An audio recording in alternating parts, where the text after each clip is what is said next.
UFC. This shit is giant, son. Trey's way.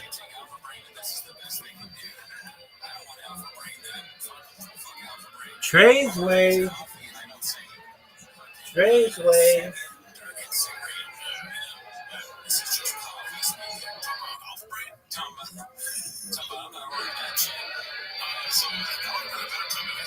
Yo, baby. We got this lady fighting this other lady in the UFC, and it's sick.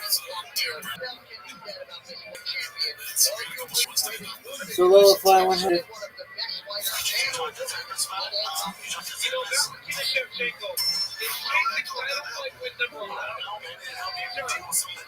The first ever Pepe token. The first ever girl Pepe token.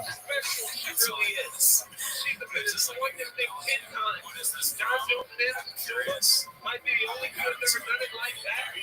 She is in rarefied air. She is a tremendous striker. But it's the evolution of her game. It's very classic ball. From being a person that was known for kickboxing to now being a dominant grappler, she is doing everything to continue to get better. I said, how in the world do you still wake up in the morning and you're motivated? She said, because martial arts is my job. She goes, martial arts is my life. This is what I do my whole life with. I don't know what I would do without it. It's great. She's so dedicated to it because it's not just martial arts. Dedicated. I mean, she's a world-class markswoman. She's a dangerous lady, just all across the board. And when it comes to her martial arts skills, she is a thousand athletes, leading mixed martial arts fighter that you can't get a fight. She submits people off her back, did not pull out with 10 cases. I mean, she's just complete and absolutely dedicated to her path of being a great martial artist. You're talking about a woman who lost her title at 35 years of age. They say, oh, well, it's over. Nope, comes back, wins it again, defends it multiple times, and here she is again in a massive fight.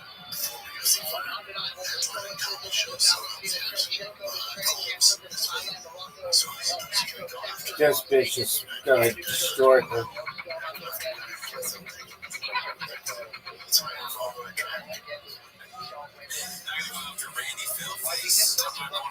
Zhang Wei,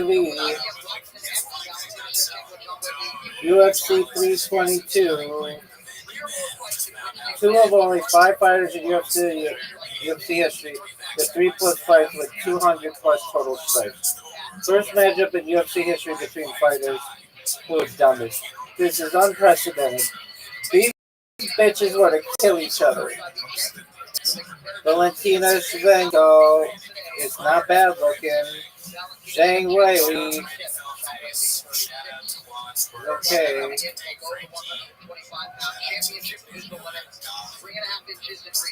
Valentina Shevchenko. She's from Kyrgyzstan.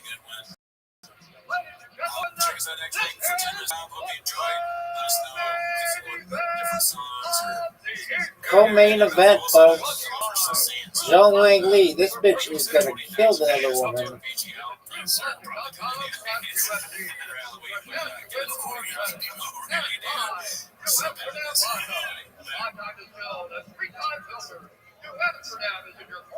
This bitch looks like a dude who's pissed.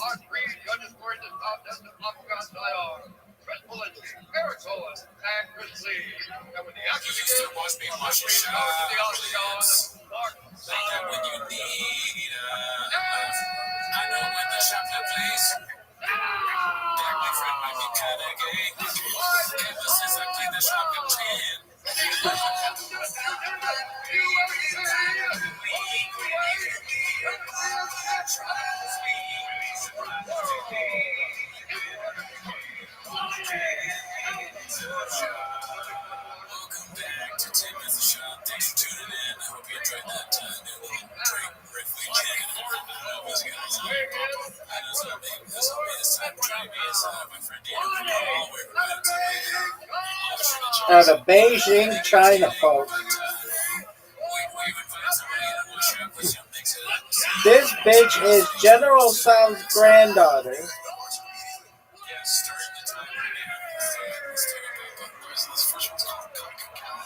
Zhang Wei Li.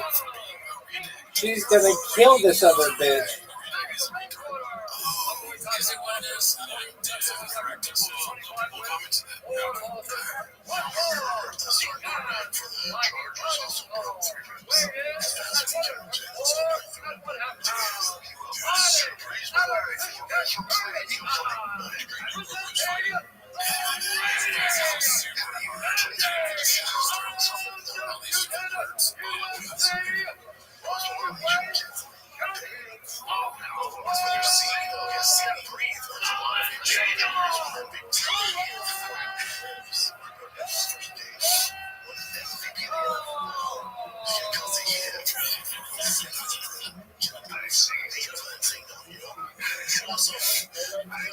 Live from the most famous arena in the world, folks. Madison Square Garden. I'm telling you, Zhang Wei is going to beat the shit out of this girl.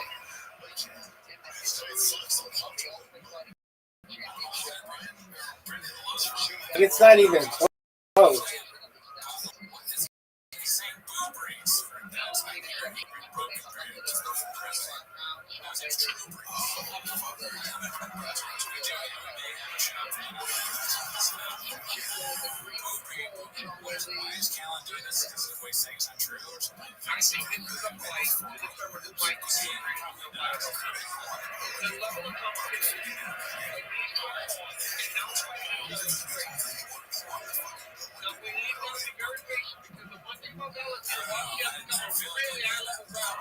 Oh.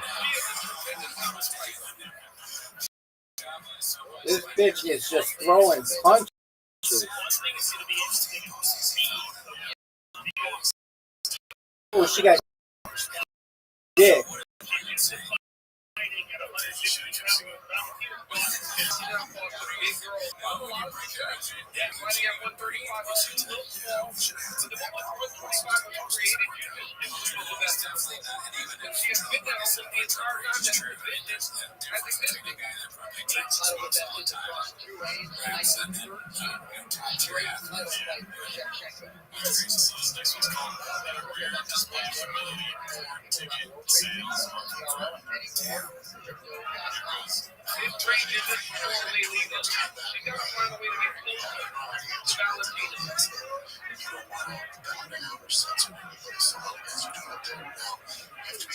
That's a bad thing.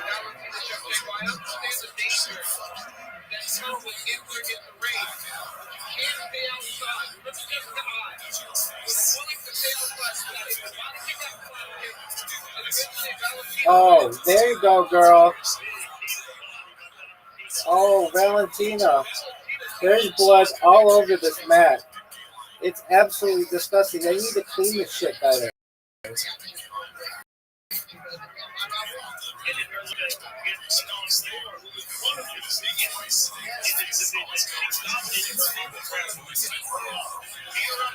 Come on, Zhang.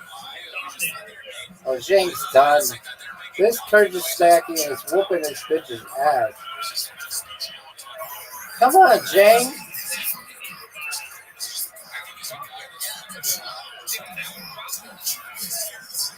Oh, Zhang, you're done, girl. This Kyrgyzstani is whooping your ass. Oh, shit. She's pissed. Zhang Wei Li is going to whoop girl. No doubt. Come on, Zhang Wei Li. This is like the first women's fight I've ever seen. Kick her ass, Zhang Wei Li. Oh, you're fucked, girl. You're fucked. This game is over. Zhang Wei Li is going to whoop your ass. No doubt. No doubt. No doubt. Zhang Wei, I bet Zhang Wei Li whooped the shit out of me. Same with the other bitch.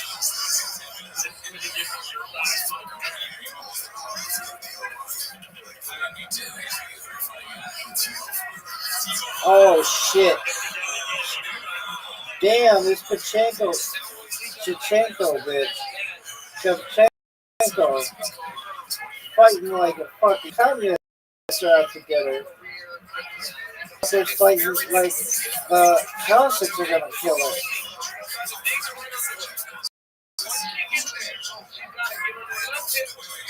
John Wei Lee. Why did they call it Jay? Oh, because that's her last name. It's Wei Lee Jay.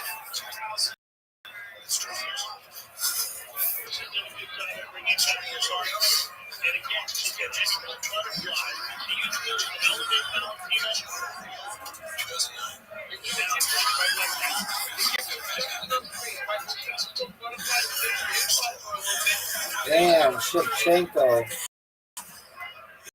He's just dominating this little Asian bitch. They're both Asian.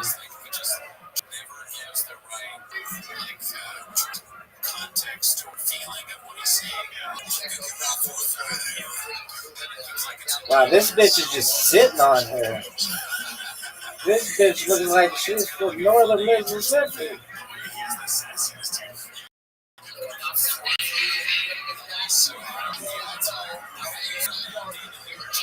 Shevchenko, what a start. This is the closest fight I've ever watched. John Wei Lee, girl, come on.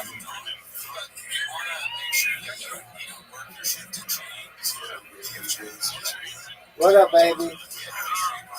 This is an intense UFC fight.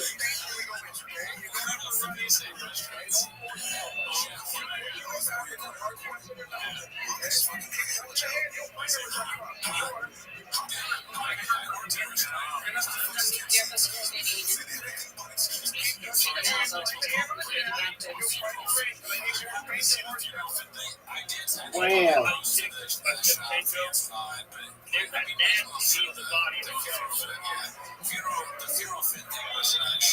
Shevchenko.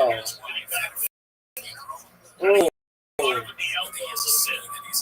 Ooh.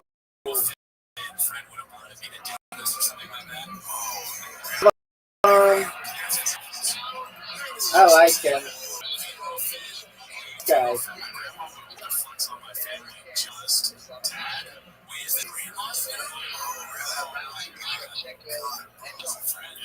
Come on, Jang. Come on, Jang. Shevchenko can just sit on this bitch. And that big bitch is from northern Mississippi.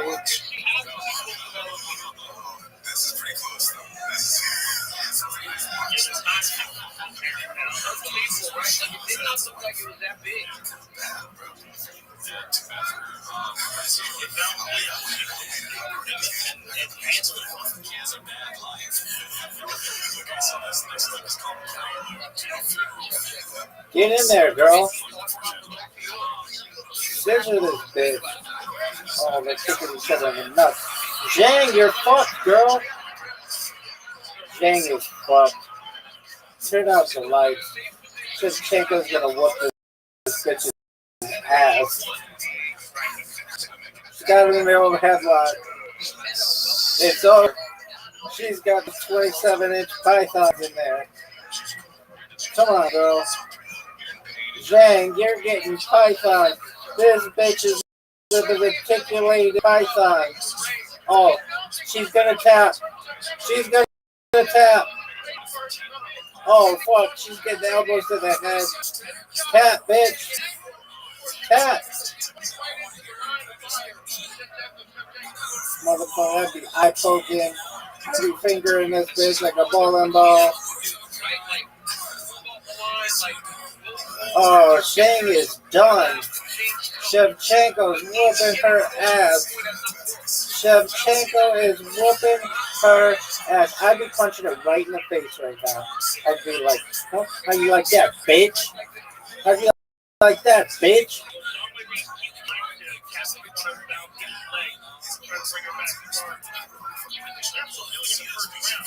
Oh, I'd be biting people, fish hooking a motherfucker. I'd be chewing their nose.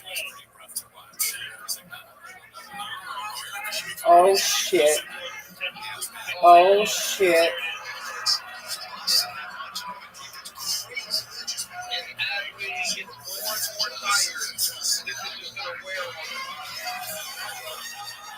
She's in the old python.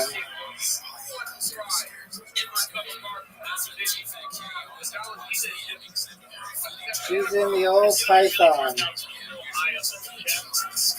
She's getting punches to the head. She's getting punches to the head. 2-minute warning, Shane. You're done, bitch. You're done. Girl, it's time to grab an apron and payoff change because you are done.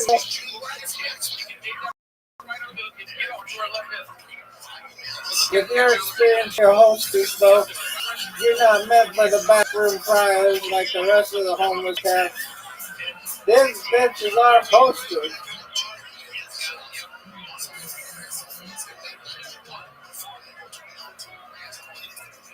Oh, dog. No, you're not doing shit. Headlock. Headlock. Headlock.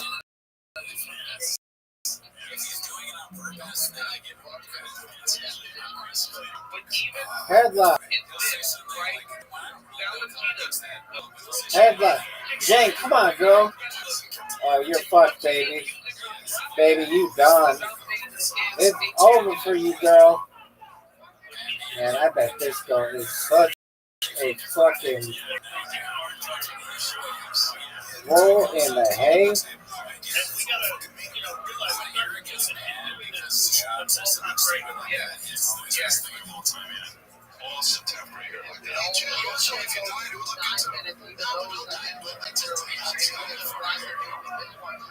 I would be headbutting.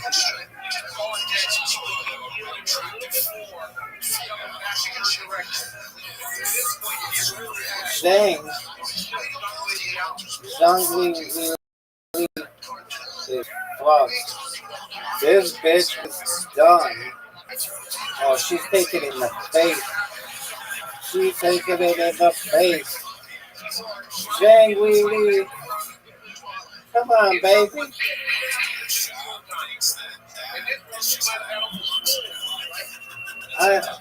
Zhang, girl. Zhang is fucked. Yeah, she gets up like a fucking Rottweiler. I like when they talk to her. Bitch, you are fucked. She's like, no, I'm not. I've got this.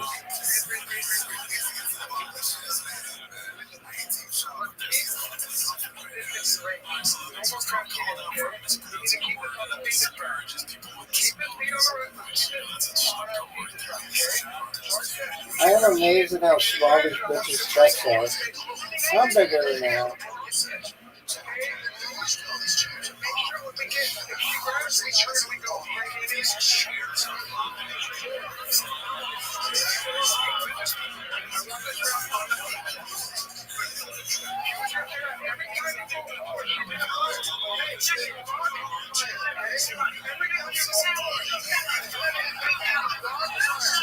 I like this other bitch.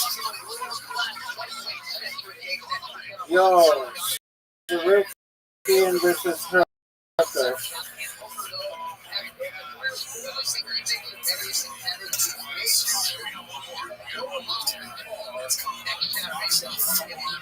Dohan Qatar hero. Whoop her ass. Man, Zhang Li looks so good, but then just gets sat on.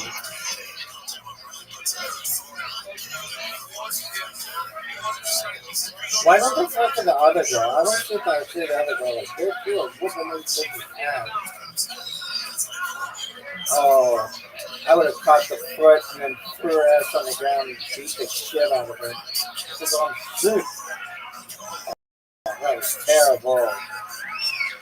Oh, yeah, unbelievable. Oh, no.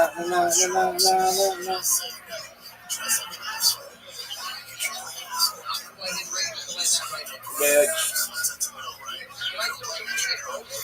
Oh, that was a big time one. Thread sucks.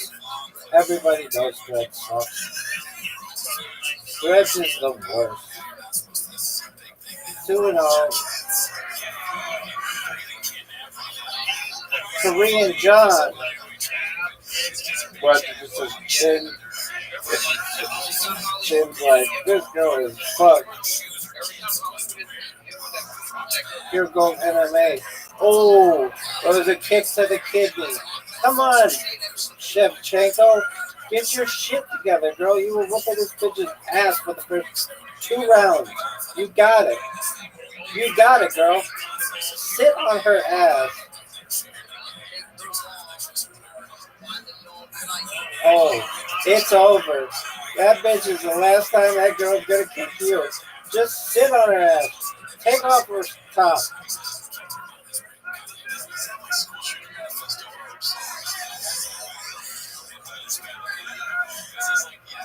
Whoop her ass. Ooh.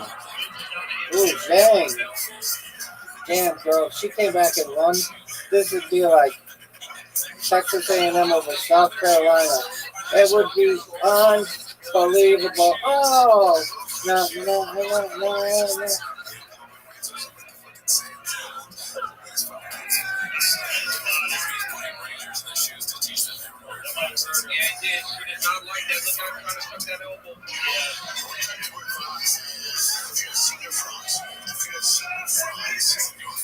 This bitch is tucking her elbow.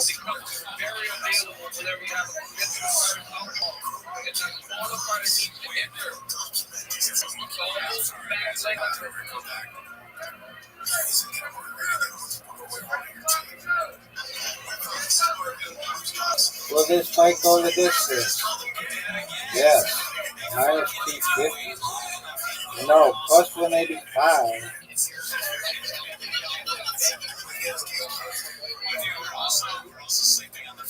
I think we're going to go the distance. Sorry. Oh, she grabbed her. She's fucked. She's fucked. She's in the bear hug, folks. This bitch.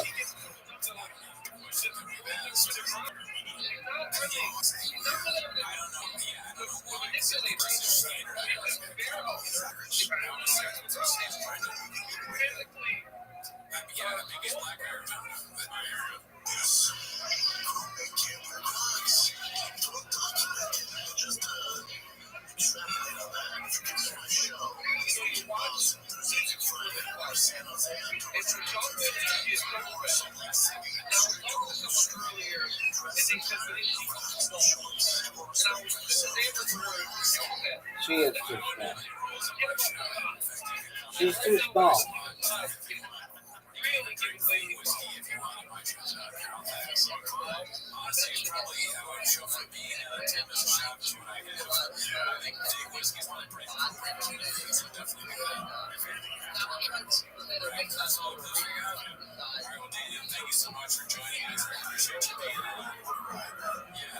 Bitch, you're done.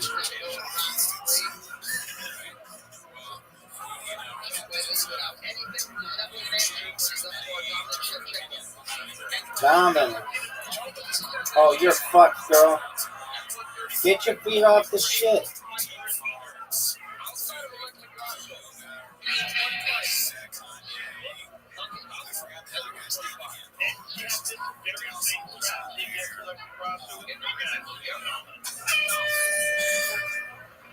Damn, get up, girl. Rottweiler time. Okay, let's see what their camp saying. Bitch, you just sit on this woman.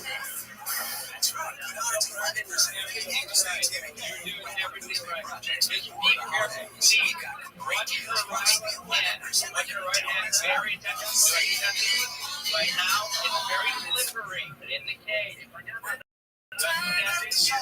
You're not to slip. Be very careful. Other than that, everything's good. Just make sure you pay attention to your right hand. Okay, you're set. Just wave the cheek at the right hand cheek. That counter right hand, that was a straight counter. Really didn't let that elbow in both. Look at the feet. Bam. You can see me leading like that.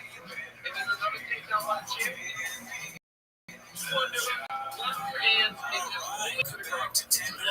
This motherfucker's done. This guy's gonna destroy.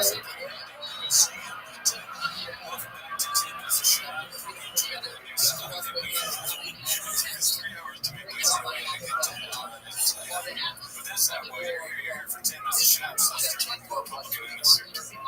Hey, I don't know. They've been together in terms of her career. The moment she started, he was right next to her side. They worked together. It's official. Now we're 30. It's all the knees and the kicks to the body are what's getting over. Stop waiting to see you go up top. John Wayne dropped that elbow with expectation. That's what she did with Jessica.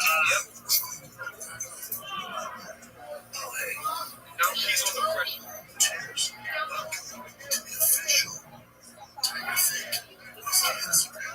Instagram.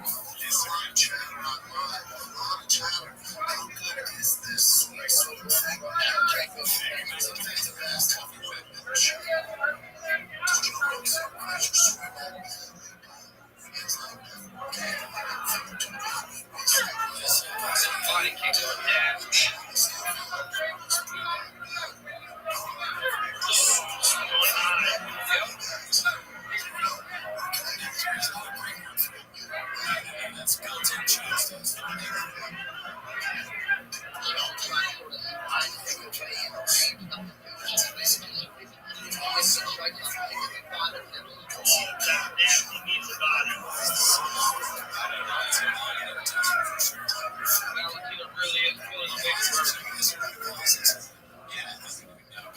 Celtics thing on, the coach is going to fire everything around South from Instagram.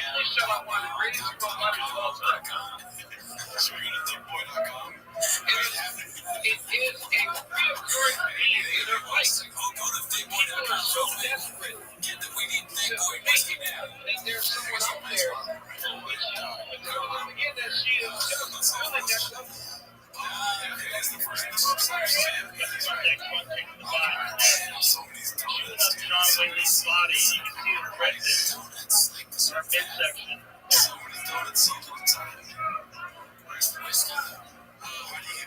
If balancing is such a high level so I can do it, just start to look reactions that you know when it's time to go high on the way to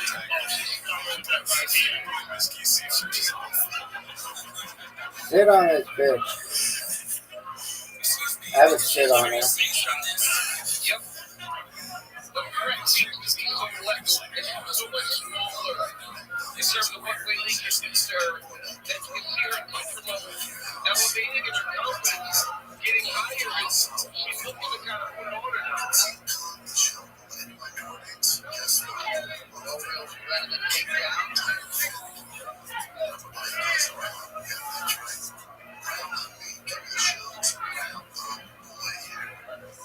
He's got to be interesting more job with your digestion, humbling our butter being felt like he has a butter with yeah.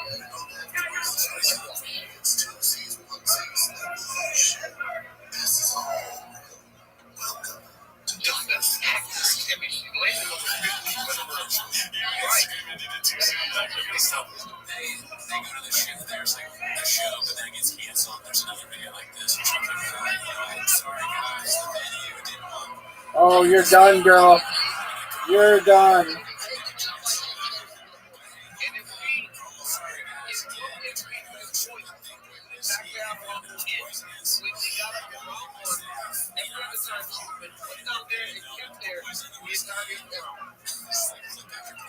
No, one time she got up.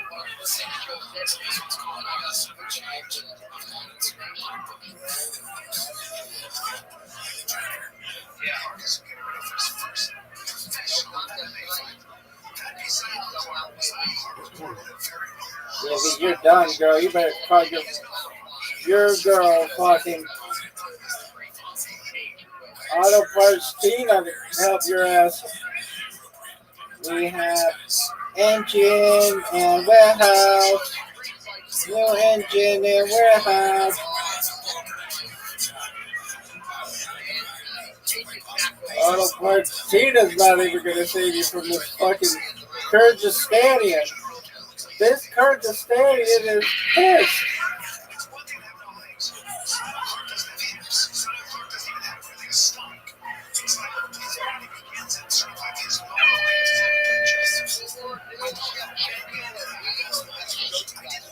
doubt. This bitch is showing that she might be the greatest female fighter in the history of females.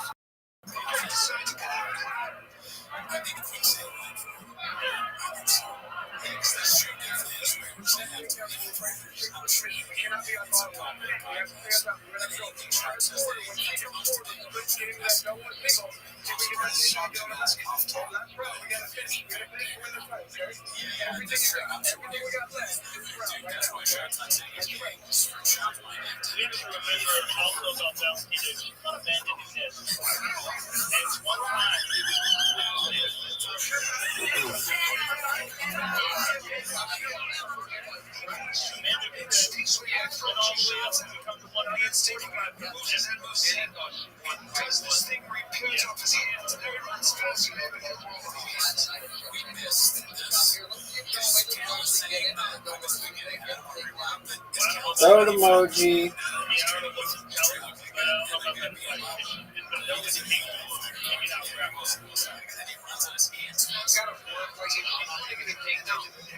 Goat emoji.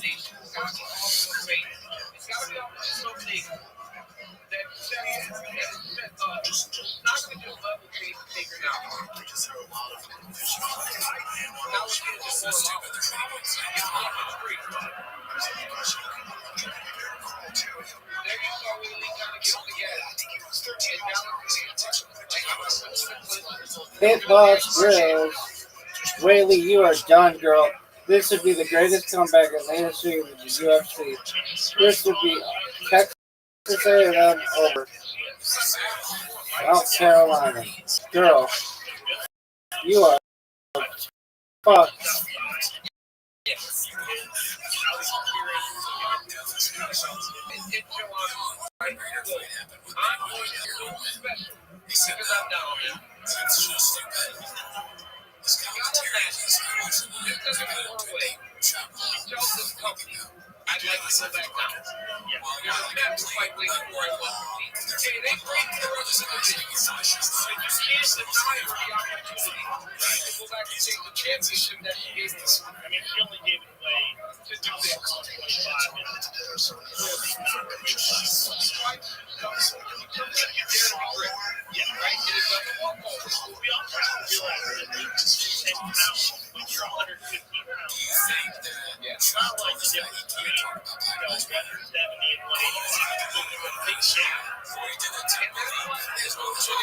Oh, bitch, you're down again.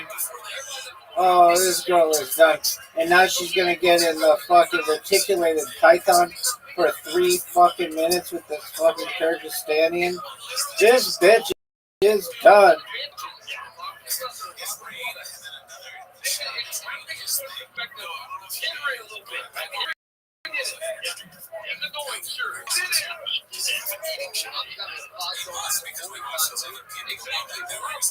Oh, it's over, girl. Dude, shout out to Zane, though, for her fucking intensity and not giving up. General Sal taught her well. I mean that in all funniness, not to be anything disrespectful. I think she thinks it's funny if she didn't. She thought it was disrespectful. This fight is over.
Damn. Good job to the Kyrgyzstanian. You took that in.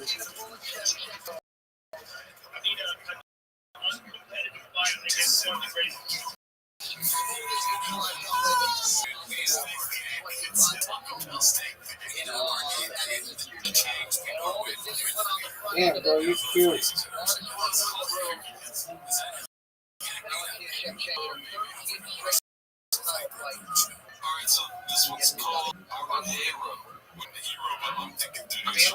This is a very sharp right body shot.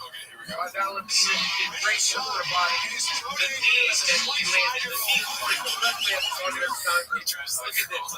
Spinning back fist, lands that Whaley enters. Right into a knee, by the way. Then the counter right hand, still available for Valentina. But ultimately, it was like takedown control of Valentina Shevchenko that was the difference in this fight. The body kicked you nasty, but like I said, it was Valentina with her strength side and her control that allowed her to beat one of the greatest female fighters of all time. And it could beat like Shaw Whaley landed one consequential elbow in round 3. Other than that, he didn't really have a singular involvement in a fight that honestly was supposed to be a particular. Damn, who's that though? Hey, shout out to girl on that fucking game.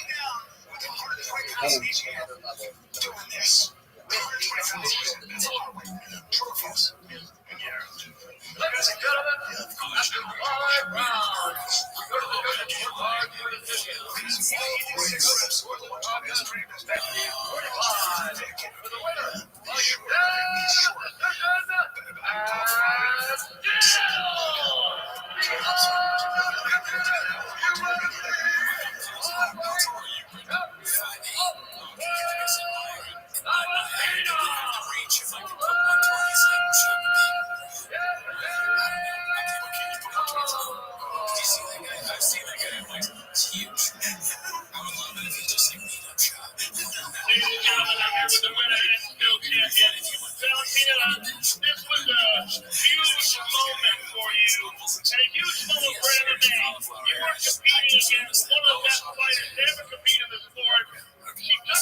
Damn, he's gonna whoop their ass.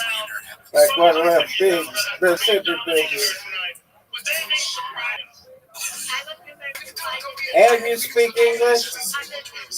Challenge in my life. I knew that I never crossed this way because she has super fine power like out. The fight when it was not good, without being stressed. The fire was the very shot. We are ready to get by, ready to have the power. well, you've been so dominant here in your weight class. We needed someone that looked like they had the opportunity or had a possibility of beating you. You didn't shut all that down tonight.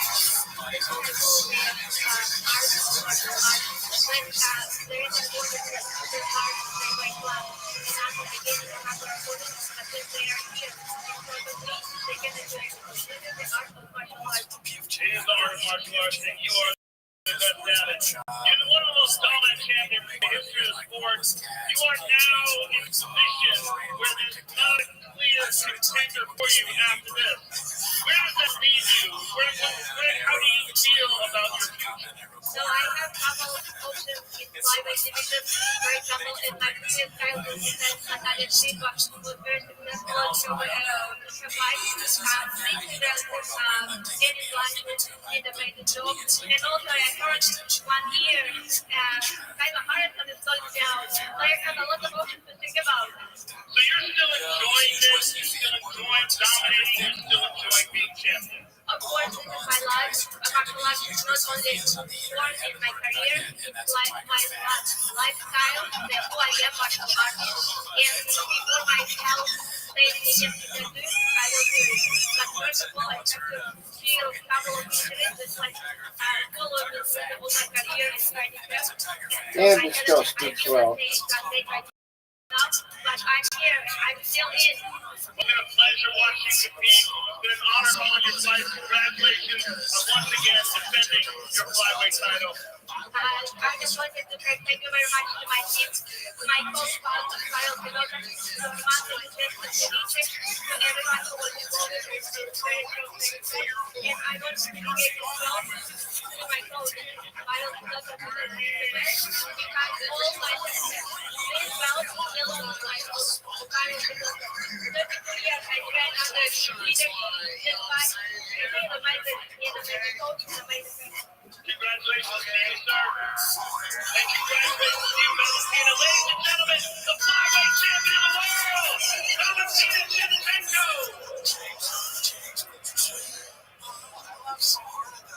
Damn, it was a nice kick. Ladies and gentlemen, tonight, you dare to be Baby, you look at this chick. one of the greatest to ever compete in sport, one of the greatest strawweights of all time. Do you now think that you will go back down to 115 pounds?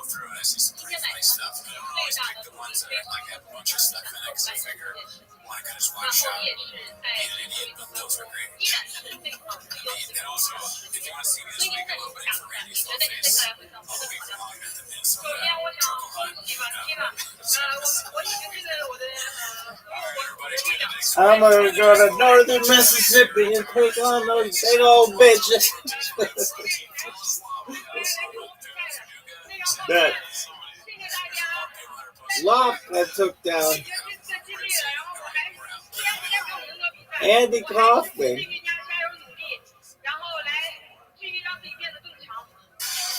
First, I want to give correction to Shevchenko. She did a great job. Also tonight, I really did my best. I lost. I feel sorry all the fans. Oh, you're so sweet, girl. Thank you guys for allowing me to New York TV fight, especially the fans coming from China. Thank you. I will not stop trying. I'm not going to get tired. We'll continue marching forward.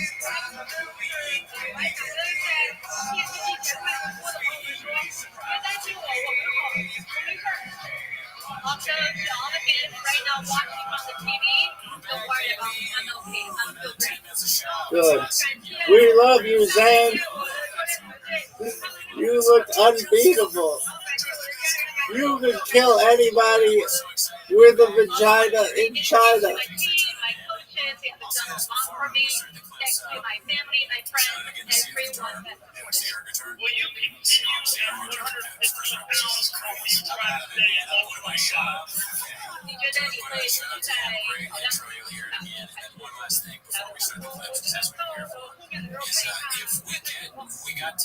Yeah, I'm gonna take a break and think about it. 我还想感谢最后一个人，就是张伟丽。因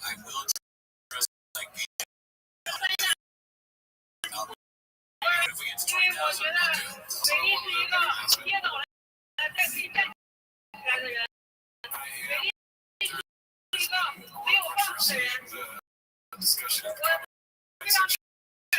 This bitch is like, we don't know what she's saying. Because young lady is someone who falls and gets up, never gives up.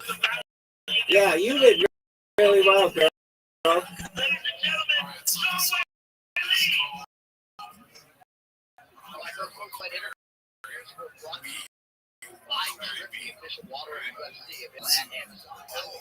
What about Rain?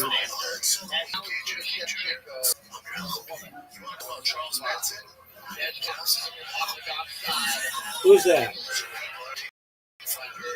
Who's that? Who's that?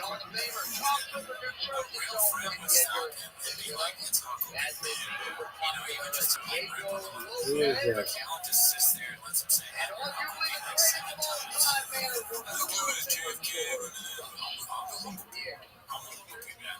Get ready for action.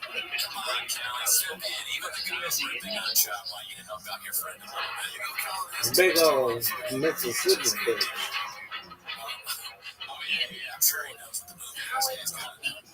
BYD sucks. What are these llamas?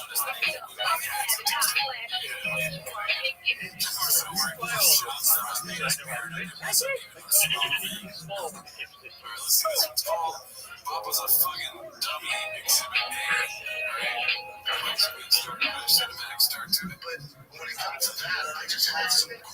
What is that? Gravy boat. Bistro.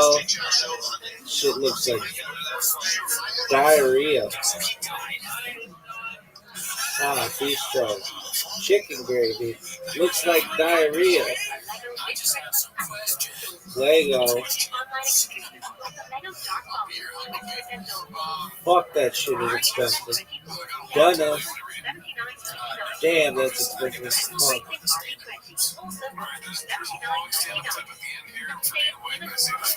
That shit is too expensive. It's just plastic.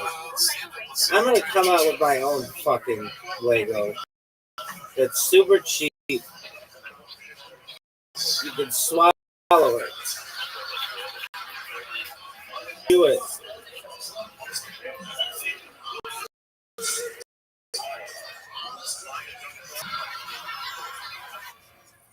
Bananas. Pajamas.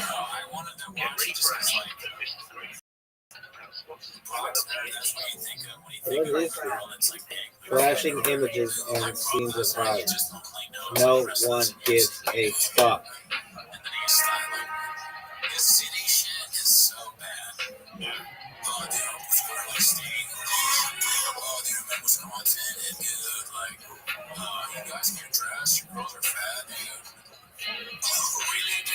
Hey, we have an AI therapist. Hey, guess what? I think your project sucks.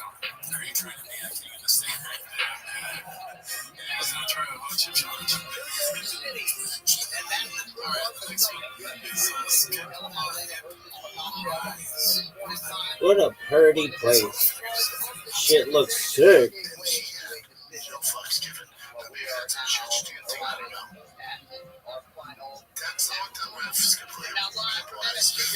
Madalena versus Makachev. Everybody calls him Islam. Oh, he's a champion.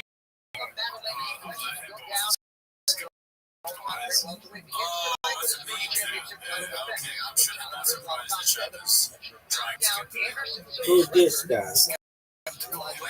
Who's this guy?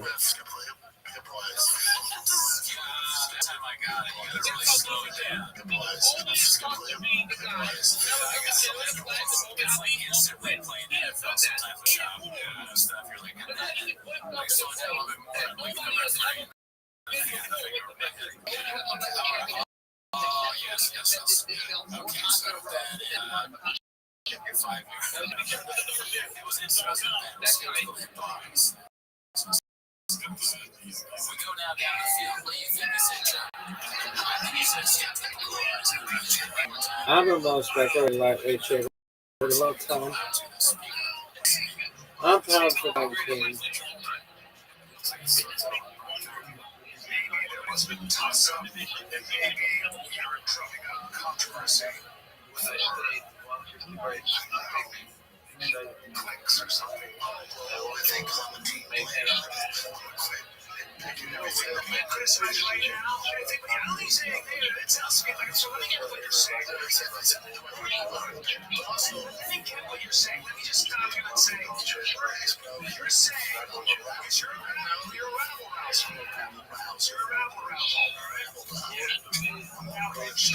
Now, here's the thing. You're basically sounds like you're saying this.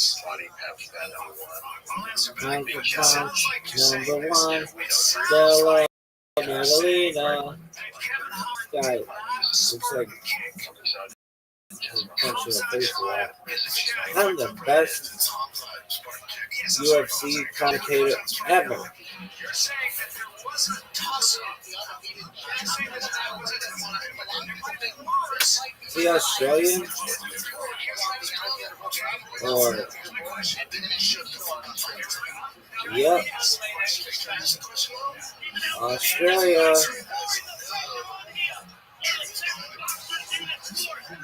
I'm one of the best boxers in this sport. Oh, it's over, son.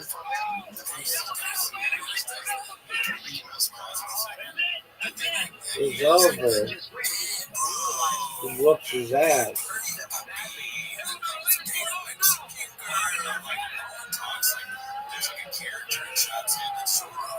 And still.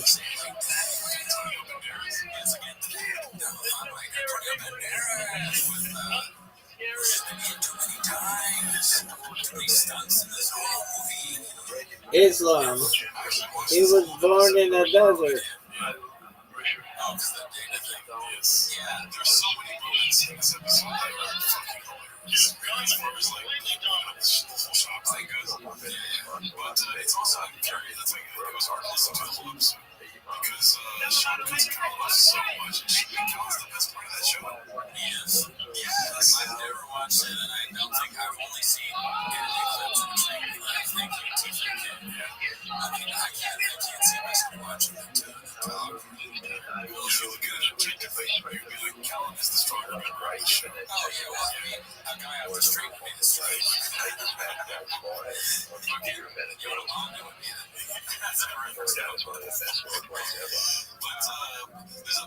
I'm the best welterweight ever. I'm the best super heavyweight ever. I'm the best flyweight ever.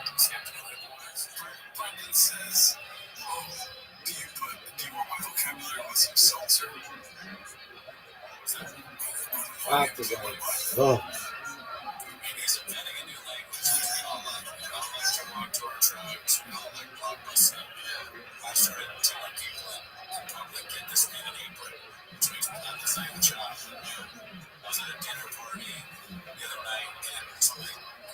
Madison Square Garden does not look that big. It looks kind of small. Looks like the Jack.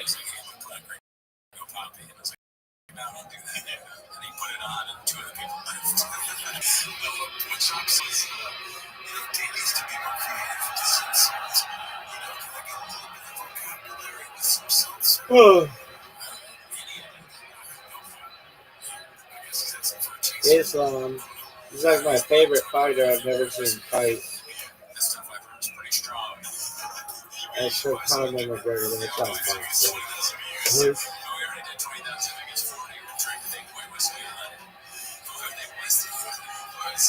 I like his beard.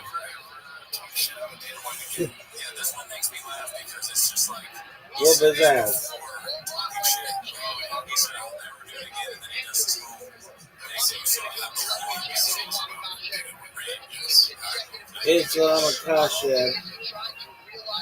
Islam Makhachev. I like it with the Vaseline on. They don't put it in their hair though. It's just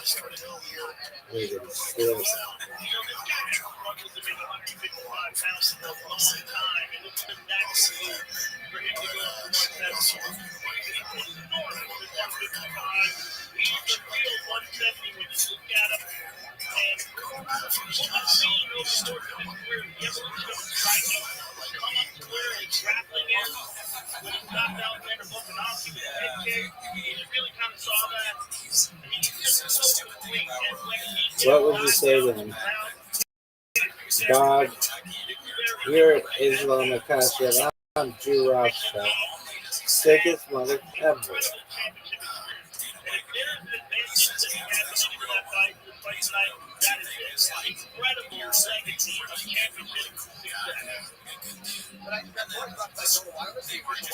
Put Vaseline in his beard and his hair. He's shit. A lot of expectation. And expectation is first, right? This one's got to have all this expectation on him because of the things that he's done in his career. The moment this guy walked into the gym, everybody had an idea. He's Russian. Longest win streak. Second longest win streak. He's winning, but he's winning impressively. He has opportunities to really set himself apart. Go. Anderson Silva. What is up with this?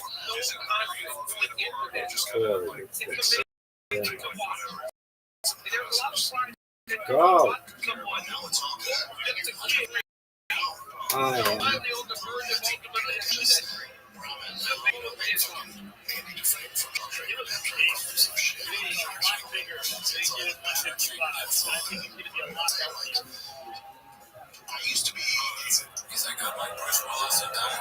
Maybe like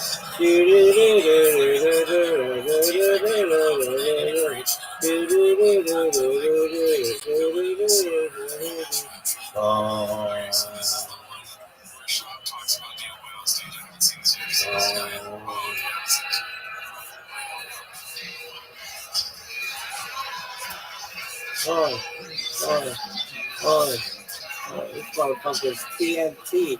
He's dynamite.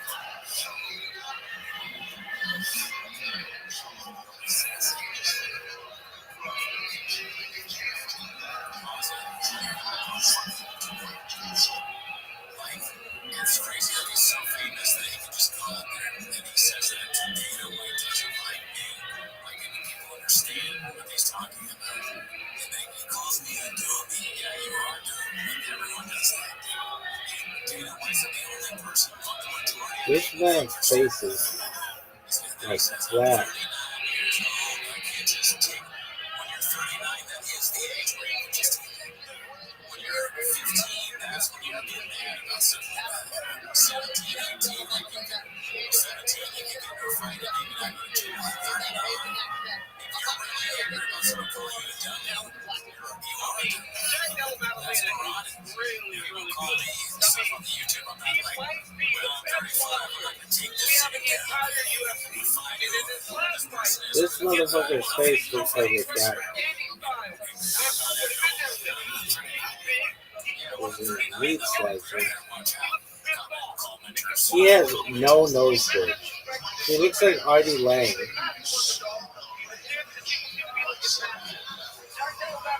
18-fight win streak. Has not lost in more than 10 years. That's incredible. He has no nose bridge.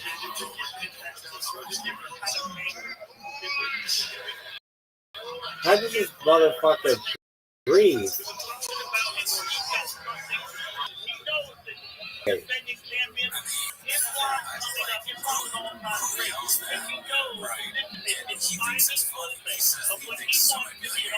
Most bet props on Super Bowl submission. Who's this guy?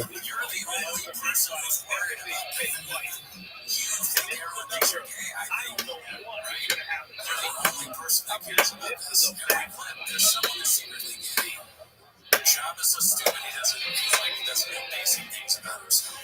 He's not chasing, I think I was trying to have sex with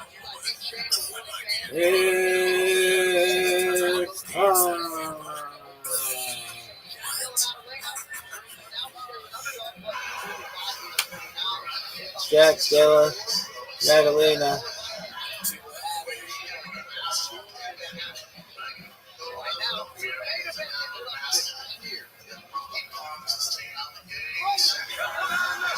This is the main event of the evening.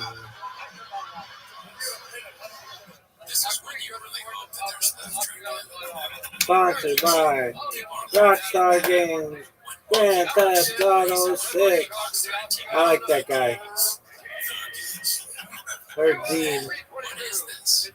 He's my favorite referee of all time, easily. Why? Because I've never seen him anywhere.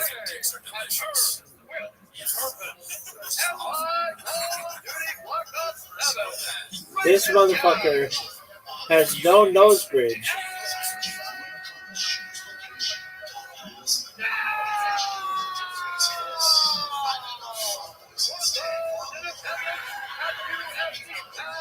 It's time.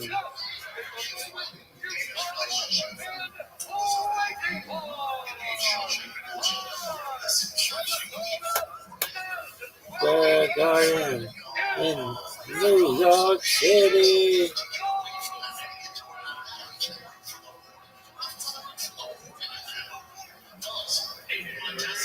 It's time.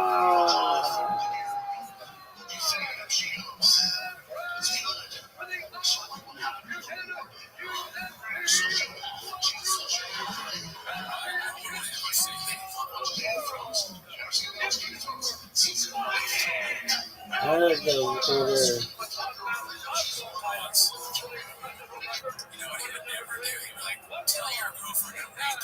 He's only lost once? That's incredible.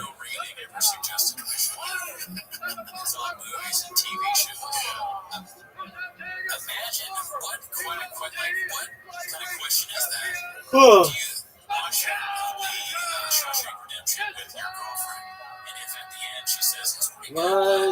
Marchenko. Whatever. Welcome.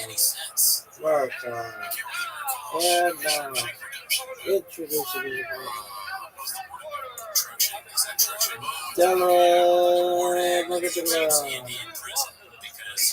Hello.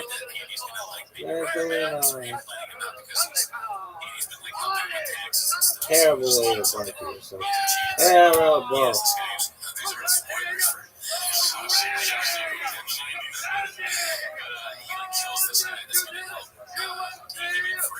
So I don't know if that's a real apt comparison either. I think Dana White has killed anybody to keep Shop in the UFC. He should just go by JDM. And a lot of guys go by Islam.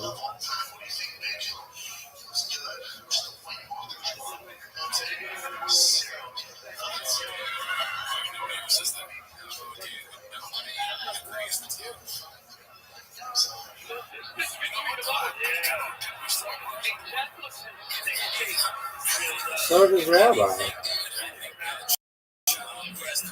So does Rabbi. Look at this monster. Shit. Yeah, who's that guy? Who's that guy?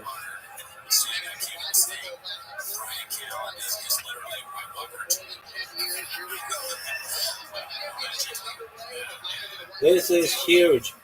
Get him, Islam. Oh, Islam. Islam already at the disadvantage. Control center map.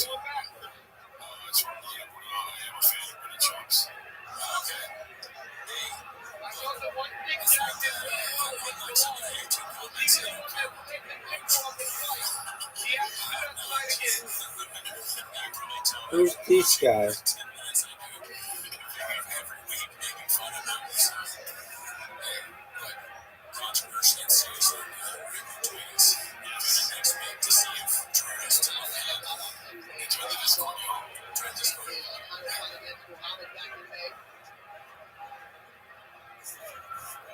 Islam's already landed two very hard jab kicks. And Jack is really excellent at switching stances. If he has to swap out, Grab him. There you go. Get him on the ground. Get him, Islam. Get him, Islam.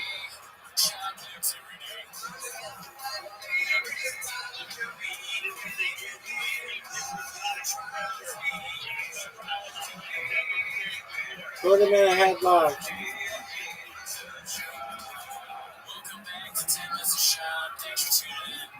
Islam.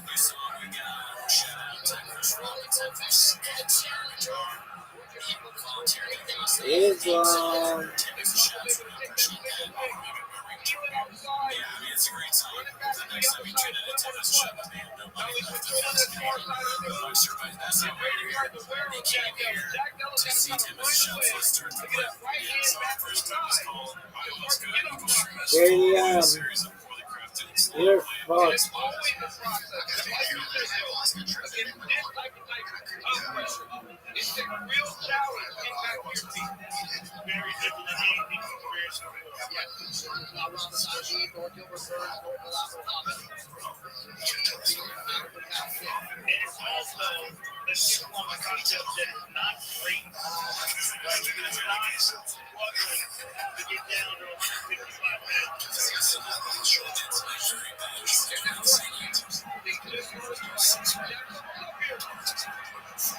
Oh. Oh.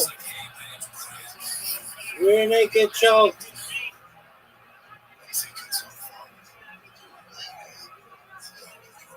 Rear naked choke.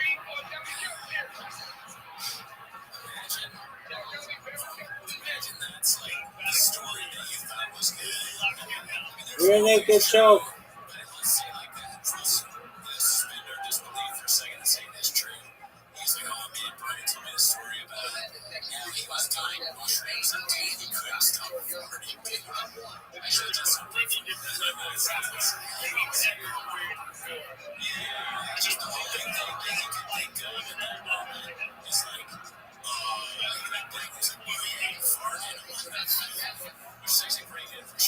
Islam. Ladies on your honey, baby.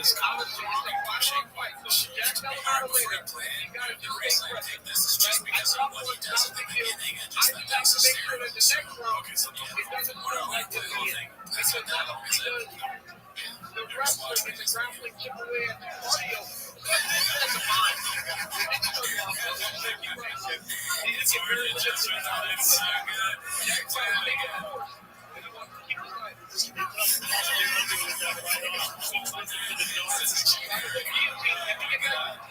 Guillotine.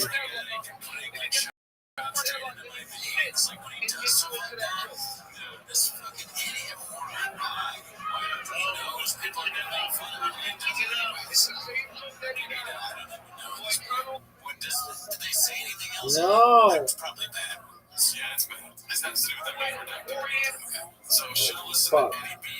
Oh, he saw this already coming a long time. Yeah, This is going so well. I like this one.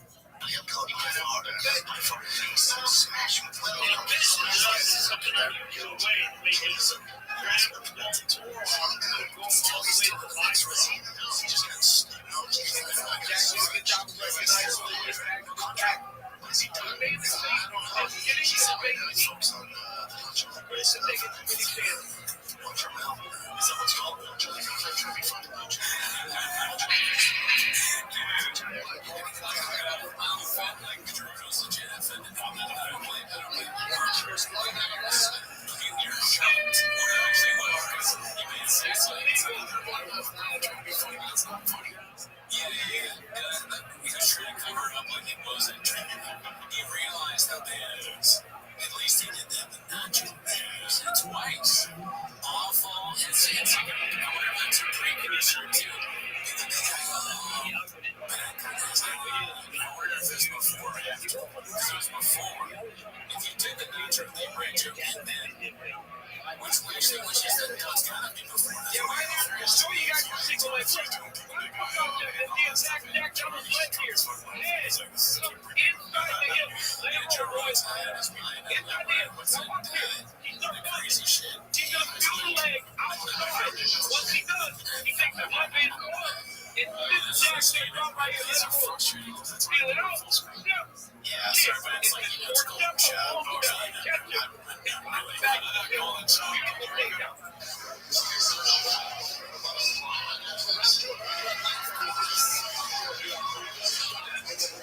Gotta support the team.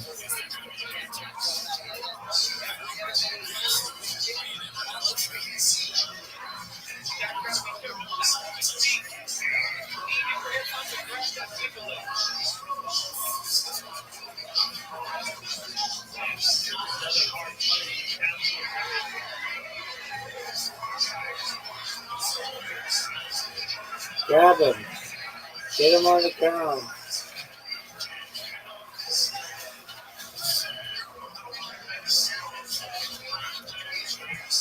Oh. Oh. So close. Sean Bader. Sucks. Hashtag Rabbi Rothschild. Have you seen Rabbi Rothschild?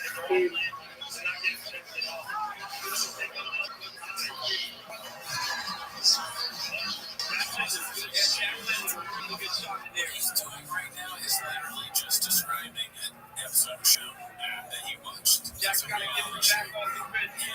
No jokes. Nothing. Just and I want you to know that he's going to continue to do that. Just so you know. It's interesting because he had last year just to did the cut with a lot of videos everybody does on TikTok and Reels. It's like a well, and then they banned like off of legends or whatever. But like you can tell this is not going well, so it's kind of funny that they picked the clip. And no one's laughing. There's like laughs in the corner. And so it's like, is there a friend in the movie? Just giving back in the corner.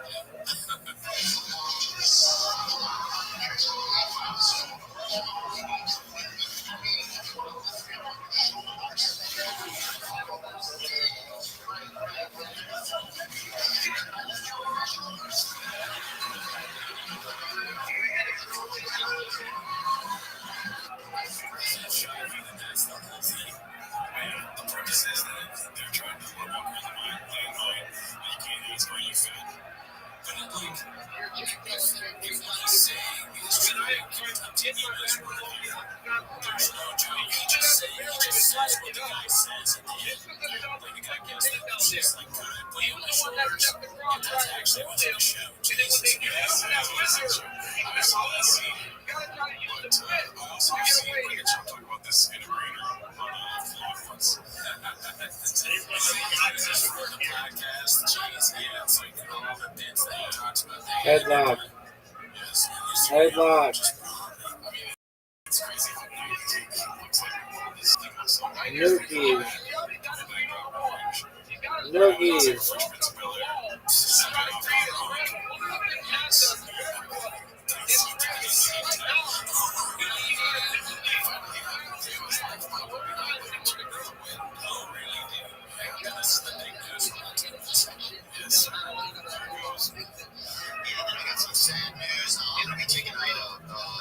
'Look at this athleticism. Shit.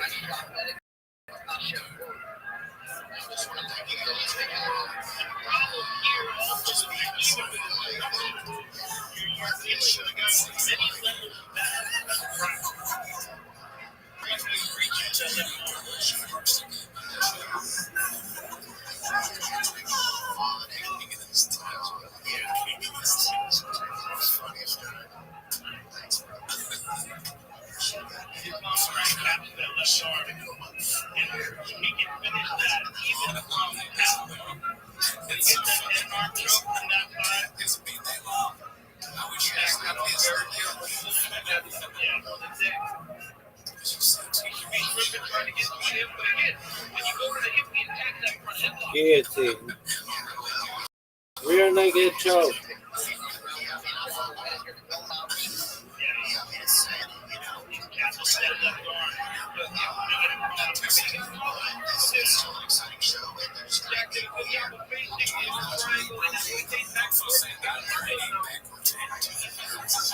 "30 seconds. I bet this time takes so long.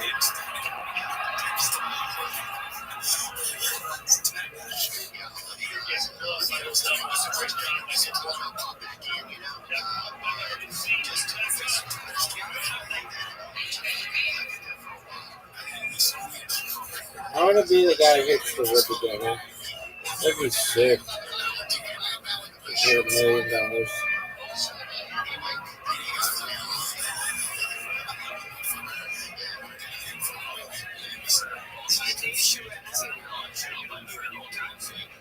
Like, the issue he's having is this motherfucker's whooping his ass.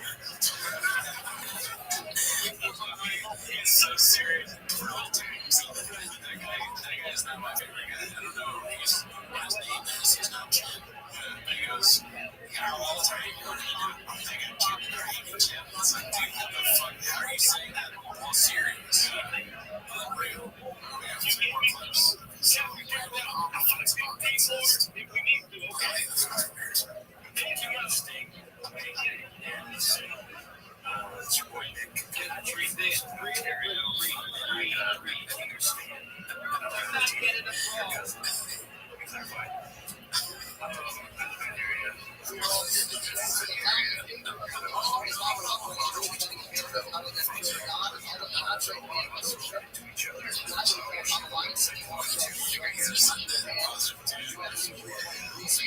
His joke there, his riff for this kid talking about potential dating success. It says to me about his Mennonites. He said that Islam. Mennonites were That's his joke.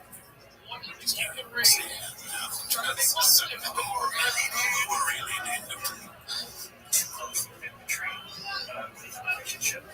Branch buddies and all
Yeah.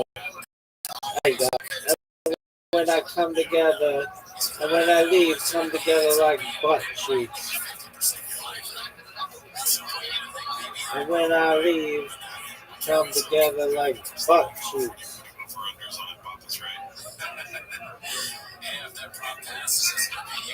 And when I leave, come together. Oh, what a spear. That was a Bill Goldberg spear.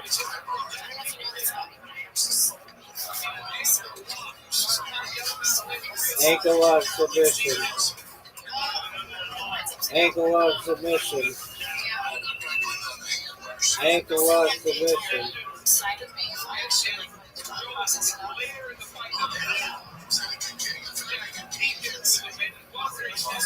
Ankle lock submission. Ankle lock submission. The fact that Kansas City now did a good job as a city. What do you know about Kansas City? Are you saying they did a good job in that? He's done. I blame the handler. He does this He's done. blaming his staff. He's done.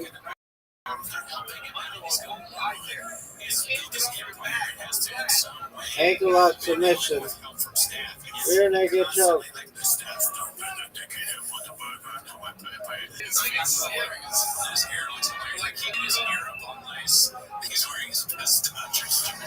Islam.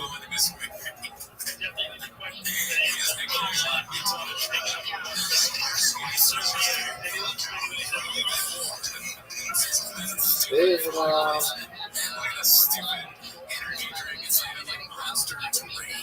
Ground and pound.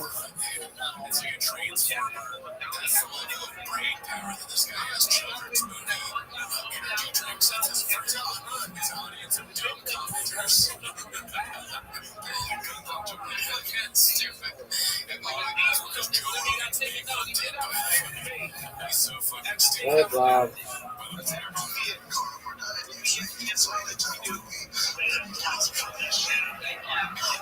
It's really hard, especially like when we have bottle caps that lose their mom or the mom isn't accepting it, then you like form a relationship. It's easier when it's just like a herd and I'm moving it and they just call their number.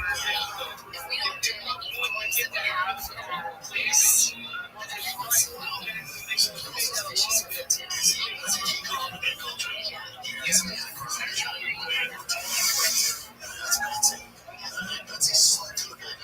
Right? Right? Ankle lock position. That's all I funny. I was laughing at shooting Betsy in the face. But where's it Betsy from? Betsy the cow. I guess. I don't know. We'll have to agree to disagree on this one. Because Betsy's like the kid's name, the cow Betsy, so they have like this connection. So I think I will call 911 right now. Get the ambulance in here, start laughing at chaplains. Right here, and walk right to the big carry the weight. Alright, is there any? The weight is Listen, thanks again. This is Sarah Guitar. The Discord is growing, so definitely check out the Discord. We're fucking chopping it up in there, chopping it up. I'm already on the Discord. Gotta join us. Oh, there you go. See you next week. Are you the kind of person who knows things? Things like you can get into a Weverse workspace, not just your website. Well, now you are that person. Damn.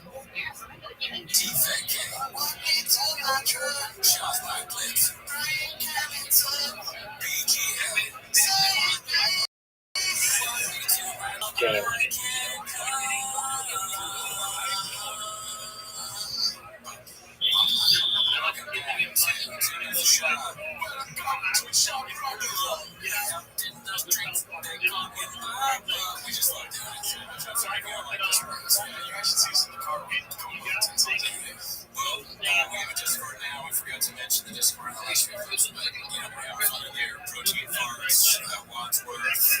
Those are the big But yeah, we're having a good time with everybody, so join us if you want to. But you didn't come here for that. You came here for 10 minutes to shop. You started at 10 or here we go. This one's called Another Show Canceled because of COVID. What's up, fam? I am here with the fans. It's so funny that's way because like at work I have to like send out messages to people like songs and like email like code positive kind of like keep everybody safe. And one of Shav's way of doing that to the show is like, "What's up, fam? Check it out, me and Brian. We had COVID, so you probably have COVID too. My bad, dog. Keep it 100. No cap." Yeah, the damn theater doesn't have a chance. I don't blame the damn theater. Don't be upset at the theater. Refund all your tickets. My team didn't do their homework when we got the contract. They realized that the damn theater has a very strict donors. When they got to the signs, posters, and all that stuff, when you get to it, don't let them take just part of the whole damn Chicago Theater Union, and they have to still implement these restrictions. What do you notice? I don't know that stuff, but what I am is I believe in people making their decisions, and you should have kind of came with a company coffee show. So I can't partake in that. No, making their own thing. It was a privilege to landing a success. I just became aware of it. I can't partake in it. So I'm even doing 2 shows at the Round in Chicago now. On full hours, I'm doing 20 minutes at the same time.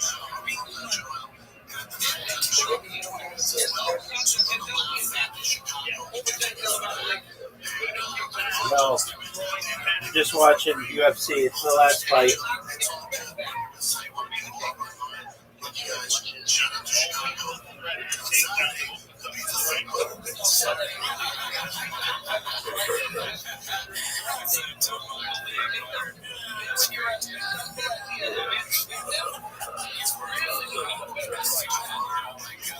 I'll tell him I wouldn't tonight.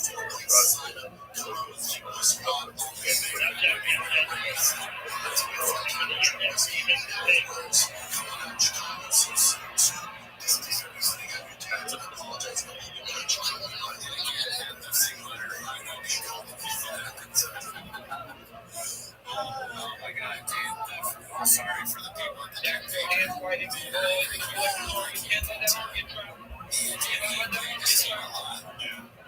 punishment is? What is the punishment for his team? Rear naked choke. today, guys. I'm gonna keep it 100%. Listen 100%. I say you guys were Blockbuster. Blockbuster. You guys are acting like you don't matter. You want to secure the bag. You want to secure the bag. We're gonna try for that. We're gonna work it all, but we'll keep watching. Okay, so this one's called Creative Waves.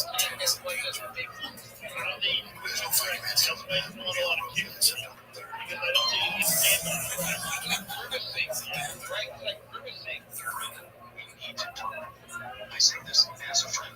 I say this with love. Out the door. I've seen this with a lot of guys. The reality of your skill set is I don't see you running down there. Your jokes are flawed. Your work is forced. Your still savage. I am not committed to be accommodated. I'm not counting your work and time. I'm just not sure you must turn out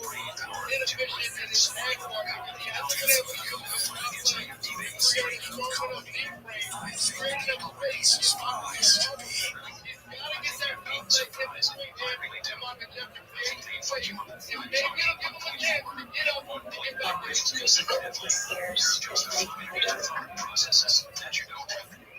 There's an efficiency to reading basic orders that you don't possess. Your punchlines are very telegraphed. There's a big rich those basic things. If you can cross that bridge, I think you might be favorite. That's interesting. That's like if you know those AI things, you tell them like, oh, you pretend that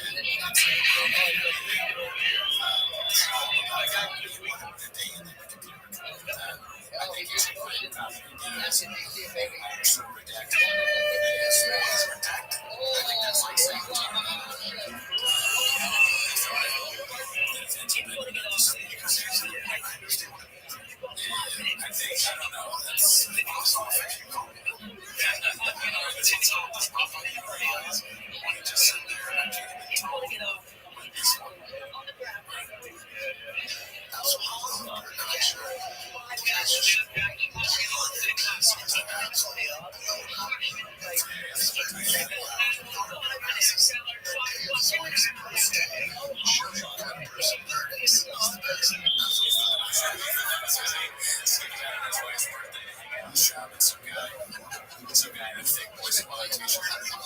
His wife says like,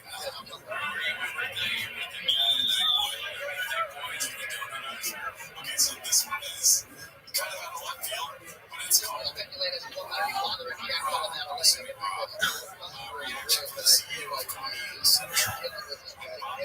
shopping is slash husband, but obviously it's not something that was like when I was watching that, especially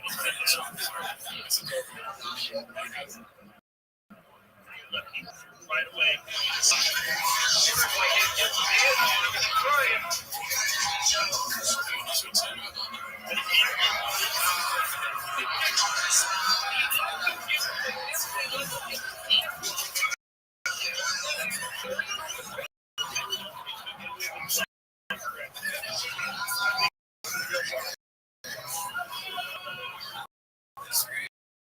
That was great. Good job. Hands to you, sir. Very fun. That is maybe the worst bit, right? I mean, there's also like there's some other bits also. I was watching it. This is some person who and they're talking about the kids here and then Grace like and how she was on fire and that's when they met. And then also obviously the campus Mexican game was like so but there's something about when he's like, well, this is like this. And the fact that he did that before like he's straight and he's just like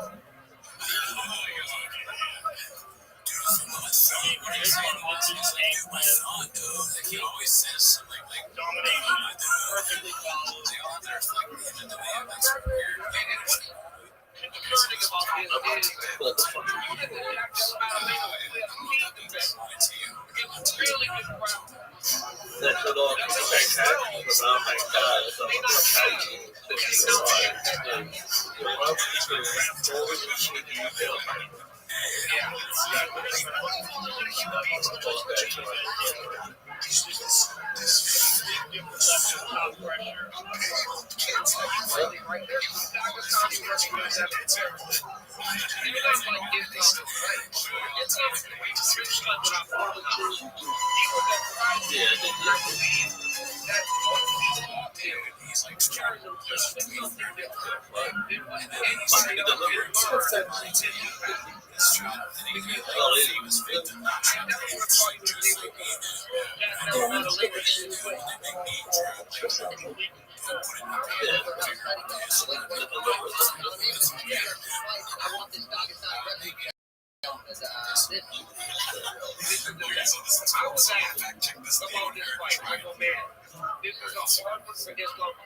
Yo.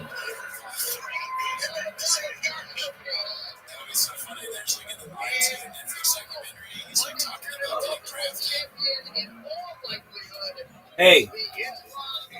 How are you?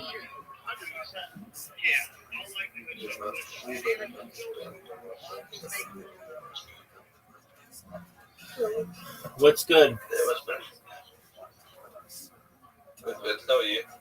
Amazing. What's good in your neck of the woods?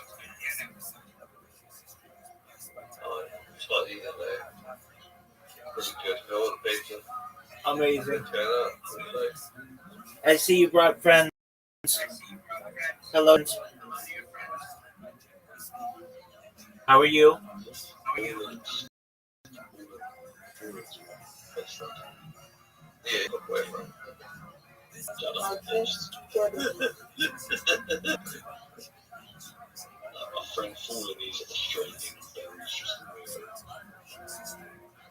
Thank you. All right, that's cool.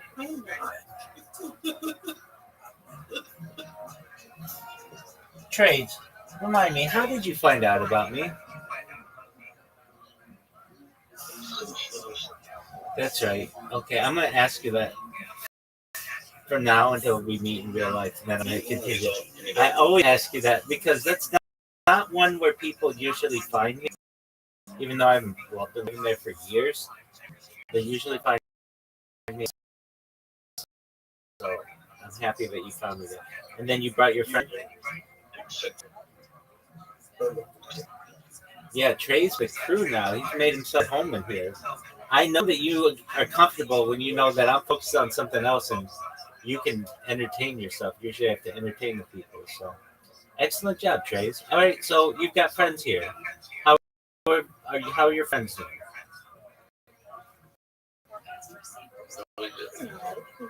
Excellent. Do you mind if I tell you about? I'm well, thank you. Do you mind if I tell you about myself? Yeah, good. All right. All right, friends. I'm Rabbi Rothschild. You don't know who I am. You will soon. I stream my life 24 hours a day, 7 days a week, 365 days a year for world peace. I've been doing so for more than 4 years. My streams go back to the pandemic. We've seen the death of a queen, the birth of AI, the coronation of a king, and everything in between. This is a real life Truman Show, a real life Big Brother. This is a timeline and a time capsule of human achievement. In the 1990s, Bill Gates coined the phrase content is king, and I'm making it true today.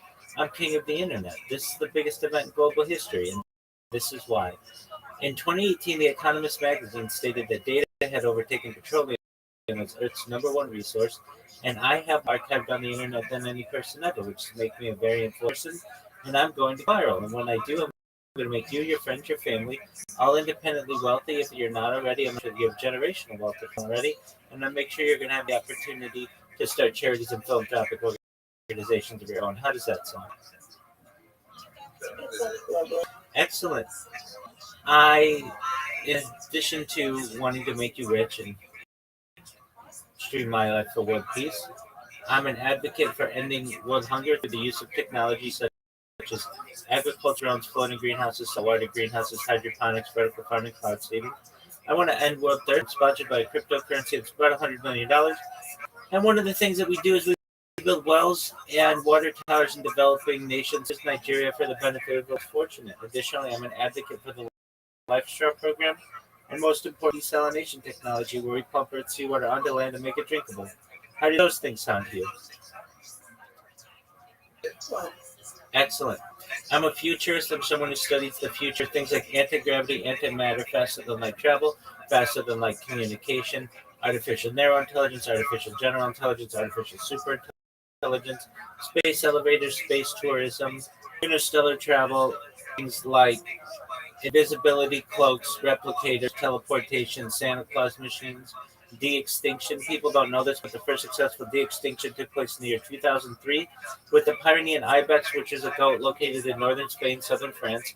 Fast forward to the year 2021, a company out of Dallas, Texas is founded known as Colossal Bioscientific. They've made it their goal that within the next 3 years to reintroduce the woolly mammoth into the Arctic Circle utilizing Asian elephant surrogates.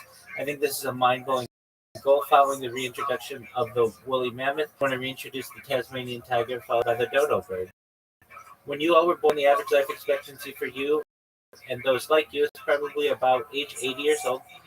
I want to increase that if you want, with your consent, utilizing types of technology that are like technology such as oxygen therapy, human growth hormone, stem cells, cryogenics, tropics, peptides, cold shock therapy, red light therapy, ambrosia therapy, testosterone replacement therapy to get you to 100 past 120 years old. But at 120 years old, you may say, Rabbi, back in 2025, everything that you thought seemed like science fiction, but it's science fact. What's the next plan? My body's going to break down. Is there another step? And everyone, again, this is with your consent. You may be able to utilize a technology known as mind uploading technology. With your consent, we scan your brain into a computer like it is in your central nervous system and your peripheral nervous system for later download. As an android, an avatar, a cyborg, a cybernetic being, a clone of yourself, a robot, an ethereal, whatever you want to be. Essentially, what I'm saying to you is you have an opportunity at digital immortality. What are your thoughts? Sounds like an interesting concept. Word, girl. All right, so that's what I do. What are your interests? What are your favorite things?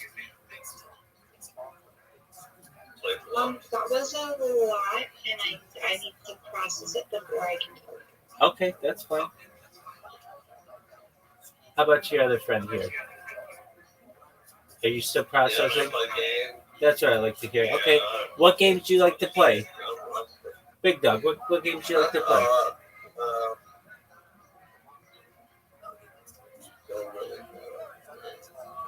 Grand Theft Auto? Yeah, I have played that. I call Call of Duty and played that. All right, what are your thoughts on Grand Theft Auto being delayed from May 26, 2026 until November 19th, 2026? What are your thoughts? Yeah, probably give it a delay until Wednesday. That's a rough stuff. That's it. All right. It does get money over and over again. Yeah. Put company out, you know what I'm saying? So you don't even think it's going to come out November 19th, 2026? No, no way. No. Not delayed again. Trace, what do you think? All right. All right. I mean, that's a legitimate take. Definitely a legitimate take. Then it comes out, and then it's going to be a PS7, and it's going to be a next Xbox. Yeah, no way. I'll let you know here too. All right. Trace, how long have you been watching me? Like, in total? 2 months? Right. It's just a blur, right?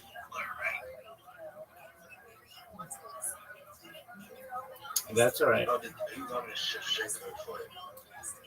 Islam did. He dominated all 5 rounds. It was an ass whooping. And then the other main event between the two chicks, the Kyrgyzstanian woman won. She beat Zhang, the Chinese woman. She dominated her.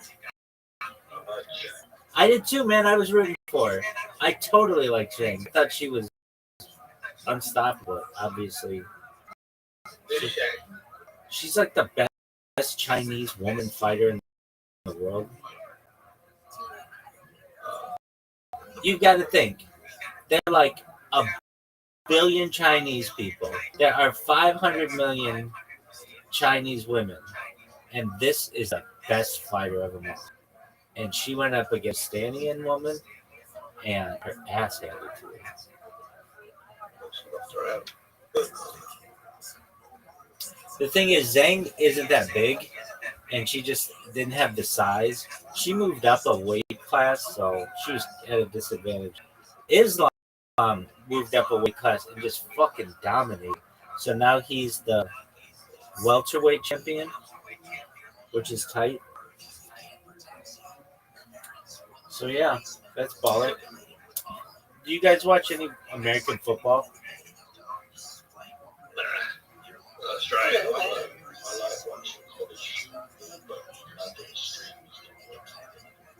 Okay, you guys are Australian? I am qualified. Oh, okay. There is American. Oh, okay. All right. Well, shout out to my Patriot. All right. Do you like the All Blacks?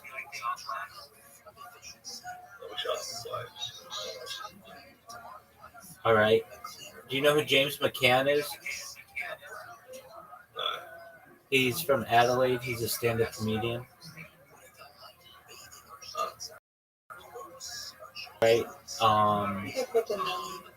Good on you. Excellent. All right. Do you know about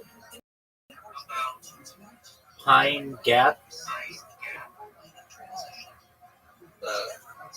So Pine Gap is a somewhat secretive military base in the middle of the outback.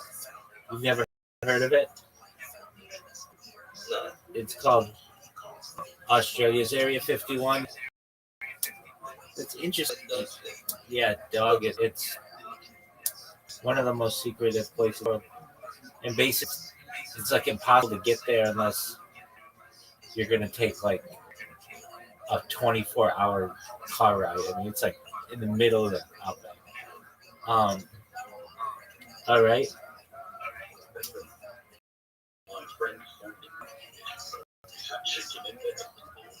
Oh, okay. Yeah,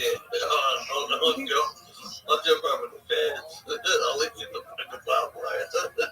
Excellent. So you like chicken? Oh, I love chicken. Chicken's my lady. All right. My lady. Chicken's second. All right. How do you like your chicken prepared?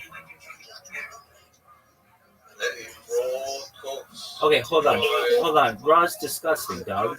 That's how you get salmonella poisoning. No, chicken is not chicken. That's it's raw. That's got salmonella written all over it. Have you eaten raw chicken? I would if I saw chicken.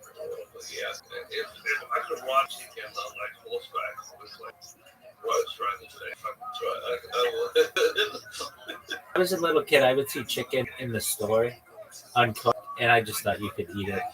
I didn't know any better. Not that I ever tried, but it looked like something that you could eat. It doesn't look necessarily unappetizing uncooked like some things do, but I certainly know they can't do that. All right, so are you a fan of fried chicken? Oh yeah, I love fried chicken. All right. Hey, what part of the chicken do you like the most? Like a rotisserie, like a rotisserie chicken. Yeah, dog. I love rotisserie chickens. All right. I'm of chicken legs. Oh yeah. Word, dog. All right. You prefer fried chicken or roasted chicken? Okay, but I mean, if you had to eat one on a desert island for the rest of your life, which would you choose?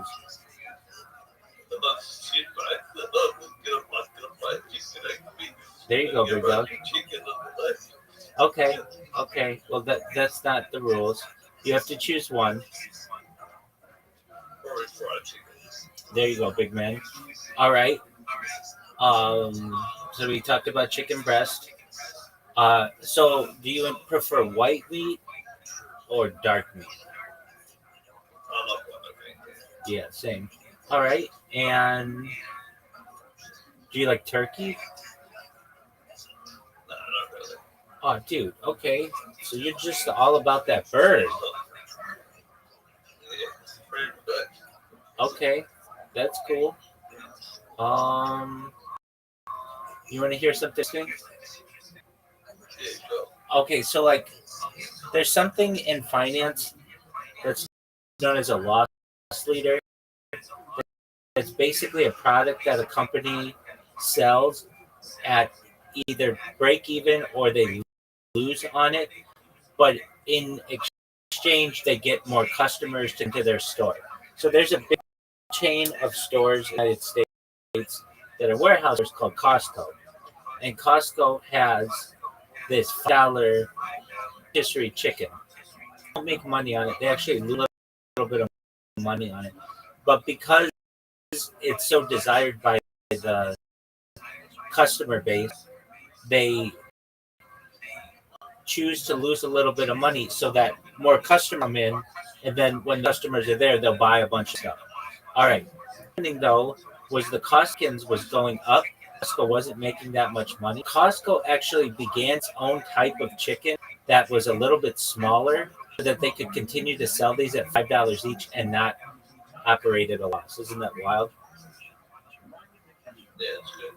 So now there's like a breed of chicken that is called the Costco chicken that is like it's become like it's this a distinct like species of chicken. I think that's wild shit. All right. So you're a big fan of chicken. Now I'm gonna ask, like, there's some stuff that's disgusting to me of a chicken. Like, what about chicken feet? Do you eat chicken feet?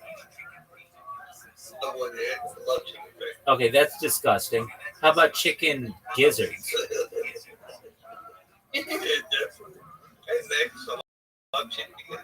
Okay, that's all disgusting as well. Okay, cool though. I mean, you don't discriminate. That's neat. All right. How about chicken innards?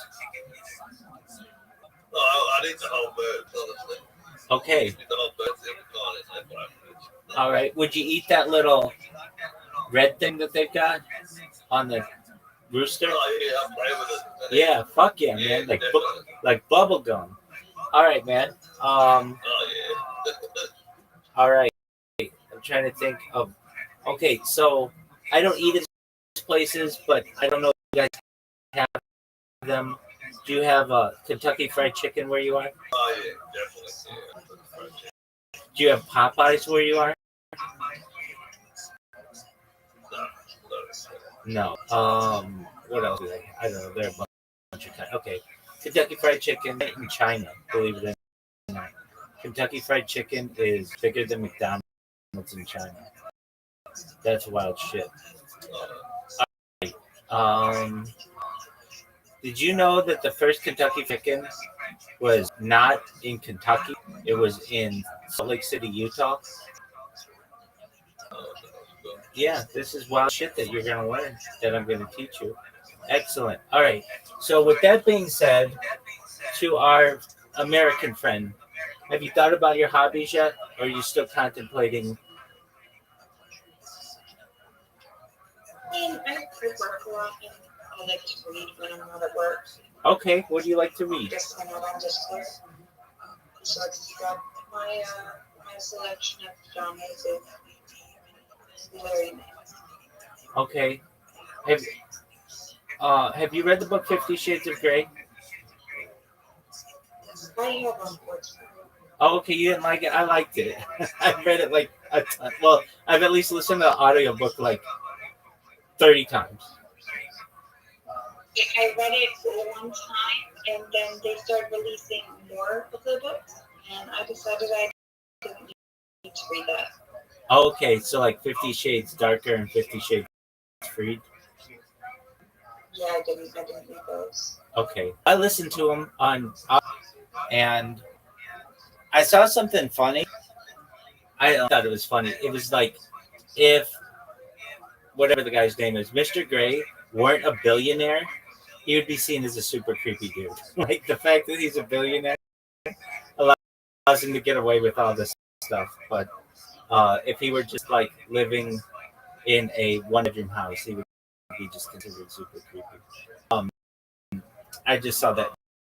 Okay, so Yeah. yeah. Okay, what other books do you read? Have you read like George or R. Martin? Any of that? So he's on my not there yet.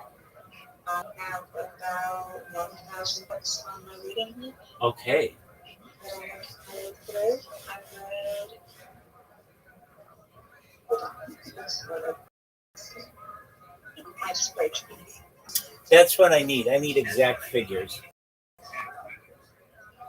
I'm reading my 51st book so far this year. Wow, that's quite an accomplishment. Okay. Very well. I'll probably finish this one tonight or tomorrow. Oh, excellent. Okay, I'm going to name an author and you tell me if you like him. Mark. Theodore. I haven't read Sir. Okay. Okay. Definitely. If you haven't, put it on that thousand book. At least a few of them. There's some really good ones on there. Okay. George Orwell. Yes. Okay. Excellent. Okay. Um. So those would be 1984 Animal Farm. Those are good ones. Yeah. Okay. Michael Crichton. I think I may have read one of his books, but it wasn't recent, so I can't remember. That's okay. He does Jurassic Park, and he also did like a bunch of law books. The I forget. He did like Rainmaker and a bunch of them. Okay. What about Stephen King? Yes. Okay. Do you have a favorite Stephen King novel? I don't know. They what? Okay, what would that be? I can't remember what it's called. Okay. But it had shit weasels in it. Oh, okay. All right. Did you read um, the Twilight Saga? What were your thoughts?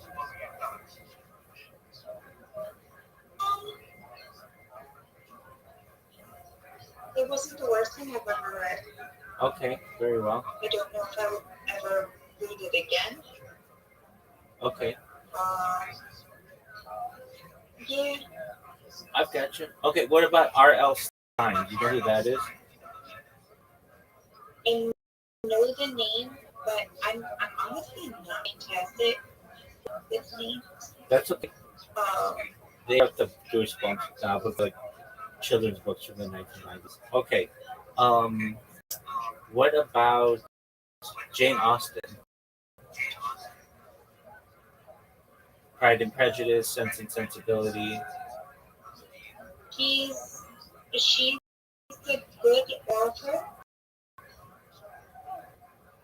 but it's my preferred genre. Like that's not really my niche. I read stuff. That's just it's not really just like I don't really read. I prefer. I don't want to say any specific genre, but I do prefer speaking slightly more modern writing. Okay. Um, How about Jack Kerouac? The Beat Generation. On the Road. don't think I've read him. That's okay. Um, how about Oh, the Stephen King book that I was thinking about was called Dreamcatcher, and it was terrible. Oh, okay. All right, and it was terrible. Okay, excellent to know. What about It was terrible. um, who? How about Tolkien? I think I haven't read a lot of this. Okay, so that would It's be like very, very, very wordy. yeah, no, Massively wordy. definitely you can't put it in languages. Um, okay, yes, Lewis. I do like yes, Lewis. Okay, what do you like? The Chronicles of Narnia. What? I grew up with the Chronicles of Narnia. I got the what is it, 7 books. Yeah, Did you read the whole thing through? the Lion, the Wood, Lion, the Witch, and the Wardrobe kind of deal. Okay. Caspian, Yeah. Voyage of the Dawn Treader, and him and his nephew. Yeah, there's a bunch of them. I think there's 8. Okay. And what are your thoughts on Harry? You know, I've never read the Harry Potter books. They're on my list, actually. Okay. I grew up in a household where Harry's forbidden. Okay, because of witchcraft. Yes. Okay. But C.S. Lewis was fine because He was a Christian Christian author author. about witchcraft, so that was acceptable for whatever reason. I don't know. Sure, I get you. Okay. What are your thoughts? Have you read The Hobbit of J.R.R. Tolkien? I have read parts of it. I have not read it all the way through. That's okay. All right. What about okay, I'm just gonna name classic books and you tell me yay or nay. The Great Gatsby. Yeah, Okay. Do you like it? it's in the middle. I'm Okay. pretty neutral. Catcher in the Rye by Steinbeck. I That's okay. Um, what about H.G. Wells? The Around the World in 80 Days, The Time Machine, 20,000 BC. Very much, yes. All three. Okay, excellent. Um, what about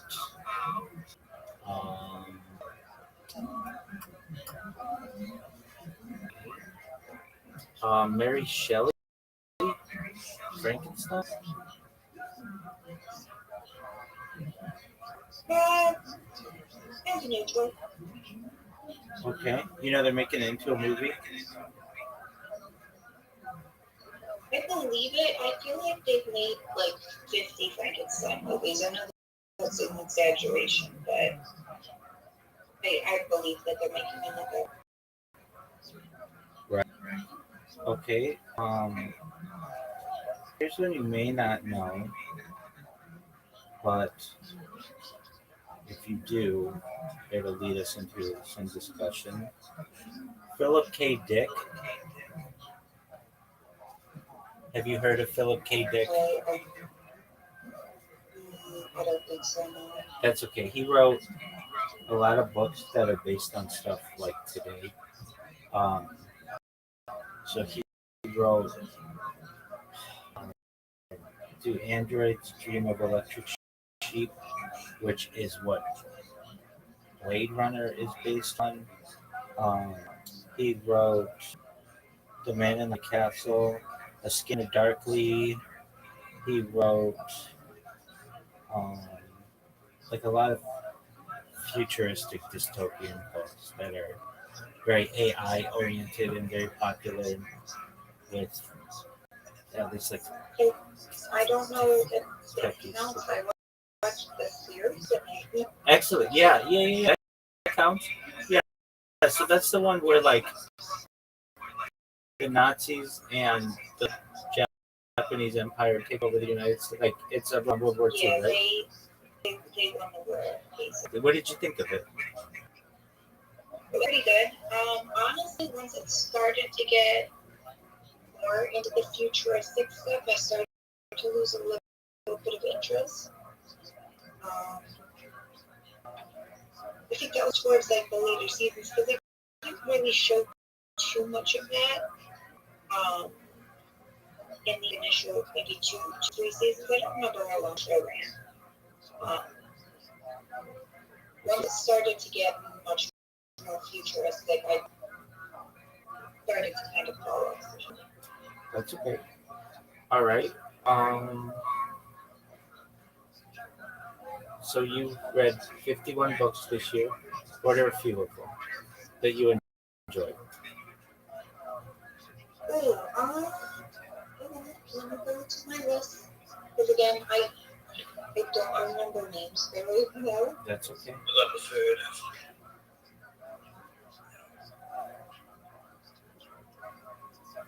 It's also almost 2 in the morning, so it's a little late. I'm still doing this. They told us. No, I'm talking about books. Books. What is books? Anything. So I really enjoyed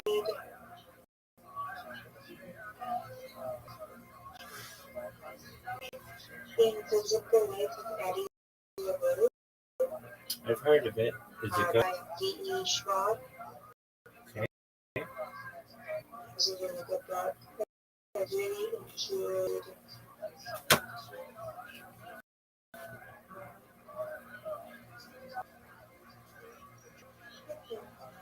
I'll know the name as soon as I see it. Clearly, The Unmaking of Jim Farrell. Heard of it? Really good.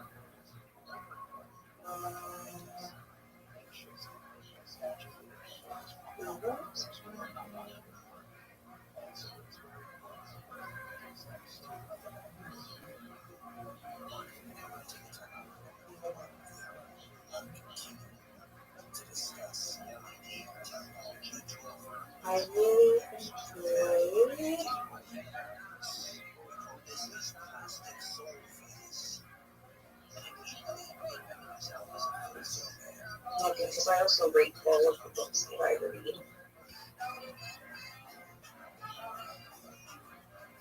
To Keep It in the Family, which is by John Mars.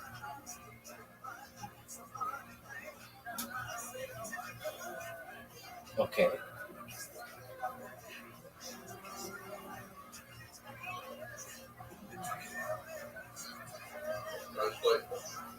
Have you read the Iliad and the Odyssey? I've read bits and pieces. I read them for school more than just for kids. Okay, they're coming out with an Odyssey movie. Anne Hathaway's in it. Timothy Chalamet. Have you heard about this? Comes out next. I think I have, yeah. Yeah, and I think Christopher Nolan is directing it. The guy who did Oppenheimer. In what's the name of that movie with Leonardo DiCaprio? It's like in that's like in your dreams. Um,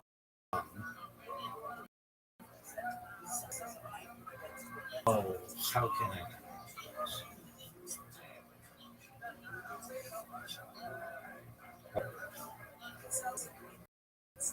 Inception. Um. Okay. Read. Oh.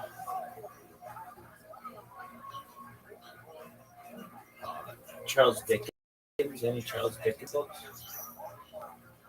Hey, let's see.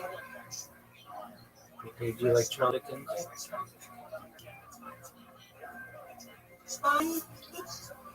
He's a good author.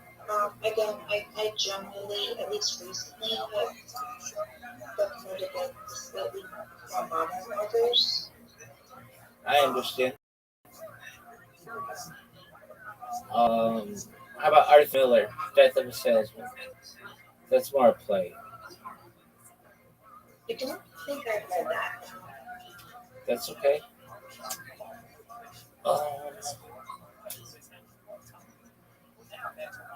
Okay, so you've read 50 Shades, the first one. You've read Twilight. Not read Harry Potter. Lord of the Rings, that little bit here and there.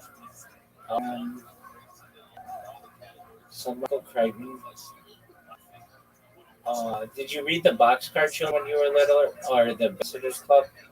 Yeah. Okay. Boxcar Children. You know what was amazing? Nancy Drew.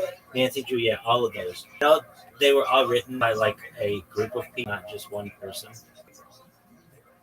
Not surprised considering the sheer number of books there are. Exactly.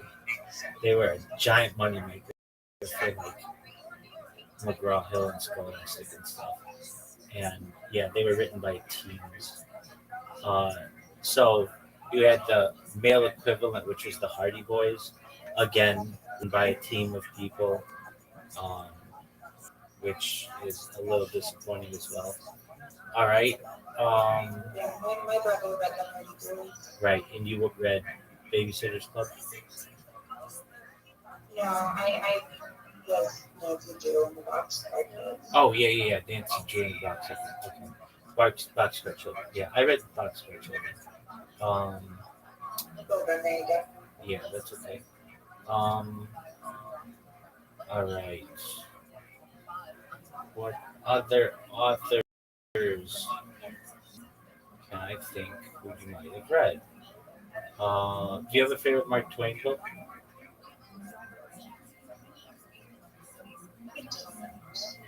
That's okay.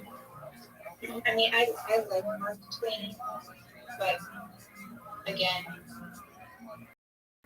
it's not my favorite niche of living. It's not my favorite style of like him, and I see him as an author. but I can't say that I have a favorite book of his. All right. And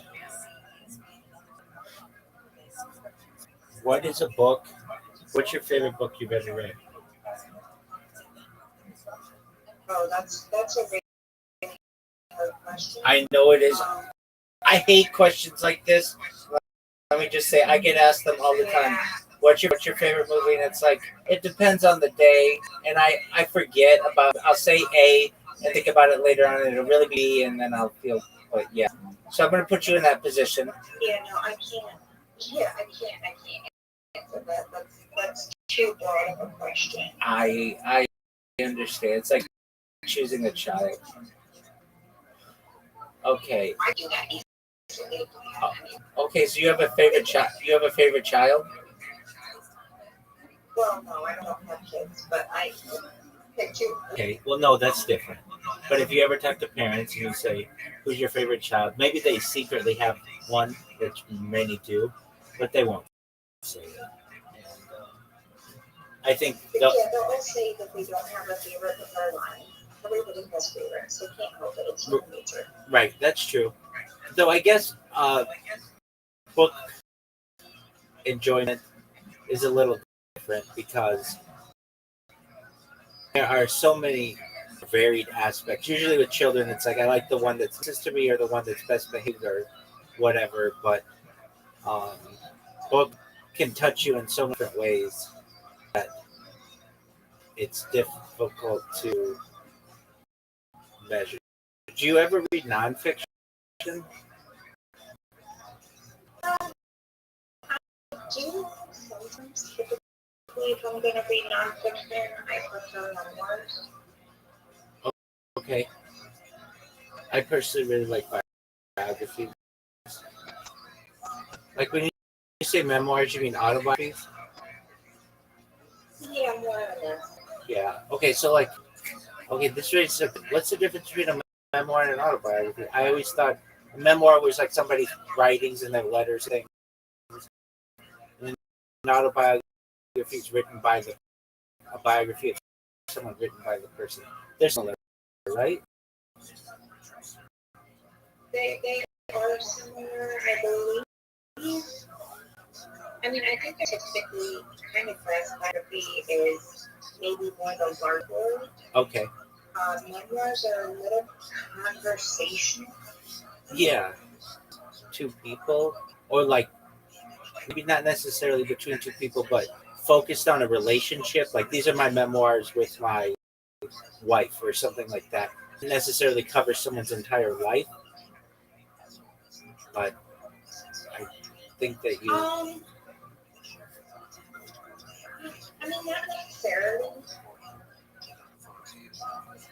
It might cover more of like a specific aspect of somebody's life. Oh, that could be too, like a presidential memoirs. It's a little bit. It's a lot less. I don't want to say it's less factually strict, so it is still somebody's story, but it's less focused on. It's less focused on the facts and more focused on the story. I don't know if that makes sense. Yeah, no, it does. I get that. That leads me to think you don't hear many people writing an autobiography anymore alone. They usually have a ghostwriter or they're with an author, or they just have somebody write a biography on them. But I don't really. I mean, I'm sure it happens. I'm just thinking of them, but rarely anymore I hear of somebody who's like, "Yeah, I wrote my autobiography, and I wrote it by myself. I didn't have it, and we went to a publisher and published it." It's just not. It's usually like the John Doe story, written with the help of Jane Doe or whatever it be. But I don't know. I think a lot of times people today write books to make money, or to perhaps launder money or funnel money or whatever it is, and it's less to get out their story. Like, um, not necessarily that way, but at least with a lot of these major publishing houses, it can be that way. But okay, I like biographies a lot. They're definitely my favorite. They're probably my favorite genre. I really like learning about people and their struggles, especially when they're young. I like to hear, like, I don't know, just like stories from people's childhood or adolescence. And I guess there's like a beauty to human experience that, like, we all kind of start from the same place generally, like as children, and then we go into something really special. And interesting to me that be like, oh, and this person and then UN Secretary General, or this person ended up being a famous singer, or this person ended up being a global leader, whatever it is. And it's like, but they also got in trouble with their parents when they were a little kid, or didn't do their homework, or whatever it is. It's like that those they're just interesting anecdotes that I find interesting. Um, okay, yeah, definitely. I'm going to excuse myself because it is almost spring, and I actually meant to go to sleep about. That's okay. Thank you so much for sharing and get to talk about literature. Sweet dream. Take care. Thank you for making my acquaintance. You as well. Take care. Bye. All right, boys. I'm gonna water.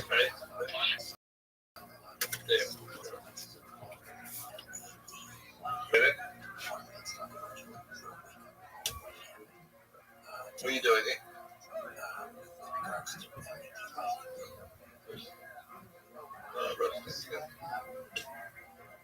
I'm making paisley, father your wife, and I told them, well, I ain't spread till the goodies.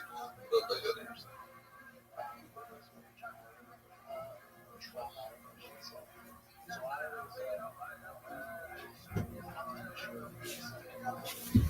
It's ridiculous.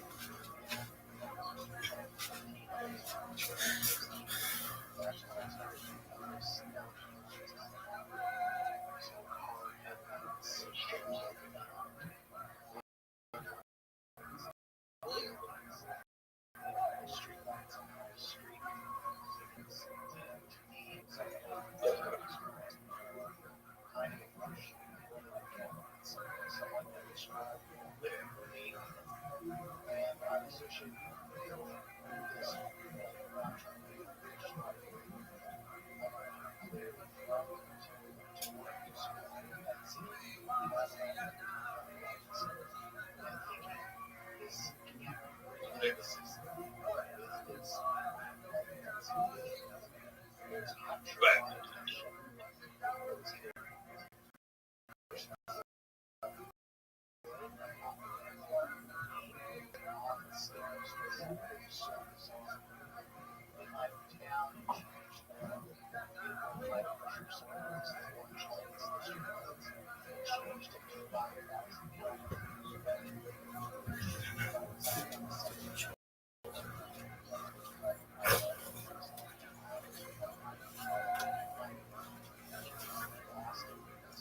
You can imagine, right? There's the thorns, the animal's struggling. What happens when you try to get a ram out of them? Into the draft night, and I was worried I was kind of thinking, nice. Ram out of the thicket, you get cut, you bleed, there's a struggle. I'm living in Saul, where there is struggle, there is kedusha. Where there is easiness, there's kedusha. Where there's struggle, you are going to get cut. You are going to get beaten. You are going to get bruised. That's where there is. So where there's ease, there's comfort, but no kedusha. Where there's struggle, absolute hope. And listen, that's the story. Sometimes starting off with Adam Avinu. Yishmael starting off with these sometimes like trying to take holy endeavors, and then they get difficult. We make the mistake of thinking that if Hashem would want this to happen, it would have been easy. The fact that if there's difficulty shows that it's not the right thing. If I can't, that's just the opposite. It's just the opposite. The endeavor the more intense the resistance, the greater ease. Means it might be something very nice, but lots of times that's incredible. So it's back to Navi Shaka for a little bit. Navi Shuvia, so Navi you try to get people to go ahead and worship Dara. I'm sure we kind of forget kind of English. So Gemara says, Madita Dakas. Remember again. So when you see the Navi Shuvia, that means like a Navi who tries to go ahead and get either an individual or a group. Next, Madita and Dakas is, remember, those who try to get the entire city worshipped by idolatry. What's that? What's the skila? I'm sure I'm going to finish this time. Not you react the skila, my time is up. So Navi tries to get people to worship about get skila. Why is that? What's logical for that? Nasis. So ultimately, the Xer Shava from Nasis. Mala Havon the skila, Afghan skila. Hopefully, from Shimon. Misa skila. Rabbi Shimon says, no. By the Navi, it says Misa. And what's that? The Misa Muna B'Torah stands in the Elakalim. In general, any Misa that is mentioned in the Torah is Chana. Madika Erni Datas B'Skila, my time is Rabbanon. So why is it that Madika Erni Datas?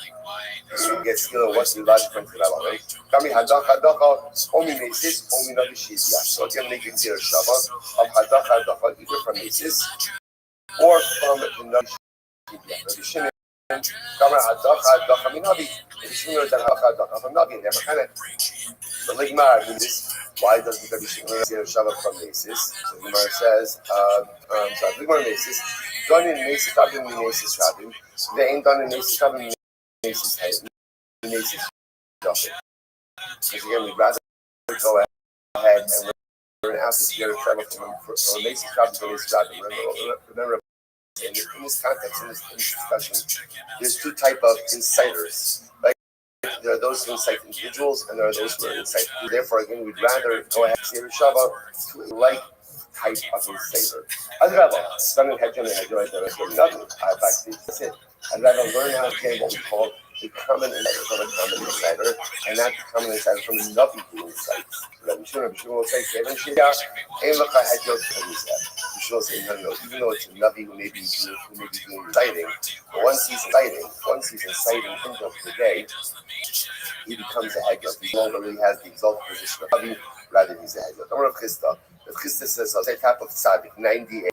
Machlokes, now this is very interesting to say. So in general, now we're back a little bit to this, right? False prophets, right? So now the shaila is, what exactly is it that he has to do in order to go ahead and be considered a false prophet? Now obviously, he's inciting people to worship Allah. These are fine, but let's listen to this. Machlokes ba'oker hakuf ta'avodas v'chavim, v'kiyum mixas v'dudal. I will say this is interesting. The Machlokes case comes up in the following situation.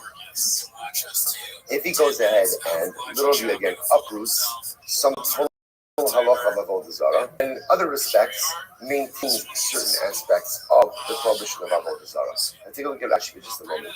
First Rashi, Machlokes, Rabban Rabbi Shimon. I will say now, obviously, both Rabban and Rabbi Shimon hold that halacha l'maisa, obviously, a Navi Sheker is going to be chayiv misa. What's the Machlokes?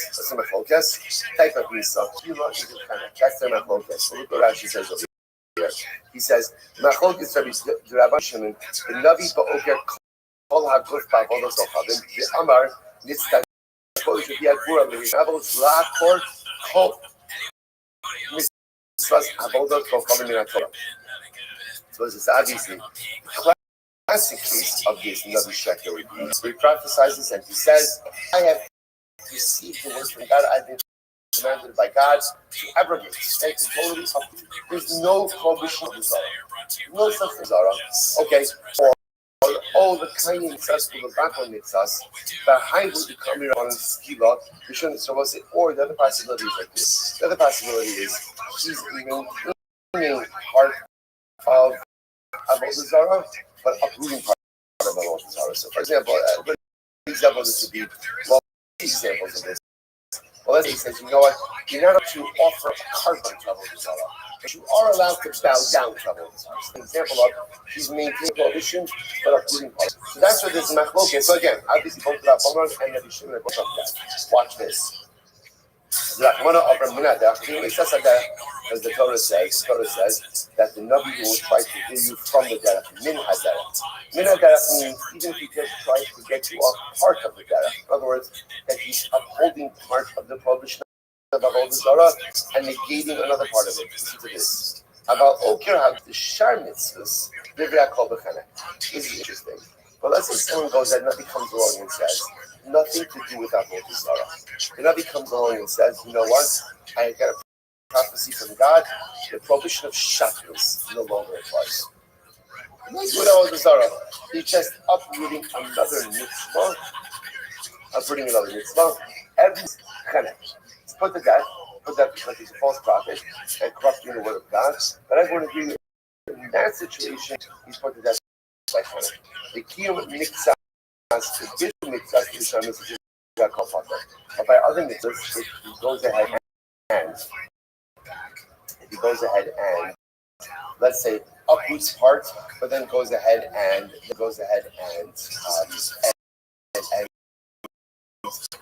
maintains part.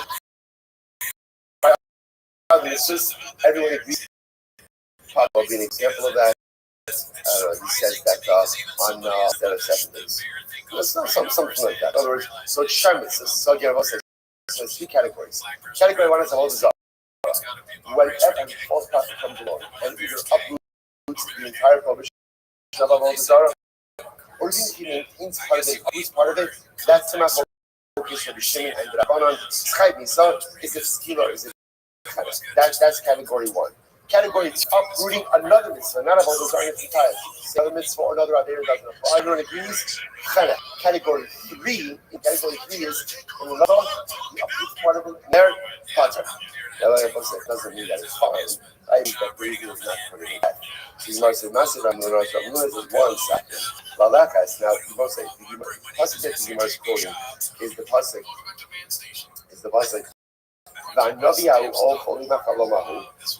You must keep Sarah Allah Shalokechem. So this is talking about the Navi Sheker, the false prophets. Now the Gemara is dissecting that pasuk a little bit. Lalachas, right? Because you can remember, he's going ahead, right? He's veering you from the path that Hashem told you to follow. Lalachas, Zum Mitzvahs Aseh. This is the first positive commandment. Ba, Zum Mitzvahs Lo Saseh. Prohibition. What does this sound like? This sounds like that you think the Navi messes with other parts of the Torah. What's going on over here? These are like and if you want to think it's talking about idolatry, it's like, is there any positive commandment associated with idolatry? To which the person says, funny you should ask. There is. So Gemara Pista, then you can't stand. There is a positive commandment. What's the positive commandment? It's just supposed to be the altars of Avodah Zarah. That Amnuna Amar, so said that Amnuna there perhaps not version of this. So Amnuna says like this. I will say, a tremendous of this amount of help from our like a grandchild almost. You know, Shem much more nachas in there, Shem follow the ladies down to Salah Kadisha. But and Rabbi said really it's an opportunity. This is now obviously second issue on the chat. I'll be very thankful to do for us this morning. Tremendous. I shared it 5:49 this morning. There was a Zoom during this campus, right? Which is strange. And we saw some promotion. And it gives us some thank you. Thank you really for all the late nights, the early mornings, and the coffee is delicious. Thank you very much. I will say that. Like I never get around to applause. Wow. Okay. Also making the coffee. Fine. You guys as follows. Rabbanuna says as follows. Rabbanuna says like this. Our machlokes ba'oker hadros. Being that was coming Shabbat every Shabbat. She also says if Rabbanuna comes along and Rabbanuna he has a different approach. He says like this. Any time a false prophet comes along and uproots something from the Torah, whether that is Avodah Zarah or any other mitzvah. So in this case, again, the Rabbi is coming along and he's saying this mitzvah or this aver, whatever it is, no longer applies. And he's uprooting it in its totality. Anytime that happens, the Gemara says,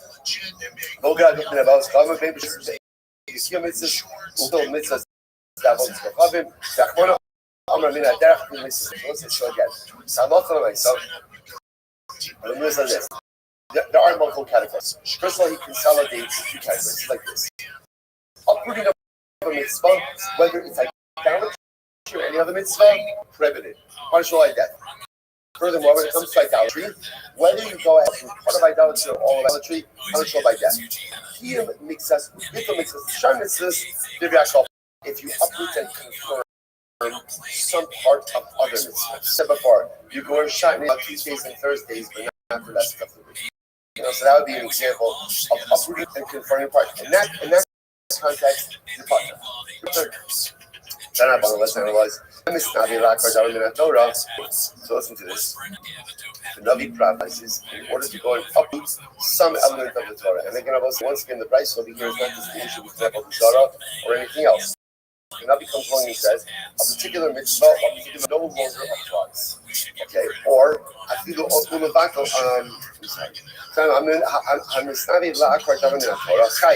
fine. The kayin mitzvahs ulavakel mitzvah.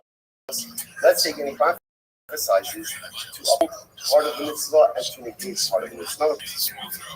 The Shimon says that Potter.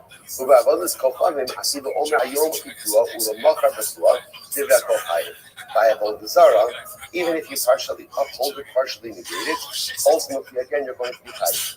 You're going to be chayiv. It's interesting, by the way, his example of that is, let's say he says, on Mondays you're allowed to worship the rest of the weekend is still liability for that. Abai is some of the Kreshkis, though. And now we have essentially three different versions about how the Machlokas ultimately unfold. So Abai holds like let's just go through this. Abai holds like a Krista, or Makaris like Krista, and he therefore interprets this entire discussion like Krista. So, Rabbi some of the Krista,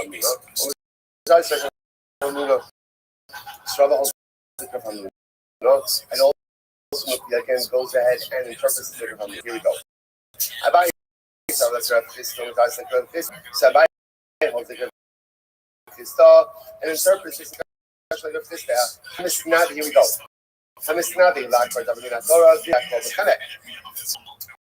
Again, if a Navi comes along and up in the Torah, now what is the definition of reading in totality?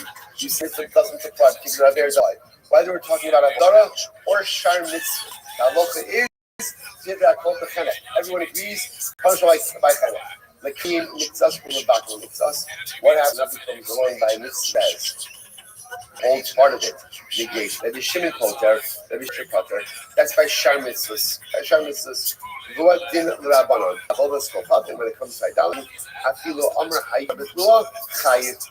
But when it comes to idolatry, even if the false prophet is partially upholding it and partially negating it, everyone agrees there is liability, right? When you mess with that Zara, whether it's full negation, partial negation, there is going to be a Chiyuv Misa. What's the Chiyuv Misa? Market this way, market this way. That's not focus. That's not focus. Chenek versus Skiva. Go, that's Abaye. Rabbi Sarah and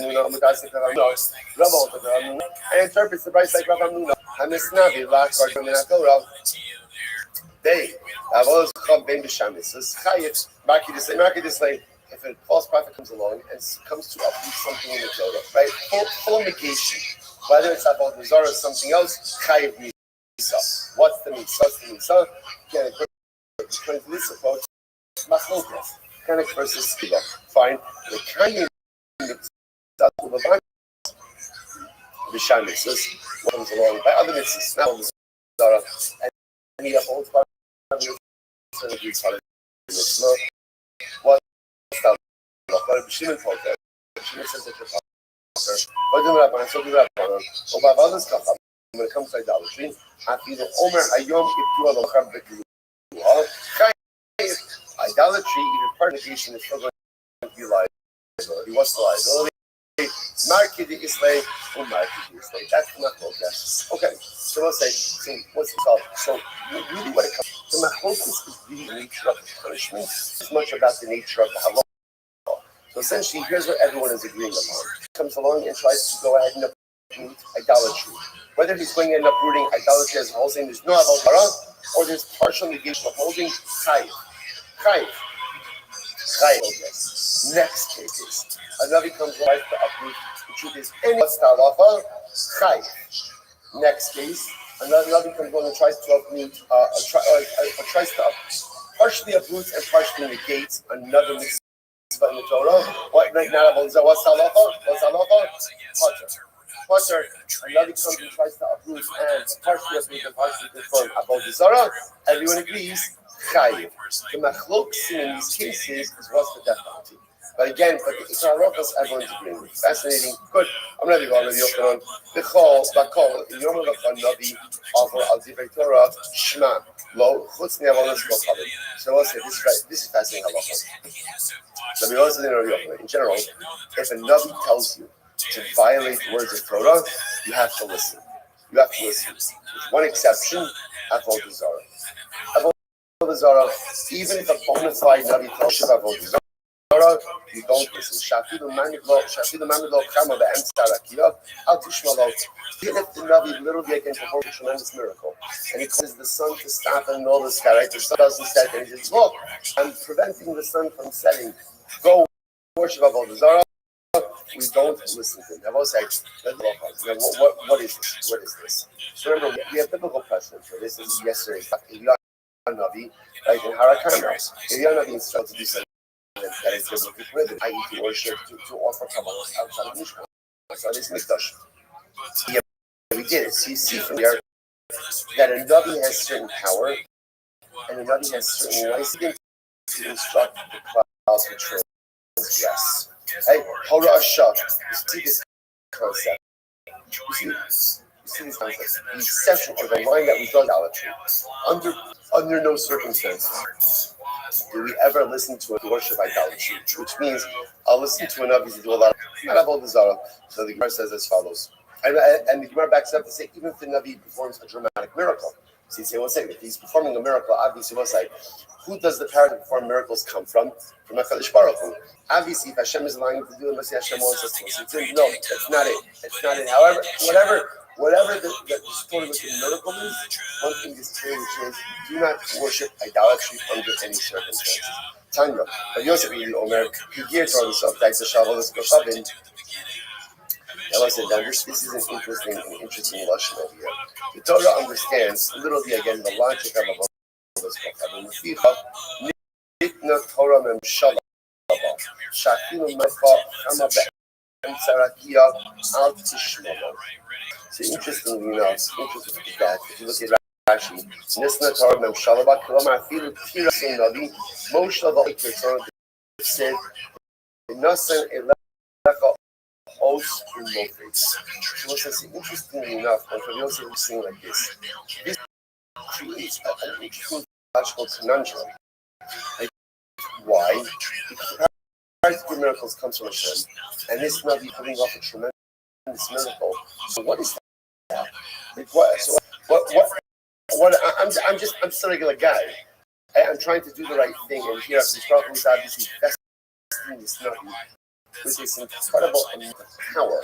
So how am I, as a regular individual, supposed to understand the circumstances that are unfolding right in front? To which Rabbi Yosef really says that Baruch Hu sometimes tests us in our spiritual fidelity to Him, and therefore our to certainty and to do certain again. It's against the will of HaKadosh Baruch Hu. Again, even if the Navi performs a tremendous miracle, so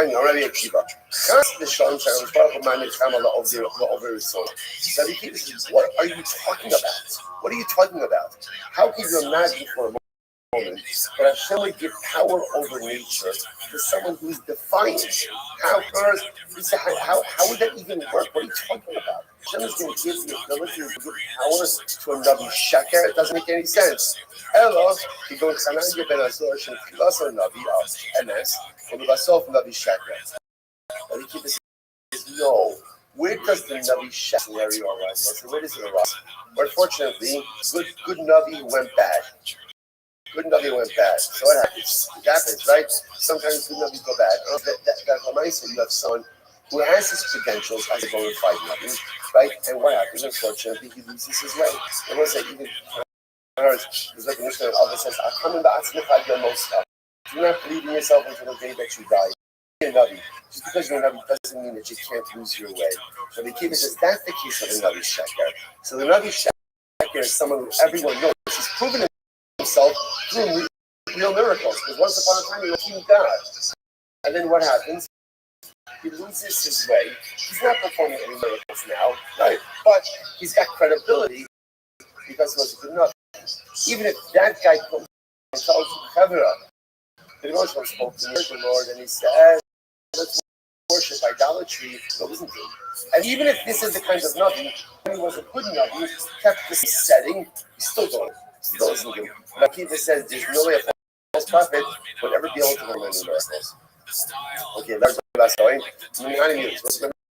Remember again, right? Bas Cohen makes what's punishment straight up. So the Mishnah said that interesting enough, if you testify about her, they don't get them straight, but rather what do they get? They get henna. So that's for adultery, right? Adultery. Behind me, we know this one.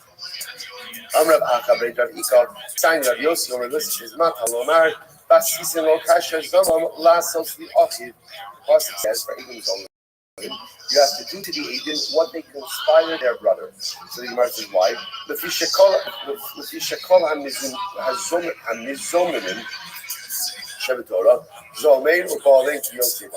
So in general, the way Edom Zomin works is what kind of punishment is it? Reciprocal punishment. Whatever the Edom wants to visit upon his defendant is exactly the punishment that they themselves get. Now listen to this. The Gemara says, so what happened? Now we know Abbas comes from this adultery. She is put to death straight. Now we know that her Boel, the man who she commits adultery, doesn't get straight, right? Because again, the Torah and the punishment her. Zolamin in Yodea. In Lohokshu, or that they can zone. Suppose it's now 3 different things. Two people committed the same crime, but yet their punishments are dramatically different. The Basquin is going to get song, the guy is going to get Hanex, right? So, what are they getting? What are they getting? To which the Gemara says, Omer, Lasos, La'achiv, La'achiv, La'asos. So, interestingly enough, the way the Pasuk is phrased is that the Eve are given a reciprocal punishment. Whatever they wanted to do, La'achiv, it's to their brothers, right? We give them the reciprocal that they were going to visit upon the Boel, and therefore Allah said they get Chenek as well. Hajr Allah Elohim Hanech. We'll say Mazel Tov. We'll say, get ready now for perhaps the most overwhelming. We are about to engage in. We'll say the next couple of days. It's Olam Haba. Every morning is Olam Haba and Olam Hazah. But these Gemaras are going to change our lives in so many ways. Mishnah. Kol Yisrael. Yesh L'Chelik L'Olam Haba. Okay. Every year has a Chit L'Olam Haba. V'Shnei Amar. V'Amech Kulam Tzadikim. V'Olam Yershu Aretz. Neitzer Ma'ata'ai Ma'aseh Adal Yisrael. So it's the Gemara quotes the pasuk.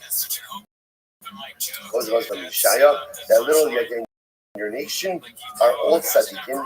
They will forever inherit the land. Neitzer Ma'ata'ai, literally again, like my creations of my plantings. Ma'aseh Adal Yisrael. And they are the creations of my hand, through which I become glorified. So the idea, the part of the concept that you must be focusing on over here was by the way, Rashi says, like, what is this doing? Right? What does this have to do with our context of our discussion here, right? We were like knee deep in death.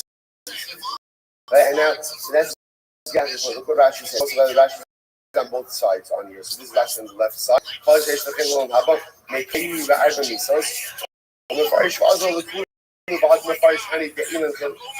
Rashi says over here, about that penalties, and we're going to talk about how.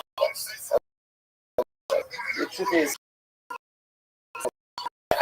this next thing, which Rashi saying in just a moment, which is fine, but I think just even before we go on, what he's saying is, no one is beyond salvation. Right? And even those who are killed by Nisas days, ultimately, as long as they get children before they die, Holy Spirit is going, you might have thought that they're being executed by them. That is the end of the road for you in this world and the next. It's not true.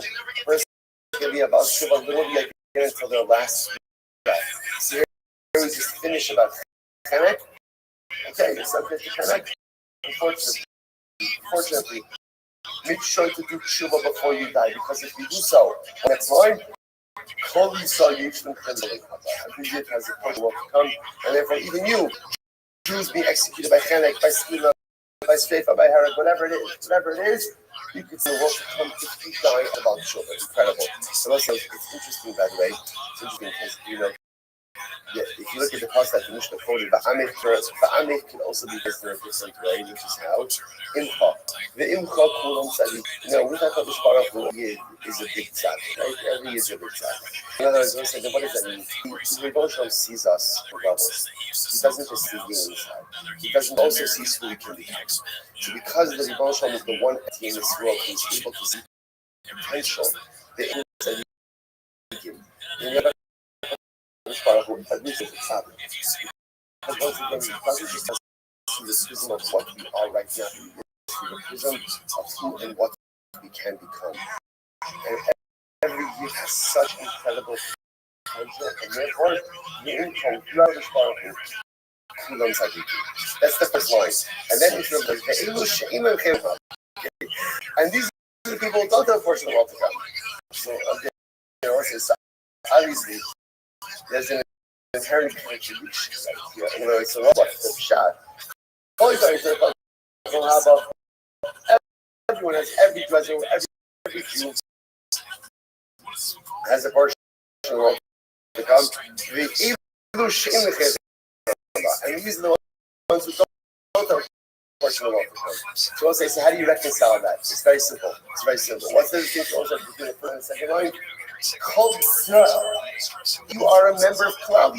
If you identify as part of Christ, in other words, Klal, you have a portion in the world. When do you lose your portion? The moment you remove yourself from the Klal. Because if you notice again, it doesn't say the Elu shall be strong. It says the Elu could be Israel. You could be Elu. If you're Yisrael, if you start building up bonds of Africa, embedding yourself within the cloud, sometimes no matter what you do, you have a portion of the world to come. But if you're an Elu, you're Bamach, you're in dissension, you don't like other Jews, you have difficulties with Africa, you remove yourself from the cloud, then you could lose your Olam Haba. Put yourself in the cloud, Olam will always be yours. Remove yourself from the cloud, you put yourself in danger of your sacred portion. Loses the portion of the world to come. As there is no resurrection of the dead. This is not divine. Vapikoris. Again, we see Bashi says on the first, who Vapikoris is. Kiva says, Apakori is far enough. This is very interesting. So I want to say, even one who spends what is that? What is that? Secular knowledge, secular books, what? So again, I have to define exactly what that means. Someone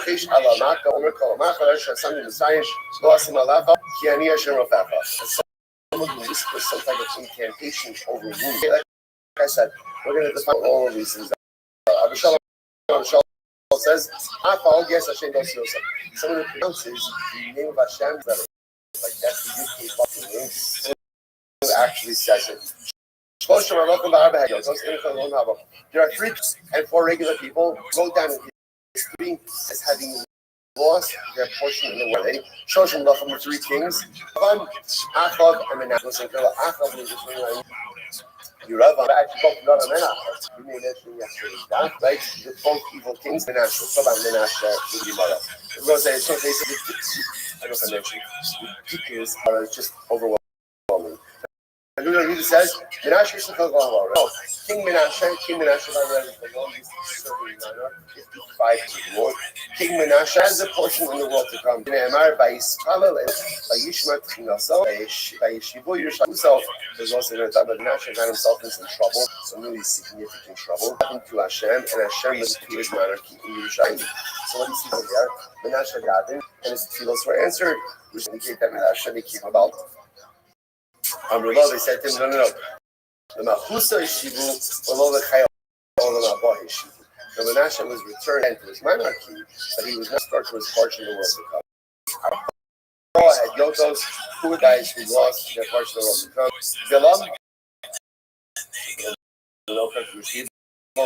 Doeg, we're discussing, he was an advisor to King Shaul. Achitofel, one of the advisors to David Amelech, who then switched sides to Shalom, and the Chazi, like the Gabbai of Eliyahu Hanavi. Again, we'll talk about all of those. First, the Kol Kach Lama. We're jumping right into this. Why is it that someone who goes and denies resurrection, like someone denies resurrection, why is it that he does not have a portion in the world to come?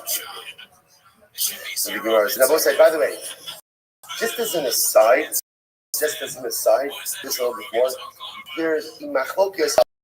What's the phrase Olam Haba refers to? What is that? Is that like the life? Is that when you done like that? That's is that messianic, like post-resurrection? Well, we're just going to go to for our purposes today, although we're going to just right now. We're going to switch to flip-flop on this. But the nice for right now, the idea that Olam Haba is how we find your portion of what comes where you go after you die. So we'll call it eternal life. Now again, what's the interface between Abba and messianic resurrection? So nice again, we'll see some allusion to this in Eretz Hashem, but that's all this. Gemara says, I understand. The guy denies resurrection. He uses his all of Abba, to which the Gemara says, yes. The Gemara says, the Kol Rach Lama, Tano, who covered with Chesanis? He rejects the notion of Chesanis. And the fifth of, well, yellow Chelek with Chesanis. But let's say that, interestingly enough, from the Gemara, in this context actually means messianic era, because the Gemara says like this guy, he rejected the notion of Tchias HaMesim, and therefore again he gets no Tchias HaMesim, which by the way makes sense. If you don't believe it, you don't get it. If you don't believe in resurrection of the dead, you don't get resurrection of the dead. As well say the way that devotion works is reciprocity. You connect the task, reciprocity. The Rabbi I'm Rabbi your son. How do you know that a Baruch works? Listen to this. Interesting where the Gemara learns that. There are other psukim in the Torah which seem to indicate this. The Gemara chooses this story.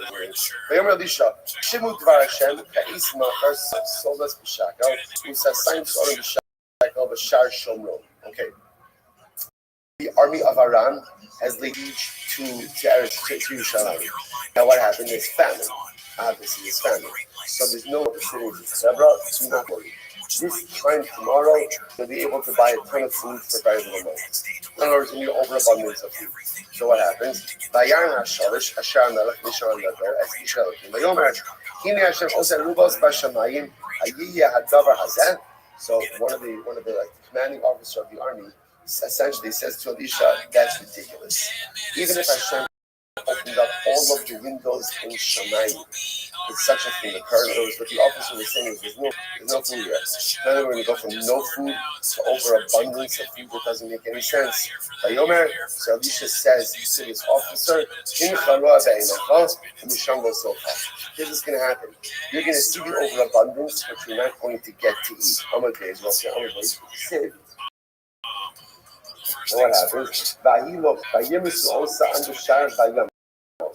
It's interesting. So again, by the way, the end story is that night the army of Aram packed up and just left. They just left for a single reason, and they left behind all of their food, all of their provisions. So the next morning there was a stampede out of the city to get the food of the Aramean army. Who was killed in the stampede? This officer, he might say, I have a Dilma kill us, Elisha Garma, right? So maybe it was the curse of Elisha that caused this death. Kill us, again, the curse of Elisha is very powerful. Even if again, if it's just any other exposure to something. If that's the case, so just like my bishar, why does it say by the gate? I'll just say shar, because the conversation that happens between Elisha by the gate. Therefore, Rabbi says, therefore, Allah myself must even hear me the connecting with God. The Shfarach operates Therefore, again, if a person doesn't believe in Tchias, then process is fine. Don't believe it, I'm also not giving it to you. If you don't believe it, you're not blessed. Says this is one of the most important episodes in Torah Kula. The Rebbe actually bases it on the pasuk in Tehillim. Hashem Silcha. Hashem Silcha. Often we translate Hashem Silcha as Hashem is your shade. The Rebbe says, no, that's not what it means. What does it mean? Hashem is your shadow. What does your shadow do? Your shadow does whatever you do. The Rebbe says, what you get from Hashem is what you are willing to pay. Right? What you invest is what you get out. The way Akash works in our relationship with him is divine reciprocity. So if I go above and beyond for him, he'll go above and beyond for me. I act in supernatural manners for him, he'll act supernaturally for me. I push myself beyond the realm of that which is expected of me, then he'll do the same for me. Again, it's very important. If I'm the kind of person that I'll check the boxes, I'll do what I have to do to maintain I don't want to hide. So therefore, I'm going to do what I have to in order to get by. Just that same type of person. Because I was going to react the same way. So again, if I am embedded in mediocre Judaism, so then expect mediocre divine response. That's the way it works. It's best possible. On the other hand, if I want more from Hashem, if I want supernatural worship, if I want to listen in the flows, then I actually become supernatural in my own people. Then I have to push myself to grow. Don't expect more from God than you yourself are willing to invest in a relationship. Hashem is my shadow. Hashem is incredible. From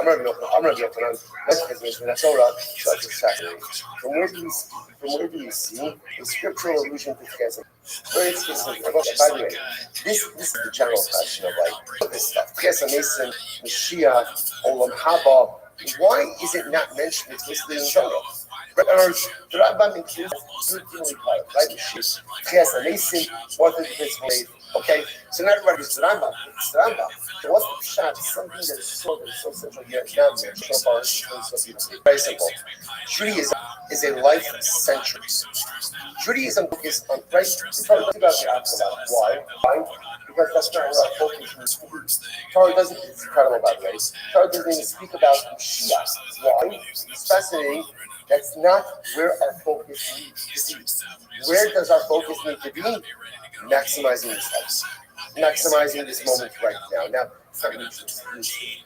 But when I say that's not church makes an amazing observation. The verse says, by the way, if you notice, if you ever drive by, the fundamental distinction between what you see in virtually every church, every shul, fundamental distinction is cemetery. Churches often have cemeteries attached to it. Shuls, cemeteries. The only places often you'll find shuls and cemeteries. And that was because of land damage. Like that was just often because the community was given like a plot of land. You had to do like you and die on that same plot of land. So that's why you have cemeteries. But if you notice, like no one ever, it's not that you could have like a nice courtyard over here, but right?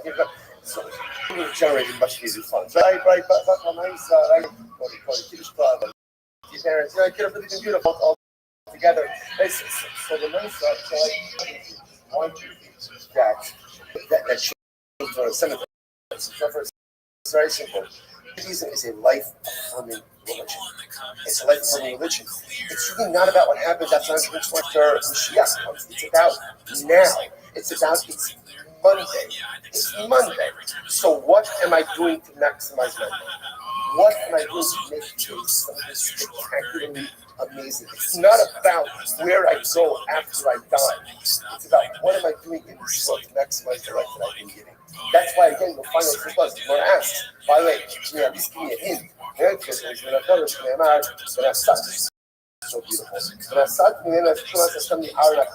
Because it says, you will give the truma to Aaron. You must fly. What does that mean? I'm supposed to give my truma to Aaron, but Aaron's dead. Aaron gave my truma to Aaron. Here's the bigger problem. Not only is Aaron dead, but what? Aaron never came into Eretz Yisrael. Aaron at 25, Aaron vote. He never came into Eretz Yisrael. So what does it mean I'm giving him a shmur? And a lamech sha'asi lichtos so listen, what it means is that one day Aaron is going to come back to life. And the nurse said, Klal Yisrael is okay to give him the you can't. And here is a remez to Pias, and supposed to help you with that, which means also that they come, share some of these years old. Aaron is going to come back to life, and each of us will have the opportunity to bring our Shema to Aaron. In fact, the Pasuk phrases is that way. That is a scriptural allusion because this will stop over for today. Do not worry, do not look ahead. We're great. Both sides tremendous. It's incredible week. Everyone.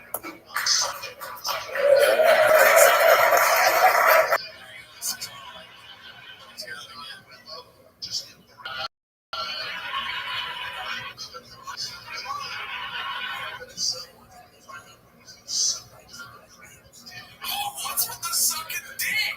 Yeah, I know, every time. We hear everything that's going on right now and just total silence on that. Turtle laughing at him, talking about sucking dick again. He's always just like, all right, good morning. Let us begin a good it's very important in the Shabbaverse. Begin the week. Turning up the Pesach and then Toshay. About the Torah and beautiful now. Actually, I want to give you coming instructions this week. Ridiculous. It's too good. So good it should be legal. That's how good this is. I was going to say, so begin by thanking all of our sponsors for this morning's thing. Our annual Talmud Torah sponsor for Top 10K Hey. The Tosin is talk about the song for dedicating all the children Rothschild as a Jesus for the song struggles to honor Israel. Talmud Torah sponsors for the month of Adar, carrying the dream and loving their having solid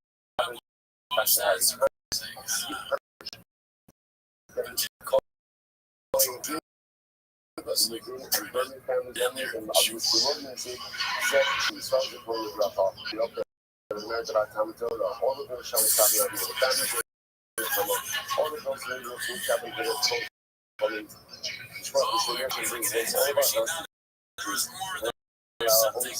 successful.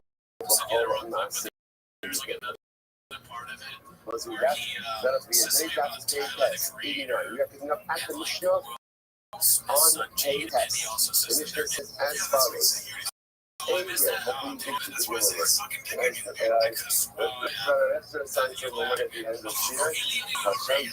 I don't stop on Sunday, there will be no chance of it. And plus, if you look at, we have something incredible like that ahead of us this week, but something ahead of us as well. So, gotta give myself a fighting. So, 89 again, we are still on incredible Savior on the numbers. One of these should be out there. So, we learned already the halachas concerning when a zaken mamre is put to death, what type of masmur is needed to make a zaken mamre. Now it comes to the actual zaken mamre. So the Mishnah says, we do not execute things in the city, we execute it in things in the the Bible is what happens. Look at Rashi. Rashi is about 2 initially, the nation should discuss hagazis. Problem ahead, because we may love the shine of an action, also some hedging to go on the yavna, by dying a by his tire, the operating hold to the kilo, and we still for the yavna. So again, interestingly enough, yavna was one of the locations that was English was exiled. So the English is saying like this. In order to go ahead zaken mamre, the global has to be situated in the adversity and chamber of human spirits in this compound. In which if the Sanhedrin is not place, rightful place, even if the embassy is still standing, you can't execute the zaken mamre. Now we also look into our brothers in Yerushalayim. We see the zaken mamre up to this, goes up to the high court in Yerushalayim. Umishamim also ad harayam. Also Beretta. So what we do is we incarcerate it, like we put it in a hole for himself, but so the next up comes Zayah. The next up coming young kid, one of the genius coaches, was just going to point out how the whole is this. Remember, again, this is the first dot, the first post-correlated dot, and what does it make reference to? To the dollar. Everyone's on a journey. Everyone, man, we're always journeying to something else. That's the beauty of the youth, right? It is never stationary. It's not like, okay, let's sit back to the flag, that's it. We're always traveling forward to the next thing. So part of this job behind us is, again, we're not yet the privilege to be residential in Shalayim. So again, the rest of the probably so points a little bit behind us. But now again, Baruch Hashem, it's okay. There's something behind us. There's always something new right in front of us. Pesach is head. So it keeps us again. Going to the first day of the Mishnah and see, it keeps us up in memory in a whole piece. Up until the next level, up until the next level. And when we go to level, you executing on your own, which is fascinating. Now, why should it not? The color on the shul, zero, for the reason of the Rabbi Akiva. Because the Pasha says literally, the entire nation will fear, they will fear, and the fact that they will not follow in the footsteps. These are what Rabbi Akiva. Well, the Satan Rabbi Akiva says is like this. You gotta make a spectacle out of this. People have to see this. People have to understand this. Public part to this. Unfortunately, it's saying that we see this by cell phones, people see certain things. So that's the relationship. But it says, you got to execute it for the government. So it should become public spectacle. Even the honest, check. So do not delay judgment like that. There's absolutely no need to do that. Also love because shorten the columns. Here's the issue. Everyone agrees that Miguel Ransom needs some element of publicity. The very the publicity component essentially is established by holding your culture about and executing again on the level. But you don't do that. There was an honest something you do not correct something. Somebody Somebody take a bow. Executing it. We're not going to go ahead and beforehand. Potentially for months at a time. Rather, go ahead and execute it. So what we'll do is we'll send out letters, and we say each one is how you celebrate. And again, that's how we'll go ahead and we'll perform the publicity piece. We'll write about it, and we will send it out. Incredible. There's a couple of focus about how we go ahead or just say, when we go ahead and execute something on it. Look, that's how it was. In recent also, essentially, what you say that you're not called the right, which pretty much echoes the Mishnah. The right says as follows. In the Nixon also, another basin should be actually based in something not really is local based in. Another based in Shadiagna, not even a based Yagna. Once again, you based in Yagna is the same as itself was exiled to. Now they also based in Rabbi Yerushalayim. That is, they were bringing something up to the high court in Yerushalayim. And the Sham is also Azareno. And we wait to be holding, like the holding the holding himself. And the Nisi also the level, the execution of the Shiyama, the Shmuel, you grow it, you get that Yashiva. So the Prophet says, and they will fear. This is the word of Rabbi Akiva. So again, remember, Rabbi Akiva, what do you think of everybody hear about this? The Rabbi is also said, when you try to put it out, I'm going to be Yudah. But he, does the Pasuk say that they fear and they should see? But the king is making this about that people should see this already executed. And he says, does the Pasuk say that fear and they should see? All it says is that they should fear and they should fear. So essentially, again, Rabbi Yehuda says, as long as people hear about it, they don't fear. They don't see it. As long as they hear about it, that's more than enough. Furthermore, again, why go ahead and delay his judgment? They don't say that Rabbi Yehuda understands this. Like humor is the corruption of the day. It's interesting something like life is every child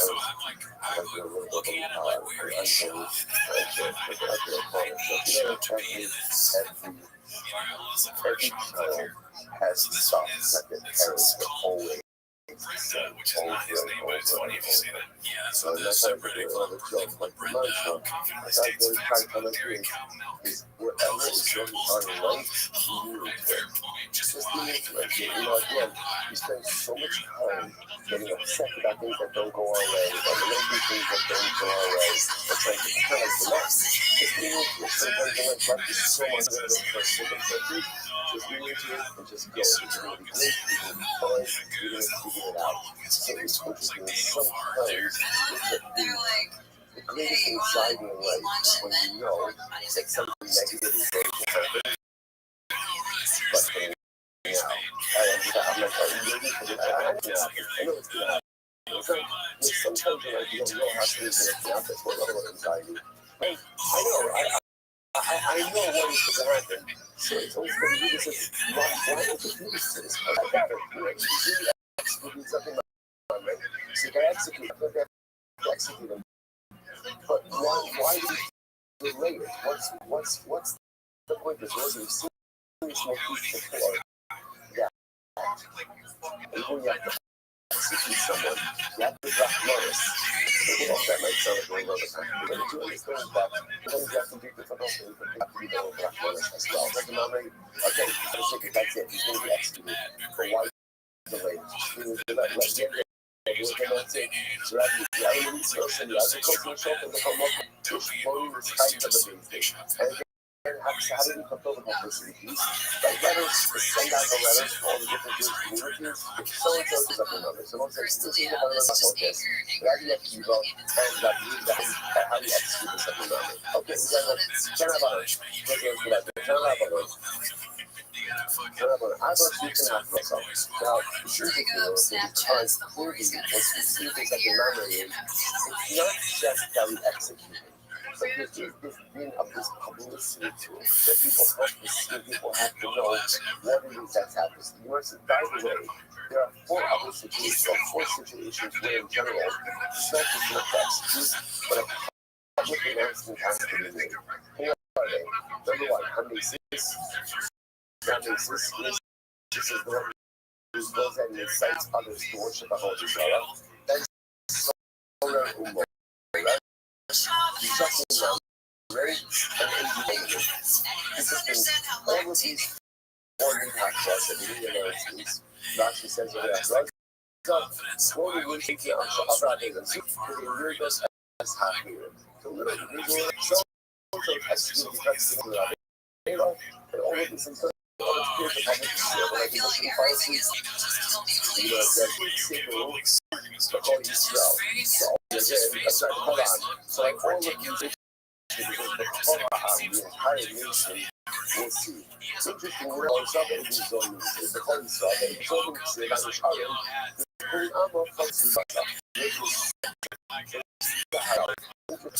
in the Russians behind this problem, like those who have made why some people use the same explosive Russian as Kola and the police reason because by Aegis, not everyone is fit for this.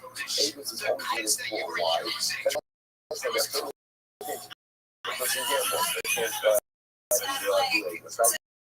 Person, he's not it, I can't also that bit, I can't do Aegis. So because Aegis itself is not hopefully shut it up. Therefore, the public admonition doesn't have to be not as sweet as the other circumstances. Okay, very much so. So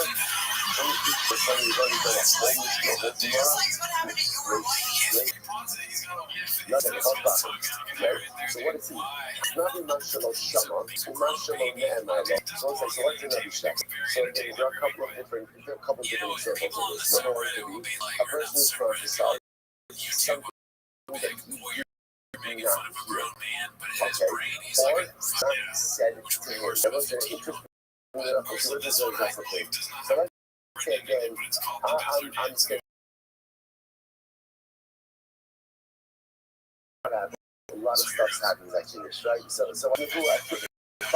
Many people think it's going to do at Kiddush, right? Especially by your first Kiddush. Suddenly, like, everybody prophesies these, but don't prophesy. So again, so what standing next to me, you didn't get to the law. Now, it happens to be it's a legitimate law, right? Just for the one is, I thought that the Bible did not say. Just number two, the emotional didn't get to the law.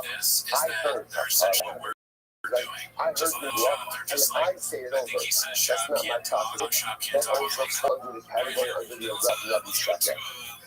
Remember, in these cases, we subsidize the outcome. These individuals, like Rabbi Shaka, is executed by court. By court. About a coalition is also. So let's say this is fast. This also someone who is law or refuses to share it. Like coalition or something. So the student law and refuse to share it. Now the point out the Rabbi, or when you go down and see this disregards, ignores the word of the Rabbi. The Rabbi shall give it asmo, or the Rabbi who receives the law, but violates the only law that he received. So all these things we suffer in Shemayim. All these individuals again get in Shemayim. Death at the hands of heaven. Everything of the heavens. Incredible. Now, I know he has roast in the email. And the study of all this stuff, I'm looking at all these teachings a little bit. And the study of all this stuff, if somebody prophesizes in the name of an Avodah I want to say, I'm not all this stuff, and again, says, little bit again, this is what the Avodah stuff says. After the comments, I come in. All the time, as I thought, even if what he's saying is factually correct. But let's say a person comes along and says, I hereby say in the name of Avodah that one is supposed to, avoid kindling the fire that all the people that were talking about the fight right? So in the clip, even though you're not seeing anything wrong, and what he's saying is actually aligns with what we believe as well. The fact that he's giving it over in the name of an Avodah makes you liable. A person adultery, keeping Chinese on the trust about it, and I have to show you all. I know how they get it from. So if the man says, like, not with her husband, I don't say innocent and not insane. Or they just got married and had you soon. But again, that what it is, well, the adulterer is kind of punished by further. His ultimate murder wasn't excused, but remember, a boss closed commits adultery, what's again, straight back. But remember again, that's unique for her, because not apply to her adulterer, nor does it apply to even solely. Like even witnesses who testify falsely about her. Shakal, I'm losing you. I'm also. So that's sorry, that's calling about it. Because now again, the way it works with only spot, you're getting a couple of classes and all kinds of the exception to this. Adrian is only going to buy a box coin, and she gets straight off, but they and where the adulterer will get credit. Okay, incredible. What's the next otherwise? So he did like says you are.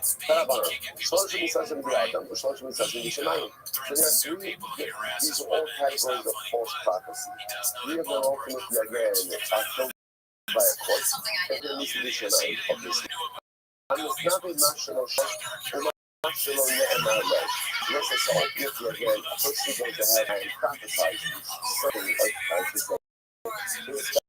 That's a prophecy that was not set to the event prophecy. Okay, this is prophecy in the right? The person just inventing prophecy, or they thought it was a prophecy that was someone else but after them. Or, and it's not even share of all this stuff, right? You say all this stuff, or a person goes ahead and prophesies it in the name of Avodah, right? As you said before, even if what they're saying is actually correct, these individuals are executed by a coverage as never was so, and not in a season of law, but does not share. And the back of the somebody disregards the words of the Navi. The Navi shall not give an answer, or not even disregards the prophecy. We saw something to be shown. Again, their death at the hands of heaven. It's interesting to note this idea. It's not a national shama. I understand why, if somebody prophesies, this person themselves, I receive the more information that they do not receive. I understand what is the fear of your son. Like, it makes sense. It makes sense. It doesn't prophecy. But if I go ahead and I hear a prophecy given to someone else and I give it over, I understand that it's not good. Why is it a evening song? Like, what song? I'm not making up the information. The information is factual. The information is correct. But now, again, we'll see the concept. We'll see why it is. But once again, practically what's wrong with it? You know what I'm saying? The worst Aveda a person to commit right is trying to be someone else. At the end of the day, I hope that life never to be someone else. You have always to become the best version of you. So when a person gives so much prophecy that was given to someone else, that prophecy is given to you. It's not mine. When I see and I now make it, that's me trying to become Ruben. But the idea of trying to become someone else like the you, that's ridiculous. That's such a toughness. You know, it's such an interesting thing because we often spend so much time trying to become other people. We see other people who kind of represent us like the model of success. And then, oh, I want to be that guy. I want to be that guy. Now, again, there's something to be learned from every individual. As we just talk about what we come up, I'm like, I have to learn from every person. But my hope is never to become someone else. So this when you keep the Nebuah that was given to someone else, and you make your own, that is the highest fundamental level of personalistic application. But again, my idea is to be me and to be the best version of me. You put someone else's Nebuah and you make it your own. Tell yourself, what are you doing? That's not a life. Because once you're not, if you fall into that trap, you're always trying to become somewhere else. Like, there's always someone better. There's always someone more successful. There's always someone who's trying to do that to other people. Rather, you like trying to become the best version of you. Incredible. All right, let's go back. The second one. Good. You know what I mean? Sure, you know all this fun. I'm ready to go. I'm ready to go. Because it says, Hanabi Ashayasi Dabar Bishmi. So it says, ultimately, again, the Nabi, who will intentionally try to say something over my name. Who's that? Zan Stamna Shaloshama. That first, the Nabi went down to the prophecy and giving over something that was not given to him. I do so. Next. Dasher Lo Tzibisi. I do not command it in. Hold up, I didn't see. But then, first, but I did command it to another Nabi. So what is that referring to? Zan Shalom Ne'amaro. That refers ultimately again to a prophet who gives over something that was not said to him. And he will go and see something over the name of another god. That first is someone who prophesizes in the name of idolatry. Again, what's the case of that? The case of that is even if information, what you are saying to that, the fact that it's been given over the name of Avodah Zarah makes it liable to that. Okay, and all of these cases, what is the Pasuk say? The mace and nothing happened. This prophet will report to that. From this side, when the Torah stamp in the Elef, and once again, stamp whenever the Torah says that it doesn't identify that penalty. The default is then I call them says Nebu also. The back I'll give them Rabbi. The I'll give them Ashmon. The second in Shema. About the next three. This one he prophesizes. All the back he doesn't share. The third disregards words of the Nabi. Number three, a Nabi who violates his own Nebuah. So all these people are put to death to the Shema. And where do we know this from? It says, Ba'ish Asher Lo Yishma. So once the Pasuk says the person will not live, the Nabi will not listen. Kari Bey Lo Yashmiya. So the Quran has not only Lo Yishma, but what Lo Yashmiya will not make it be heard. Which means what? He's holding back his own prophecy. The Kari Bey Lo Yashmiya. The Kari Bey Lo Yishma. El Divrei, Sim, Anoki Adrosh Imo. Okay, so once I saw again, in that one passage, there's someone who feels it, disregards it, like somebody hears about prophecy, disregards it, and somebody else who feels it, another disregards it, and another ultimately, again, who is Kovish as who also does not share his name. And this another not Shama. So now we'd like to give some examples. Most like, also, okay, fine. We'll count down a little bit. Understanding Shama. The person prophesies the son of Hebrew. So you might give an example. Zone Sikia Benano. But Sikia Benano. Who Sikia Benano? By Sikia Benano, big by himself. So it's interesting by the way. So this is the story in Nabi of where Aram was attacking Israel. And the interesting alliance, remember, there's a split kingdom of Israel, Israel, and Mahuda. The king of Malchus Israel is never the name of Achab, and the king of Malchus Israel is never the name of Yoshaphat. Yoshaphat was very righteous. Achab, unfortunately, was righteously turned, and but they realized that they had formed an alliance in order to combat that on. So Yoshaphat like idolatry, but I need some prophecy to back this up. Because it's like a super unholy alliance, and you need an unholy alliance to accomplish holy objectives. So I Yoshaphat like I just Achab produces. Achab got no choice. You can make enough money. You can find plenty of profits, right? So in other words, Achab's producing hundreds of profits, and so Yoshaphat is not exactly convinced. So there was this other guy, Sidkia ben Kenana, which is something interesting. So what does Sidkia ben Kenana do? He fashions, he makes iron forms, and it was supposed to symbolize the fact that Klal Yisrael was going to go around. They were going to be successful. Okay, so the Gemara says as follows. So my habit is so again. So now there was one guy. Sidkia really received prophecy. He really did receive prophecy, but ultimately again, it was going to see it was such a false prophecy because again, what ended up happening in this battle is Achab was killed in this battle. All of this hoping was that his heart was ready to lure Achab into battle so that Achab would die in battle. So the Gemara says, my habit on the other. What should Sidkia have done? This is a wild story. So Sidkia was deceived by a spirit. Whose spirit was a name sounds familiar? A beautiful vineyard that Achab very much wanted, so the novels wouldn't sell. So Achab has a wife by the name of Izelo. Izelo convinced Achab to essentially bring Neville's up charges and had him executed. Neville was executed, and ultimately Achab takes the vineyard. So what happened? So the spirit of Neville came back and kind of appeared to Sidkia, making it look like it was Achab's father, in order to get Achab to go out to battle with Achab was falling down. Okay, you imagine this. They were not Hashem. You need to find this Achab. Like the Moskila, Baruch put out a call for the Neshamas. Neshamas, who is willing to go down and pull Achab into going to war. So Spirit came before and said, I need Achab. I will go and entice Achab to go to war. They got two thoughts say, but also or Yudah might say, what is the meaning of the Baruch? He said to the Spirit, it turns out to be the Spirit of Novos.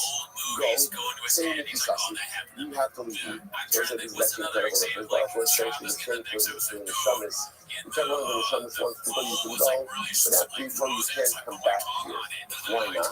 Because the job of this spirit is to deliver a false prophecy. The Rebbe for all of this, all MS, and something that is not MS cannot reside inside of the confines of the Rebbe celestial sphere. And then also Novos Israeli. So ultimately, again, it was the spirit of Novos Israeli who was there to avenge his death by leading Achab going out into battle. So that was the spirit that appeared to Sidkia ben Kenana. So Sidkia should have been a little bit more vigilant. Signal Achab the signal Achab. There's an interesting enough. You can have many prophets that have the same prophetic message, but each of them get it in a different way. It's fascinating. Well, prophets, you can have multiple prophets that give the same message, but no two prophets receive, or for that matter, again, they can respond to it in the same way. In other words, like, Obadja Amar, Zadon Lidak Vahishiacha. Yemir Amar, Kitvatas Vahishiacha, Zadon Lidacha. The Hasaga are just examples of Nevi'im conveying the same general concept, but you take them to sit in the thinking when you look at a slightly different way. It's actually a very beautiful idea, because if you think about it, what's the wrong? The wrong represents almost like the highest level of religion that I can find. So what is the Gemara saying? No two people can have the same relationship. Two people can receive basically the same message, but the way that message is received and the way that message is conveyed varies from the person to person. I really profound you. So you can put the message true by Yahuwah, but it's true by every element of our relationship that comes part of it. No two Jews have the same nature of God, the same type of rituals, the same halakhos, the same shulchan aruch, but at the end of the day, the way we relate to God, the way we interact with God, the relationship we have with HaKadosh Baruch Hu, varies slightly, but nevertheless there's a variance between one Jew and the next. Incredible. So the Gemara goes like that. The Gemara says,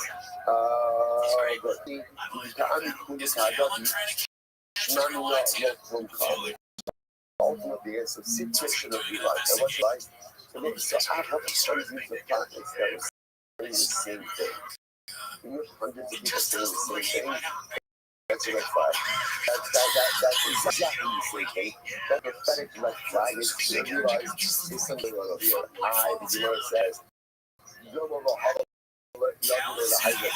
so it's not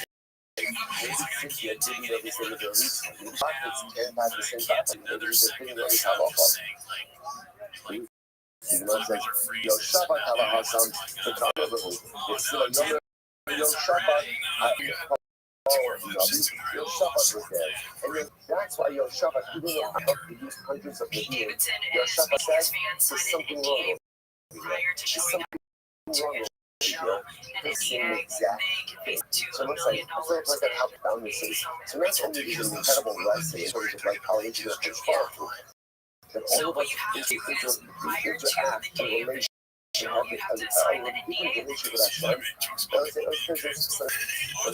Sometimes we think that talking to you about this. Can you imagine trees sitting together and saying the same exact thing? That's what that's terrible. That's terrible. I don't want to be for Jews saying the same thing. You know what I want them for Jews saying things, and yet all of them sitting in together and being together. That's actus. That's actus. You have this very skewed view of actus. That actus like unanimity. Everyone's on the same page. So how you often don't do that?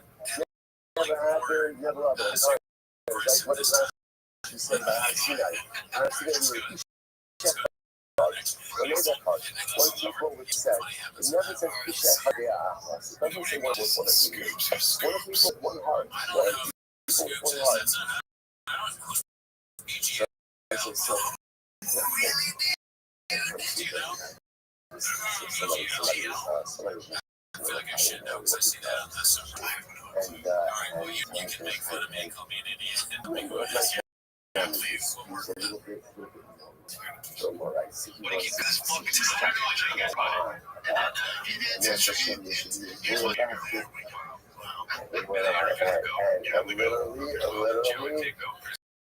Everyone, my wife,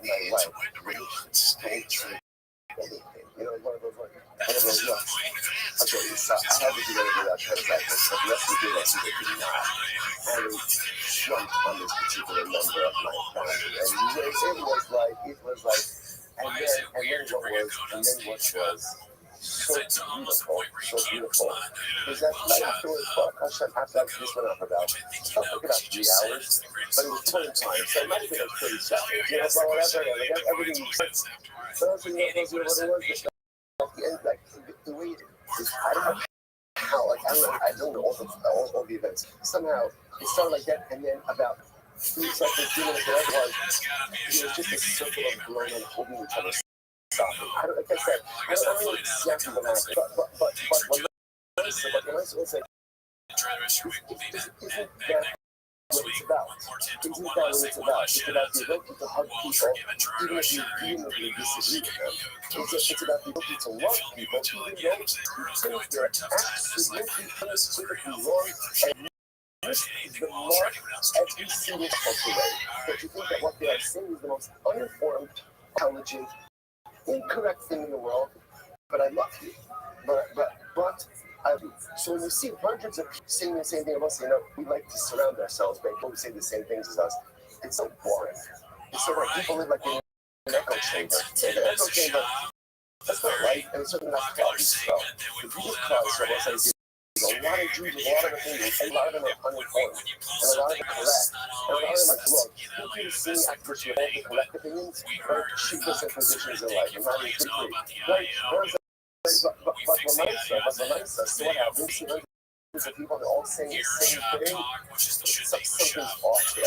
You're in a room with a bunch of people, and they're all saying different stuff. That's no. This is that moment where you can embrace this argument. All right, then. So you know the guy thinks. I'm going to go behind. So what happens? So no stuff like that. I need someone here. So after all here, look at all these hundreds of guys that are here. So you know what it says? I'm like, how can you combine in this at the Abba? I learned this from my father. Signal effort only the coming of the age. The ancient Judean is not the signal effort. So ultimately, so what I learned is this. You could have prophets all espousing the same message, but they're not something that 500 nothing about. Right? But they don't, but none of them give it over in the same way. Right? They all get the same message, but don't give it over. So the fact that Shafat is sitting there and he's hundreds of prophets, I try to point out, these were not followers of prophets who were actually receiving a message. But remember, the whole thing was skewed because it was probably wanted us to go out and want to perform in battle. So Shafat is like, you guys are all saying the same exact thing that doesn't make any sense. So therefore, again, Shafat needs meaning here. Okay? So remember like that. So my good. I'm not sure I'm going to what's the example of the Nabi? He gives over something that was not said over him to go. Can I get that Azra? Because you say, can I get Azra? What happens when I get Azra? Because you know, it's like a place for the Amar, Hashem Tzimakos, really shoulder as precious, Elon, you're going to the practice. Right? And you're going to break the board, Elon. I'm going to break them to defeat Elon. Okay, so not so Hananya Kabbalismo. So Hananya, here's the prophecy of Yirmiyah, and you need to work the Kabbalah. Elon Shemova and Lazar, I'm not going to start with you, shoulder as precious, Elon. So they came to help Baba. At the top, they're going to break the ball and defeat them. Now, that's coming to come. That's not Allah is coming to come. Now, the Baba is coming to breaking the primary fall of Baba himself. So he's going to break the secondary fall of Baba. What's secondary fall of Baba himself? So can I get a couple of moments? As much Baba is going to go ahead and defeat Elon, he's going to go ahead and defeat Baba. So what happens? He goes out to the prophets.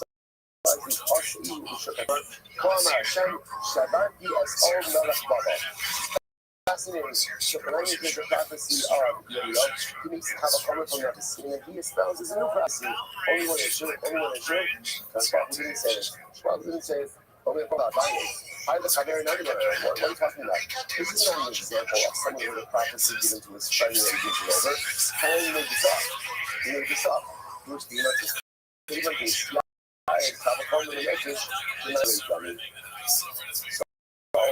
Again, if my name is on the YouTube, not your name at all. There's an ultimate beginning of that conversation.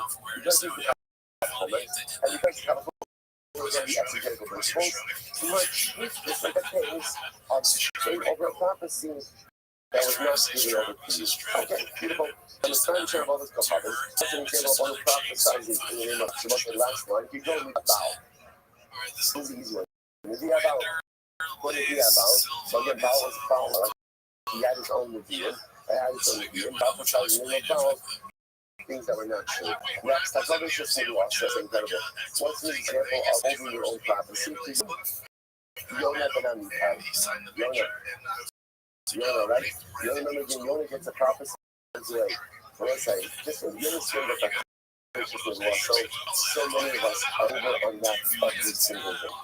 Every day when we go to see all of this person right now, what does he say? What does he say? It could be great. You can accomplish good things. And that's just like the day you want to say, everyday fast from your says, Shuvu Bunyan Shofet. Tuesday fast comes out and says, and I hear this pussy, and I hear this gospel, and what do I do with it? What do I do with it? What do I do with it? I suppress it, and I ignore it. That's published in the also. Everyday fast comes fast. Every day comes fast from this first. Every day opportunity comes fast. The self-actualization becomes great. And if we suppress it, and we don't utilize it, and we don't actualize it, that's called vessel.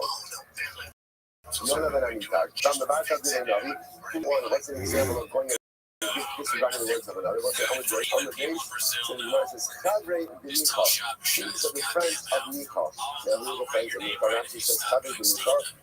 It's the Ishak on the Gemara being Omer on Hashem Yitani. No, Zeh, Hayim Kiyah, Shemimanda, Shemisnabe, Osayom, Al-Acha, Micha B'Yat. So again, this was also one of the prophets who emphasized that day.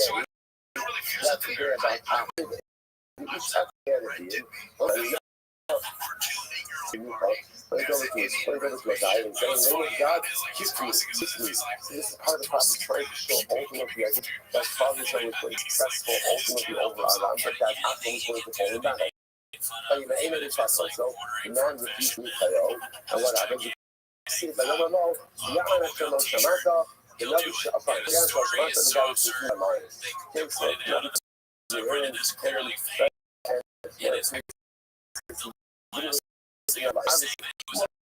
but I'm different guy.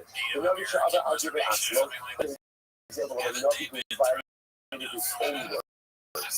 Not violated his own words, he goes ego and Nabi. He's not ego, what's what happened to ego?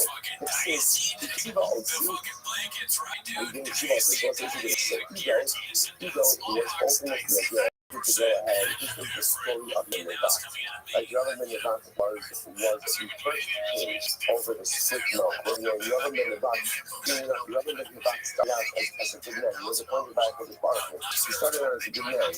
What ends up happening to good people? How has his connection with people? Nineveh understood that if he was going to elevate his leadership over Moses Israel, he had to prevent the Jews from going to his neighbors. Remember again, even once the monarchy spoke, the great unifier was his neighbors. Everybody had to be over Rego. And that's the case. Your Rabbi said people are going to be subservient to the Davidic king and not to me, because he has it is anymore. So what did he do? Remember again, what did he do? That's what we're going to deal with. He goes to circles. You go to Golden Zara. He said, it's not about the Zara. It's wonderful. Just I'm seeing you a trip. You don't go ahead and go according to the mission. Make sure that Shem here. But what happens? Ultimately, again, if you follow this Rabbi Zara.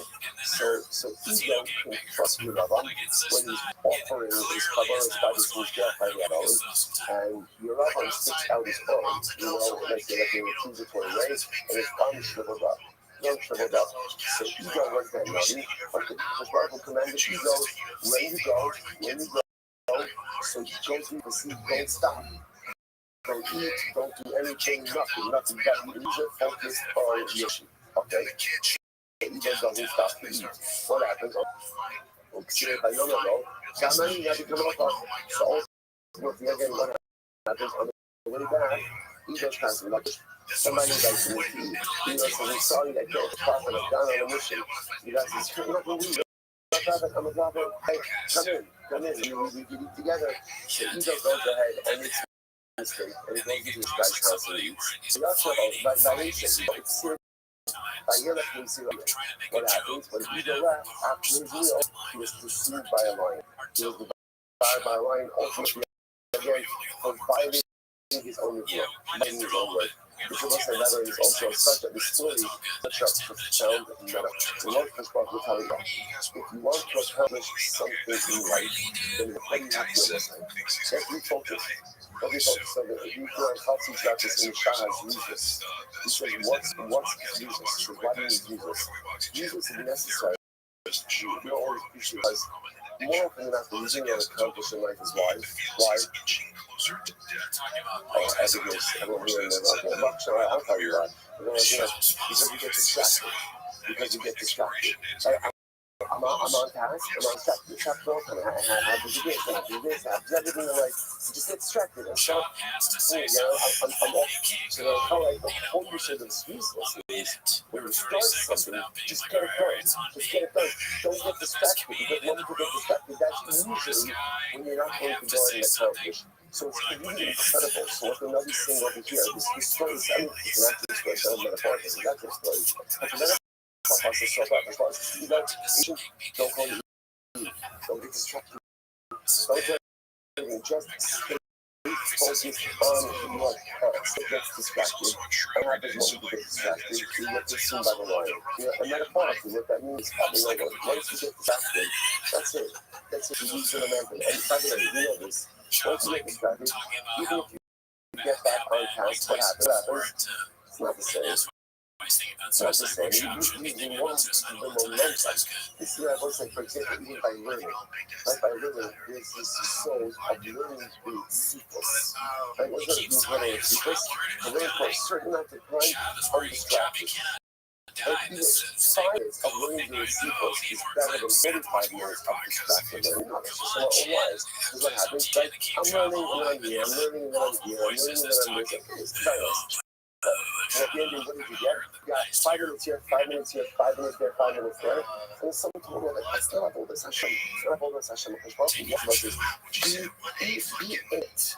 Be in it. Even if it's only for 5 minutes, be in it. Because the moment you get distracted is the moment you get destroyed by the lion. It's such an incredible reason. First time I look at this stuff, I think this is really also local.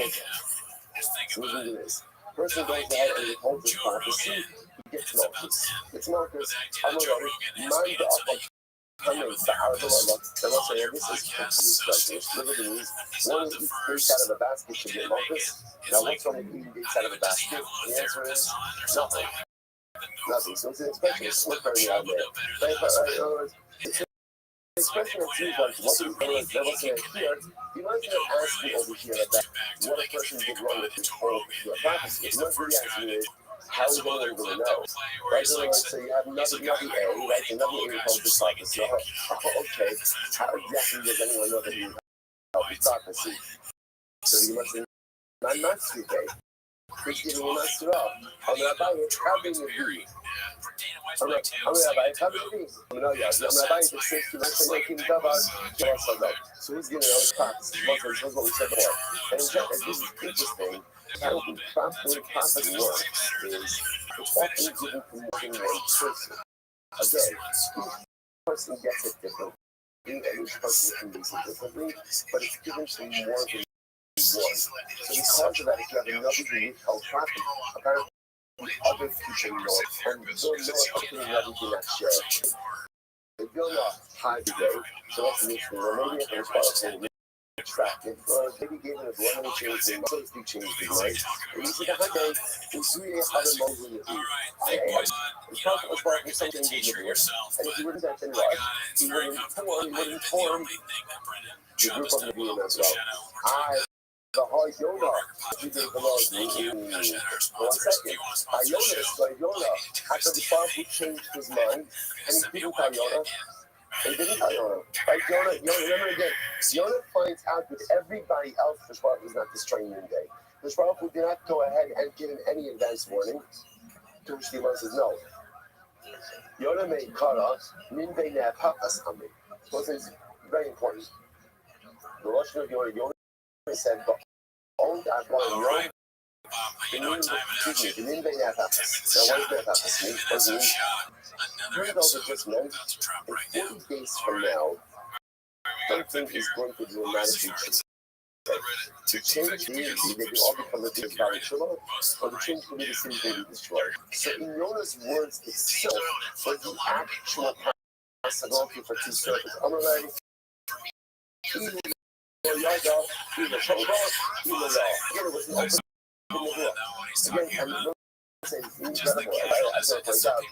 Part of the reason why we read all severely with Gipper is the imaginary story about it's not another story, it's metaphor that our life is like this open ended possibility. As well as the same day, all our body does mean many attacks. What does it mean? What does it mean? means that you live with as much because wealthy knows what to do, how it is. Us. I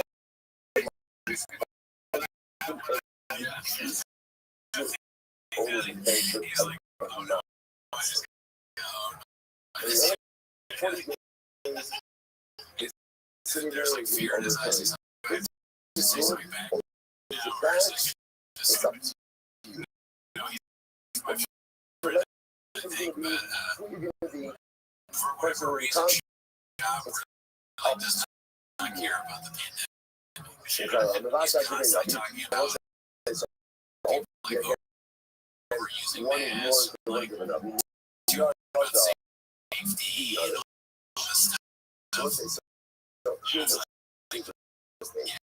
and why would he think that? If another says This guy with the shirt with Reese's on it in a donut. Think that he knows better than some other people that have how do I know that he knows that I have to answer? Gives a sign. He's a sign. Obviously, what's that? You gotta prove like your Navi credentials, right? So educators when he's going to say Navi, you gotta prove it in some way. So he goes, he's doing this for entertainment at this point. It's like, just like with this conviction of his voice, I guess, but just the closeness of like the first thing he says is like, I have a lawsuit against this YouTuber, and he goes, but you know, I'm not like for the whole thing. Like, sure, that is definitely can't. That was also kind of it's like that part for the you don't see this. I'm from Bahia, take a both things exist, right? So why did on you the one he's suing some guy, like Ellis, not running for he is making fun of shop because everybody is more, you know, that's what he should have said. That's what, so why did this stuff listen to his father? Because he needs to give his dad, hey, you know, when it comes to the conversation with God, that's doing something, a nuance without speaking in metaphorical terms, you know. But if you notice by the disease, I use listen, why? Because Avram was in Rabbi. Furthermore, again, examples of this. Elio Barakano, the obvious with it. What's that? Elio Barakano. What happens is this one showdown between him and then the Diaban. Remember this in the story? Like they close everybody goes off. Elio goes also. Then the Diaban, and there's a theological showdown. Whoever brings fire down from first is the true God. When he was talking in the beginning, so what happens? So what happens? All kinds of crazy stuff. What is the realization of what his toes was just like waiting puts a lot of water on top of his altar, right? Above his altar, and all of that. What does he do? Fire comes down from heaven, consumes everything. This is beautiful. There's only one problem. Is that we start to offer up carbonos out of the so what's happening over here? So how do we know that we're able to use scooping course? Again, Rothschild told him, now I believe you know, come on. Like, don't you give an oath? What do you see in there? The Gemara says, once the prophet has established his prophetic credentials, he no longer has to give oaths everywhere. What's the better? Look, most of the story is, right? That Elon of the amount. What happened in the next paragraph? Rock involved. Again, Elon gives his famous thing. I must say, I can swim Ashkenaz. How long is going to straddle the place for? I will say, it's also a very important resource, which is don't work. Miracles don't create a miracle. Miracles don't create a miracle. They do. Again, listen, this passage out also probably saw standing behind Sinai. And what happened? They did the golden calf. Miracles don't work. I will say, how many missiles were fired to Iran? And not one. So you would think again, fires were undergone. Massive killing was made. Hospitals everywhere. Miracles don't work. Miracles like fireworks. But what happens when you watch fireworks? What happens? Ooh, yeah, and here somebody comes back from court to July 5th. You know what? That was life altering. I was like, you know what? I'm just going to become a better person, whatever it is, a better citizen, whatever it is. What happens with fireworks? You watch it, it's entertaining, and you go, right? You see all the videos, it's entertaining. And what happens? People just go like, It's like change doesn't come from miracles. Change comes from hard work. Change comes from effort. Change comes ultimately from putting in the effort. And miracles are beautiful, and they can create momentary bursts of sensation, but they do not affect private comfort. That comes from the glorious work day in and day out. Incredible. All right, that's what I did.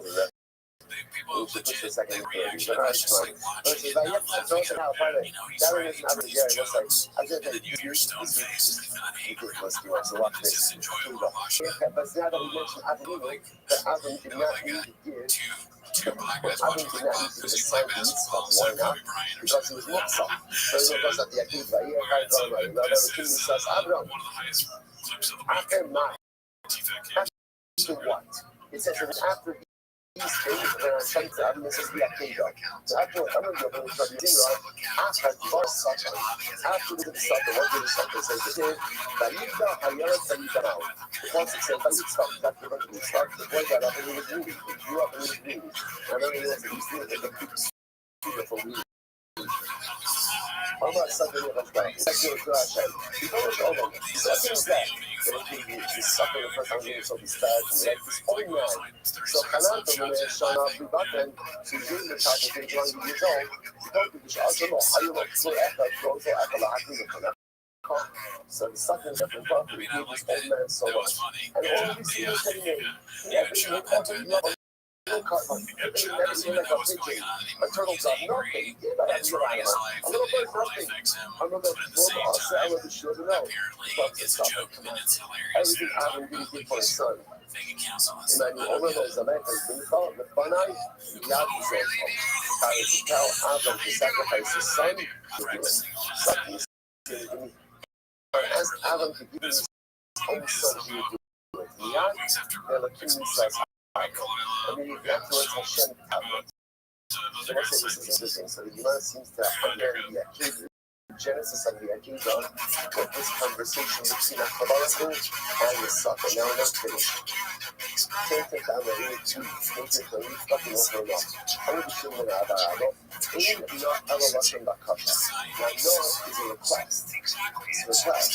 So listen to this. Gemara says, Moshe will not like Buster the Garisha. I'm going to go on the phone card. So do what? Only one thing is going to be prepared. It should be there for a human being who way too many words. Once they first of the intermediate guidelines. Via the people who act like this. They're not starting. You have like, the guy that was valued for, who was like really responsible for all of these things. The one is under Allah the king faced the most intense battle of his life. Allah, he says to his most valued soldier, please, I'm most eager of Hamas. Stand strong, be victorious in this battle. So the Yomi showed us in Brian Nagish. Because if you don't get this battle, this most important battle, what will it do? It will take away from all the previous victories. But if you stand from this to make intense of battle, not only do you have victories here, but it's to make the previous victories as well. Fail here, and it erases all the previous victories. Be successful now, and it cements everything which came before. I've got to follow all of the Abrahamians. I told you that this is for the combinations. I've given you many tests over the years. But I'm not at all the cool, and you've been successful in all of them. Akshat Amor Yugin Science, and now I'm asking you, please be successful in this battle as well. Show no more any amount and shout out that people should, that there is no merit to do these tests. So this is a fascinating way. What this is, first of all, it's a tremendous human nature. It's all about what have you done for me. People like to keep one. Generally, human nature is that what we remember the failure of right now. And it erases all of the things before. It's just interesting. Nice interesting. If the value of warrior fails battle, all of the success of the past are those that work with you. Work with practice and community. These are beautiful successes. quote you, he says, "Son is Soros." It is not Rabbi. Dash to Korah Kohol Sheish the Yisrael with the Skaba Al-Tabra Messiah. With every single one of Amnavim was Soros. What he is, he embedded another color in the DNA of Klal Yisrael. Amnavim was our father. And with every past that he succeeded, every Messiah that he ever gave, he endowed us with a certain level of strength. What did Akidas Yitzchak represent? He says, Akidas Yitzchak represent, at the end of the day, Korah Meruba Shamasiras Diyash. What Akidas Yitzchak represented was a willingness to do everything for God. I'm not even already demonstrating willingness to do himself. This was even more. A willingness to even give a child. It represented the ability and the willingness to do anything that's everything was that we wanted. After the sponsor to be up on three without knowing what it says, you need to pass this. Do you know why you need to pass this? Not for you. That's not for you. But if you pass this, then you embed this core within the spiritual DNA of Klal Yisrael. If you go to Hallelujah and you take your son and you wait to offer him as a carbon, you embed within Klal Yisrael the talk and the ability to do anything and everything for HaKadosh Baruch Hu. And that's what God says, if you do this, we have everything. But if you fail, then the truth is you leave with people position. And I will say, isn't that incredible? At the end of the day, I'm going to be passing this test as we know, and he embeds with them now. This test is said, listen, we're living through times like this. We're living in times like this. That's not much. Now, I think they'll find out we don't stories of dramatic spiritual terrorism. I don't think you just see striking pictures that I saw today. Someone put in little girls who were dressed up as a gunboat. We should mention every single reference you might have read as a Chinese why weren't you representing this incredible car? This is part of the movement. This is part of the movement. And this part of the movement of the girl. She's a child. It does a child get Korah comes from Adam. When Adam was willing to go and do everything for HaKadosh Baruch Hu, he embedded in our spiritual DNA the ability and the willingness to do the same. If HaKadosh Baruch Hu's capital of peace, and it's the person shaping it, you have to pass this test. It's not too late. Strength you're going to summon up, that's what you're going to muster for this Messiah. It is strength that is going to become part of the spirit of your children. It is strength that you are going to access throughout the ages.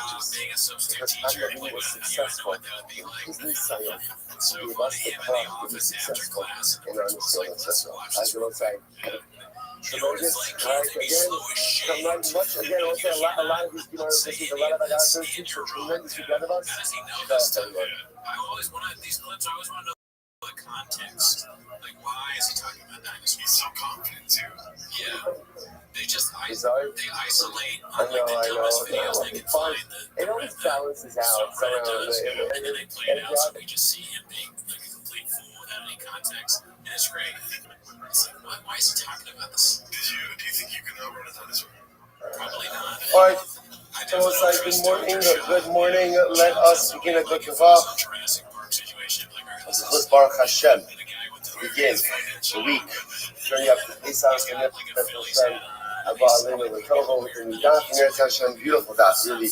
Actually, I want to hear your coming attractions this week. Ridiculous. It's too good. So good, it should be illegal. That's how good this is. Baruch Hashem. I just want to say by thanking all of our sponsors for this morning. Should change our Torah sponsor for Shin Pei Hey. The Sim Mishpacha Baritz Yisrael for dedicating Sherman Rothschild as host for the Soros Tov Yisrael. Our Torah sponsor for the month of Adar, Terry and Steve Zinn, in loving memory of Terry's father, Dr. Harry Khan, Sweet Hirsch, Ben Yosef HaKohen, and the Ziv, Levin, and Berman families of memory of Mr. William Ziv, Zeb, Shmuel, and Yisrael Zipon Lebracha. We also have an American icon, Zoro, all of them Shalom Savin Aviyah, the families in the Kamo, all of those who need refuah Shabbat. For those cold holy Israel, home all of our hostages, and allow our holy soldiers to be successful. But all of us say you. Let's do that. Let us begin. Today's pay test 89. We are picking up at the Mishnah on pay test. Mishnah says as follows. Hopefully you did your homework. Rabbi assigned some homework last night at the end here. If I don't start the light out on Sunday, there's absolutely no chance. I mean, and plus, if you look ahead, we have some incredible Agadah ahead of us this week, but some very long ahead of us as well. So, gotta give myself a fighting chance. Says the Mishnah on page 89a. Even Mishnah, supposed to remember again, we are still on incredible sugya on Zagi Mamre. Same Mishnah, so Loba Bezin should be zero, Loba Bezin should be out. So remember again, when we learned already the halachas concerning when a Zagi Mamre is put to death, what type of mashlokes in the when it comes to the actual execution of the Zagi Mamre. So the Mishnah says you cannot execute him in the days in your city, nor to be executed in the days in Yavne. What's the base in Yavne? Look at Rashi. Rashi is about 3 lines down from the top. Initial Mishkas HaGozis. V'amru lahem, v'chazru le'iro, v'shai yamim, ad shegolsa sanhedrin tidoro Yavne, v'adayin habayis kayim, yachar ekin horek in the Mitzvah of Yavne. Was one of the locations. So what the Mishnah says like this: in order to go ahead and execute the second miracle, has to be situated in the Lishkas HaGozis in the chamber from stone in the base of the fish compound. So if the Sanhedrin is not sitting in its place, rightful place, even if the base of the fish, you can't execute the second miracle. Ella, Malvin also a base in Azovish Yerushalayim. You take the second miracle up to the base of to the high court in Yerushalayim. Also ad harega, is also berega. So what we do is we first put him in the hole himself until the next upcoming rega. So next upcoming Yom Tov, one of the regalim, Pesach Shavuos Sukkos. Let's try to find out how terrible is this. Remember again, this is the first godly, the first post-Purim God. And what does it make reference to? The regalim. The regalim, right? Everyone's on a journey. Everyone non-Mish is like, we're always journeying to something else. Right? It's never stationary. It's never like, okay, let's sit back, reflect, that's it. We're always looking towards the next thing. So Purim is not behind us. We're not privileged to be residents of Yerushalayim. So again, that's the probably a little bit behind us. But now again, Baruch Hashem, it's okay. When something's always something new, like Pesach is head. So we keep, so again, first being the Mishnah will see, they keep the Zakin Mamre in a whole itself up until the next Rego, up until the next Yom Tov. When we start to be executed on Yom Tov, which is really just fascinating. Now, why? Why Shne'emar the Chala'ad Tishmu V'yo V'lo Yizidin Omekiva? Because the pasuk says literally, the fear and the essentially what's following the footsteps. These words Rabbi Kiva says it like this: we gotta make a spectacle out of it. These people have to see. People have to see this. People have to understand this. There has to be public part to this. So that again, unfortunately, people see this kind of thing. See this by so people see certain things. It has a Rothschild. So the Kiva says, you have to don't execute it for the government. Such as no public spectacle. The good Rabbi says no. Ima Anias Dino shows that. So Rabbi Yehuda says this. Do not delay judgment. There's absolutely no need to do that. Also so what you do is you execute immediately because then the shulchan shluchim become machos. And what do? So here's the issue. Everyone agrees that Miguel Reisa needs some element of publicity. So according to Rabbi Akiva, the publicity component essentially is established by holding you until the government and executing again on the regular. Rabbi Yehuda says no. We'll say Ima Agnes means we do not corrupt each other. Somebody's liable to that. You execute it. In other words, we're not going to go ahead and hold him potentially for months at a time. Rather, go ahead and execute him. And what we'll do is send out letters to all the saints, each pointing like these sort of things. And again, how we'll go ahead and we'll fulfill the publicity.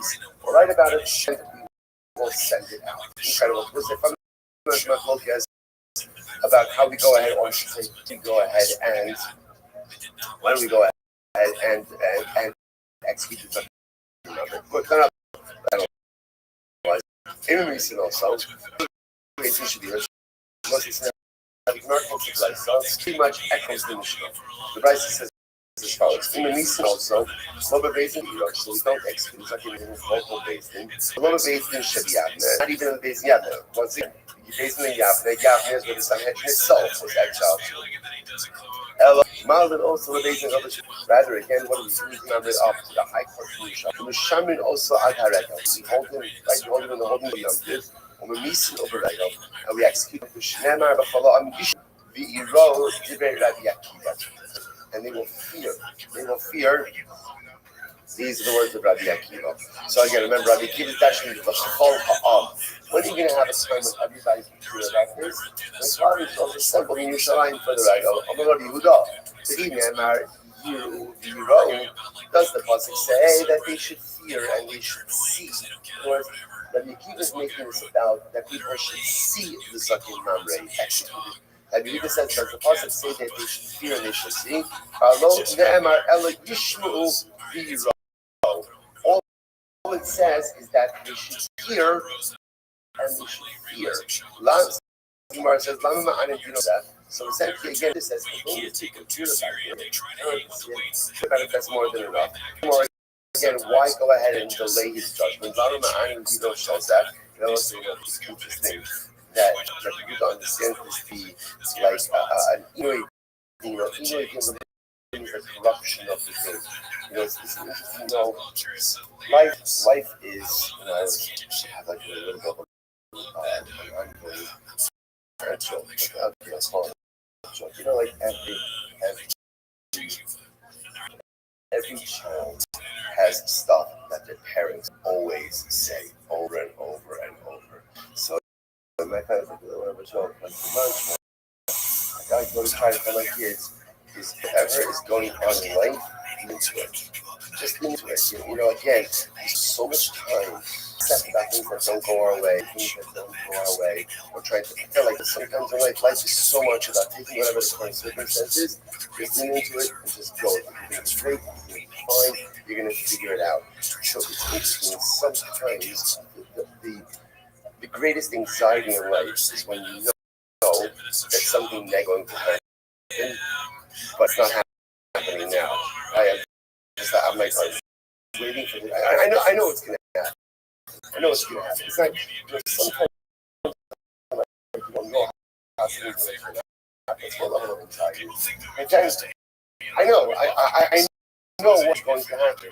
So it's interesting. He says, why don't you do this to this person? Yeah, I got it. He's going to be executed in second round, right? So you got to execute him. You definitely have to execute him. But why would you? What's the serious motive before? Even when you have to execute someone, you have to with Rachmanos. Now, to the world, that might sound like a little bit of a contradiction, but if you understand, sometimes you have to do difficult things, but difficult things have to be done with Rachmanos as well. So the Zakir Mamre, okay, he bought a ticket, that's it, he's going to be executed. But why delay it? You need to let get it over with and say, Rabbi, the element of somebody, as the coast of shop in the home, Ish Pony is high me sababazing. And again, so how do we fulfill the publicity piece? Right? Letters, just send out the letters to all the different Jewish communities. So it was executed as a second letter. So most executed. This is the fundamental focus. Rabbi Akiva and Rabbi Yehuda, how we execute the second number. Okay, Tanabanon. So the Tanabanon. Arba Tris and Hassel. Now, it's interesting because clearly, once you see the second number, it's not just how we execute it, but there is this thing of this mystery that people have to know that's happening. By the way, there are four situations where in general it's not just an effect, but a public announcement has to be made. Who are they? Number one, Ramesis. Mesis is the one who knows that and incites others toward the Zara. Then Sotumora, Zake, and Aiden Zomich. Interesting. Put these four need announcements. Rashi Raza, flow the days of Abra Davis. They leer those as high. So literally, these will announce so and so is executed in practice of Avera, and all of this in order to create the public example that people shouldn't follow suit. The Gemara says, "Hulu ksibu b'chol ha'am b'chol Yisrael." Ultimately, again, I'm sorry, b'chol ha'am. So like all of these situations, this is b'chol ha'am, the entire nation will see.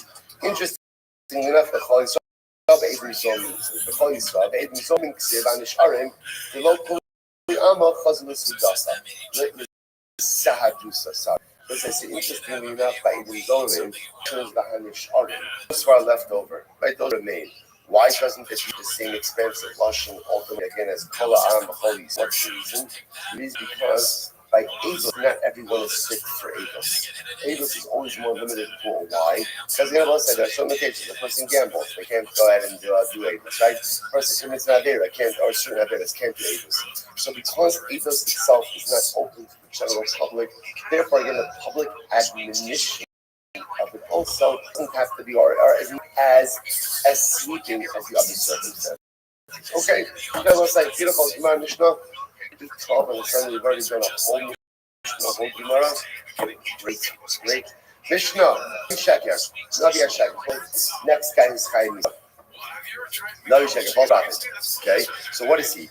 Hamisnavi Mashalo Shama, Umashalo Ne'emalo. So let's say, so what's the Navi Sheker? So again, there are a couple of different examples. Number one could be a person emphasized something that he did not hear. Okay, or something that was not said to him.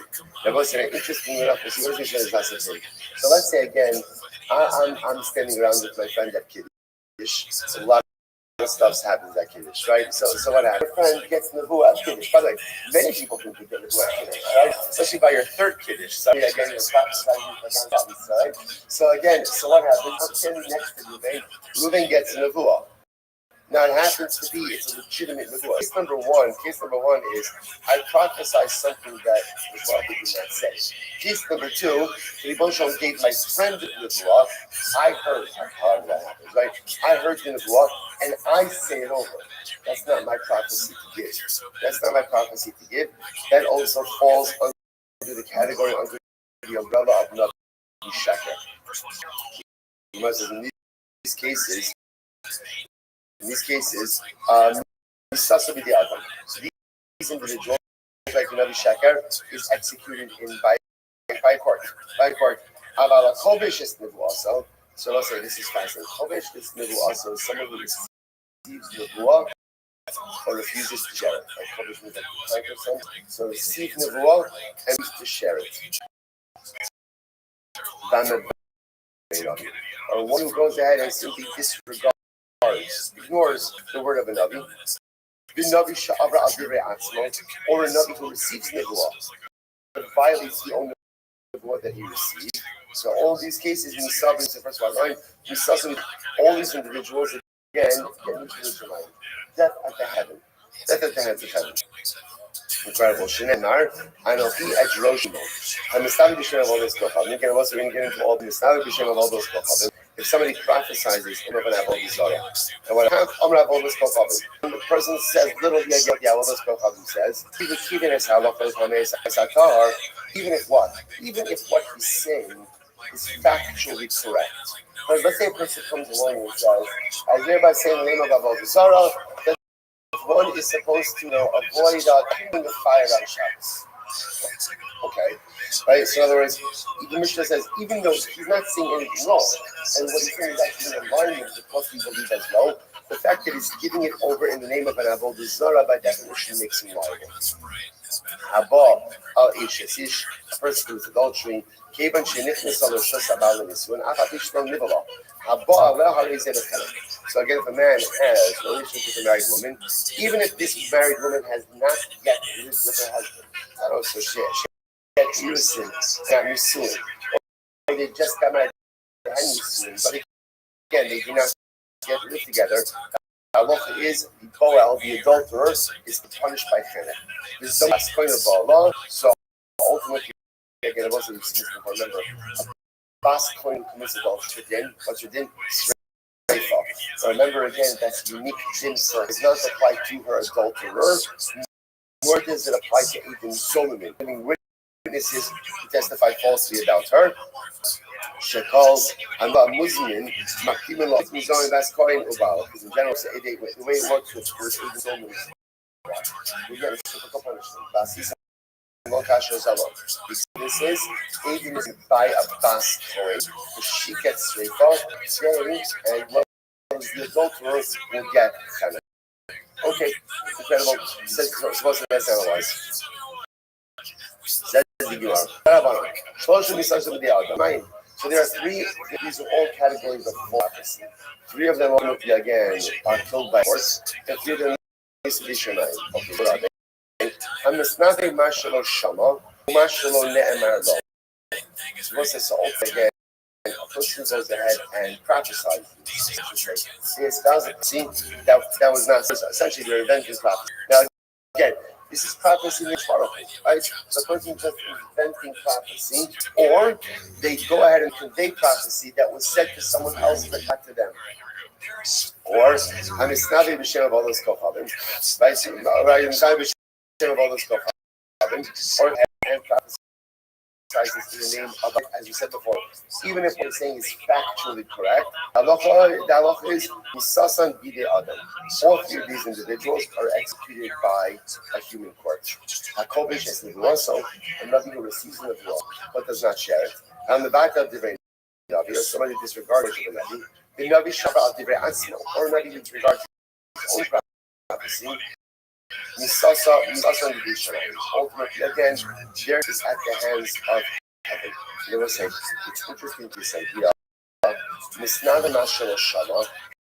I understand why, if somebody prophesies, the person says, I received the word from Hashem and devote information for not received. I understand what this is. Right? It makes sense since you're inventing prophecy. They will say, but if I go ahead and I hear prophecy given to someone else over, I understand that it's not good. Why should it be said? Like, I'm not making up new information. The information is factual.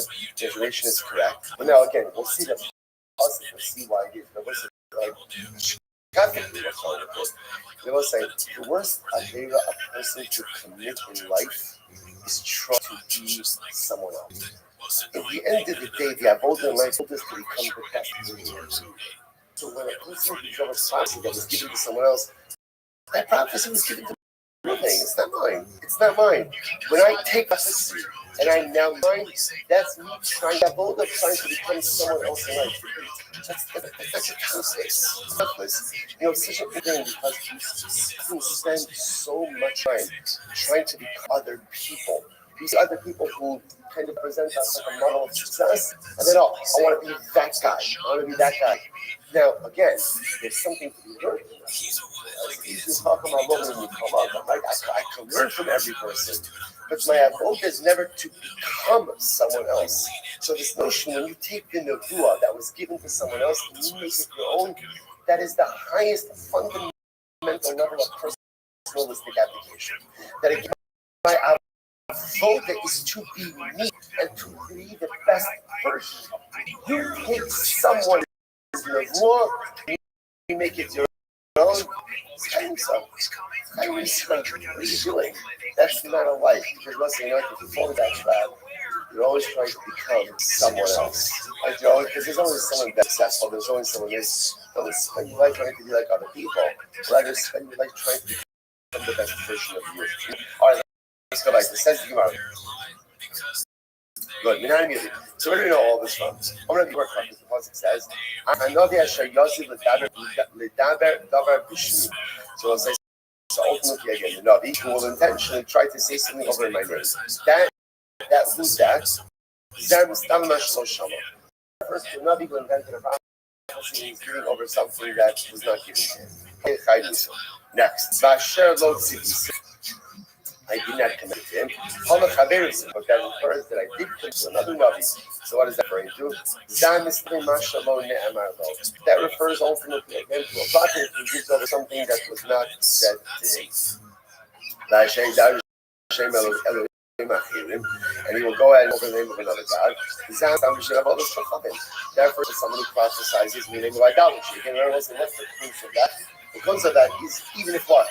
Even if informationally what you are saying is correct, the fact that you overwhelm of the Zara makes it liable to death.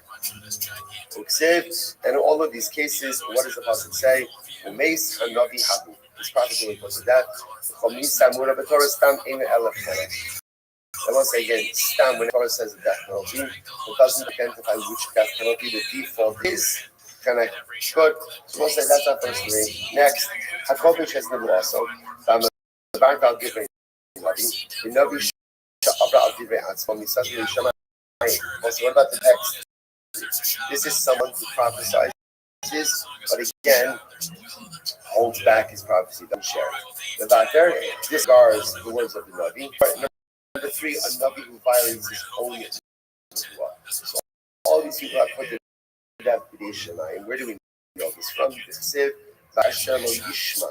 So what's the it says the person will not, the Navi will not listen. Kari Bey, Yashmiya. So we learn as not only Lo Yishma, but what Lo Yashmiya, he will not make it be heard, which means what? Putting back his own prophecy. Vikari Bey Lo Yashmiya, Lo Yishma. El Rey, El Zibay. Siv, Anoki, Adrosh, Ni'imo, Yishamayim. Okay, so we'll say, so again, in that one pasuk, when he hears it, disregards it, cites someone's own prophecy, disregards it, somebody else who hears the word disregards it, and another again who is kovish as also does not share the law. And it's not in my shalosh shana. We'll say also okay, fine. We'll found that a little later. I'm studying my shalosh shana. The person prophesies something he did not hear. So Gemara gives an example of his own Sidkia ben Kinana. Like Sidkia ben Kinana. Who's Siv Bayas, Sidkia ben Kinana. Karnate, interesting by the way. So this story in Navi of Aram was attacking Gazi Israel.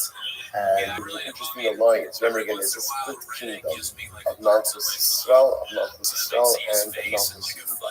The king of Malchus Israel was a man by the name of Achov, and the king of Malchus Yehuda was a man by the name of Yoshaphat.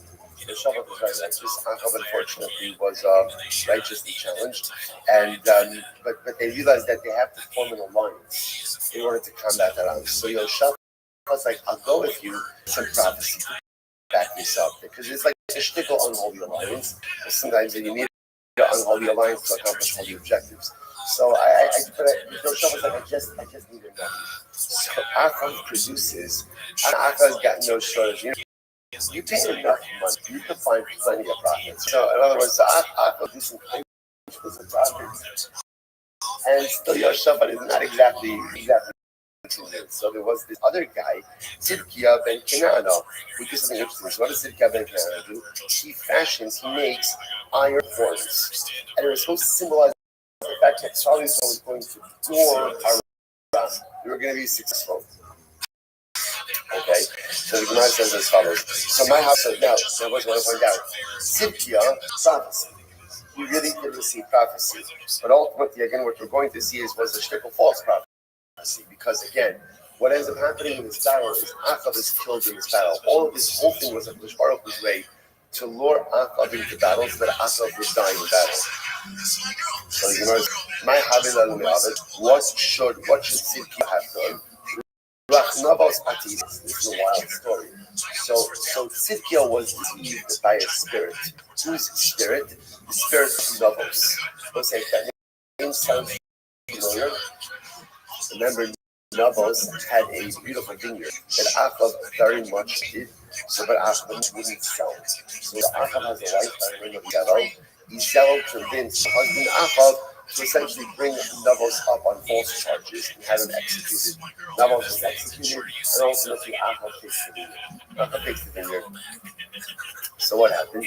So the spirit of Navos came back and kind of appeared to Sidkia, making it look like it was HaKadosh Baruch Hu, in order to get Achav to go out to battle so that Achav would fall in battle. Okay, the Moshe did. Ve'omer Hashem, Yifates Achav, Vayal V'yapa V'Ramos Gilad. Baruch Hu put out a call to the Neshamas. Who is willing to go down and fool Achav into going to war? So spirit came before and said, I will go and entice Achab to go to war. Yomer Tifta, they got two say, but Asaki or Yudah might say, what does it mean when the prophet said to the spirit? It turns out to be the spirit of novels. Go, say Michitsasi. We have to leave you. So I said, this is actually incredible. The Baruch was saying, he was saying to the Neshamas, whichever one of the Neshamas wants to go, you can go. But after you go, you can't come back here. Why not? Because the job of this spirit was to deliver a false prophecy.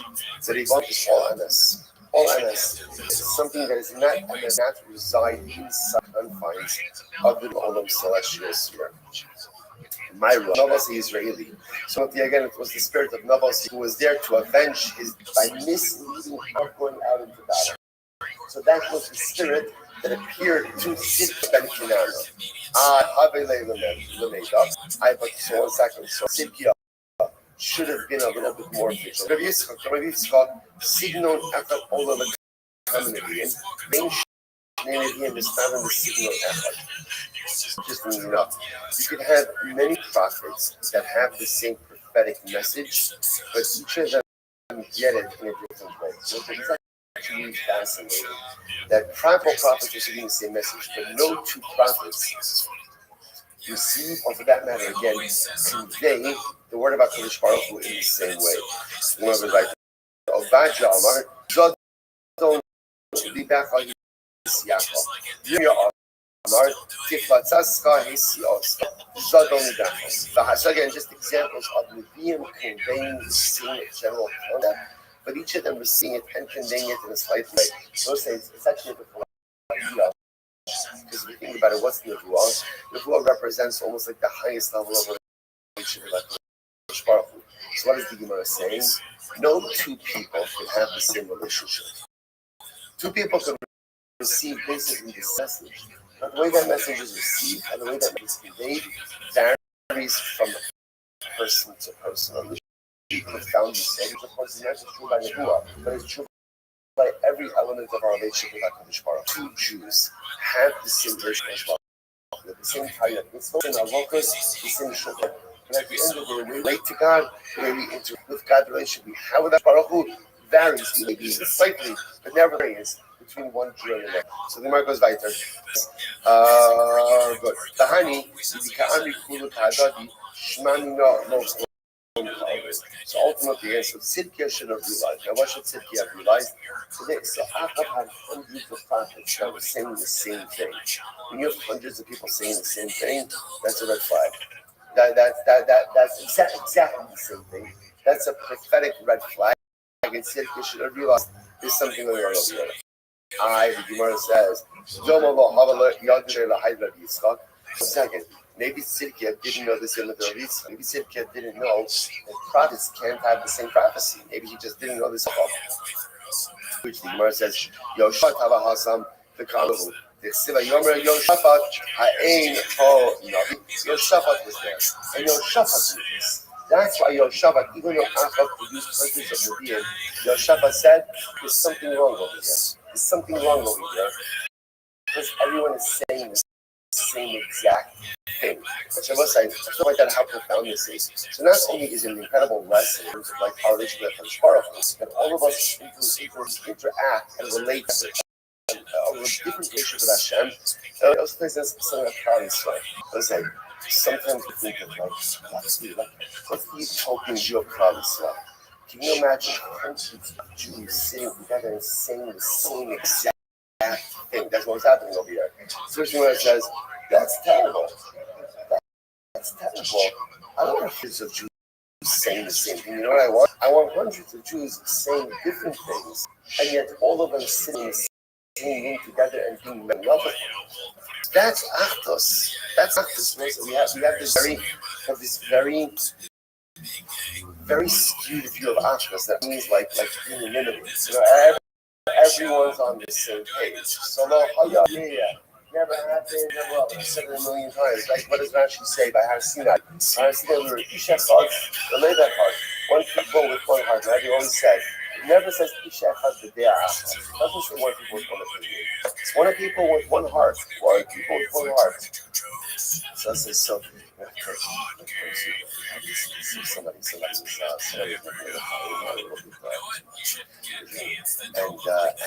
and he's telling me and my family was a little bit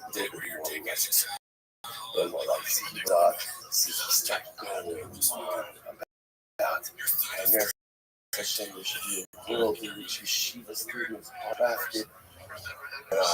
And literally, everyone, my wife, looked at me.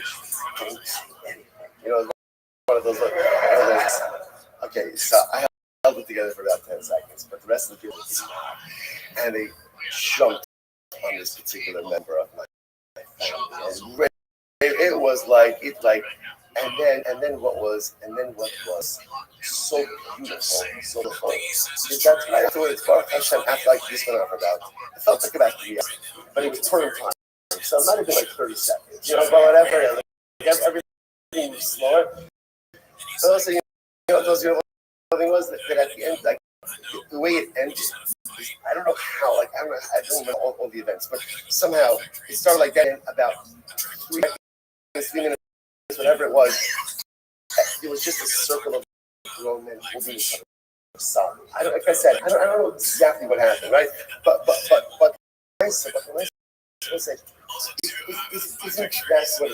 isn't that what it's about? It's about the ability to hug people, even if you vehemently disagree. It's about the ability to absolutely unequivocally wrong and miss the mark every step of the way.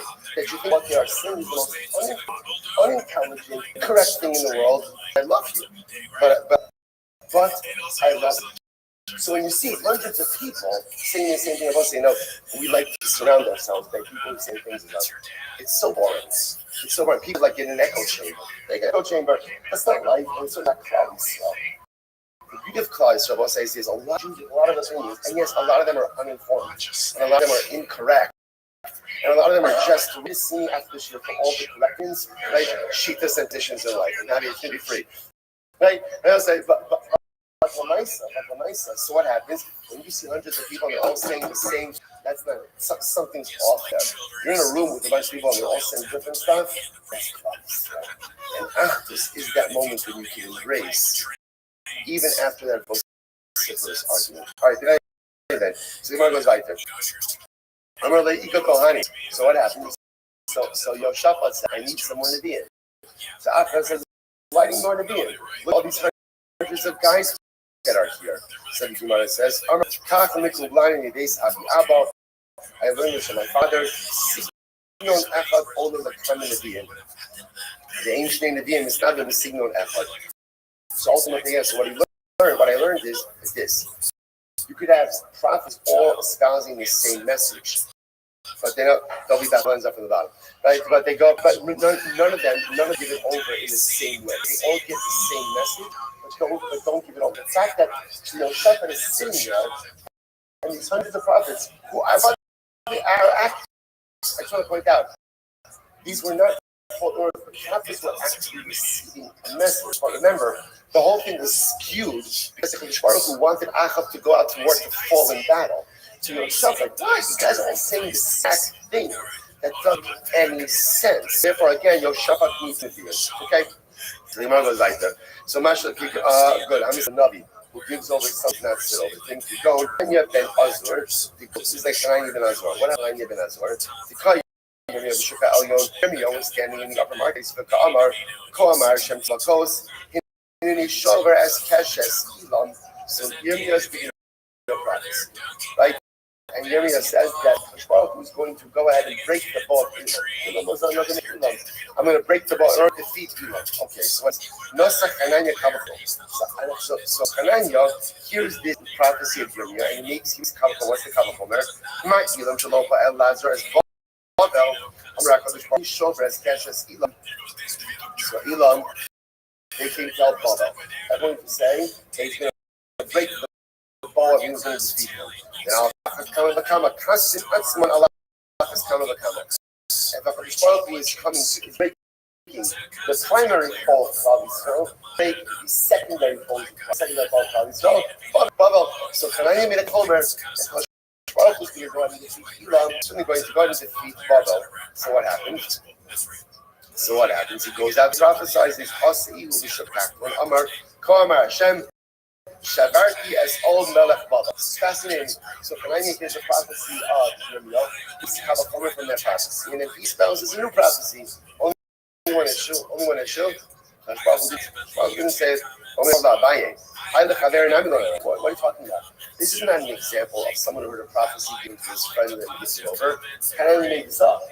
He made this up. To which the Gemara says, Kevan this Yair Chavachom the Medrash, Keman the Itmar Le Dami. So ultimately, again, the Itmar Le Dami, Hudni, Lotno, Nemarlo. So I'll say ultimately, because he's made of Chavachom, it's interesting. Because he's the Chavachom, and because the Chavachom is one of the exegetical principles, so the Gemara treats this like a case of saying over a prophet that was not given over to you. Okay, so I'm astonished about this. What's an example of one who prophesizes in the name of Shabbos? Last one, keep going with Vihal. So also this is easy. Nevi'ah for Nevi'ah. So again, Baal was not on the Zohar. He had his own Nevi'im. So again, after he prophesied the name of Baal, things that were not true. Next, Takovish is the loss. So what's incredible? What's an example of withholding your own prophecy? Keep going. Yonah ben Amitai. Yonah, right? Yonah gets a prophecy. What does he do? He runs away. And let's say, just like you understand what Takovish is. So many of us are over on that every day that he comes from over this is what does he say? It could be great. You guys help us great things. And right, just like again the Gemara says, every day Bas Yotzes and says Shuvu Lim Shovet. Every day Bas comes out and says Shuvu. And I hear this prophecy, and I hear this basket. What do I do with it? I suppress it, and I ignore it. That's called Vishnu also. Everyday prophecy comes to us. Every day this prophet whispers to us. Every day after this for us, the self-actualize will become great. And if we suppress it, we don't utilize it, and we don't actualize it, that's called Kovesh Es Nivlos. Yonah ben Amitai. Who's the one? We're about to say on the days. On the days, of me, who the person. It's so the ish and the man of the Omer of the Eo B'Tani no. Jeremy Yo, then you know, it's not the Osa Yom Ach of Ishon Bilat Hara. So again, this was also one of the prophets. This prophesizing that day about Achov. It said that the ish Acham the man of the Omer of the Eo B'Tani no. This Nabi Michal, he went over to a guy and said, God, get me. So this is part of the prophecy to show ultimately again that probably someone was going to be successful ultimately over Aram, but Achor was going to fall in battle. So the man refused to hear Michael, and what happened? It was said by Yomer Lo, La'ana Shemata, the Nabi Shafan. So again, Shemata, the guy was consumed by a lion. Okay, so the Nabi tells you, right? And because again, in this case, he didn't hit the Nabi, he was consumed by a lion. Obviously, more of that story is better than that. The Navi Sha'abra al-Dibra Asmo, what's an example who violated his own words? Navi violated his own words. Goes Ego and Navi. There's nothing ego. What's what happened with Ego? It says, he came Siva Osi.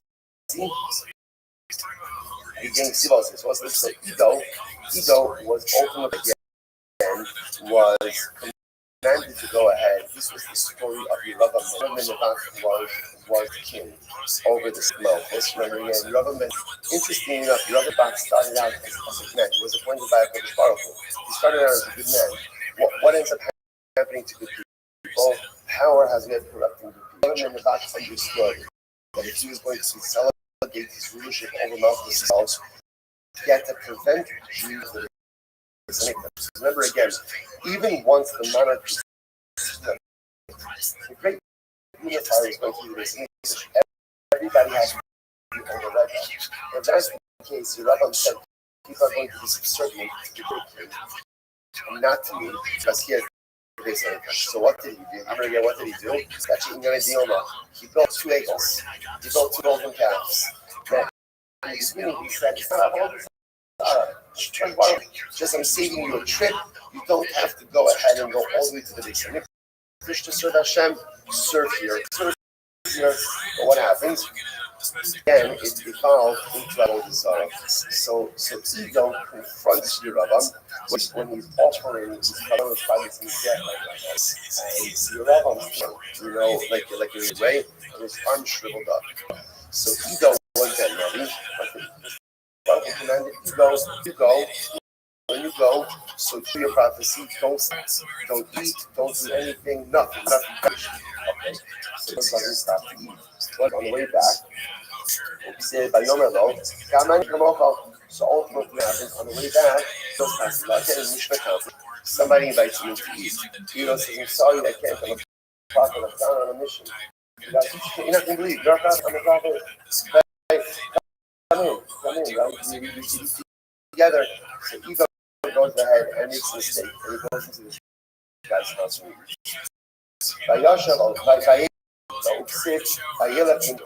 what happens when ego left after his meal, he was pursued by a lion. He was devoured by a lion, ultimately again violating his own law, violating his own words.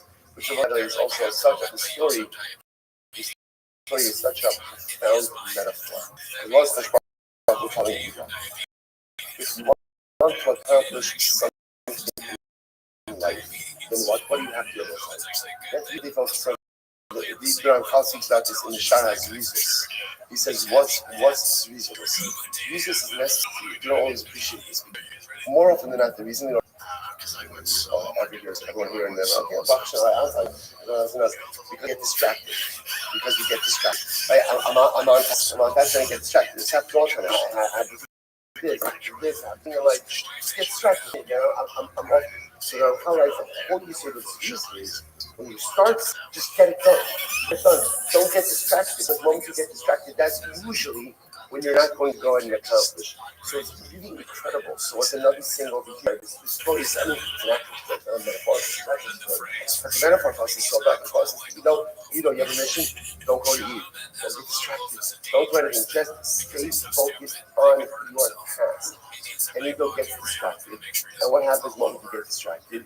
You get consumed by the lion. And metaphorically, what that means is, once it's distracted, that's it. You lose your momentum. And by the way, you know this. Once you get distracted, even if you get back on task, what happens? It's not the same. You've lost the momentum. This is what I was saying, even by learning. There's this soul of learning through Cephas. Like we're going to Cephas to learn for a certain amount of time. Undistracted. Like even minutes of learning through Cephas is better than 45 minutes of distracted learning. Just from our own lives. Is what I'm learning in here, I'm learning in whatever here, I'm learning and I'm this. And at the end of the day, what did you get? You got 5 minutes here, 5 minutes here, 5 minutes here. 5 minutes there. And sometimes for this Hashem, what he wants us is be in it. Be in it. Even if it's only for 5 minutes, be in it. The moment you get distracted is the moment you get consumed by the line. It's like incredible. The COVID system is so local. Listen to this. He goes ahead and he holds his coffee. He gets Malchus. It's Malchus. Amalei, mind off a kameh, the Arabella lucky. And I'll say that this is a community expression, which literally means one of the dates out of a basket to get Malchus. Now, what's wrong with eating dates out of a basket? The answer is nothing. Nothing. So it's an expression. It's much better than the idea. The expression that feels like, what did he do? In other words, there wasn't a here. You might as well ask me over here about what a person did wrong in your prophecy. What really asking is, how is anyone going to know? In other words, so you have another insight to prophecy. Okay, how exactly does anyone know that he would help his prophecy? So you must have master again. Who's giving him master all? Rabbi, I'm sorry. Rabbi, how do you mean? So now you are. Rabbi, so who's going to know his fellow prophets? This is what we said before. Then check. It's interesting that apparently this works is it's often given to more than one person. Again, each person gets it differently, or each person engages it differently, but it's given to more than one. So because of that, if you have another prophecy, apparently other people know about it and don't know what a particular Rabbi can share. Hence, we don't know how to do it. Well, maybe if it was powerful, we'll retract it. gave him the blood and he changed his mind. So he changed his mind. And he said, 100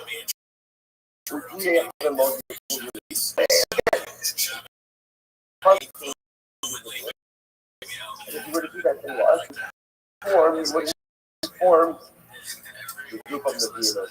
The high Yonah, how do they belong? 1 second. By Yonah, HaKadosh Baruch Hu changed his mind, and he didn't tell Yonah. He didn't tell Yonah. Like Yonah, remember again, Yonah finds out to every time else His Baruch Hu did not go ahead and in any advance warning. Jewish demons said no. Yonah, Min Beinei HaTachas, this is very important. The Rothschild Yonah owed on Kohen Yom. Excuse me, the Min Beinei HaTachas. Now, what is the HaTachas? What is it? Turned over just meant from now, something is going to be remanded. The change should be that you all become ridiculous by So in Yonah's words itself was the actual possibility of circumstances. I'm like, Ihu lo yada, Ihu tova, Ihu lo. Again, it was open into the rule. Again, and this is incredible. And by the way, I want to point out, part of the reason ultimately why we read, or why do we sit here and read the is the charismatic story is Tribble. It's those charismatic story and the metaphor that our life is like this open-ended possibility. As well as the new days, all are quite known in the What does it mean? It means what you make of it. It means what you make of it. As much as knows what we're going to do it, how we're going to do it for us, our lives are this open-ended, choose-your-own adventure type of life. In another 40 days, we're sitting here and reading or is it bad? What your life is going to be, who you're going to be, the person you're going to become, it's up to you. On the last actually nothing. So let's say, so ultimately, one ignores the word of the honest. So let's say, so here's what's interesting. Now, if a Nabi says, how do I know he's a Nabi? Right? So someone says, right? So I know that he's a Nabi, but after back him. You have like, oh, gives a sign. He's a sign. Obviously, let's say again, you gotta prove, like, you know, you can't just roll with it. You gotta prove it in some way. So he goes, Baham Micha, the law yard by Oswila, and if you pop on that you're not hearing to it, and not eating it is the law. If the book is such shame, no, it's different. As we'll say, a Nabi doesn't have to give an oath every single time he says it. Rather than say why. Most of the Nabi was muhsak. What does muhsak mean? You know he's a Nabi. You know he's a Nabi. You know he's a Nabi. You don't listen to his words. You know this. You don't take up you don't say this. I'm from Bahara Moria.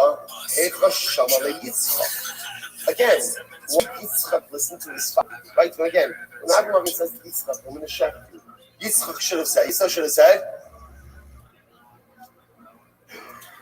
the old man's lost it, right? That's what he should have said. That's what he should have said. So why does Yitzchak listen to his father? Because he knew his father was a prophet, right? So he was, and Yitzchak never said, you know, my friend makes money, this little something, a nuance, and he's speaking of it. But if you notice, by the way, there's no giant. Avram says it, and Yitzchak, why? Because Avram was suck. Avram was in Muxak as a Nabi. Further again, other examples of this. If he's some Kelly, but how close? Let's say, Ilya, what happens if you show them? Between Ilya and the Diyaban. Remember the story? Everybody builds altar. Ilya builds an altar. The Diyaban builds an altar. And there's a theological showdown. Whoever brings fire down from heaven first is the true God. Is the truth. So what happens? So remember again, and if the Nabi says about the crying out, all kinds of crazy stuff. What is the Nabi does? He submerges. Puts a lot of water on top of his altar, right? All of that. What does he do? Quick tefillah. fire comes down from the heavens, consumes everything. This is beautiful. It's definitely going on. There's a few things to offer up karbanos outside of the right? So what's happening over here? So how is India able to do shmita? Again, Trump told him, now I've been here, yo, come on. Right? Don't you need to get oaths? And then say, what do you see here? The Gemara says, no.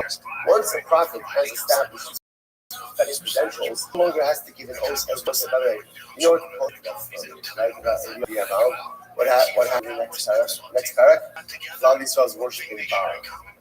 In this statement, I must say my Muslim how long we will face for.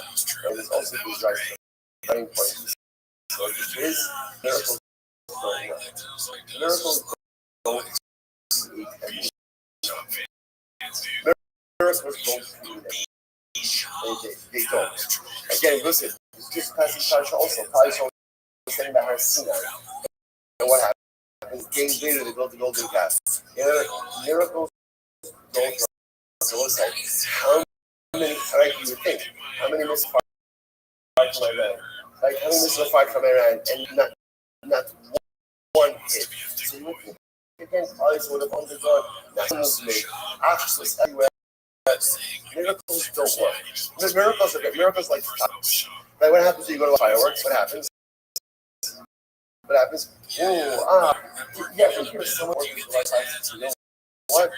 That was like you know what? I am just going to become a better person, whatever it is, a better citizen, whatever it is. Right? You know what happens with fireworks? You watch it, it's entertaining, and you go. It's like you see all the videos from the missiles flying around. It's entertaining. What happened? What happened? People go like, it's like change doesn't come from miracles. It comes from hard work. It's from our focus. Change is ultimately again from putting in the effort, day in and day out. Create momentary bursts of inspiration, but they do not affect target content. That's how you become inglorious work, day in and day out. Incredible. All right, let's go back. We should pick the second or the third. All right, fine. But yeah, fine. So now they mentioned Abraham and Gary. Both sides. I just want to tell you, this week. So watch this. But now that we mentioned that Abraham did not need to give a sign to Yitzchak because he was Moksah. So we were talking about the Akid, but yes,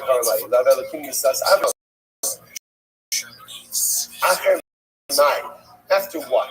So it was after these things that Hashem said to Abraham says, yeah, so afterwards, I'm going to go to Rabbi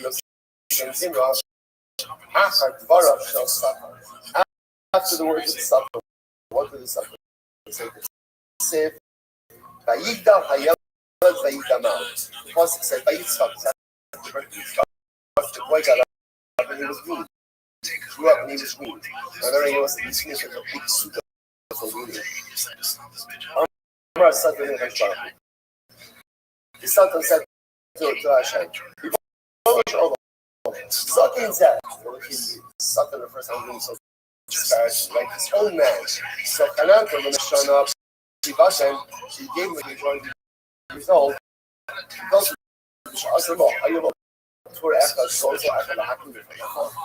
Sultan says, he gave this old man so much.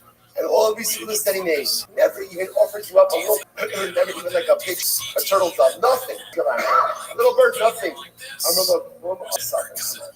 Everything Adam did he find. In my life has been called the Fana to tell Avram to sacrifice, he would do it. Ask Avram to give me his son, he would do it. Yad Elohim Yisrael Avram. Immediately afterwards, Hashem tested Avram. Shemo said the genesis of the Akid was this conversation between Baruch Hu and this. Now we're not finished. No matter. Hashem says to Avram, please, let's fucking offer him up. Now is a request. It's a request. So this is Shamdullah no Noah's heart. What will this take? He's going to be given to a king who way too many words. We'll say first intermediate guidelines. Vayala, Gibor Echad. Enough starts. And this king, he had the guy, this one valiant warrior who was like really responsible for all of these duties. faced the most intense battle of his life. Amalek, he says to his most valiant soldier, percussion of peace, stands strong in this battle. So the Yomer Rishonos in Brian Mamish. Because if you fail in this most important battle, what will it do? It will take away from all these victories. But if you stand from this multiple battle, not only every year, but it cements the previous victories. Fail here, and it erases all the previous victories. Be successful now, and it's cemented in the team. I've given you many tests over the years, but I'm not and successful in all. Now I'm asking you to please be successful as well. So your aim non-discrimination. That people not say that there is no for previous us. So this is a fascinating. What does this? First of all, it's a tremendous disorder of human nature. Human nature is all about what have you done in nature. Right? If you fail someone, generally human nature is that you remember to fail your mouth, and it erases the things that you before. It's just this thing. Like say, if the valiant warrior fails in battle, all of the successes of the past are. Most important is peace. What's responsible is it purified your essence. I quote you, he says, amazing, he says, Aide Asonos, Shinasnasinu, Nispash to Kolat Kokos Shiish the name Yisrael, with Skaba al Telam Yisrael. With every single one of Amnavin is the Sonos, but he did embedded another Torah in the DNA of Yisrael.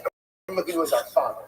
And with every test that he succeeded, every sign that he endowed us with a certain level of strength. What did Akidas Yitzchak represent? He says, Akidas Yitzchak represents, at the end of the day, Koach Meduba Shalasim Nefesh.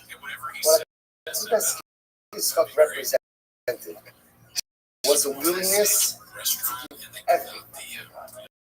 I'm not going to already demonstrate a willingness to give himself. This is even more. A willingness to even give his child. It represented the ability to give anything and everything for him vulnerable. HaKadosh Baruch Hu Kiviyachol pleads with Avraham and says, you need to pass this. Do you know why you need to pass this? Not for you, for you. But if you pass it, you embed this koach within the DNA of Israel. If you go to Haran Moriah, and take your son, and you will offer the korban, but you will embed within Klal Yisrael is the koach and the ability to give anything and everything for HaKadosh Baruch Hu. And that's why HaKadosh Baruch Hu says, if you do this, we have everything. But if you fail, the truth is you leave the people to isn't that incredible? Today, I'm moving into this test, as we know. We're living in times of incredible Messiah. Not a day goes by that we don't see of dramatic spiritual heroism. Right?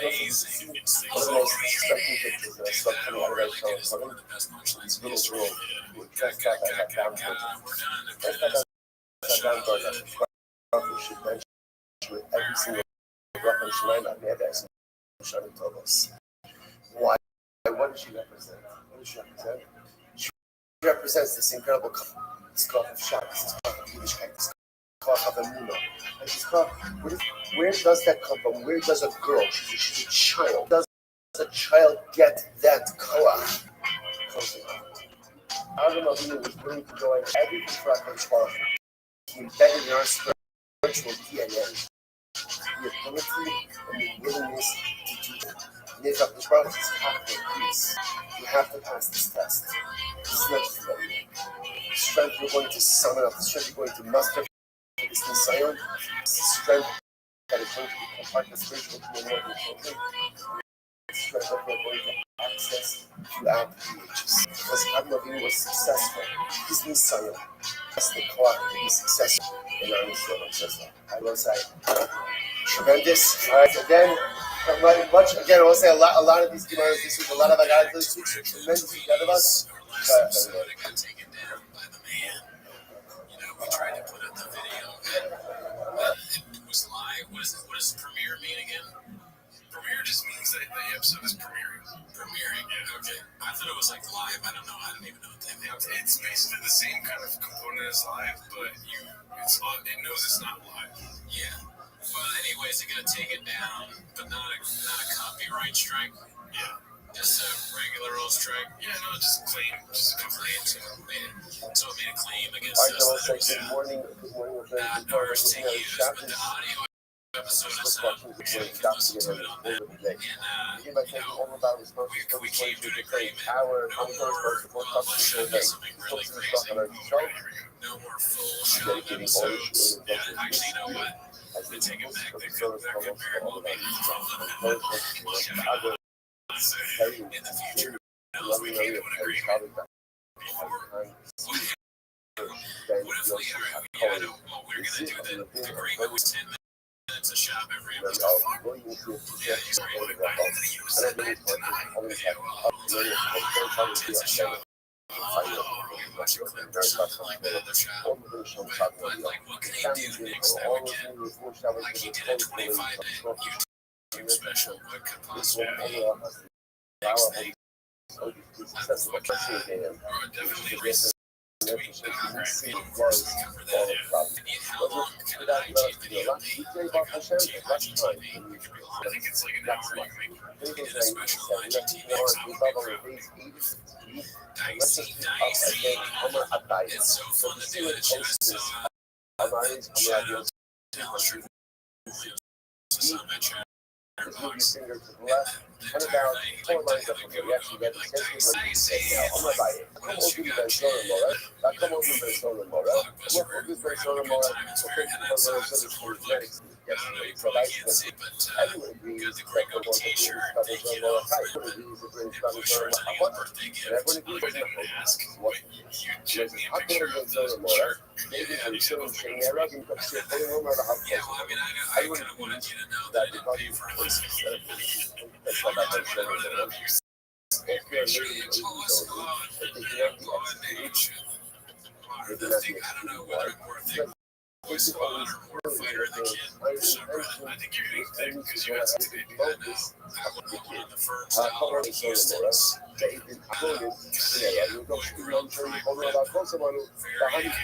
wine and dine. Pay for it. Got some extra tequila. That's pretty good. It's been a good day for me.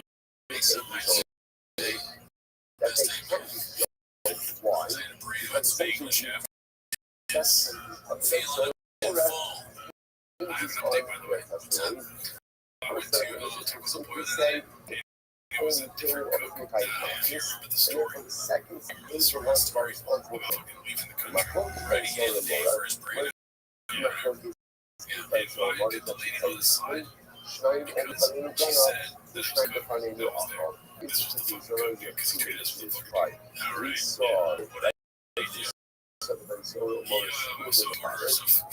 for here, watching the to-go stuff, and you go, okay, right?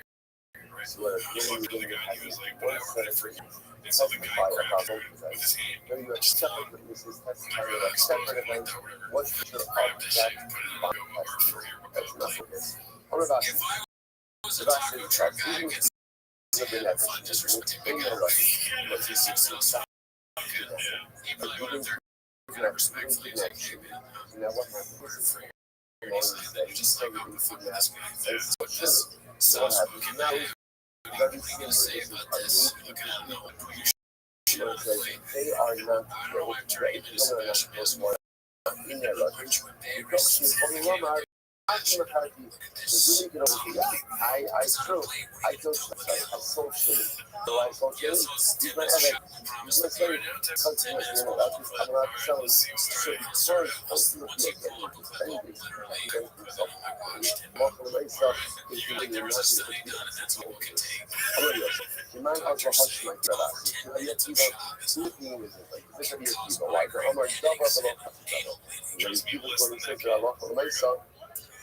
in order to be reliable, you have to be testifying without any kind of remember again, this goes back to the beginning of yesterday's back.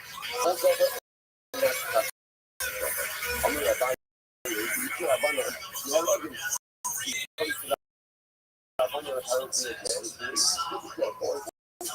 About what we just said, conversation comes. We just said a moment ago that a lot of the race defending could say himself. How to lead him himself. So he could go ahead and say, he can go ahead and say, my habit. How about he was saying, over the law of people started to shake. People ran in the street. They had no idea why. I don't think there's many arrests. Maybe it's because they were trying to prevent child theft. Jesus Christ, I did not have that pre-written note.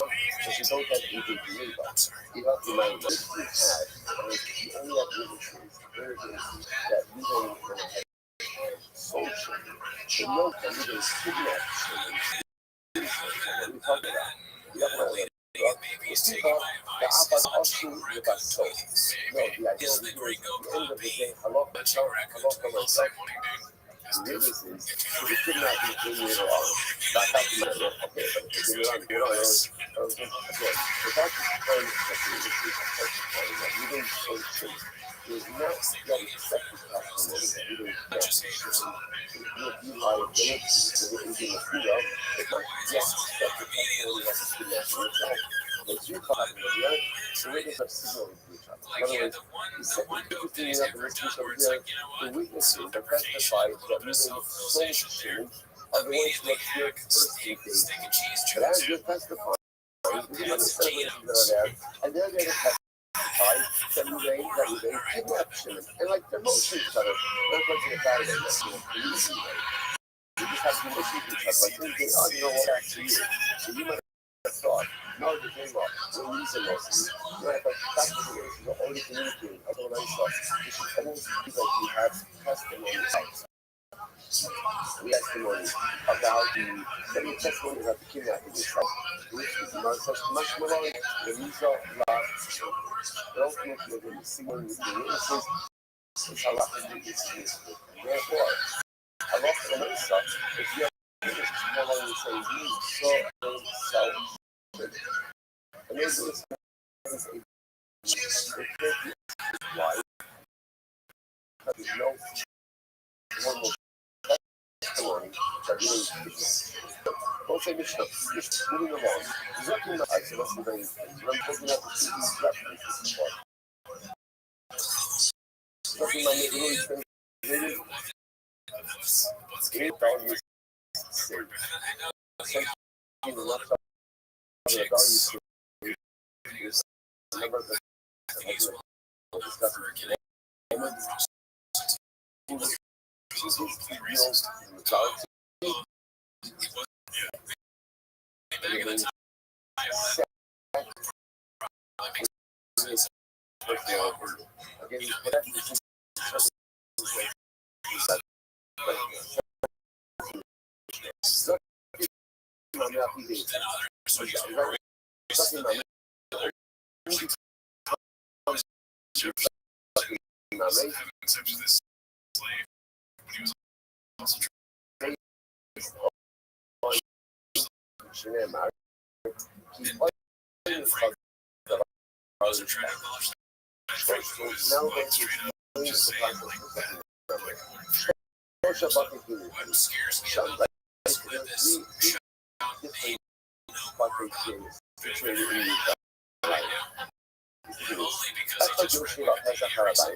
One was to get the entrance of the court, but it was the act like no thing, the risk and then the situation, which we get to what we call this kind of entrance, like the high court, that was situated in this high court. So listen to this, what happened? What was that? What was the interview with that? The backstory is, I will get using the matter, there's a dispute in the moment. Right? And there's everything on one side, there's something on the other side. The person who reaches the resolution. United States is going to up to each other. First step first step, they go to the station, maybe at the entrance to the house, they come there. Why was that stuff? I saw that. Cops got on the cops actually cut it. And right to the qualities in the knowledge, he comes along, he said, this is my position. This is the position of my copyright. This is how I wrote this position. Some of them in some right, some of them have. And the says, have you heard anything regarding this case? Have you heard anything regarding this case? Was I don't got it to know he's not getting something right now. He's just a guy. He's just a dissenting judge. What's beautiful about this?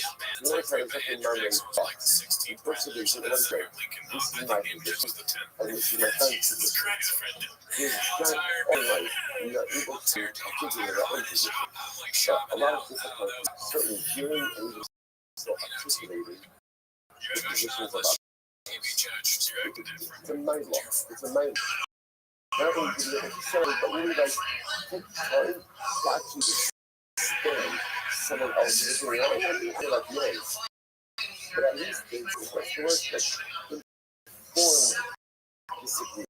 As opposed to what happens all too often, we just kind of scenario of quickly of superficially disagree with without really trying to understand what the other person says.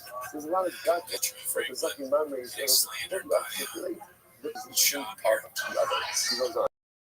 Fine. So, other times, but in life, so what happens is the first stage in the business of Harabayas, they don't have to add to this conversation. So what happens? Finally, this station is situated at this way of the zone. Of course, there is all that. Once again, he says, he said, this is what my friend said, they lost, and once again, we got to the level, basically, you guys have to ask, like anything else. If they do, let's take good and bad, if you're able to button the occasion, like everything. And if not, everyone sounds like even members of the other group, I think we're everyone's now coming along to the height of the special. It's a telephone stuff. This is the beginning of the basement from which Paragon calling for Shana and Marriage for Russia, you So now, turns out it's that Casagosis. Which Casagosis is optimism against the solar case. Okay, because you know, Shabbat, it goes back to his town. And he just continues to teach in accordance with his opinion. Fine, so in Torah Lasses High. When does he become a memory? Let's do a second memory. If you remains not only close to his opinion, but he encourages people to act upon that. Otherwise, if the second memory comes back home and all he's doing over here is just simply right, he's espousing his Torah, fine, espousing Torah. If he comes back, entire process, and says, Hebra, this is what you have to do. You need to find the majority, that's the problem. That's when he becomes a Zaki Memo. Achir Lasses, Achir Yorulasses, Achir Yorulasses, Shutter, but also not interesting enough. All of this is a Zaki. Now, what is a Zaki? The Zaki is your belief safe. That's what becomes a Zaki Memo. We don't have a Zaki Memo. That's interesting. What's the problem? Like it's about, she says, Pia law, the net basis. So this is a guy, only someone who's looking from the whole law, what's the halacha. So let's say an individual like this, like this particular ultimately Potter, Potter wife, the women second memory only to someone who has sneakers, so will reach the level of the law, of ultimately going out and instructing others, the passing halacha. Nisa, come with it turns out that ultimately again what's this for not? This kind of thing is not allowed to be a lot more. If that makes no sense, ultimately it turns out to be a lower unit. It's that the thing is something not incredible. Alright, this is a Gemara. Turn out like here we go. Keep on the cause of that. Let's say so now we just outlined the process for something not. So now we know exactly how this works. Now the interesting part is what kind of like what kind of disputes are we talking about a treacherous fellow citizen? So come on, we find in the top of the design in Saturday, the most sure things are customers about it. First of all, we're talking about someone like a mufla. So what is a mufla? The next verse. In order to become a Zaki Mamre, you can't just be a regular guy. To be a Zaki Mamre, you have to be a recognized expert. That's possible. So if I'm going to what's happening. Is the puzzle you are analyzing is two points that are in the spot. It's mathematic halacha or argument. And dominant and blood is blood. And din is din, judgment and judgment. Nega and nega. Like one type of affliction. Right? So he apparently tweeted. Any argument disputes you may have in your case, every girl is so what is the mean? So the mean what Mincha say yo, you want to be able to do counsel. In other words, in order to get yourself in trouble, being a second member, you have to be holding on a certain level. So Mincha actually says it was now most are giving examples of types of mathematics which is result in studying mathematics scenario. For example, Mincha refers to intercalation of the year. Like people are summer, like leap year, not a leap year. So this is the kind of thing that they will speak about that. Yes, so you must say, the thing Omer, Mincha Toshiva Hashem Re'acha, Yos Goya, Davar, that's the Davar, so halacha. Who's the first thing speaking halacha? For example, there's a dispute between the Zachary Mamre and the other individual about halacha Moshe Halacha Moshe right, so that's what they're disputing. Was the Mishpat Zehagin. What's Mishpat? This is a Zer Shabbat. There's not a particular type of Zer Shabbat. This is a Zer Shabbat, not a Zer Shabbat. Thing done with that, Moses, remember again. You're just going to different examples of things that ultimately in instructing Mamre. Fine, thing done with them. Thing done with them. For example, Macrotas distinguishing between Dan Ziva, in the process of doing Mamres, there's a dispute. There's something again, whether in conscious capital cases, doing Mamres, minor cases, doing Macros, Bash, they Nega, for example, Nige Odom, Nige Bakin, Nige Begot. Something concerning again the God Saras of a rule of a home clothing. These ways, they are running by every vacation. So different words again, Canaan vowels, Erech vowels, Zuash Kos, Sol, Arifas, and Nekana Smitsera, both really are used this one again to solve the situation. Ezra Arifas, the captain of death, behind the body of the human killed. Nekana Smitsera, Kishara, immigrants, Zuleket, Shukaya. You suppose again, let's look at the agricultural price, the left to the course. It comes down to what they so that what you might just put over here is comparison all the different possible areas of halacha where you can have an argument which could result in a certain non-living scenario. Okay. It comes up, and when you get up, what is that? We get the from the local court, Mikdash, Gavon, Eretz Yisrael, the Eretz Yisrael, Gavon, Mikol Ha'ala. What is this? whatever it is that they Jonah said, do you for will a get living up should from be wherever affected by their tweets. The only reason you should get go more up, fired you're tweets going or something up. like that You see the is base of if you Mikdash, tweet someone the highest like point in racist Eretz thing Yisrael. or like And say ultimately, something again, or Eretz Yisrael is somebody was like higher than all of the other ones. The shooting was fact that great. I really ultimately, liked again, the that what lesson of happened there. idea Yeah, of fire them ascension for their job. is used But with it's this another tweet that says, looking at this. And it's such I'm not mad at three girls so by you might think, sexual okay, let's or analyze joke that for because small. it's Which one sexist. takes, I mean, because I'm come on, mad because it doesn't include biracial. Rally I some. feel left out. So I understand why you see the police and it's is taller and one of the tallest partners because Russian is about to go up to this and it's I don't know. Eretz Yisrael is taller, I don't know. Where's that other Eretz Yisrael is higher than the other lands. It's still in running button in Mashiach. But Yom HaChayat Espein Shalom Eretz Mitzrayim. Kim Haya Shemesh Tehela Basher Higi Eretz Yisrael Eretz Yisrael. Mikol HaAlatos Hashem Sham Yeshua Rasai. How incredible! Moby is quoting the person from Yohanavi. Yohanavi said something beautiful. He said, the days will come. There will be no more as the body of other people. Right? And if you watch over here, Hela, as he said, Hashem took us not just things out. What is Hela mean? Hashem took us up. Hashem took us up. So you won't only refer to the God as God who took us up with trying to stop us that way. We refer to us as the one who brought the children of Israel from all the lands, brought us up. Hela, Hashem, from all the lands. What do you see there? Whenever there's a reference, what's Colossians? Aliyah. Always supposed to refer to that. How overwhelmingly amazing the funny is concept of Geula and water. Sometimes the best reference is hold on to this wait, right? So it's just amazing. Apart from that, we're going to be talking about the fact that take us out of all of the lands. 15 messages. Sure.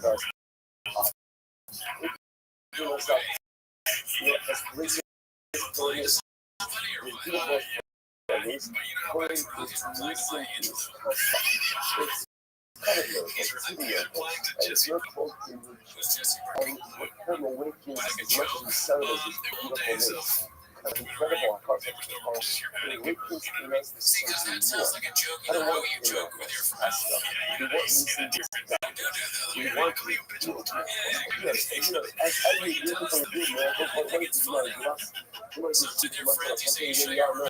you're not serious. That's what it was like.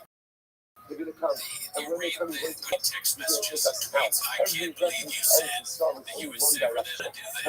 They don't literally mean it's just shit you say. It's not going to talk, you know, it's like there is some truth to it. I mean, Trump said was that's kind of crazy. I've never heard somebody say, you know, like, whatever he said about just say you have to like rap about it was something like that. Never heard another guy say that.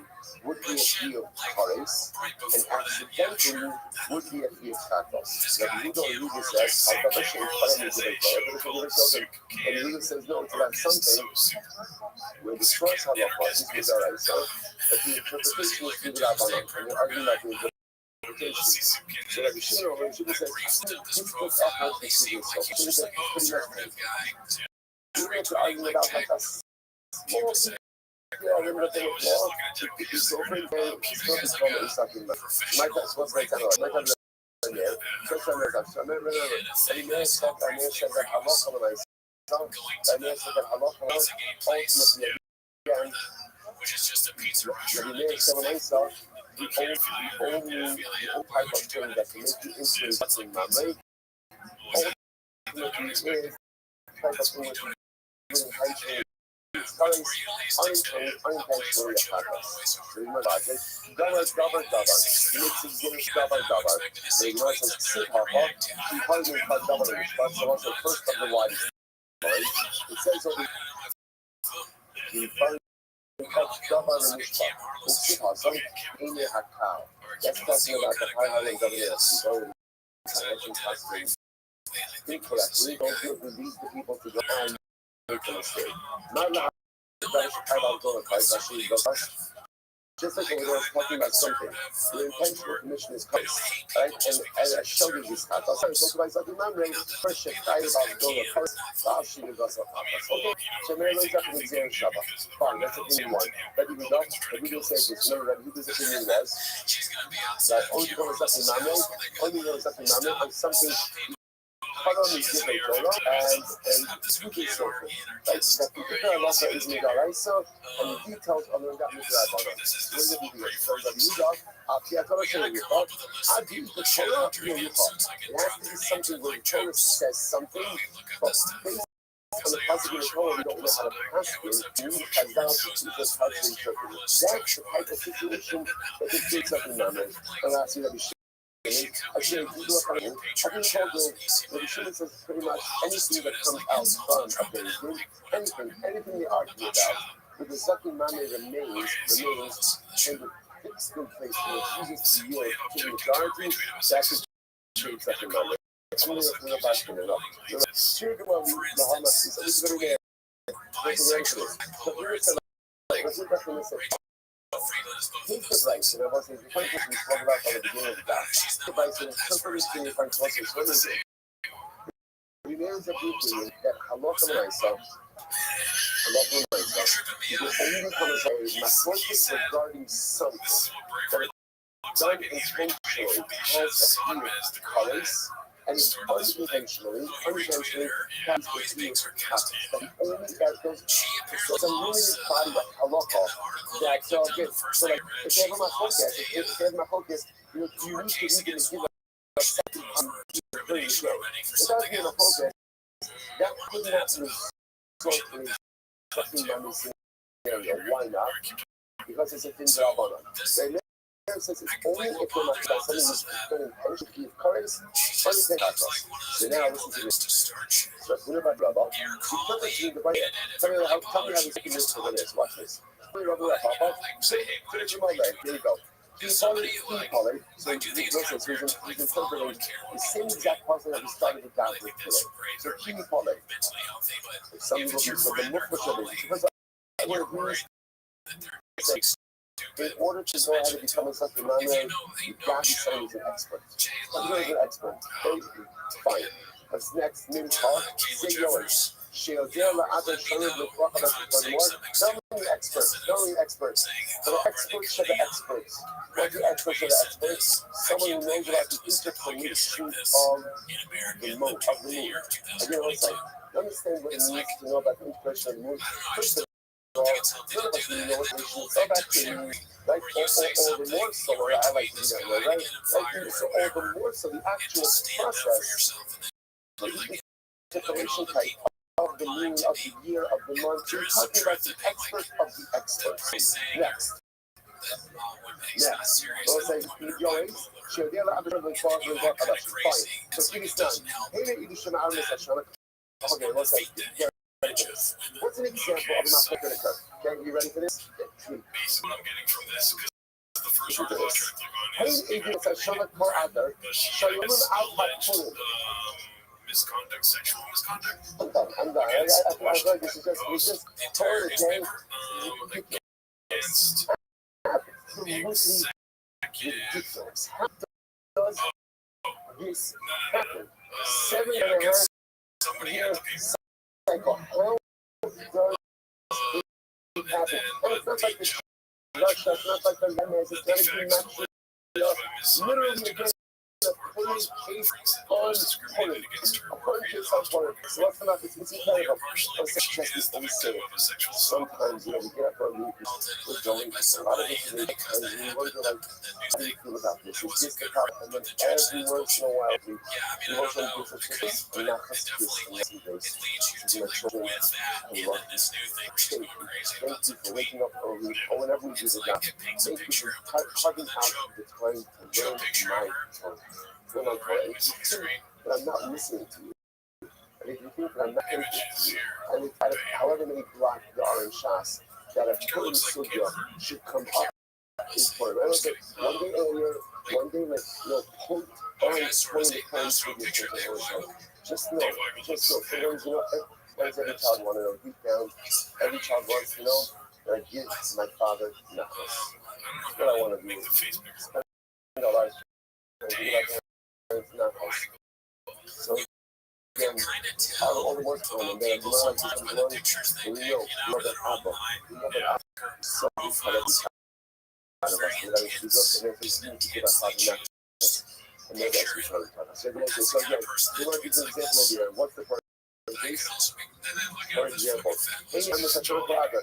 For example, say they have a guess about how to go ahead and declare a leap year. So again, the other members said that they could go ahead and retire object into a created object shady, right? So that's not focus. Up until the point, after the point, high piece of the high piece of the institutions, of course, of that again, the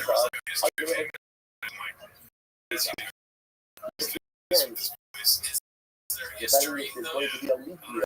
And as the shaming and as the day is going to be the when things falls out, you have public standardization. Here's an example of an progress. And again, mistakes are versus factors.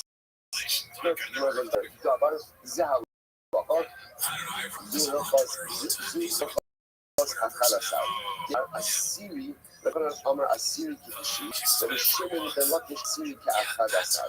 So again, if you take a look at Rashi says over here, those أخذ سعر يوم أقول شيء الأول شيء يدير شما سيكون from one side of the local nation typically that point that some people that here that are 11 days, at least 11 days to do this cycle. Remember again, we will complete the work with the right side is a 7-11 cycle. 7 days of Nidal, 11 days of Siva. So you might talk to the idea of us like, you're not going to get in depth with all of these methods and partly because only because they're all fascinating themselves. These are all just, I want to explain what we're doing. It's just trying to show the strength of my again, we're trying to do a point to becoming something memory, which if you have enough to find something, which is done intentionally is a colors, and then unintentionally is a pattern. We're just going to interpret the concept of the interpretation of this dot, and like a whole bunch of cases that fit into that criteria. Example, so for again, what's Java? We should first define how a variable is not a series. What happens if one of these are a series is better like the ninth, which I'm a series as I saw again. Remember, not about what happens is our completing from the other shape of the 10th stage going forward. Doesn't make Zava resulting ramifications which could potentially occur. And you open my series, not the Shiba Ishima, Papa Shiba Ishima, point to establish my series, Hadasar, Ma Hadasar by Ishima, Apa Shiba by Ishima. So again, let me for you right now. Fundamental progress about readings that extend from the days of the Zivos. Ultimately, again, into the days of the movement. What's the my focus regarding that could lead to potential new colors. Fine. Next. Zah, so we must say Zah Hadin. So it's there in the pasuk, the first of Zero Shabbat. Then the focus on Zero Shabbat. What does that mean? We'll say on the base.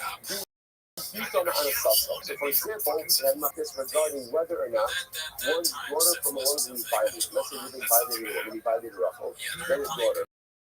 What's the herbal status of that water to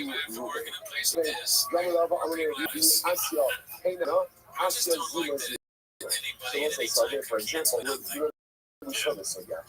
We talked about the water from a woman who won violence, she's won by his daughter, and therefore again, she is an heir to the father. She's an heir to the father. Okay, so there's like a mamre, says no, it's only the daughter from a woman, not from a woman who violated. So again, this would be an example that would be a courage to come and take the past penetration. Getting down to the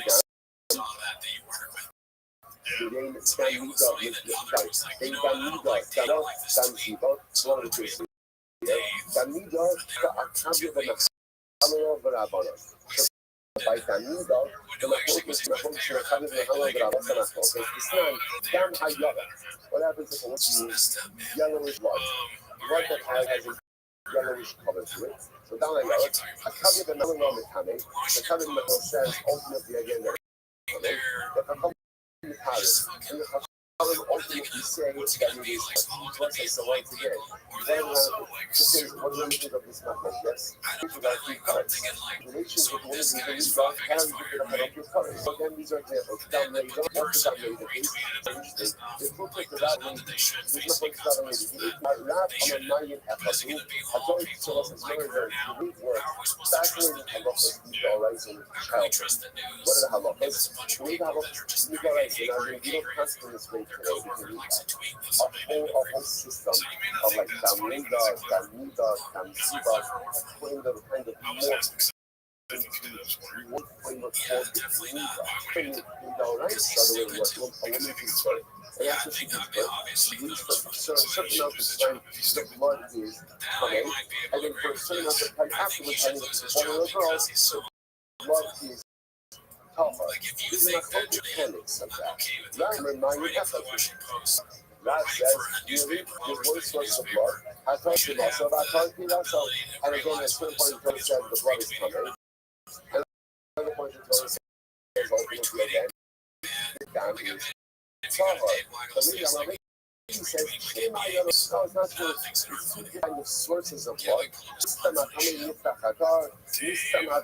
If the tummy source is closed off, the tar one is open. This time, the tar source is closed off, the tummy one is open. Now, we'll say, now, what does that matter? What does that matter? So this comes up in the ultimate continuously bleed out going the head and stop it. So can we see that she switches over from what we call dam tummy to dam clot? So once again, the ramifications over here are huge colors. All that we show again are examples of cases where the Zucker money will be arguing with the rest of the Beis Din, and the stakes of the case are occurring sequentially, status sequentially. Dan Sibo, what's the Dan Sibo? Looking at the Rosh Yeshua. I think the Rosh Yeshua, the spell Kishbush Hashem, so that's how you know the Holy went ahead. And then we have the Kishbush, actually says over here, see the fire, reader, she reminded me of these things because we should feel those of the month. So here was a message share this is going. For 3 days, we saw 11 days of evils. These shops saw Maze, if it stops subsided for Maze usually 24-hour period, the yoga, hardly 11 days old. So if it stopped for 24 hours period, and she gave birth during that, this is supposed to be 11 days old. So technically, a woman can give birth while she is in a state of sleep. Okay, so that has its own ramifications as well. Here are the rest of it. The Shabbat says, Light of Yom, Kalim Shabbos, Yom. Listen, I terrible this. Like, the word Gemara, right? A reference to Purim, to Shabbos. Reference to Shabbos. But the Yeshua says, Light of Yom, Kalim Shabbos, Yom. Okay, the Purim one, you probably could share the Shabbos. Right? This one I don't know how to work. Right? This one's probably not going to work well. Right? So the race again, so the Yeshua says, if she stops bleeding, right? If she stops bleeding, ultimately, not just for a day, but ultimately again, like a shot, namely a night and a day, just something outside, something not down. I think that's subsided. Like a little bit of subsided, not the law. Anything that you don't get, just once again, just all examples of cases where the stakes are high enough because we're really ultimately again with a indication of some intention and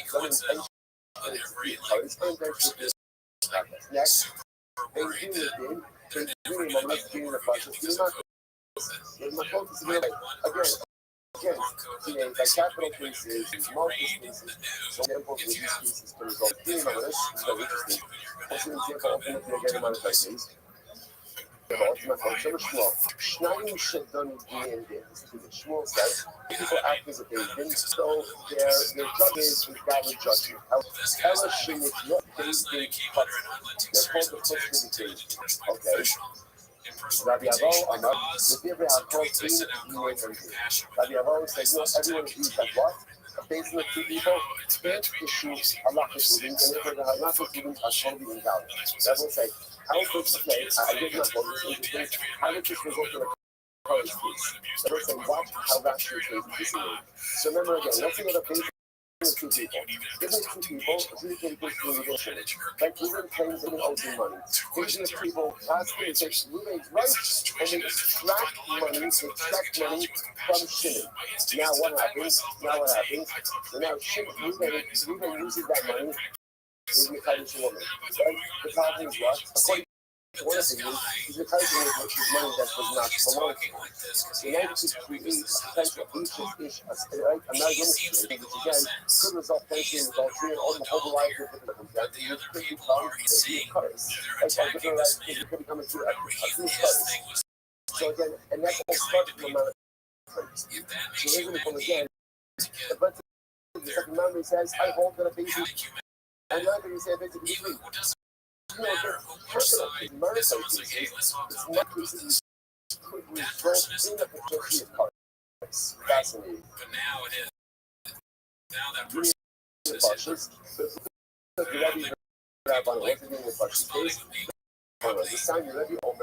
You probably The are Santa they say Nefesh, if it was World War II, you meet with the Nazis, and this all he's saying is like, a life for a be life. kind to each A life for a life. crazy, and What also is you it? Military I read their conversation. story, I and told there's them, like I'm in our Tina, Nefesh. Man, yeah, man, you see them out. as the only Mexican American born, the only one. So what about that? What do you about that, Felicia? So listen, once again, let's say they have enough focus about what Nefesh Tachas Nefesh means.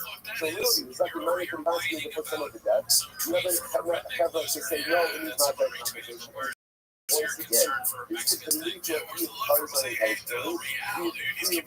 God doesn't say unintentionally. Being Marcus, what about Marcus? You know, saying the point is that you show up on the snap.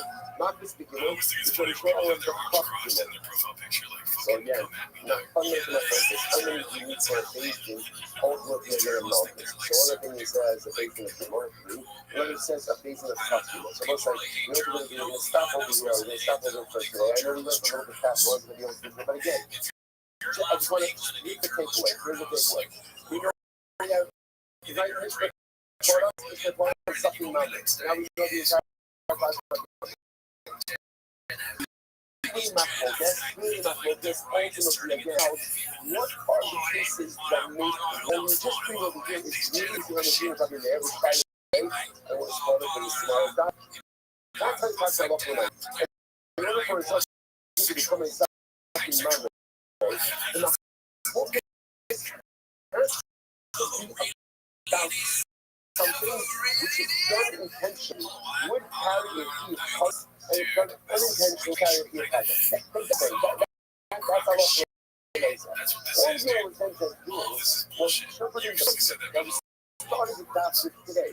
Outlined all the different kinds of cases and show how each and every one of those cases could eventually be a code slash a so it's like, again, in the midst of all this, we got Purim, in the midst of all this, we got Shabbos, in the midst of all this, we got how many things powerful, and then also saying from Purim, we're going to gather in there for and then this week, and we're going to You can say that shit on Instagram, you can say that shit on Facebook. Yeah, but it's not the same because Instagram has pictures. Caption doesn't even matter. You can no cap, that's where it came. So you're telling me Instagram has a third dimension now? You like text-based shit? I don't understand what you mean. What are you talking about? You can share a story post of this fucking flipping shirt, dude. I'm there for it. I'm retweeting that shit. Can you share stories? No, you can't do it. I know you can. I do it all the time. I just don't. The stories are like, I don't know. I don't want to film something. I don't want to have to like edit whatever the fucking thing is on the thing. I don't understand that. I like writing. I'm a writer. Oh, I'm a writer. Oh my god. I know. I just. All right, Noah, say good morning. Good morning, my friends from Purim. We're looking at Shabbos. Such a split watching we return back together on this holy and incredible day. Begin by thanking all of our sponsors for this morning. Here to thank our sponsor for Tough Shape. Becomes the Mishpach itself. The dedication is this year. As Jesus Christ, show us troubles for all of our needs. I'm Torah sponsor for the month of Adar, carrying Zin, in loving memory of Terry's father, Dr. Harry Khan, Sweet Hirsch, Ben Yossi, Cohen, the Ziv, Levin, and Berman families. In memory of William Ziv, Zef Shmuel, and Yisrael Shmuel, Rabbi, and on the week of learning sponsors, Colin Catholic College, in memory of Paul's grandfather, Harry, Ben Zachariah, Zichron, the Rabbi, and the grandfather, all the things on the side of the families in the summer, all those new reports having to be called for the income all our husbands and all the soldiers who are successful. Not say a day, just be so famous. Hashem to Nisim and flows all of clouds. Because we got let us begin a lot to do today about Hashem and less than usual. So let's maximize it. Today's topic is 87. We're picking up on pick up again with Amar. So if you see where it posts this Amar is Amar Rabbi Yosef, and about 4 lines up from there. We actually read this yesterday. Hakom Odin Ben Sorum. Hakom Odin Ben Sorum. What focus Ben Sorum more? Everyone agrees that Ben Sorum more than Ben Sorum more high. Everyone agrees that Ben Sorum more upper. And everyone agrees it doesn't have focus. Everyone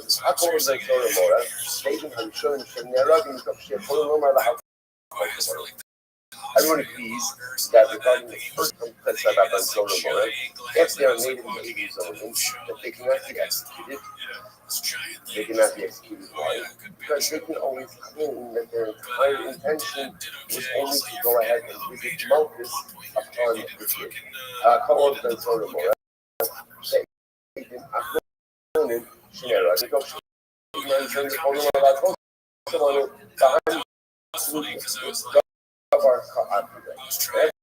it even comes to the second set of witnesses, because about Zorah Mora, that if they are made with a Cohen, that they can't be killed. Why? Because essentially the entire essence of the Ben Zorah Mora hinges on their testimony. Because the first set of witnesses simply say, we will kill in order to make them kindness. And therefore the second set are clearly the ones who are responsible for the death penalty. The Machlokes Ben Zorah Mora. Where's the Machlokes Ben Zorah Mora? Is actually quite interesting. Shnayim Omen Lefanenu Gan, Shnayim Omen Lefanenu Chol. Interestingly, so you have two witnesses who testify. We saw the kid, right? We saw the Ben Zorah Mora steal the money from his father. And two more, we saw him go ahead and eat the meat and wine. Because normally, again, you're having one set of witnesses testify about the both events. Here you have two set of witnesses testifying about two separate events. What's the nature of combined testimony? That's not progress. The last is even if you live in that issue, in there, back to kidnapping. Right? We've been kidnapped. So now what happens? We go along and say, we saw the baby and sell Shimon. So those very same witnesses are made into Eden's unit. Where it says they are not killed, right? These women are not killed. Why not? In there, again, we talk shit. Because you can always turn around and say, yeah, I killed. I sold Shimon. You know why I sold Shimon? He's my Evet. He's my slave.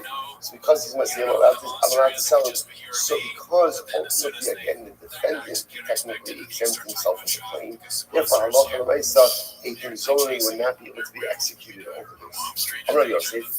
The man of the Hashma, whose opinion is this? Like, is it going to be why? The Amar Davar halacha. We're going to keep us for halacha l'maisa. In order to be liable, halacha l'maisa, you have to be testifying about an entire Eden. Remember again, this was at the beginning of yesterday's God. Hold over and not chatzita. Amri Abaye, Ikra Banan, Nerag, according to Rabbanon, apparently again, this could be killed. What about what we just said? Just said a moment ago that the law of the Raisa, the defendant could exempt himself. How could he exempt himself? Because he could go ahead and say, that yes, I sold Shimon, over the law, us to Edith Neva. What's interesting? What's the case over here? The case over here was where the witnesses claim that we saw Ruben Moshe. What's missing? Witnesses say that Ruben kidnapped him. So you have Edith Mechira, you don't have Edith Neva. You have to remind them of all. In fact, if you have, you only have witnesses that Ruben went ahead and sold Shimon, but no witnesses that Ruben kidnapped Shimon. So there's no case over here. What are we talking about? You got to remind them. So the idea over here is at the end of the day, halal for myself, the witnesses to the kidnapping came later on. Okay, but if they came later on, in other words, again, the fact that the witnesses there's not yet accepted testimony that we kidnapped Shimon and how liability if we have not yet accepted testimony about kidnapping itself. So Zicha to come around Zero Musi. So it's interesting. What's happening? The witnesses are signaling to each other. In other words, the second interesting enough in this case over here, the witnesses that testify that Ruben sold Shimon are the ones here first 3 days. They testify, there's another set of witnesses that are there, and they're there to testify that Ruben kept Shimon. And like they're motioning to them, not like in a bad way, not in a solution way. They just have to be motioning to each other. Like indicate, we'll talk after you. So you might have thought, no, it's enough. You don't need some those. You might have the fact that the witnesses are all communicating. They should almost like we have testimony about the testimony about the kidnapping itself, to which the Gemara says that Misa loves it. Ultimately, again, the signaling between witnesses is how we can significant. Therefore, if you have witnesses come along and say you were going to sell, and those witnesses made into aid and showing, they can be executed. Why? Because no formal testimony that remains there. Okay, good. We'll say Mishnah.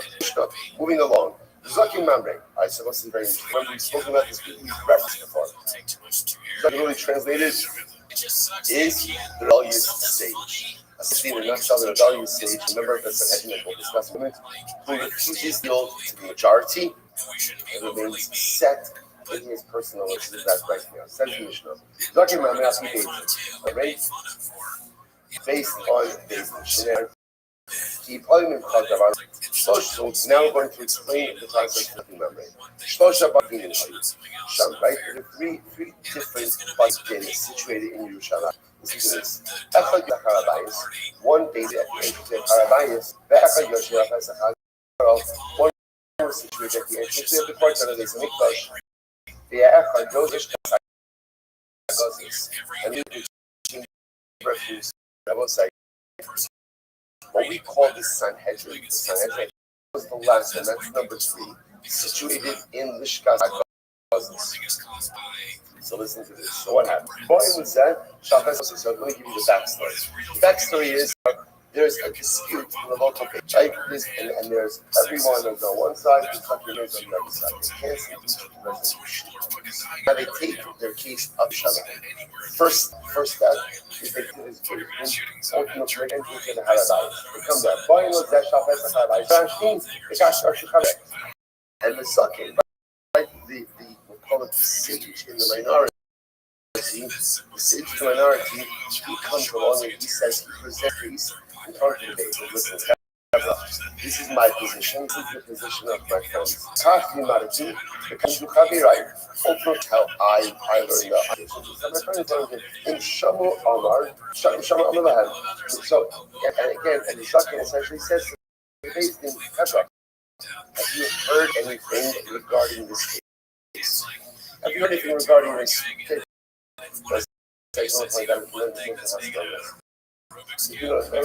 he's not getting a fucking number.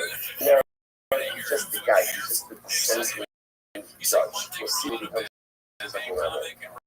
What's beautiful about this? You notice how the fucking memory talks. This is my position, and this is my friend's position. There's often in life we are able to articulate our own position, but a lot of difficulty, certainly hearing and even more so the positions of others. It's a mitzvah. Now, really to actually understand someone else. I disagree with it at the end, but at least it's informed disagree, as opposed to what happened. Summarily or quickly or just officially disagree with you that don't sound like us without really trying to understand what the other person say. So there's a lot of God's listeners that the memory is able to fully articulation of the other. He goes on. So what happens at the first base, in the base of the Harabayis, they don't have anything to add to this conversation. What happens? You go to the next base. This base is situated at the entrance of the Azar. Once again, the Rothschild says, this is what I say, this is what my friends say. Okay, right. Im Shamu Amar Lahem. Bema, so at the entrance of the Azar. To add, right? Anything to add. If they do, fantastic. They involve, they will be able to put in the face like other children's psychologists. And if not, And everyone, above seeing special over here, everyone sounds like even the members are now coming along with a court from the Lish Kasagosis. That's where they're coming. Shenim from the Chol Yisrael. This is the Bezdin. This is Bezdin from which Torah goes out to all the Klal Yisrael Shnei Emar. You know, Mokam Ovan Shayim Yitzchar Hashem. Okay, so let's say so now it turns out that the partners in Israel they get Lish Kasagosis. Lish Kasagosis is in favor of the majority and against the Zakin. Okay, so you know, the Zakin turn goes back to count. And he just continues to teach in accordance with his opinion. Fine, it's not a problem. In Horela Chai, when does he become a Zakin Mamre? Let's be a Zakin Mamre. He's not only in his opinion, but he encourages people to act upon that opinion. In other words, if the Zakin Mamre back home and all he's doing here is simply teaching his opinion, right? He just espousing his Torah, fine, espousing Torah. He comes back after this entire process. He says, Rabbi, this is what you have to do. Clearly in defiance of the majority, that's a problem. He becomes a Zakin Mamre. Tell me Torah Lasos. But interestingly enough, all of this is a Zakin. Now, what is a Zakin? Zakin is an ordained sage. Actually become a Zakin Mamre. Let's say you don't have a Zakin Mamre. Let's say just a Talmud. What's a Talmud? Like it's Rashi says over here, Talmud Shalom, Yallah, the Nefak Abezid. So this is a guy, the Talmud is someone who might be a Talmud Chacham, but he has not yet gotten to the level of Horah, what we call constantly halacha.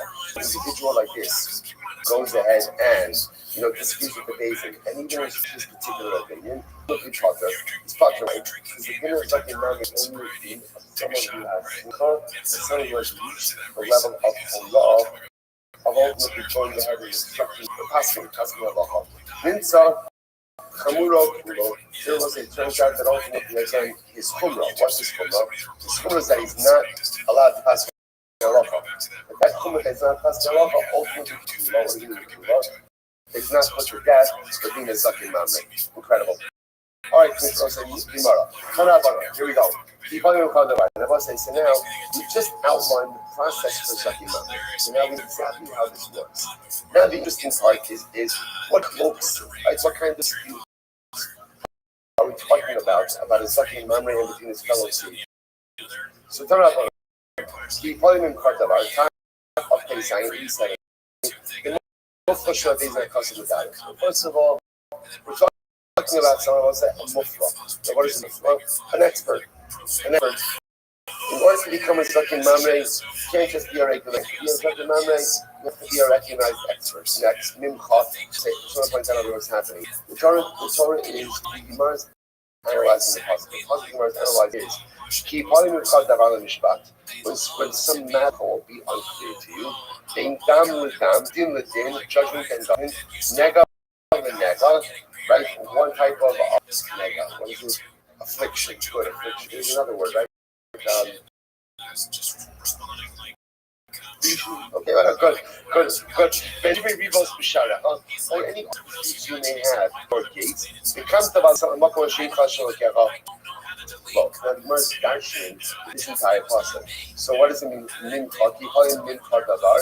So Mincha, the Mufla. Good. Mincha, say going. Furthermore, Mincha means someone who's able to give counsel. In other words, we'll say in order to get yourself in trouble, being a Zakin Mamre, you have to be holding on a certain level. So many Rashi says over here, Gemara is also giving examples of types of machlokim which could result in a Zakin Mamre scenario. So for example, Mincha refers to interpretation of the year. Right? Like leap year, not a leap year. This is the kind of thing, but it is not. Next, so it says Mincha, Omer, Mincha, Yotza, Choshev, Al Hashem, Re'ah, Yois, B'Liyav. Davar, next is Davar. So halacha, there's a first dispute in halacha. For example, there's a dispute between Zakin Mamre and the other individual about halacha and Moshe Sinai. Halacha and Moshe Sinai. Right, so that's what they're disputing. The mishpat zehadin. What's Mishpat? First thing, Zera Shabbat. They have a particular type of Zera Shabbat. This is Zera Shabbat, not Zera Shabbat. Being done with that. Remember again, we're just going through different examples of things that ultimately again could result in a suffering family scenario. Fine, being done with them, being done with them later. Example, there's nothing focus and distinguishing in them. In them later, done Siva, being dealing with being dealing the partial being on the scheme of there's a dispute. It's something whether it's in cautious capital cases, dealing monetary cases, dealing matters, lashes, they nega. What does that mean? They negate other button.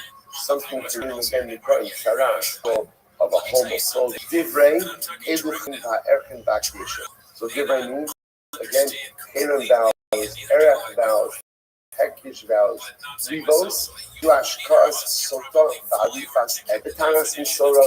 So Rivos literally argue with this refers to captive cat to find the body that's killed. Etanas, Bisharefa in your deeds. To Leket Shikaka. This refers again, Leket Shikaka, different tribes. So Leket agricultural tribes. The left of God.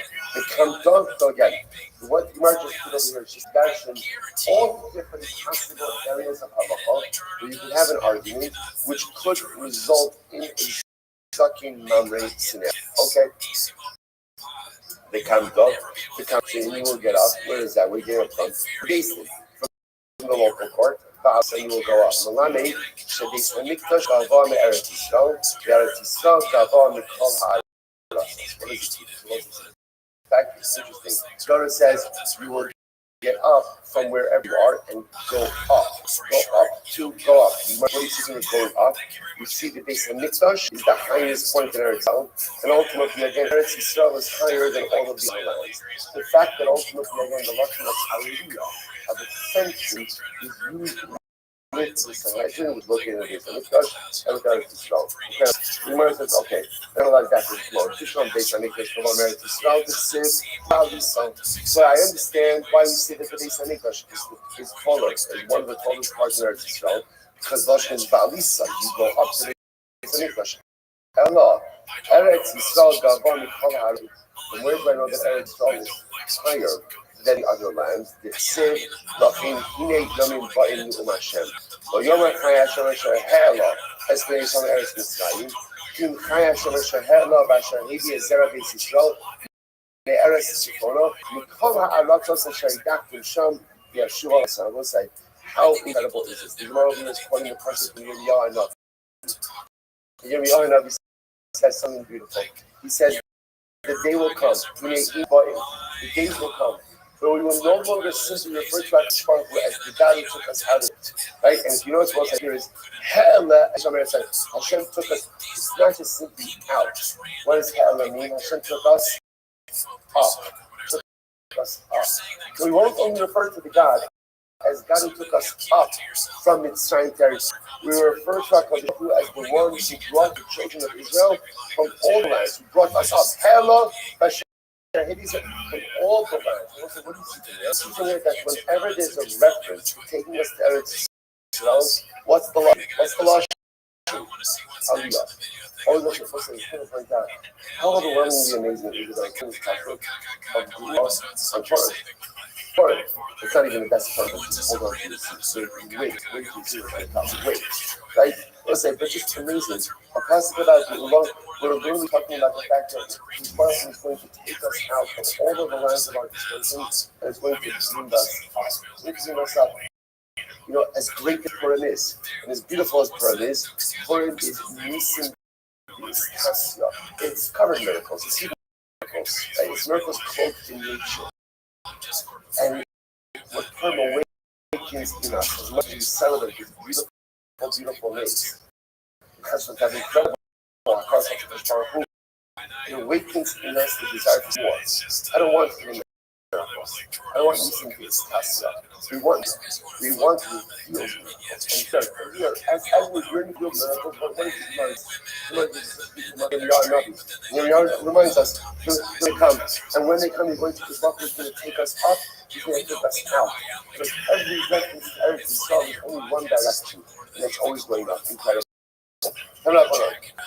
Zagin Mamre. Eno Chayiv Ella Adavar Shemaris, the Shir God of Chadas to Rabbi Meir. So this is interesting. So now they're going to see there's essentially a theory in our focus about what type of legal matters can make someone into a Zagin Mamre. So Rabbi Meir holds that it's only regarding something which, if done intentionally, would be a Chiyuv Chares, and accidentally would be a Chiyuv Katas. Rabbi Yehuda says, Al Davar Sheikara Mizivei Torah. Rabbi Yehuda says, no, it's about something where the source halacha is midaraisa, but the interpretation is through the Rabbanan, and they're arguing about the interpretation. So Rabbi Shimon says, "Afilu victor echad b'kivin." It's pretty much anything. Even if they're arguing about like a small detail in the finished law, so ultimately again, it still become a sakin mamre. So my time, so let's analyze. My time right there. So let's try Meir's life. So remember, Rabbi Meir said that halacha itself. Ultimately, again, Rabbi Meir said that halacha l'maisa, the only type of thing that can make you into a zakin mamre, ultimately is the type of thing that you do intentionally is kares, intentionally, unintentionally yatos. So the Gemara says, what's it? Davar. He makes it zir shava ultimately again of davar. So the Gemara says, sif hava, keep on. So what's the widest line? It says over here,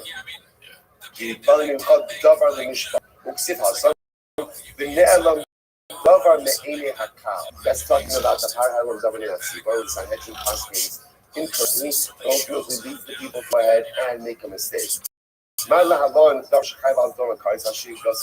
Just like over there, it's talking something. We're intentional to make kares, right? And shogig is chatas. Afkaris, we're talking mamre, davar shechadon kares. Okay, so Meir learned that. Fine, that's opinion one. Rabbi Yehuda said this. Rabbi Yehuda's opinion was that only become a sakin mamre, on something divrei Torah, and the key case, right? That the ikar halacha is midarais, and the details are learned after that. So where does it get this from? Rabbi Yehuda, adi ikar Torah yolicha. Actually, something where the Torah says something.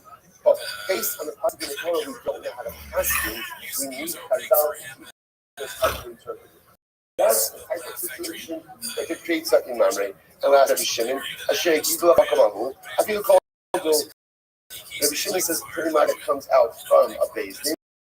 Anything they argue about. But the sakin mamre remains kind of place and refuses to yield to the majority, that could create sakin mamre. I'm going to the Hamas, you ready for this? Shafuna said, like, said, fine. Take the Hamas, he's referring to the Bryce we spoke at the beginning of the take the Bryce and interpret it according to Rabbi Meir. So this is really good. Rabbi Meir is of the opinion that halacha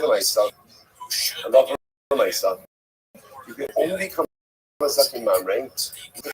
There is a machlokes regarding something that if done intentionally has a kares, and unintentionally carries a chiyuv chas. That's the only ergo.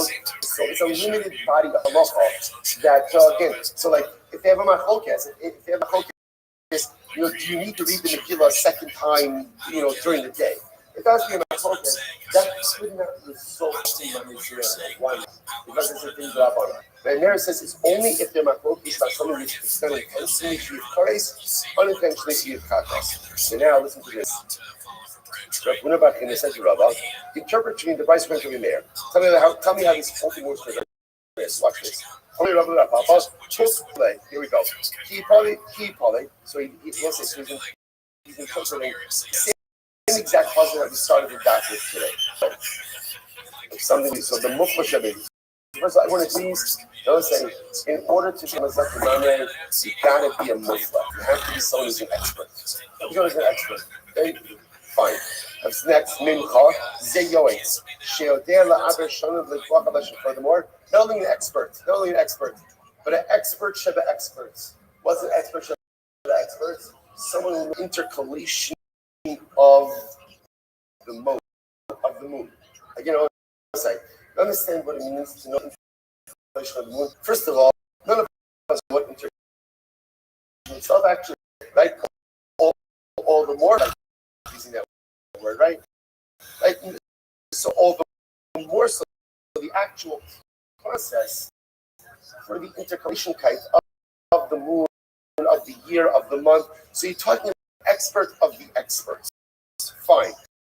Next.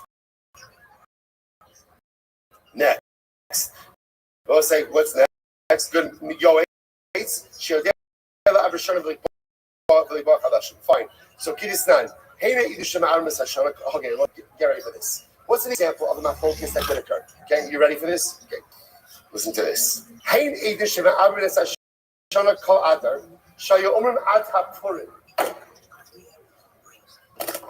done. You just call it a day. This is ridiculous. 7.5 year how does it happen? It's not like a drasha, it's not like it's not a gematria. Again, a Purim case on Purim. So what's the matter? I'll say, just we always say, sometimes, we get up, we deprive ourselves of sleep, we ourselves, we're going, a lot of information, not a lot of time. And ones are like, how do you feel about this? Is this the proper avoda? And then every once in a while, and that's infrequent, the emotional case is just a kiss, a nachas kiss, and some grace. Says my children, I love you. So thank you. Thank you for waking up early, or whenever we do the daf. Thank you for carving out the time to learn my Torah. And if you think that I'm not listening to you, and if you think that I'm not attentive to you, and if you think out of however many blocks there are in Shas, that a Purim Sugya should come up in Purim. I always say, one day earlier, one day later, poked on Purim, the Purim Sugya comes up. I always say, just know. Sometimes, what does every child want to know? Deep down, every child wants to know that I give my father nachas. That's what I want to do. Spend our lives trying to give our parents nachas. So again, all the words with the Ribono Shel Olam. And then a Gemara like this comes along, and we know that Abba is so incredibly proud of us. To continue to give our father nachas. So again, the Gemara gives an example here. What's the Purim case? For example, so for example, also they have a machlokas about how to go ahead and declare a leap year. So again, they members of the Sanhedrin said that they could go ahead and make the entire Adar into to create an Adar Sheni, right, up until Purim. So that's machlokas. Up until Purim, after Purim, the ilahai kashaycham is v'deisach. The ilahai gisa kashaycham is v'deisach. The most the ramifications are you going to end up eating something? Right? Again, depending if there's going to be a leap year, another base, says going to the Pesach falls out. Yeah, you have vacations. So here's an example of a machlokas where again the savar zehalacha. Zu hilchos Rabbi Yochanan Amar Asiri Kishi, Rabbi Shimon ben Amar Asiri Ka'achadas. So again, if you take a look at Rashi says over here, Hilchos Achadasar Yom Achron Shal Yud Aleph Shebei Nida L'Nida. So remember again from last cycle, from Hilchos Nida, from Sekas Nida. So we have this concept. Rashi points out over here that there are 11 days, at least 11 days between every Nida cycle. Again, the way Hilchos Nida works in the Doraisa is a 7-11 cycle. 7 days of Nida, 11 days of Siva. So the Gemara quotes over here, we're not going to get in depth in all of these methods, and partly because only because of time. They're all fascinating. These are all just, I want to just frame what we're doing over here. We're just trying to show a set of methods. Remember again, we're trying to do Meir. Meir holds, it's the only time you can become a Zakirei, because if you have a machol card in something, which if done intentionally is a Chiv Charis, and done unintentionally is a Chiv Chatos. We're just trying to interpret the beginning of this daf and highlight a whole bunch of cases that fit into that criteria. So for example, what's davar? This refers to the following halacha. Zu hilchos achadasar deitmar asiri. What happens if a woman leaves the 10th day? Rabbi Yochanan Amar asiri kitishi. 10th is asiri ke'achadasar. So again, remember, the two machlokas about what happens if there's machlokas about status of her bleeding from the 11th day or from the 10th day. Does that make her a zava? and the resultant ramifications, which could potentially lead to a chiyuv kares. Rabbi Yochanan Amar Asiri Kiddushi, Mat Shi Ba'ishimer, Af Asiri Ba'ishimer. Fine. Rish Lakish Amar Asiri Ka'achadasar, Ma'achadasar Lo Ba'ishimer, Af Asiri Lo Ba'ishimer. So we'll say. So again, without getting into all the details right now, a fundamental machloket about bleeding that extends from the days of the zivos ultimately again into the days of the needle. What's her status? If they have a machloket, that could lead to potential chiyuv kares. Fine. Next. Zeh. So the Gemara says Zeh hadin. So Zeh the pasuk refers to Gzeir Shabbos.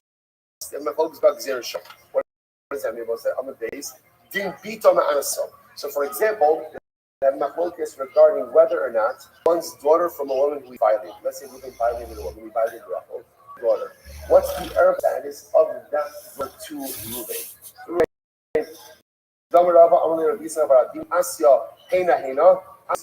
So we'll say, so again, for example, remember we saw this actually. So we passed that ultimately, even the daughter from a woman who one violated, still his daughter, for again, she is an erva to the father. She's an erva to the father. So let's say again, it's like in Mamre, Pascal says from a legal relationship, but not from a woman who was violated. So this would be an example where a would be a chiyuv kares intentionally, a chiyuv kares unintentionally. Dein dam ludam, dein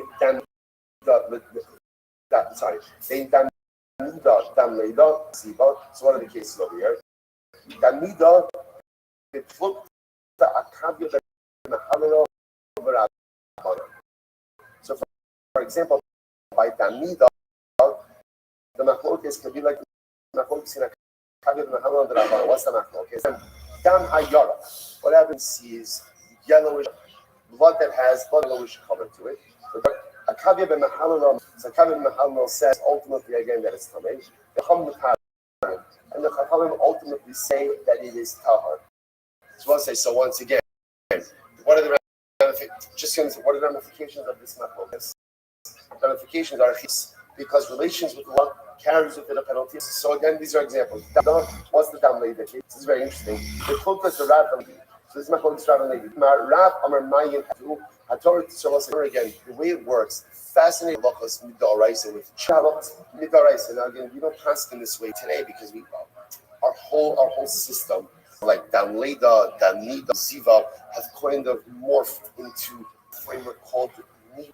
But again, in Daurasa, the way it works, a woman gives birth, and after she gives birth, she bleeds for a certain amount of time. The blood is tamei, and then for a certain amount of time afterwards, depending on a boy or a girl, the blood is tahar. There's a machloket about the mechanics of that. Rav Amar Mayin Echatu. Rav says, really, there's one source of blood. And again, a certain point the Torah says the blood is tamei. Another point the Torah says again, the dam is tahar. The Levi Amar Levi says, Shnei Ma'ayanos saying, no, it's not true. It's two different kinds of sources of blood. So the Gemara says, Nistam hatamei matar, Nistam hatar niftach hatamei. So literally again, if the tamei source is called tahar one is open, the tahar source is closed off, the tamei one is open. Now what does that matter? So this comes up a case where ultimately a woman continuously bleeds without going ahead and stopping. So you can't say that she switches over from what we call dam tamei to dam tahar. So once again, the ramifications here are chiyuv kares. All we're trying to show again are examples of cases where the zakin man would agree with the rest of the days. Then the stakes of the case are kares if done intentionally, chatas if done unintentionally. Dam ziva, what's the dam ziva case? The book is Rabbi Yoshua. If a woman went ahead and literally again, Kishta, Rashi says over here, Siva Parshas Zava, Bachada Sam Shvenida Lenida, Shemaim Avia Ziva, Isha Kiyazov Zoltamot. So again, I said, let's say she has a situation where she's flowing for 3 days within her 11 days of Zivos. In Shafsa Me'es La'es, if it stopped, if it subsided for Me'es La'es usually means 24-hour period, the Yalda, how does he let this dissolve? So if it stopped for a 24-hour period and she gave birth during that time, this is called the Yoledes Dissolve. So technically speaking, a woman can give birth while she is in a state of zivos. Okay, so that has its own ramifications as well. The Rabbi Elazar, the Bishur Bishua says, "Laila v'yom kalele shatz v'yomo."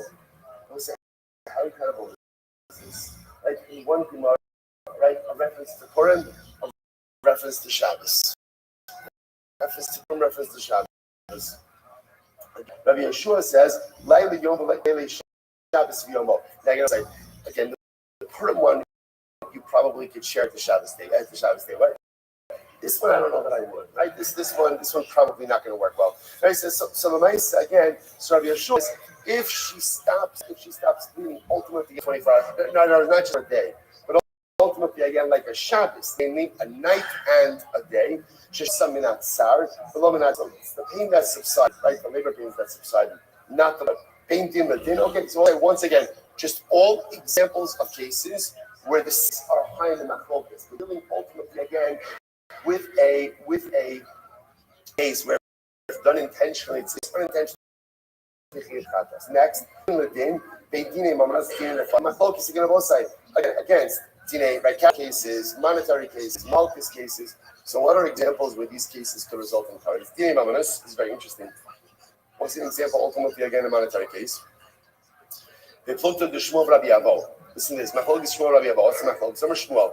Shnayim shedanu dinei and din. Listen to this. Shmuel says if two people act as a beis din, so their judgment is a valid judgment. However, ela shenikrain beis din chatzif. They're called the chutzpahdik beis din. Okay. Rabbi Avo Amar the divrei hakol ein dinei and din. Rabbi Avo says no. Everyone agrees that what? A basin of two people can't issue halachic rulings, and therefore the halachic rulings are totally invalid. And I will say, I hear my quote, this is interesting. How does this result in a kares case? I will say, watch how Rashi explains this. This is fascinating. So remember again, let's say you have a basin of two people. Basin of two people, adjudicated case between Reuven and Shimon. Like Reuven claims that Shimon owes him money. Basin of two people ask him, they say Reuven's right, and they extract money from Shimon. What happens? So now Reuven uses that money, and he's making a woman. Right? The problem is what? According to one, he's making a with money that does not belong to him. So now you could create a potential a married woman situation, which again result potentially in adultery and on the variety of different circumstances, which become a key of kares. It could become a key of kares. So, and that all starts from the monetary dispute. So here's an example. If let's say the second memory says, I hold that a basin could be two, a basin could be three. So again, it's capital cases. It's monetary cases. It's monetary cases which could result in a potential chiyuv kares. Fascinating. In the Fashas, the plug to the Rabbi Rabbanon. What's the name of the Fashas case? Rabbi Rabbanon. The son Rabbi Omer, Benasata Nefesh, Akas Nefesh, right? It says, Mammon. When the Torah says a life for a life, it doesn't mean a life for a life. Rather, what does it mean? It means monetary compensation. You say money, but maybe it means actually life for life.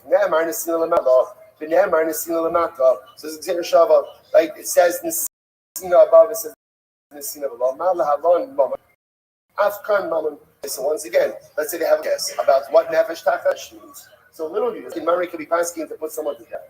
The other chevra could say no, it means monetary compensation. And once again, this could potentially lead to a chiyuv kares if done intentionally, chiyuv chatas if done unintentionally. What about makas?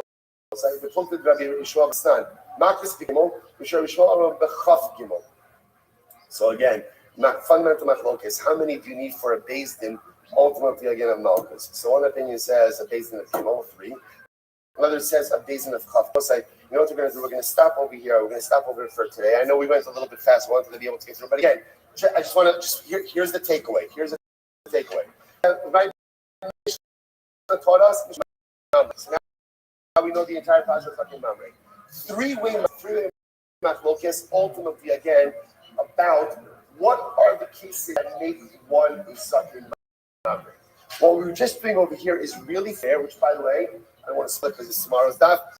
That's how you pass halacha myself. In order for a zaki to become a zaki membre, the machlokes has to be about something which, if done intentionally, would carry of kares, and if unintentionally, would carry of chatas. Take that to the bank. That's halacha myself. All the Gemara was then just doing was interpreting the pasuk that we said the daf with today, which outlined all the different kinds of cases, showed how each and every cases could potentially be of Kares / and again, this we got Purim. In the midst of all this, we got this. In the midst of all this, we got a hug and a kiss from our cousin. And I will say again, if in Purim we're going to dive in the Mirta Shemain Shul, tremendous shkayach, tremendous week, and a good narrative.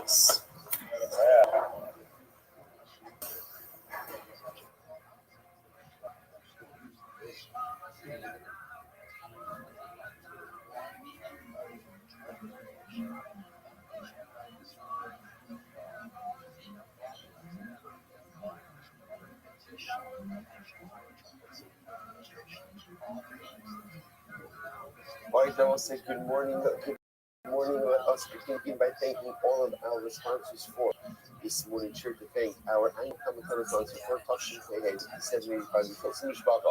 785 dedicating all the Sherman's Rushes this year. In this source tells all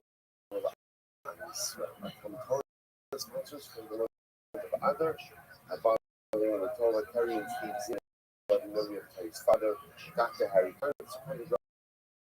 CEO Ziv, Levin, and Berman families and memory of William Ziv, Zev, Shmuel, and Soldier. And our confirming sponsor, Paul Rabbi, Paul's grandfather, Zechariah, then Zechariah, Listen up to American.com, all of the show is not really young. Families in the family, all those who were foolish, that will come from Israel. Not the Shemir to Shemir, or hostages. American soldiers should be successful before massive. Let us begin. We have a lot to do today, and it's time than usual to do it. And so today's daf is page 86. We are picking up a Mishnah on Teher with days 85b. And the Mishnah says as follows: So now we're talking about the interesting subject, kidnapping. So little bit again, like going to Israel, a person goes ahead and kidnaps a Jew. They'll say, I just want to point out how incredible it is to learn this Mishnah on Tiny Esther. Like the entire part of the story is Esther Hamalka was kidnapped. Esther Hamalka was taken forcibly from her home, taken to the palace of Achashverosh, totally against the will, against Mordecai's will. And again, one thing we see about the Hashgacha Hashem, divine providence, is that even from the darkest and most difficult of circumstances, Geula and Yeshua comes. It's how incredible it is, literally again, at Tainis Esther, to begin Hagonid Nefesh Yisrael. Person kidnaps a Jew. What's the halacha? Now this is obviously talking about the Jew kidnapping a Jew. So what's the halacha? So in general, again, the halacha for kidnapping, or the punishment for kidnapping, is misa, is punishment, is death penalty. So now the Mishnah discusses the parameters of that. I go in that Mishnah, if one goes ahead and kidnaps a Jew, you're only fine if you take the dunk into your shus, your domain. Rabbi Yehuda says, Rabbi Yehuda says you have to take the victim into your domain, and number one, use of them. Like, do something to them. We go to the Pasuk, this Amr Umachro. The Pasuk says, the Pasuk in its entirety is, Donate Nefesh Me'achad Mibnei Yisrael. The person will be found to have literally kidnapped a fellow Jew.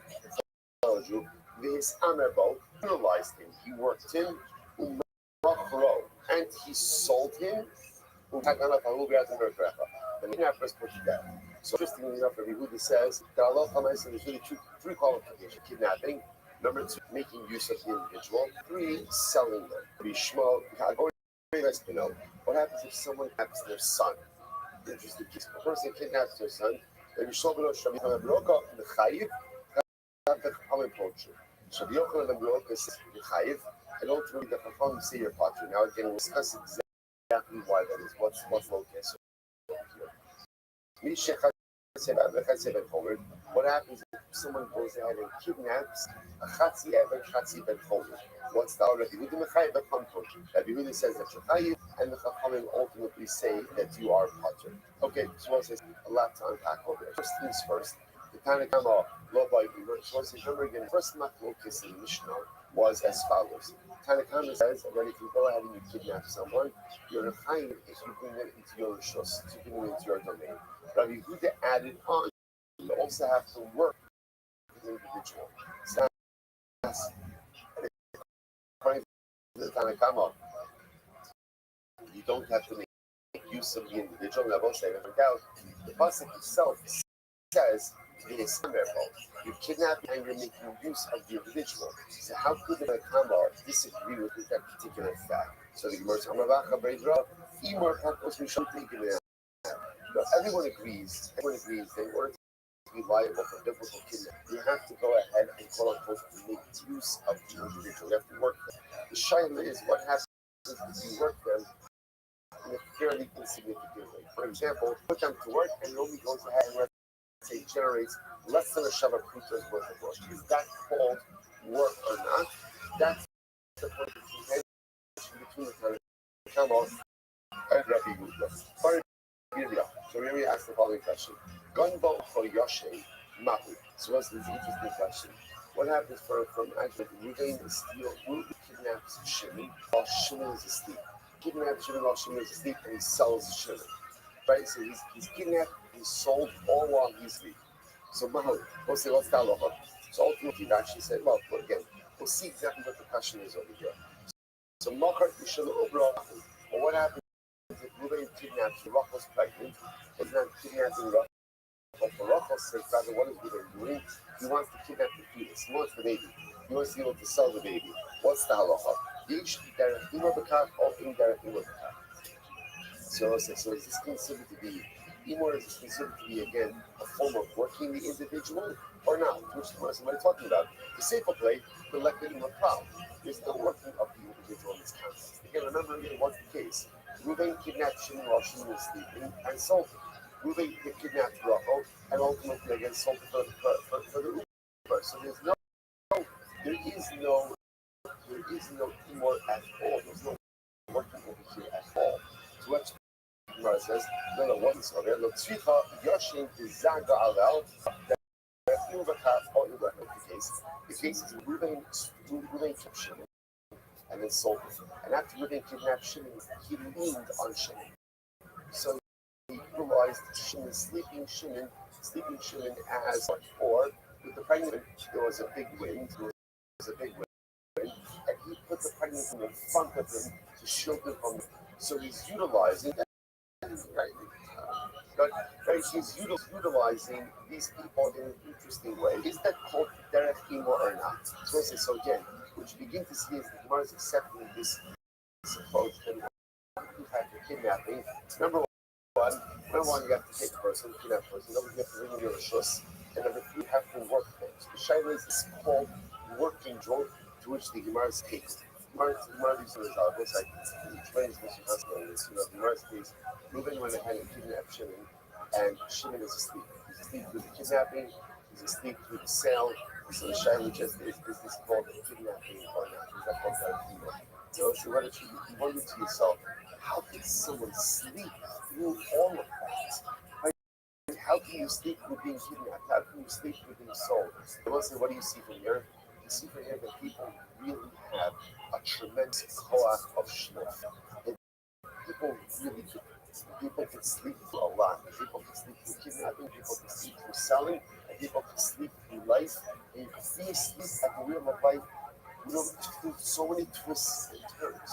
And you miss so much, and you don't realize so much, and so much of our whole in life is disorderly. Is to be awake. Is to be awake. Is to be mindful. Is to be present. Is to recognize what is unfolding all around us. Is going to take advantage of all of life's opportunities. Incredible. So the Gemara goes like that. The Gemara says, Tana Abana, Kimatse ish koni netma, imi ele ish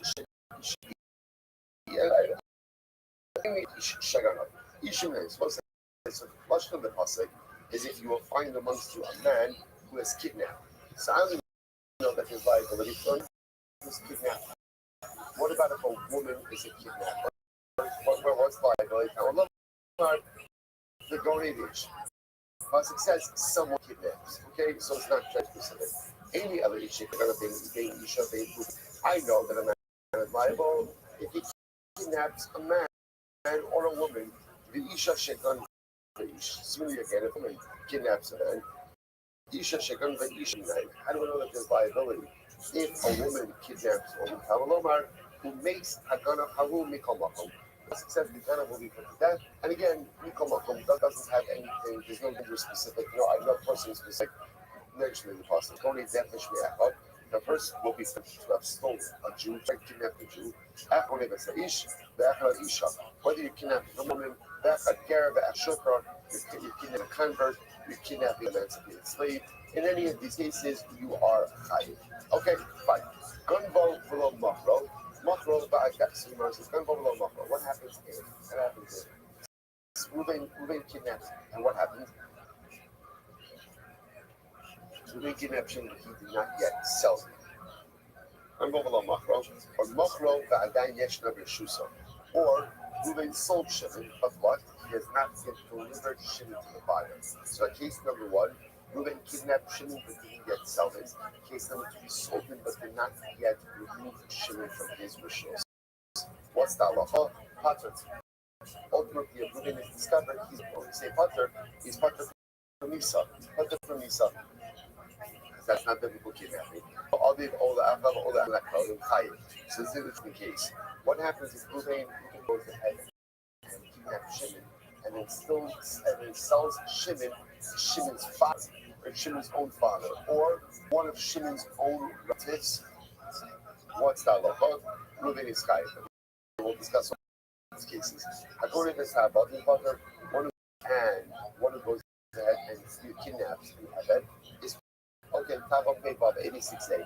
Kind of Khalid Rav Sheshes. Amalei. And Mishon Rabbi Shimon holds as follows.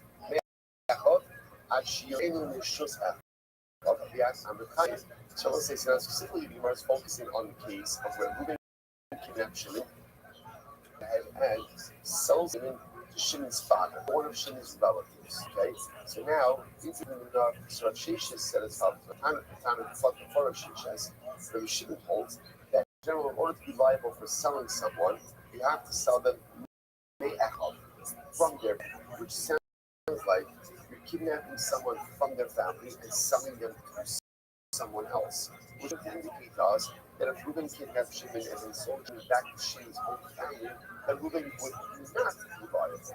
Yet the Brisa says he's liable. So what's going on there? So the Gemara says, no, you're right, you know what, change it to Pater. That if Reuven kidnapped Shimon and sell Shimon to Shimon's own family, Shimon's father, someone else, then ultimately again Reuven would be Pater. So Moses says, 1 second. My question, what's the puzzle here? Perhaps this is a machlokas to which the Gemara says, I'm Rabbi Yochanan, Stam Nafisim Rabbi Meir, Stam Tosef Rabbi Yehuda, Stam Sifer Rabbi Yehuda, Stam Sifer Rabbi Shimon, B'Kuz Rabbi Akiva. Since halacha, we have these principles that we establish the process of Stam Tosefta, Stam Sifra, Stam Sifri. Therefore, again, the proper way to explain this is to amend that which the Brisa said. And in fact, the halacha is that if Reuven Shimon and sold Shimon to his own family, that Reuven is pater. You say pater, no, you're pater from that penalty. Because halacha might want to be liable for kidnapping. You have to sell the victim to someone outside of his family. You know. So next thing the Mishnah is, what happens if a person kidnaps his son? Like kidnapping his son, what is liability for kidnapping one's own son? Again, this was in Machlokas. The son of Rabbi Yochanan of Rothschild, and the Chacham that it's your partner. So let's analyze. My time to why did Rabbanon say that from Rabbi Damrukah, because the pasuk is Ki Matzei, Prat L'Matzei. The one said Lashon of the pasuk is Ki Matzei Ishbei Nefesh Be'achah. If it will be found that a person kidnaps someone amongst his brethren. Now, Lashon of Ki Matzei indicates that there's a new circumstance that's here. Like you found to exclude an pre-existing circumstance. In other words, someone is found with you who would not be found with you. How is someone with you if they're not normally found with you? You kidnap them. So this comes from someone who normally is with you. Who's normally with you? Your child. That's the line of the Rabbanon. Who will again say that you are pater. Okay. You want only a couple of Eliminator. So okay, so now you might say means only in new circumstances, something that was not a pre-existing circumstance. circumstance. If that's the case, also talks about adultery. It will be found that a man is sleeping with another woman, right, with another woman who's married to another woman, who's married to another man. So is that coming to exclude a situation where another married woman is commonly found with another married man? What's the example of that? Keep going.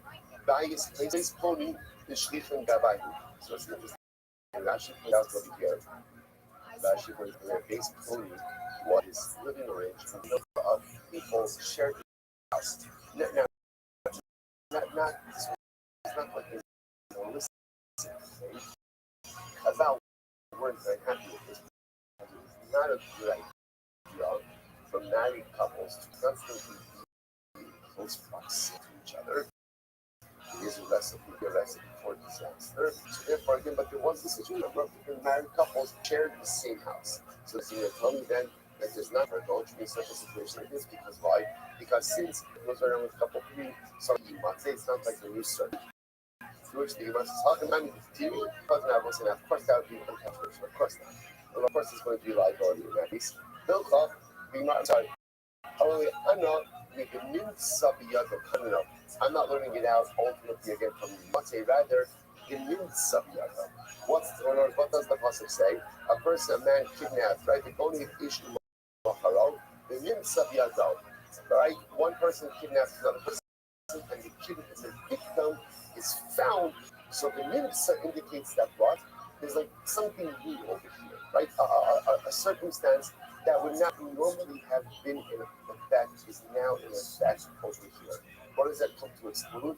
That comes to exclude ultimately in a situation of a father and a son, where the son is normally with the father. Interesting up there, but again, we'll say, by the way, I just want to point out, that's how you pass. Grandma passes like Rabbi, namely, that if a father kidnaps his son, there's not biblical liability for kidnapping. I will say, it's not burned out.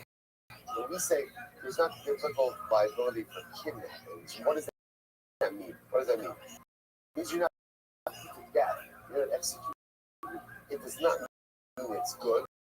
And of course, again, I'll say, one thing to remember is we hold one of them up in Satina. So remember, a lot of people are talking about in a vacuum, there's local. But if you live in a where there is its own laws, you have a law of the land. So it might be true that halacha says that a father kidnapping a son is not kidnapping, but if kidnapping is kidnapping, halacha myself is kidnapping. But that's the halacha. So remember, based on the sofa, I mean, must be Rabbanon, Kimitsuyin Yadan Dami, Damu Tiba. So this is fascinating. So that's done this, based on this. Teachers, right? Teachers who teach young children, and also teach other students, right? Teach Rabbanon. These are people who spend a lot of time with these children, and therefore, how I saw, they are preparing the Yimtsu. The technique here, that I guess is indicating that if the Rebbe, technically speaking, there would not be biblical life since Talmud that much time of Rebbe, which is interesting at least from the Gemara's perspective, that how much time children spend with their Rebbe. Fascinating idea there. And once again, you see this motif a number of times of how the Rebbe Talmud relationship is very much like the father-son relationship. You see that again in many circumstances as well. Okay, and then even take away from this, because we pass like Rabbanon, myself, Rabbanon means that the father would kidnap his son during kidnapping. Okay, let's go back to it. Yonav Misha Katzia. So says, remember again, next math was if you steal, if you Katzi Evan Katzi Boli.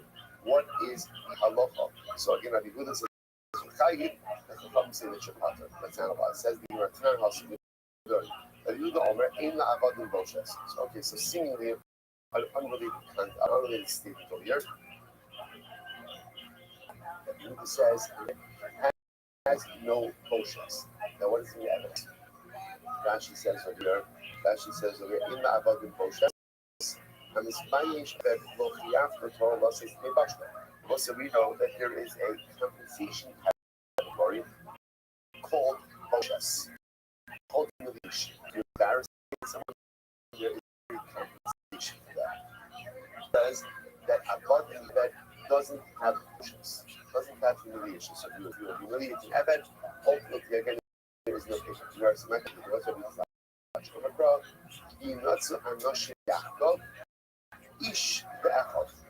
Ish Lo Achva Yotza Eved Lo Achva. So the Buddha says the concept that talks about Moshes, that does that humiliation, talks about the lotion of Yinatsu Anoshim Yaakov Ish Be'achov.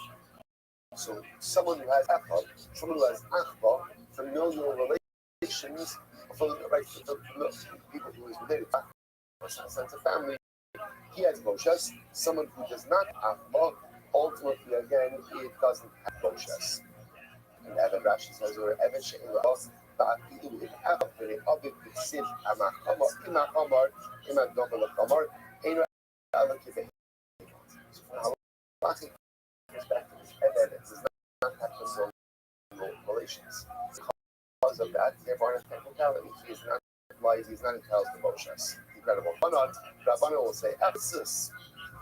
Rabbanan say, no, it's not true. Echab doesn't refer to someone who has familial relations. What does Echab refer to?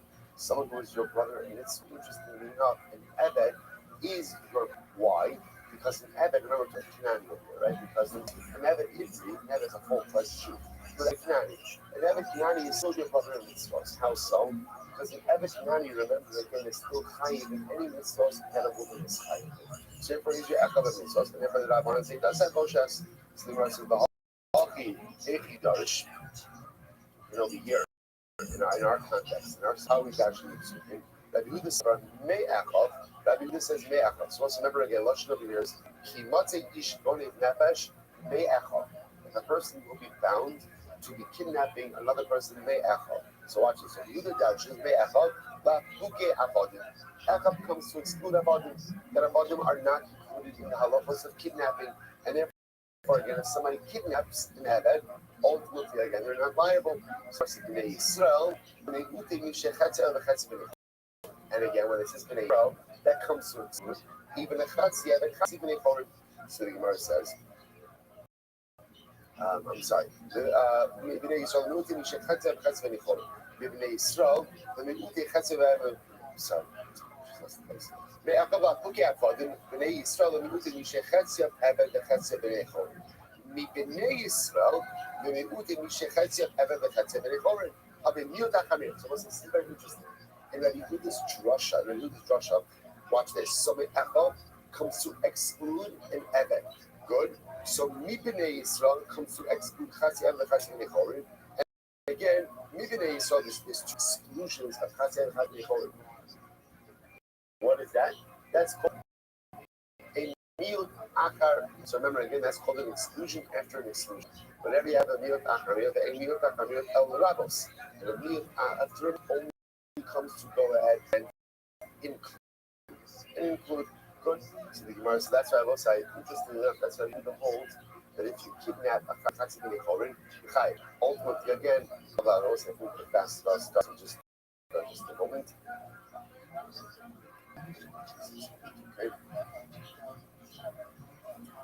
Okay, so let's say therefore again, miut achamiut. Ultimately again, it is an exclusion after an exclusion, and the halacha is that miut achamiut comes to include. What does it come to include? Ultimately again, it comes to include liability for kidnapping of a Chatzi Eved Chatzi Bnei Chorim. That's what you do Russia. Rabbanan, they say, Rabbanan la fuki avadim lo. The Rabbanan don't hold of the echad. Remember again, as I said before, the Rabbanan use echad to teach me what? Use echad to teach me echad the mitzvah. So therefore, you see echad as an exclusion for avadim. The ha'achid for the mitzvahs. Because ultimately, the Eved is my brother in mitzvahs. B'nai Yisrael, B'nai Yisrael. And again, when it says B'nai Yisrael, mi B'nai Yisrael, Chala mi uti Eved, exclude Eved. But Chala mi uti mi shechatzi Eved chatzi B'nai Chorim. And when it's to exclude chatzi Eved chatzi B'nai Chorim. Okay, so it's like, so ultimately again, so just to understand what we're left with over here, is our fundamental machloek, yes? If you kidnap a chatzi Eved chatzi B'nai Chorim, are you chayiv or not? Rabbi Yehuda says, yes, you are. Where does Rabbi Yehuda get it from? Essentially, it's a miut achar miut. B'nai Yisrael, mi B'nai Yisrael, exclusion after exclusion, miut achar miut is the rebels, to include What does it come to include? Ultimately, again, ultimately again reject Dasha, and they exclude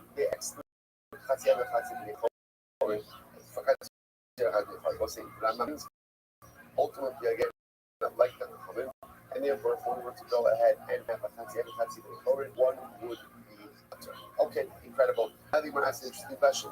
As far as the from where is the law? Where is the law ahead and kidnap someone? Rabbi Yoshia Amar, no signal. Rabbi Yoshia is not from no signal. Don't steal. Rabbi Yochanan Amar Milo Yimkuru Keres Edet. Rabbi Yochanan says from the pasuk you should not sell him like one would sell a slave. The Gemara says fine. And so this is the argument. So we'll say it's very interesting. Remember again, what did we already establish in the Mishnah? Essentially, in order to be liable for biblical kidnapping status, number one, you need to kidnap someone. Number two, you need to bring them into your shus. And number three, you need to sell them. Which is there's really four. There's really four because you also have to make use of them in some way. So really four steps. We'll call it three. So the Gemara is interestingly enough, Rabbi Yoshua and Rabbi Yochanan are not arguing. One is quoting the pasuk that says the law of kidnapping itself, and the other is quoting the law ultimately again that you can't sell the individual. So they're not really arguing. They're just highlighting different parts of the prohibition of kidnapping. Incredible. So the Gemara goes back there. So the Gemara says, look good. The Torah says, do not steal. The Torah is talking about again kidnapping. So we'll say so. You tell me that those signal is talking about kidnapping. How do you know that? Or how do you know that? Maybe it's talking about stealing money. How do you know that it's talking about stealing people? So,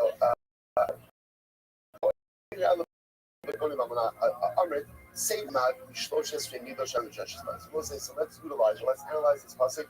Use our exegetical principles. What's the exegetical principle? So we'll say, so sometimes the way to understand what the pasuk is talking about is how the analyzation of the context in which the pasuk is seen. That's what's called davar halame no. Some pasuk that to be understood in the context in which it was stated. So listen to this. The na'akas medaber. So we'll say the pasuk says lo signovu, lo sechachashu, lo seshakli ishpan. What are you talking about over here? So the Gemara says, no, sorry, that was the wrong pasuk. That was the pasuk we're talking about is lo sirtze. Sorry, I said lo sirtza, lo sinaf, lo sinov, lo signov, lo sanaberechai shaker. So that starts with Rothschild, right? The context is don't murder, don't commit adultery, don't steal, and don't be also witness. That's the context in which lo signal is mentioned. So now listen to this. So the Gemara said, what is the Torah talking about over here? The Gemara says, now listen, when you look at the context, what's context? Don't murder, don't commit adultery, don't steal. So murder and adultery are both capital offenses. And both of these capital offenses. We already see that the Torah is talking about capital offenses. So there that we're talking about is a capital offense when you from someone. That's not an offense. So therefore, Allah about over here, going into the Pashas, we go into Mammon. The Pasuk says, Lo Signova. So we'll say, so this is the Pasuk heard before. Lo Signova, don't steal, right? Don't lie. And one by Lo Sechachashu means like don't contradict. But again, also means don't deny, don't lie one to his fellow. So the Gemara says, that's called stealing money. How do you know that? So the Gemara says, we're going to the Fashas. How do you know someone's stealing money? Maybe it's not stealing people, kidnapping, sale of them. The Shlosh is saying, once again, we'll say this is an exegetical principle. So which principle? Understand what a particular pasuk is talking, the context in which it was stated. What is the Torah talking about over here? The mammon. So let's remember again the rest of the pasuk. Is all talking about financial liability. Therefore, the gneva in this context must also be financial liability. This is very important. Lo sign in the Aseret Hadibros is talking about kidnapping. The Torah says, don't steal somebody. How do we know that? Context. Since other offenses mentioned over here, don't murder, don't commit adultery are capital offenses. Therefore, Allah said this neighbor mentioned over here is also a capital offense. When the Torah says, "Lo signovu," do not steal, that's talking about stealing money. How do I know that? Context. Because the other offenses over here, "Lo sechachashu," do not deny a claim, do not lie about a claim, monetary compensation. And therefore, again, neither is something about money. Incredible. Itmar was an interesting case over here. So say, now watch this. This is a fascinating case. So now remember, we've established again that our local Muslims are liable for kidnapping. You obviously have to kidnap an individual. You have to take them to your shows. You have to go ahead and utilize them as someone. You have to sell them. You have to sell them. So now in this case over here, interestingly enough, right, you have witnesses who come forward. One set of witnesses comes along. We saw Reuben kidnap Shimon. Second set of witnesses say we saw Reuben sell Shimon. I will say, under normal circumstances, how would you generate liability for kidnapping? Do it. How would you do it? One set of witnesses, right? Eight those, but the one set of witnesses who say we saw Reuben kidnap and sell Shimon. Interestingly, you have two sets of witnesses. So now this is going to present halakhic issues. Now, what's the problem? The problem is both sets of witnesses were made at the so another set of witnesses says, hey, first said you cannot remove a sell Shimon because you're steal Shimon, kidnap Shimon because you're with us there.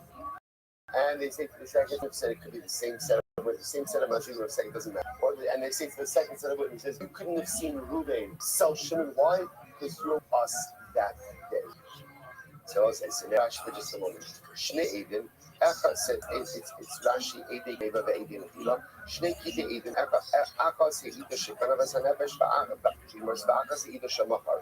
So two sets of witnesses. Each one set testified that Reuben kidnapped Shimon. One set testified that Reuben sold Shimon. So the Rabbi says, now they're both made into Eden Zolim. Remember again, what's the halacha? How does Eden Zolim, right? When witnesses are made into Eden Zolim, what's their punishment?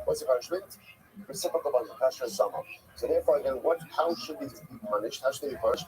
Remember again, if their testimony was accepted, it would have resulted in the death of Reuben. We should put these witnesses to death. Here's the problem. What's the problem? Neither set of witnesses delivered complete testimony, which would have resulted in the death of Reuben, right? Because one set testified that Reuben kidnapped Shimon. Well, that's not enough to put into that. The second set says put right that Reuben sold Shimon. That by itself is not enough to put into that. So once they say, see what happened. So therefore, the Gemara says, what do you do with these witnesses? So Rashi says over here, in there, so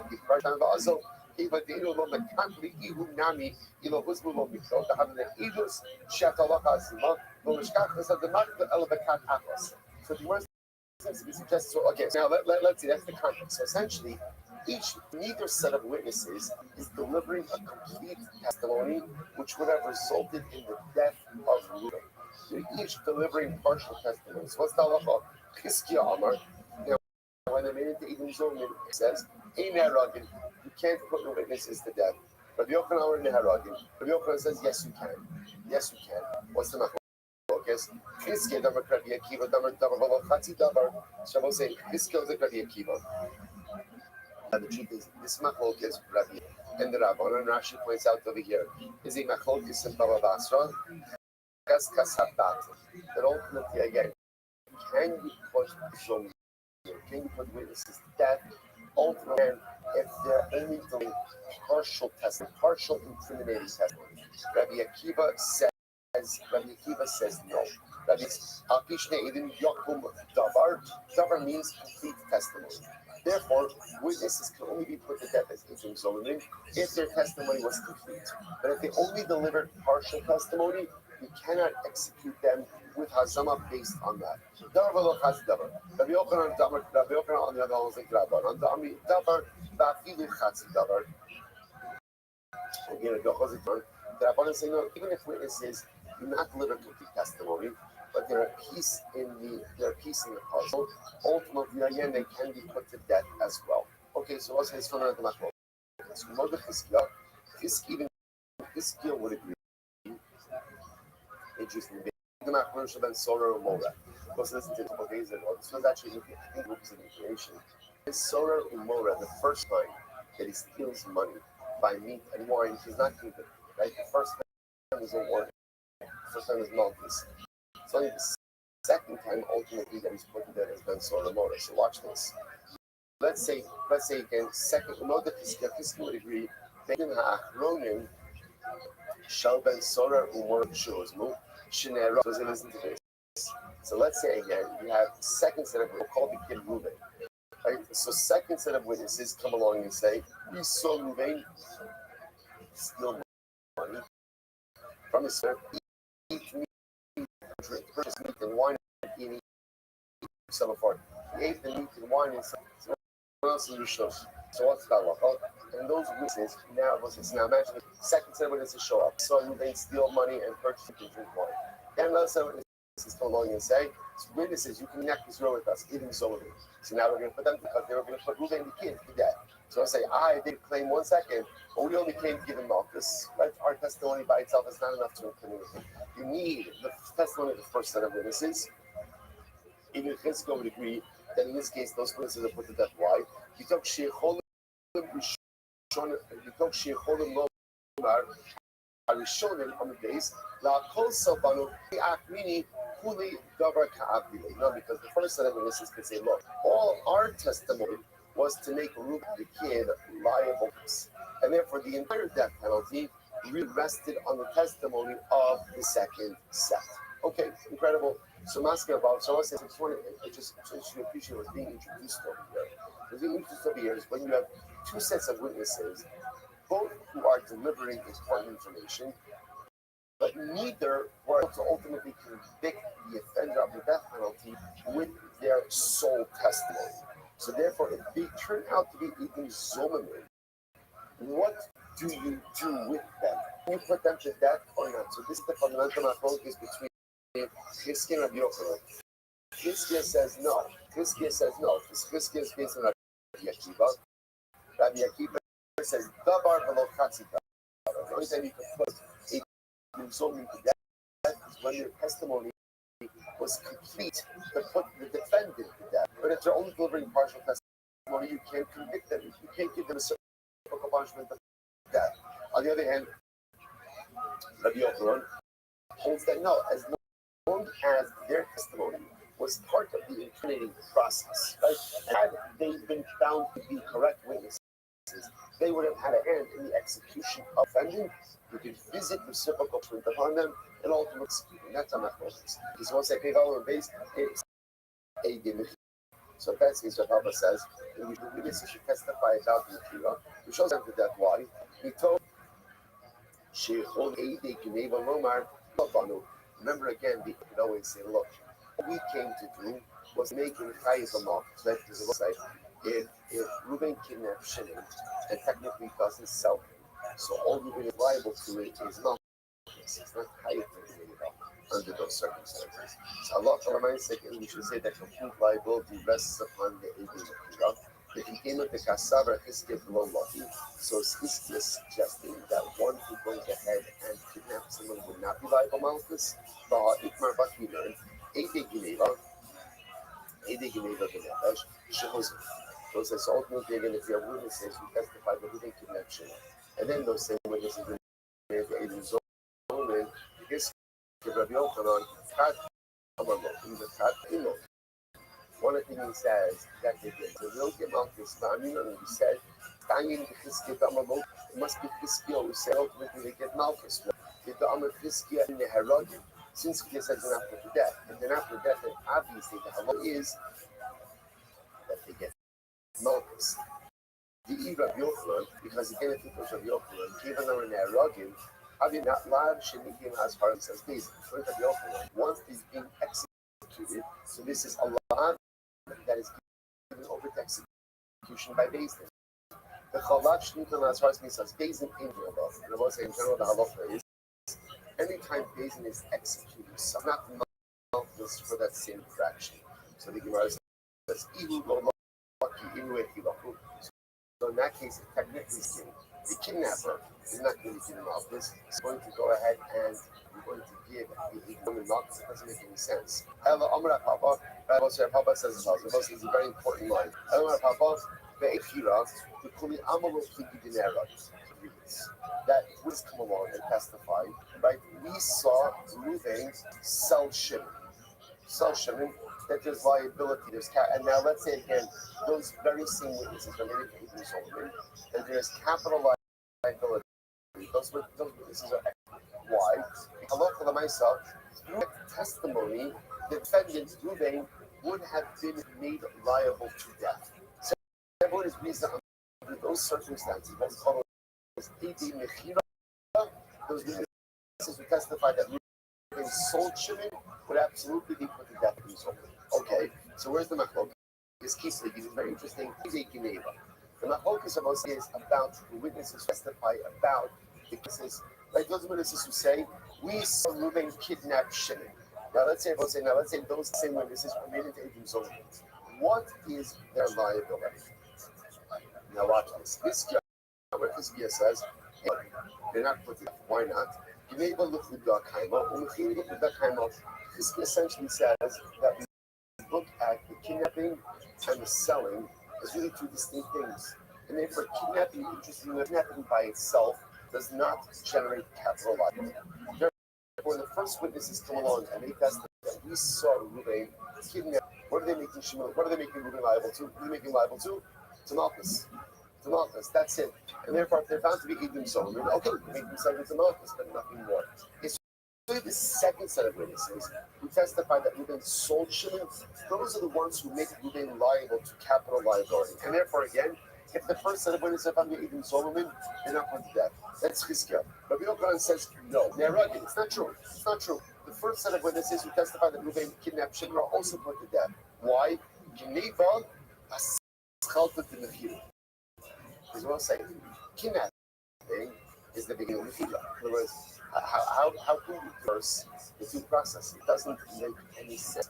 Of course, there should be liability to keep it itself. So we'll say, so this is fascinating, right? So this is our fundamental focus. If you just leave it up, according to our Papa's approach over here now, I will say, these are because this is going to build us into Allah myself. According to Papa, it goes without saying that Allah myself, the Edi Mechira, if they are made into Edom Solomon, will be put to death. Why?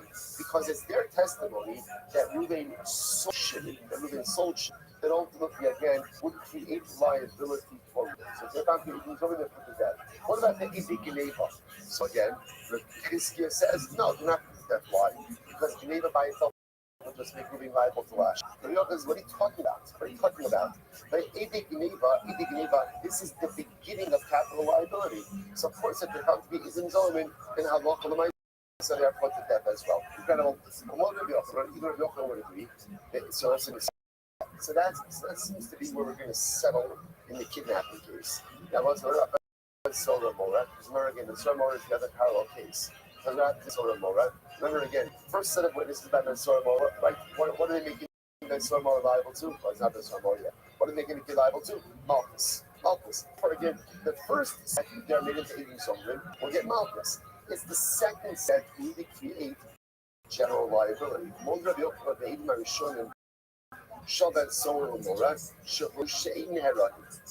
Yochanan would agree that the set of witnesses by Ben Sora, if they're made into Edom Solomon, they are not put to death. Why? He told Shia, Lomar, because they can very simply say, listen, we didn't come to make this kid liable to death. What did we come to make him liable to? Malchus. And therefore, Allah myself, there's a proper punishment for them would also be Malchus. Incredible. Rabbi says, so also it's interesting. So Rabbi, listen to this phrase, we'll have to stop with this. Hakomo to the Ben Sora Umora. Hakomo to the Ben Sora Umora. Umakokis the Ben Sora Umora. So I said, this is incredible. He's one of these great Jews. Only Jews can make statements like this. Rabbi says, everyone agrees with Ben Sora Umora, right? Everyone agrees with Ben Sora Umora, and the book is by Ben Sora Umora. So I'm also going to end up on this statement we will pick with this Mavosa, but I just want to point out what an incredible statement this is to go into Quran. Why? So when you look at this, what do you say to yourself? This makes absolutely no sense. But I will say there's one thing that is absolutely clear, which is in the coming lines, this is all going to make so much sense. And I say, what is the entire Yisod important? Life is filled with circumstances that no sense. But what's the Yisod in life? Keep reading, keep moving forward, keep learning, keep growing. In some way, somehow you'll see how all of the beautiful and holy pieces fit. And I want to stop over here for today. Tomorrow morning, in Eretz Hashem, right now, 5-4. All right. Stay close on the WhatsApp chat. Eretz Hashem, but that tomorrow morning at 5. Just an answer. We'll be learning in here. It's registered for the Eretz Hashem davening in the main shul tomorrow morning. I will say, Shbayach. Everyone. Maybe tomorrow.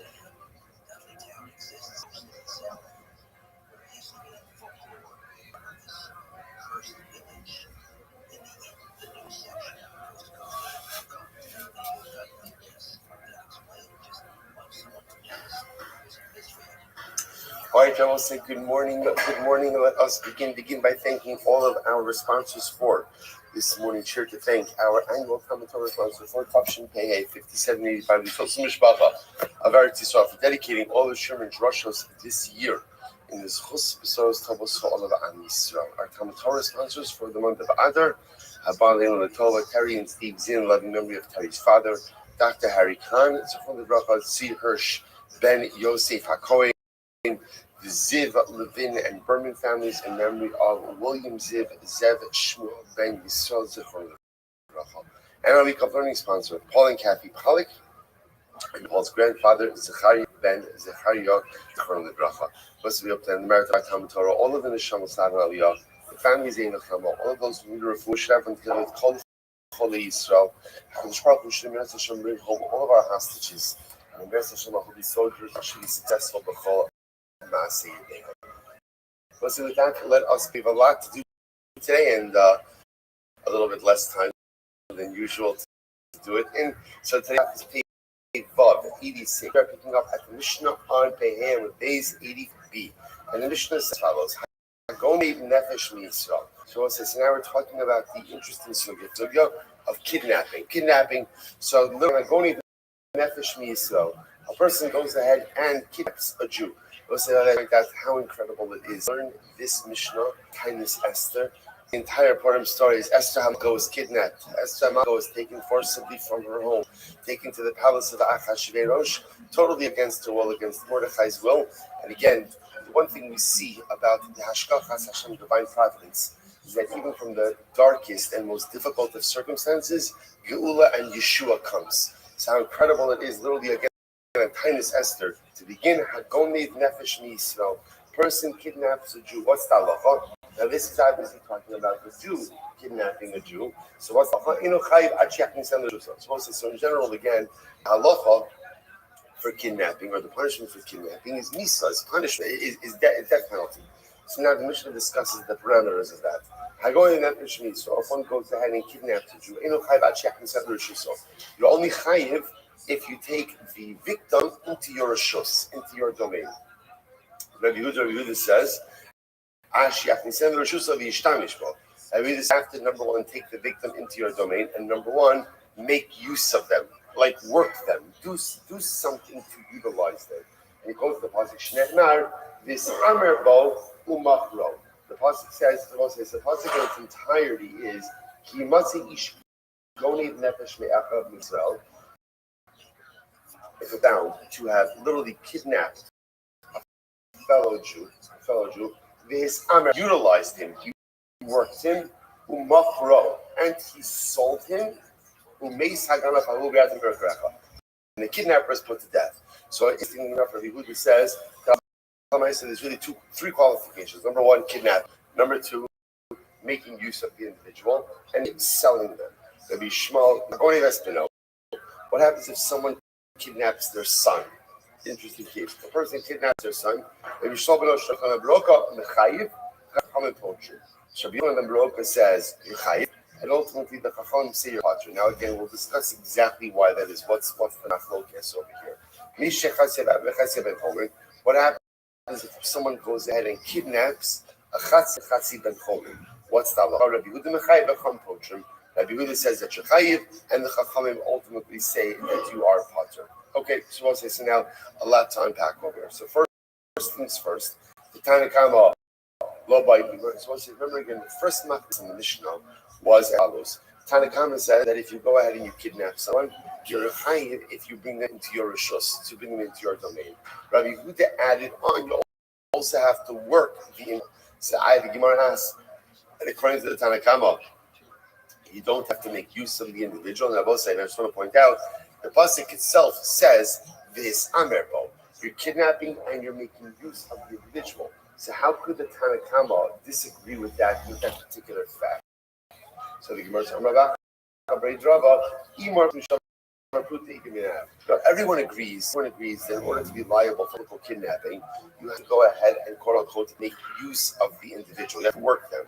The shaila is what happens if you work them in a fairly insignificant way. For example, you put them to work and it only goes ahead and let's say generates less than a shava pruta's worth of work. Is that called work?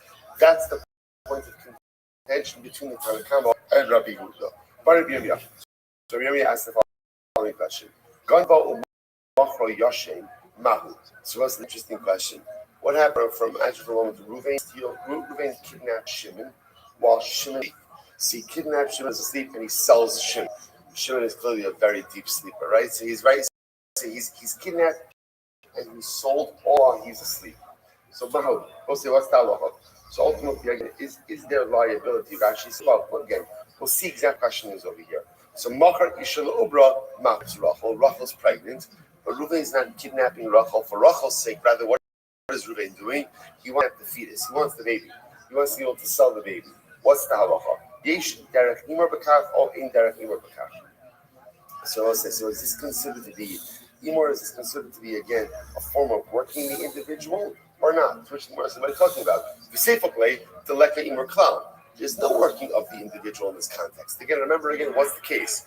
Reuven kidnapped Shimon while Shimon was sleeping and sold him. Reuven picked and ultimately again sold it for the Uber. So there is no imor at all. There's no working over here at all. To which the Gemara says, no, what's the case over here? Look, Yashin Zaga Alal. No, what's the case? The case is where Reuven kidnapped Shimon and then sold him. And after Reuven kidnapped Shimon, what he did was he leaned on Shimon. So he utilized Shimon, sleeping Shimon as a support. Or with the pregnant woman, there was a big wind, and he put the woman in front of him, shielded him from the wind. So he's utilizing. He's utilizing people in an interesting way. So is that called derech imor or not?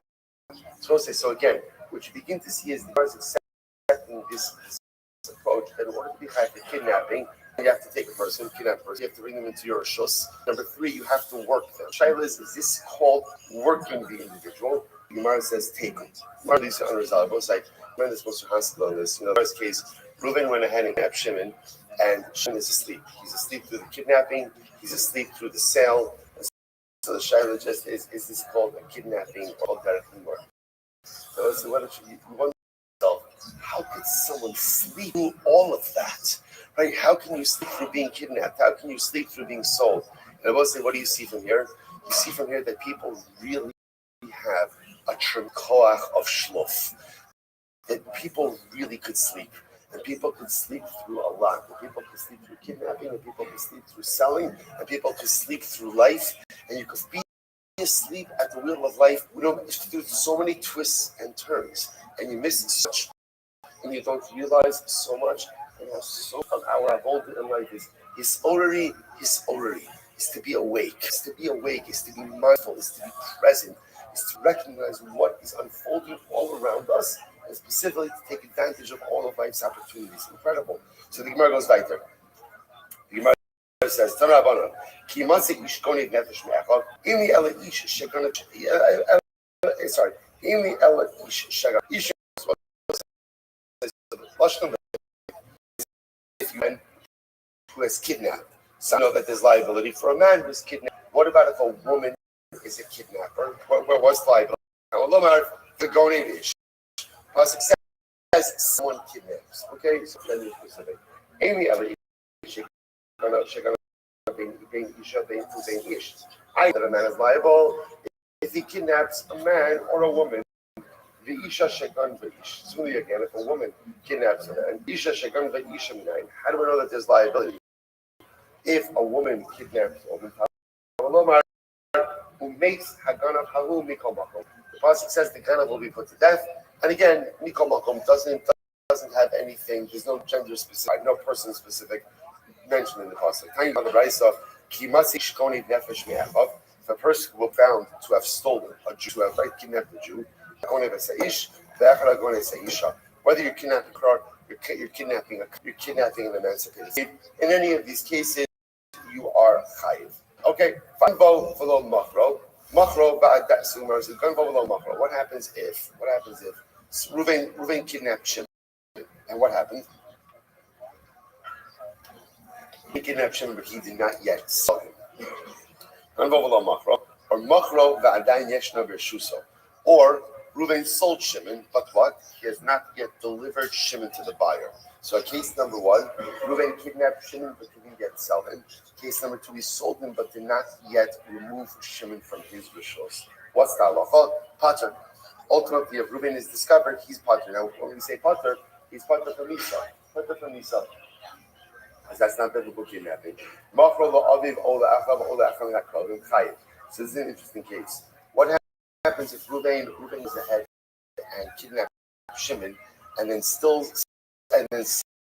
Shimon to Shimon's father's own father, or one of Shimon's own relatives?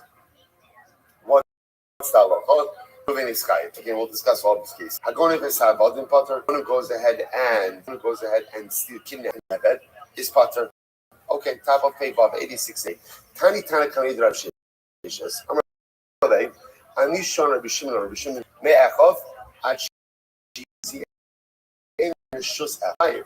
So I will say, now specifically, Gemara is focusing on the case of where Reuven kidnaps Shimon and goes ahead and sells Shimon to Shimon's father or to one of Shimon's relatives. Okay, so now, interestingly enough, so Rav Sheshes said as follows. The time we talked before Rav Sheshes, Rabbi Shimon holds that in general, in order to be liable for selling someone, you have to sell them me'echav, from their brethren, which sounds like kidnapping someone from their family, selling them to someone else. So it seems to indicate to us that if Reuven kidnapped Shimon, then Reuven would not be liable. Yet the Brayso says he is liable. So what's going on over here? No, you're right. You know what? Change it. That if Reuven were to kidnap him and sell Shimon to Shimon's own family, Shimon's father, Shimon someone else, that ultimately, again, Reuven would be pater. So Mar says, 1 second. My question, what's the problem over here? Dilma Rabbi Shimon Harabanon. Perhaps it's two different opinions.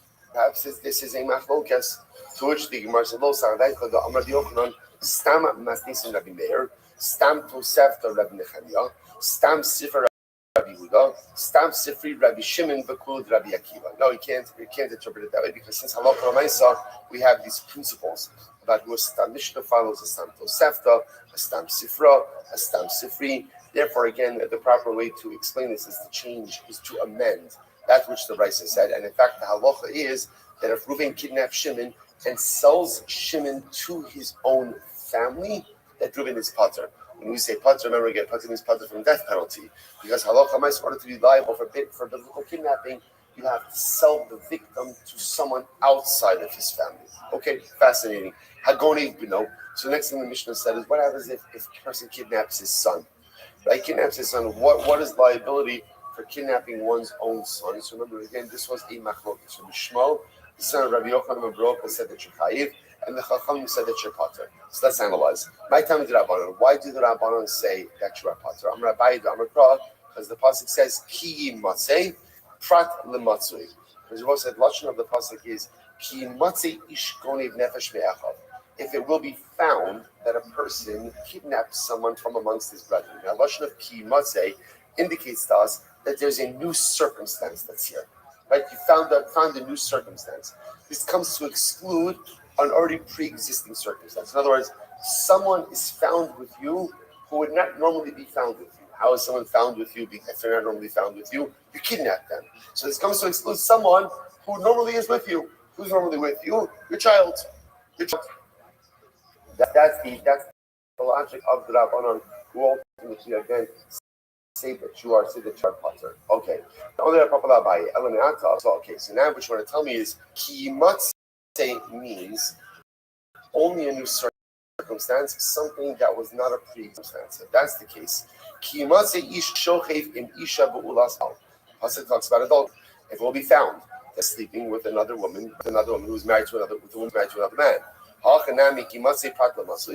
is that coming to exclude a situation where another married woman is commonly found with another married man? What's the example of that? Keep going. So it's interesting. Rashi points out over here, Beis Ploni was this living arrangement where a number of people shared the same house. This was not like when they're listening. Chazal weren't very happy with this because it is not a good idea for married couples to constantly be in close proximity to each other. It is a recipe. It could be a recipe for disaster. So therefore, again, but there was the situation where a number of different married couples shared the same house. So the Gemara is suggesting here, tell me then that there's not liability for adultery in such a situation like this. Because why? Because since couple one was always around with couple two and couple two was around with couple three, so it's not ki matzeh, it's not circumstance. He wouldn't be liable for adultery. To which the Gemara says, would you say at this point that would be an untenable situation? Of course not. In other words, of course there's going to be liability in that case. No.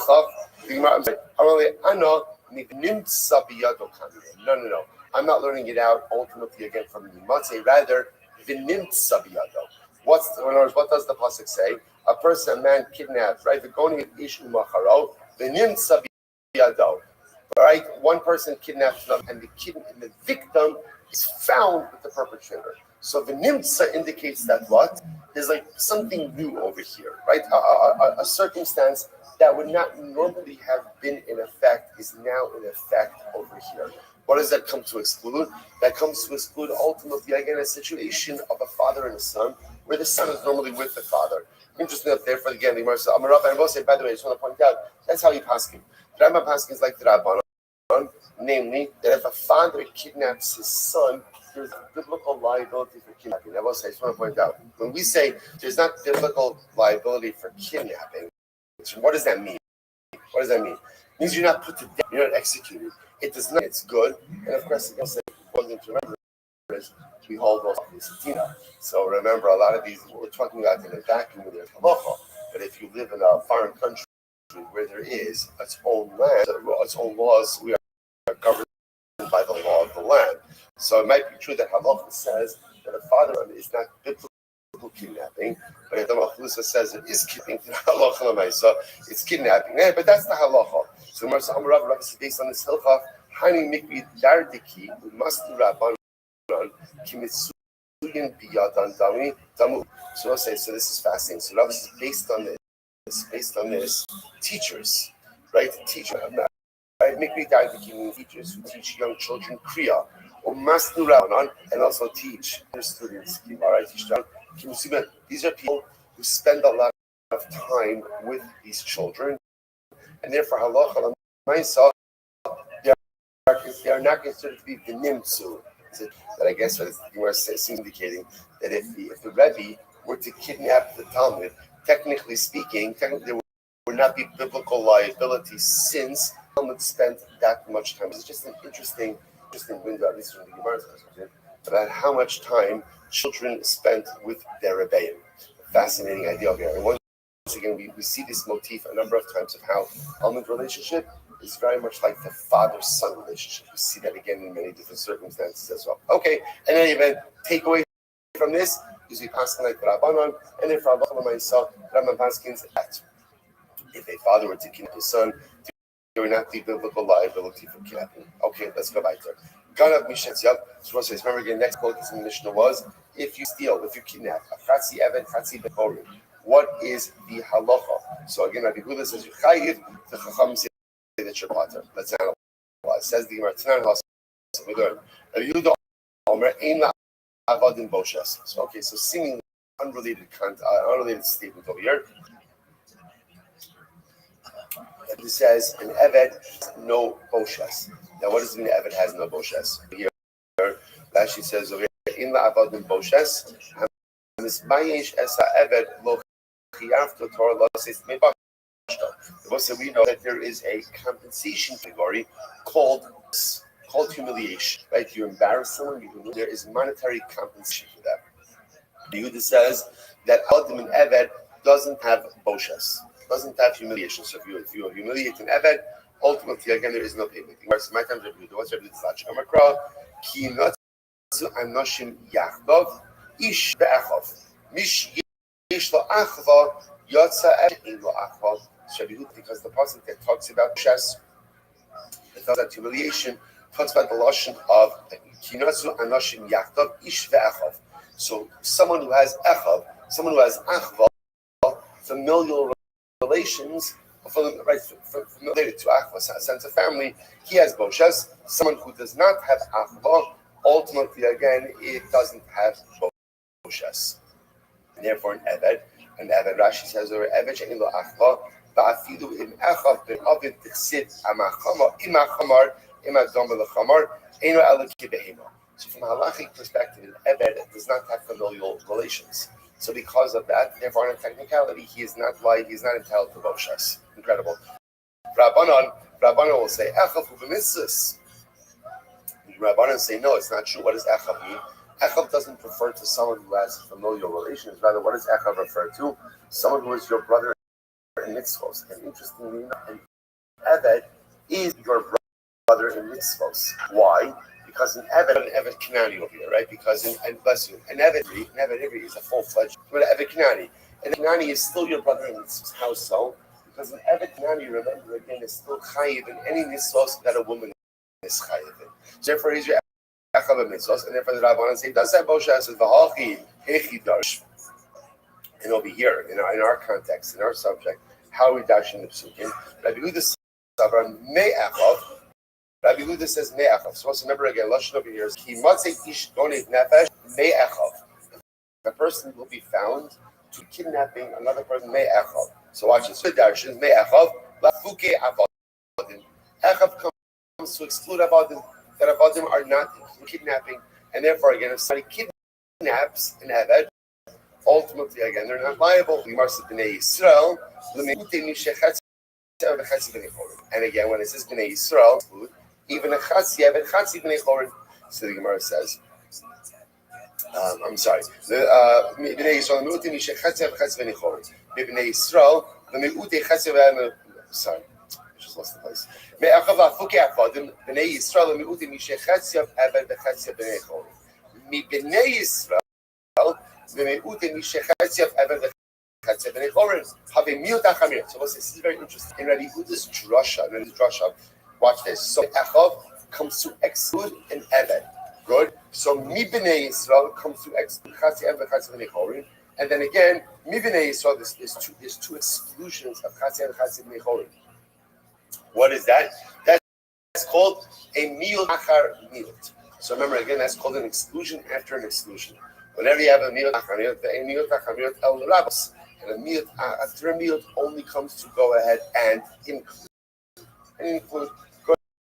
So the Gemara says, so that's why I will say, interestingly enough, that's why Yehuda holds that if you kidnap a chatzi and a chatzi b'nei, you're chayiv. Again, you are allowed. Also, I think that starts in just a moment. Okay. Okay. So we'll say, so therefore, again, miyut achar miyut. Ultimately, again, it is an extreme, and the halacha is that miyut achar miyut comes to include. What does it come to include? Ultimately, again, it comes to include liability for kidnapping of a chatzi b'nei chorin. That's what you would do. But the Rabbanon, what will they say? The Rabbanon me'echav fuke avadim lo mashmulu. The Rabbanon don't really hold of that. Because remember again, as we saw before, The Rabbanon use Echav to teach me what? They use to teach me Echav b'mitzvos. So therefore, they don't see Echav as an exception for Rabbanim. Because ultimately the Eved is my brother in mitzvahs, B'nai Yisrael, B'nai Yisrael. And again, when it says B'nai Yisrael, Mi B'nai Yisrael, Chal Mi'uti Eved, one is to exclude Eved, the Chal Mi'uti Shechatzi Eved Chatzi B'nai Chorin, and one is to exclude Chatzi Eved Chatzi B'nai Chorin. Okay, so I'll say, so ultimately again, so just to understand what we're left with over here, is our fundamental machlokas. If you kidnap a Chatzi Eved Chatzi Ben Chorin, are you chayiv or not? Rabbi Huda says, yes, you are. Where does Rabbi Huda get it from? Essentially, it's miut achar miut. B'nai Yisrael, mi B'nai Yisrael, exclusion after exclusion, miut achar miut is the levels, come to include. What does it come to include? Ultimately, again, Chatzi Eved Chatzi B'nai Chorin. The Rabbanon ultimately, again, reject that drasha, and they exclude Chatzi Eved Chatzi B'nai Chorin, Chatzi Eved Chatzi B'nai Chorin. We'll say, Rabbanon ultimately, again, like the Chachamim, and therefore, if one were to go and kidnap a Chatzi Eved Chatzi B'nai Chorin, one would be potter. Okay, incredible. I'm going to ask an interesting question. As far as going to Nevish Minayim, from where do you see, where's the lav? Where's the lav to go ahead and kidnap someone? Rabbi Yoshia Amar, Milo Signov, says, we're not from Milo Signov, steal. Rabbi Yochanan Amar, Milo Yimkurum Mimkeres Eved. Rabbi Yochanan says, we learn out from the pasuk, you shall not sell him like one would sell a slave. Okay, it says fine. So and the truth is the argument. So most of it's very interesting. Remember again, we already established in the Mishnah. Essentially, in order to be liable for biblical kidnapping, you need 3 steps. Number one, you need to kidnap someone. Number 2, you need to bring them into your shus. And number 3, you need to sell them. The truth is really 4. There's really 4 because you also have to make use of them in some way. So really 4 steps. So we'll call it 3. So the Gemara says, interestingly enough, Rabbi Yoshia and Rabbi Yochanan are not in the pasuk that says the law of kidnapping itself, and the others quoting the law again that you can't sell the individual. So they're not really arguing, just highlighting different parts of the prohibition of kidnapping. So the Gemara goes weiter. So the Gemara says, good. So Torah says, do not steal. The Torah is talking about the kidnapping. So we'll say so. You tell me that little signal talking about kidnapping. You know that. Or I don't know. How do you know that? Maybe it's talking about stealing money. How do you know that it's talking about stealing people? So Gemara says. So sorry. Say ulamad mishloshes v'nido shakar l'jashis. So we'll say so. Let's utilize. Well, let's analyze this pasuk. Our exegetical principles. What's the exegetical principles? Davar halamid mi'inyono.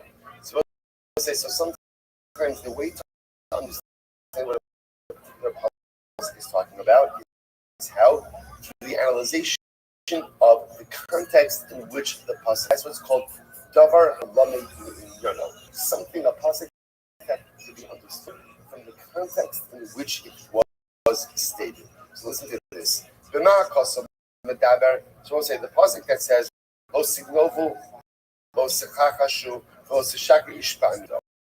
What are you talking about over here? So the Gemara says, no, sorry, that was the wrong pasuk. That was the pasuk we're talking about is lo sirtza. Sorry, I said lo sirtza, lo sina, lo sino, lo signo, lo sana berecha shakers. So that's right? The context is don't murder, don't commit adultery, don't steal, and don't be a false witness. That's the context in which the signal is mentioned. Listen to this. So the Gemara said, what is the Torah talking about over here? The Gemara says, now also, when you look at the context, what's the context? Don't murder, don't commit adultery, and don't steal. So murder and lo signal of don't steal is written in the midst of these capital offenses. So they see that the Torah is talking about capital offenses. So therefore, it makes sense to say that the neighbor that we're talking about is also a capital offense. When you steal money from someone, that's not a capital offense. So therefore, Allah must be talking about nefashos. Time talk another brayso. Lo signal begonei moment. The pasuk says lo signal. So we'll say so. This is the pasuk put before. Lo signal lo sechachashu lo sechak. Don't steal. Right? Don't lie. But again, also means don't deny. So the Gemara says they're going to mom and talking about stealing money. We're going to the Fashas, how you're stealing money. Maybe it's talking people kidnapping. Say Lamad, once again, we'll say this is a fascinating exegetical principle. So, which principle? Davar halavin me'inyano. On particular pasuk is talking about through the context in which it was stated. What is the Torah talking about over here? So let's remember again the rest of the pasuk of Los Signovu, Los Chashaku Shamito is all talking about financial liability. Therefore, the neighbor in this context must also be financial liability. Bimaman Afkan, so it's very important. Lo signal Ros is talking about kidnapping. The Torah says don't steal. How do you know that? It is mentioned over here. Murder, don't commit adultery are capital offenses. Therefore, Allah said the Sifa mentioned over here is also a capital offense. When the Torah says lo sinofu, do not steal, that's talking about stealing money. How do I know that? Context. Because the other offense is over here. Do not deny a claim. Do not lie about a claim is monetary compensation. And therefore, is talking about money. Incredible. Itmar, so an interesting case over here. So say now watch this. This is the fast. So now remember, we've established again that Allah wanted to be liable for kidnap. You obviously have to kidnap an individual. You have to take them into your shows. You have to go ahead and utilize them and sell them. You have to sell them. So now he's over here. Interestingly enough, right? We have witnesses who come forward. One set of witnesses comes along and says, "We saw Ruvain kidnap Shimon." Second set of witnesses say, "We saw Ruvain sell Shimon." Now, I'll say, under normal circumstances, how would you generate liability for kidnapping? How would you do it? One set of witnesses, right? Eight, but the one witnesses who say, we saw Ruvain kidnap and sell Shimon. Interestingly enough, in this case, you have two sets of witnesses. This is going to present an interesting halakhic issue. Say, Itmar, now, what's the problem? The problem is both sets of witnesses were made into Eidim Sobri, right? So again, another set of witnesses says, hey, first said, you cannot have seen Ruvain sell Shimon because you were, steal Shimon, kidnap Shimon because you were with us that day. And they say to the second set, you couldn't have said it could be the same set of witnesses, or second, it doesn't matter. And the second set of witnesses, you couldn't have seen Ruvain sell Shimon. Why? Because you were with us that day. So I'll say, look at Rashi for just a moment. Shnei kite edim, echa said it's Rashi neighbor ve'edim achira. Shnei echa se'ida shekana v'sanefesh v'acha se'ida shamachar. So two sets of witnesses. One set testified that Ruvain kidnapped Shimon. One set that Ruvain sold Shimon. So now they're both made into edim zol. What's the halacha? How does it when witnesses are made into edim zol? What's their punishment? Reciprocal punishment. So therefore, again, how should these witnesses be punished? How should they be punished? Remember again, if their testimony was accepted, it would have resulted in the death of Ruvain. We would have put to death. So if we should put these witnesses, here's the problem. What's the problem? Neither set of witnesses delivered a complete testimony, which would have resulted in the death of Ruvain, right? Because one set testified that Ruvain kidnapped Shimon. Well, that's not enough to put Ruvain to death. The second set of witnesses testified that Ruvain sold Shimon. That by itself is not enough to put them to death. So once they say, see what happened over here?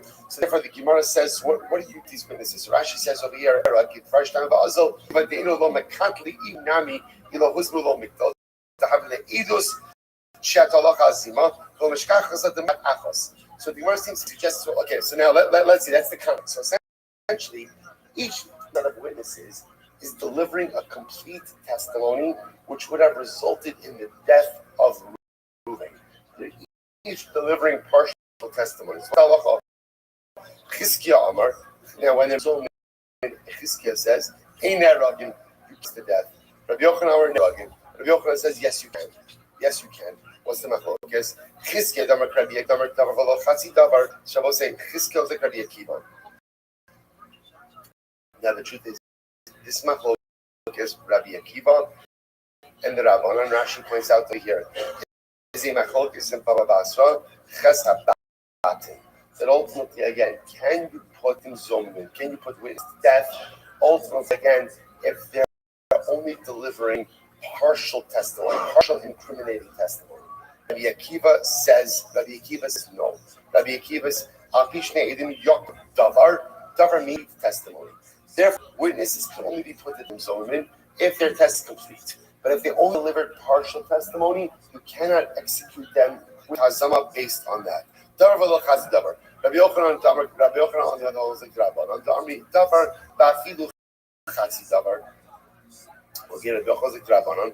The Rabbanan say no, even if witnesses do not deliver complete testimony, but they're a piece in the puzzle. Ultimately, again, they can be put to death as well. Okay, so also it's from another machal. Okay, so Mordechai even Chizkiah would agree.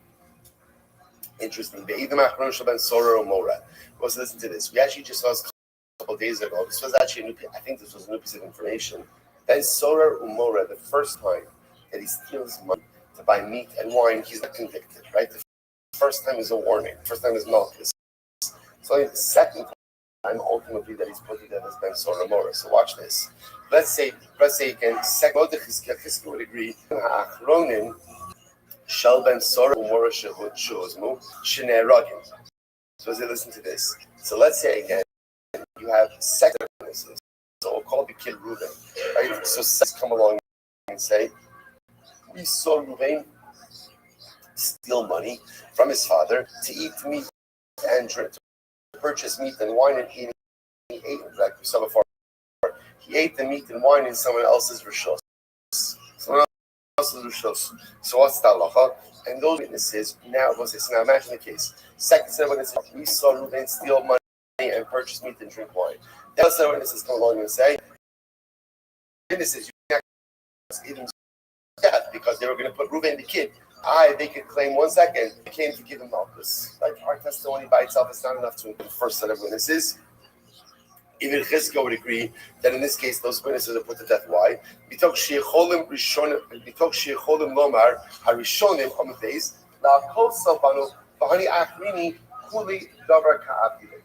first set of witnesses could say, look, all our testimony did was to make Reuben the kid liable to Malchus. And therefore, the entire death penalty really rested on the testimony of the second set. Okay, incredible. So Master about so I just want to so you appreciate what's being introduced over here. So what's being introduced over here is when you have two sets of witnesses, both who are delivering important information, but neither who are able to ultimately convict the offender of the death penalty their sole testimony. So therefore, if they turn out to be even so many, what do you do with them? Can you put them to death or not? So this is the fundamental machlokes between Chizkiah and Rabbi Yochanan. Chizkiah says no. Because Chizkiah is based on Rabbi Akiva. Rabbi Akiva says davar v'lo chatzi davar. The only time you can put Eidim Zomim to death is when their testimony to put the defendant to death. But if they're only delivering partial testimony, you can't convict them. You can't give them reciprocal punishment of death. On the other hand, Rabbi Yochanan holds that no, as long as the testimony was part of the incriminating process, right? And had they been found to be correct witnesses, they would have had a hand in the execution of the defendant. You can visit reciprocal punishment upon them, and ultimately execute them. Okay, so what's the base? Second line down. So that's his Rabbi said, and we should put the witnesses who testify about the Mechila, shows up with them to death. Why? He told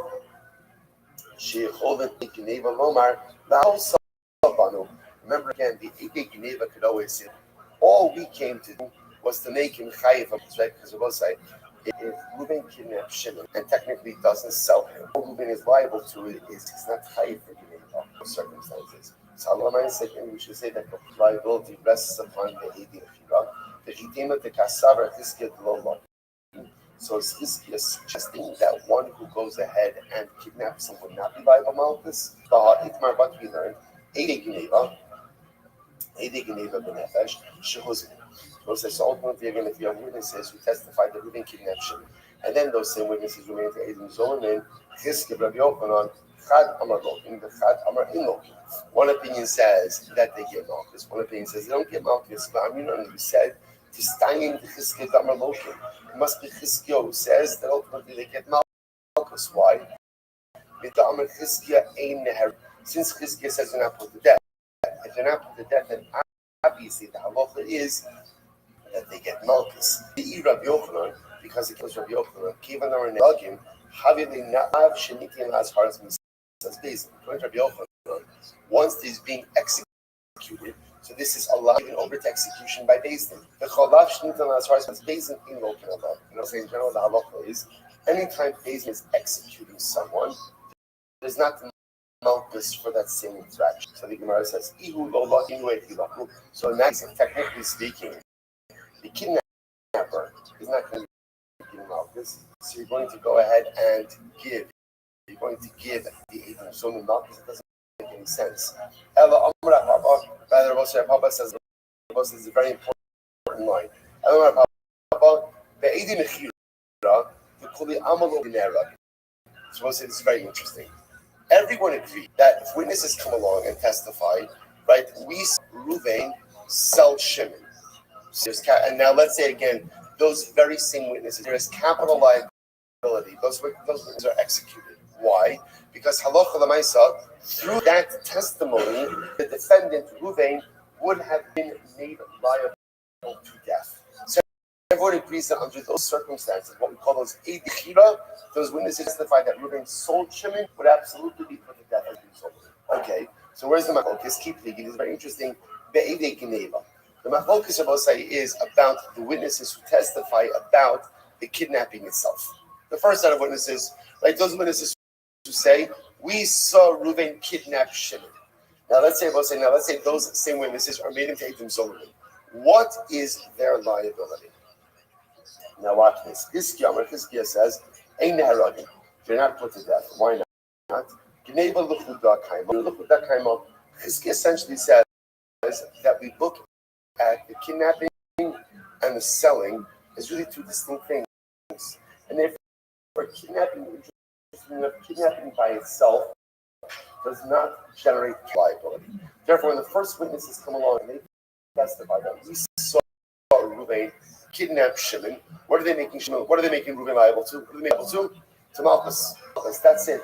And therefore, to be Edom Zolim, okay, make them subject to Malchus, but nothing more. Second set of witnesses who testify that Ruvain sold Shimon, those are the ones who make Ruvain liable to capital liability. And therefore, again, if the first set of witnesses found the Edom Zolim, they're not put to death. That's Chizkiah. Rabbi Yochanan says, it's not true. It's not. The first set of witnesses who testify and kidnap Shimon are also put to death. Why? Geneva aschalta d'mechir. Because we'll say, kidnapping is the beginning of it. In other words, how can you divorce? It doesn't make sense. Of course, to be liable for kidnapping itself. So we'll say so this is fascinating, right? So this is our fundamental machlokes. Interestingly enough, according to Rav Papa's approach over here now, and I will say these are right because this is going to build us into halacha l'maisa. According to Rav Papa, it's saying that halacha l'maisa, the Edei Mechir, if they are made into Edom Zolim, will be put to death. Why? Because it's their testimony that Ruvain sold Shimon, ultimately again would be a liability for Ruvain. So if they're found to be Edom Zolim, they're put to death. What about the Edei Geneva? So again, Chizkiah says no, they're not put to death. Why? Because Geneva by itself will just make Ruvain liable to lashes. Rabbi Yochanan says, what are you talking about? Right? Edei Geneva, this is the beginning of capital liability. So of course, if they're found to be Edom Zolim, then halacha l'maisa they are put to death as well. Incredible. Even Rabbi Yochanan would agree. So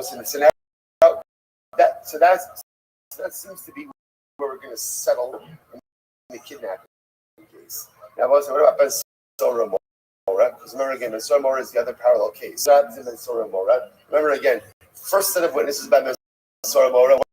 Right? What are they making Ben Sora Mora liable to? Well, it's not Ben Sora Mora yet. What are they making the kid liable to? Malchus. So therefore, again, the first set, if they're made into Edom Zolim, will get Malchus. It's the second set who really create general liability. Most of the Edom are showing them Shaban Sora Neharagim. But even Rabbi Yochanan would agree that the first of witnesses by Ben Sora, if they're made into Edom Zon, they are not put to death. Why? Because they could very simply say, listen, we didn't come to make this kid liable to death. What did we come to him liable to? Malchus, and therefore Allah the reciprocal punishment says, so we'll say, so I'm going to buy it. Listen to this phrase, we'll have to stop with this. Hakom Odim ben Sora Umora, Hakom Odim ben Sora Umora, Umacholkes ben Sora Umora. So I said, this is incredible. It's one of these great Jews. Only Jews can make statements like this. Rabbi says, everyone agrees with Ben Sora Umora, right? Everyone agrees with Ben Sora Umora, and there's a machlokes by Ben Sora Umora. So Rabbi said, we're actually going to end off on this statement. We'll pick up with this, Rabbi said, but I just want to point out what an incredible statement this is to go into Purim with. Why? So when you look at this statement, what do you say to yourself? You say to yourself, this makes absolutely no sense. But I must say, there's one thing that is absolutely clear, which is in the coming lines, this is all going to make so much sense. The entire Yisod of Purim. Life is filled with circumstances that make no sense. But what's the Yisod in life?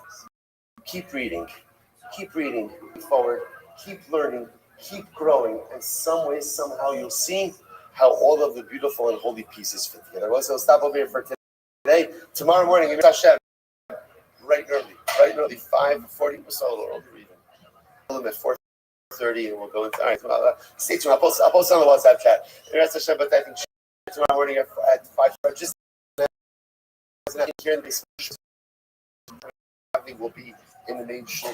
Shbayach.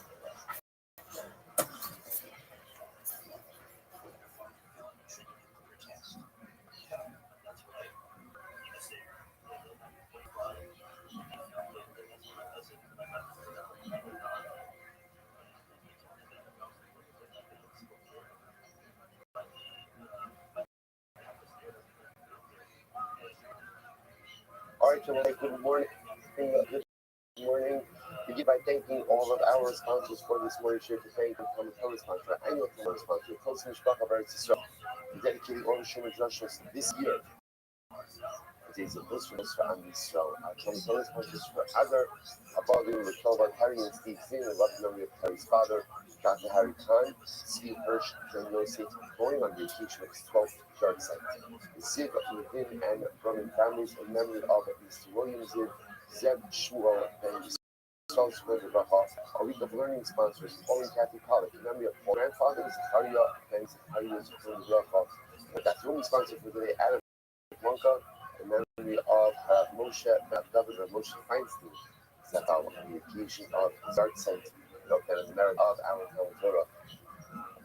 In the Shabbos now, we are the families in the Chama, the rest of our hostages and our holy soldiers to be successful. Because with that, everything that could possibly go wrong at 5:45 in the morning.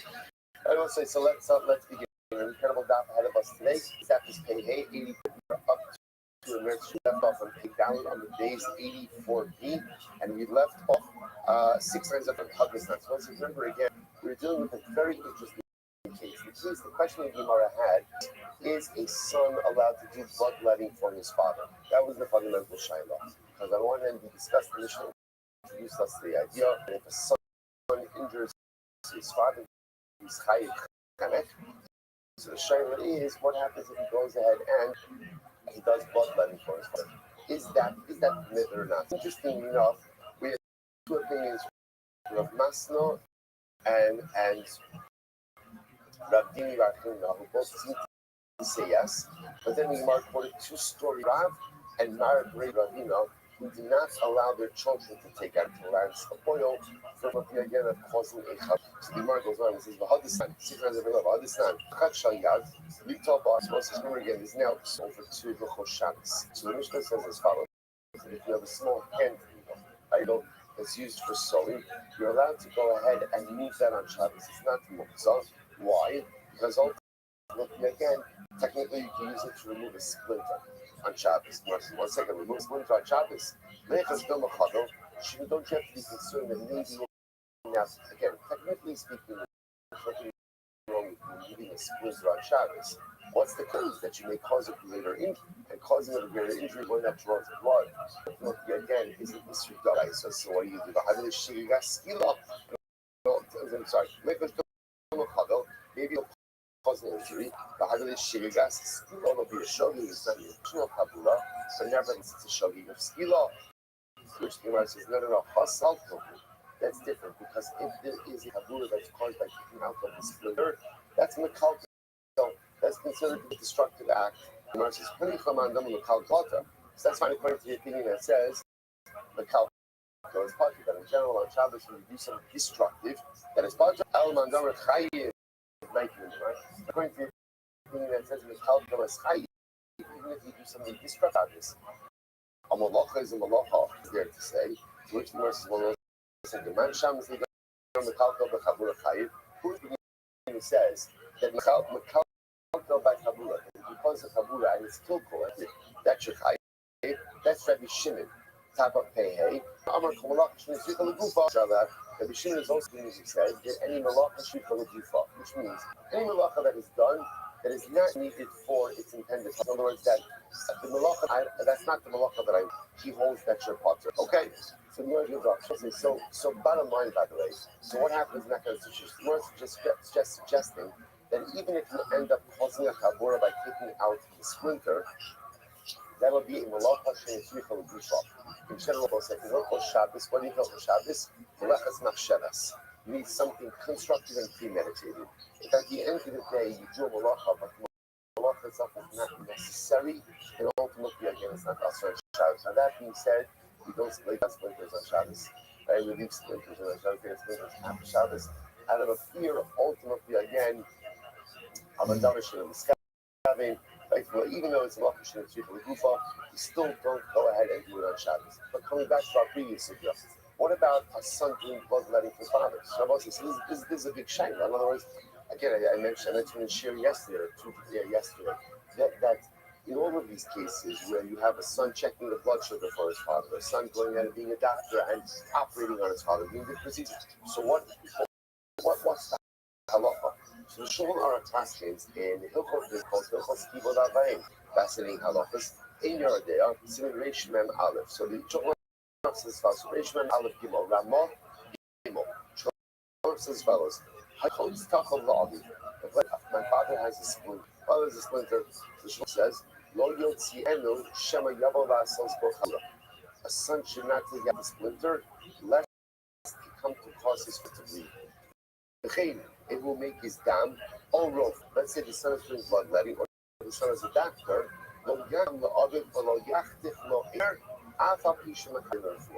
A son should not do anything to a father that causes bleeding, even if the intention is for refuah purposes. That's how it's going to So let's say that, but the Ramah is a very important qualifier. Hagar, when is this true? When is this true? When there's someone else to go ahead and provide, we'll call this is quote unquote service for the father. About an ancient akar lasos, for whom it's tired, makizo, the chote klotofima share shuhu lasos. So it's interesting enough, if there's no one else there, then the son could do it. So Shulchan is a very interesting qualifier. He says, "K'fi share shuhu lasos." He has to get the shus from his father. Fascinating. So in other words, the lachat is that a son should not do these things for his father. Like that's the lachat tefillah. But the evidence, if there's no one else there, a son could do it, but really he should get the shus from his father before going ahead and doing anything that's going to cause kabura or cause the drawing of blood. Incredible. And I want to say, this also presupposes that the father is of the mental capacity to give the shus to the father. Say again, the father is not the mental capacity. The son is the caregiver who's there. So again, but I'm not saying it's understood. It's understood that although ideally, better to have someone other than the son to perform these duties, but if there's no one else there, even if the father can't give rishos, the son is permitted to do it. Okay, good. We'll come back with more rishos a little bit later on today. Jones, I top of pay 85. Second line, very interesting case. Lord may have sheshes. That's the function of sheshes. Then, Mal. Wow, listen to this. His son be an agent of the birth to strike his father or to curse his father.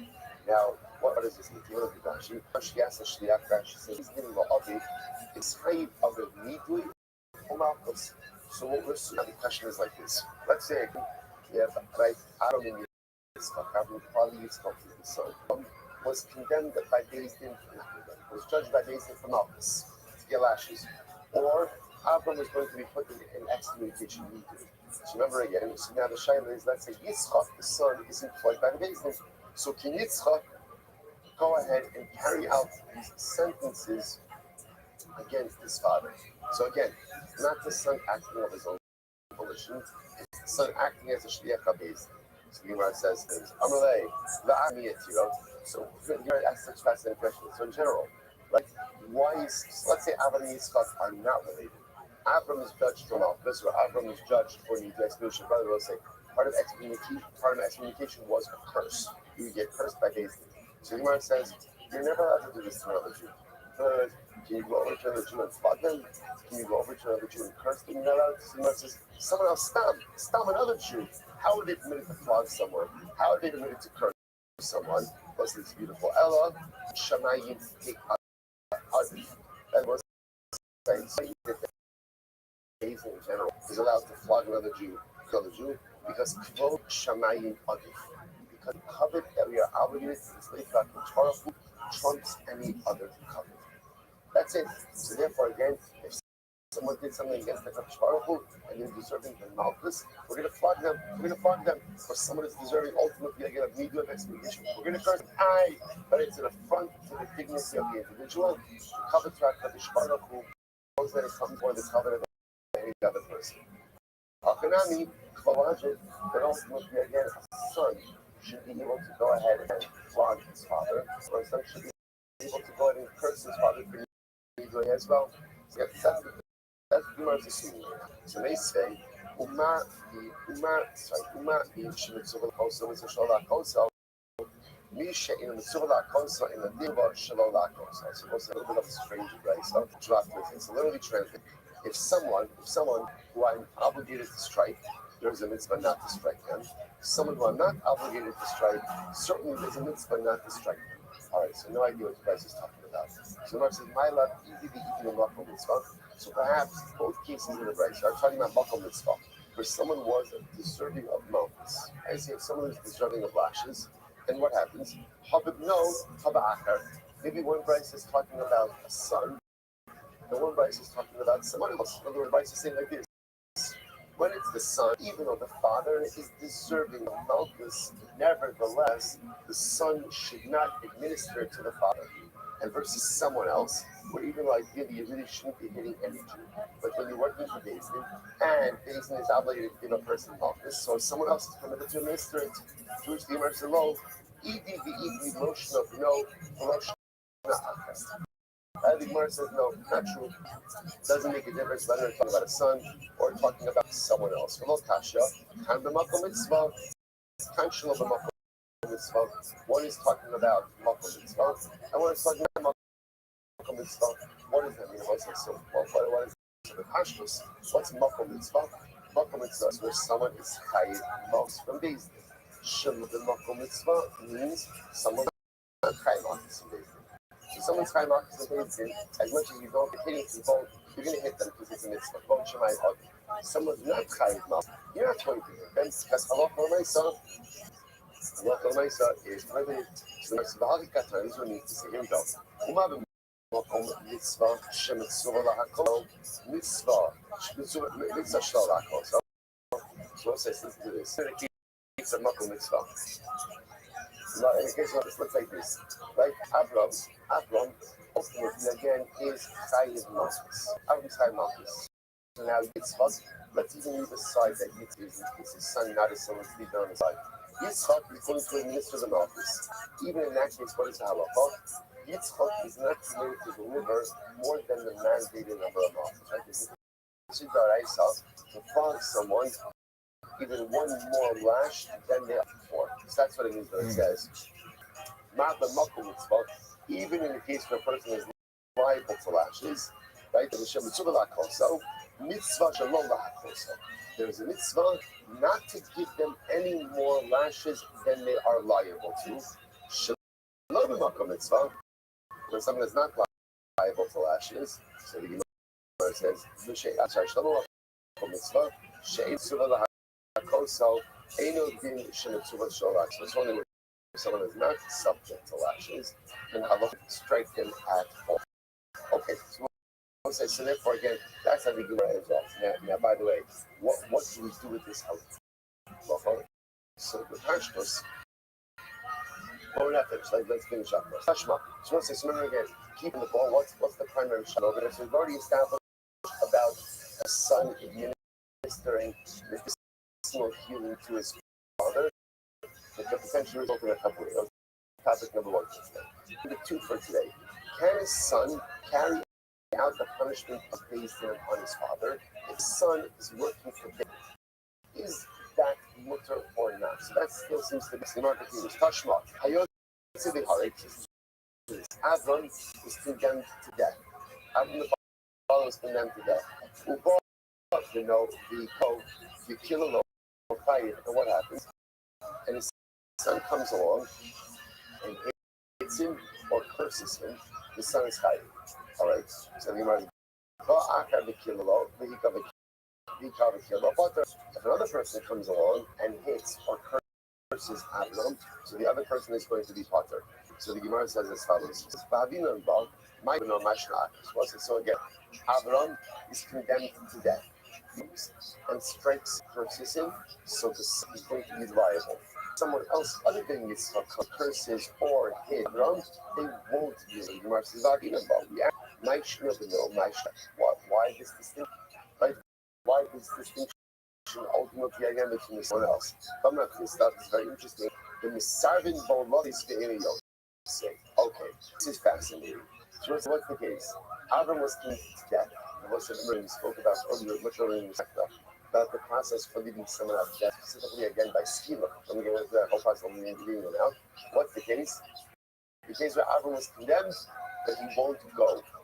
Which makes a lot of sense, right? He won't go, right? He won't go.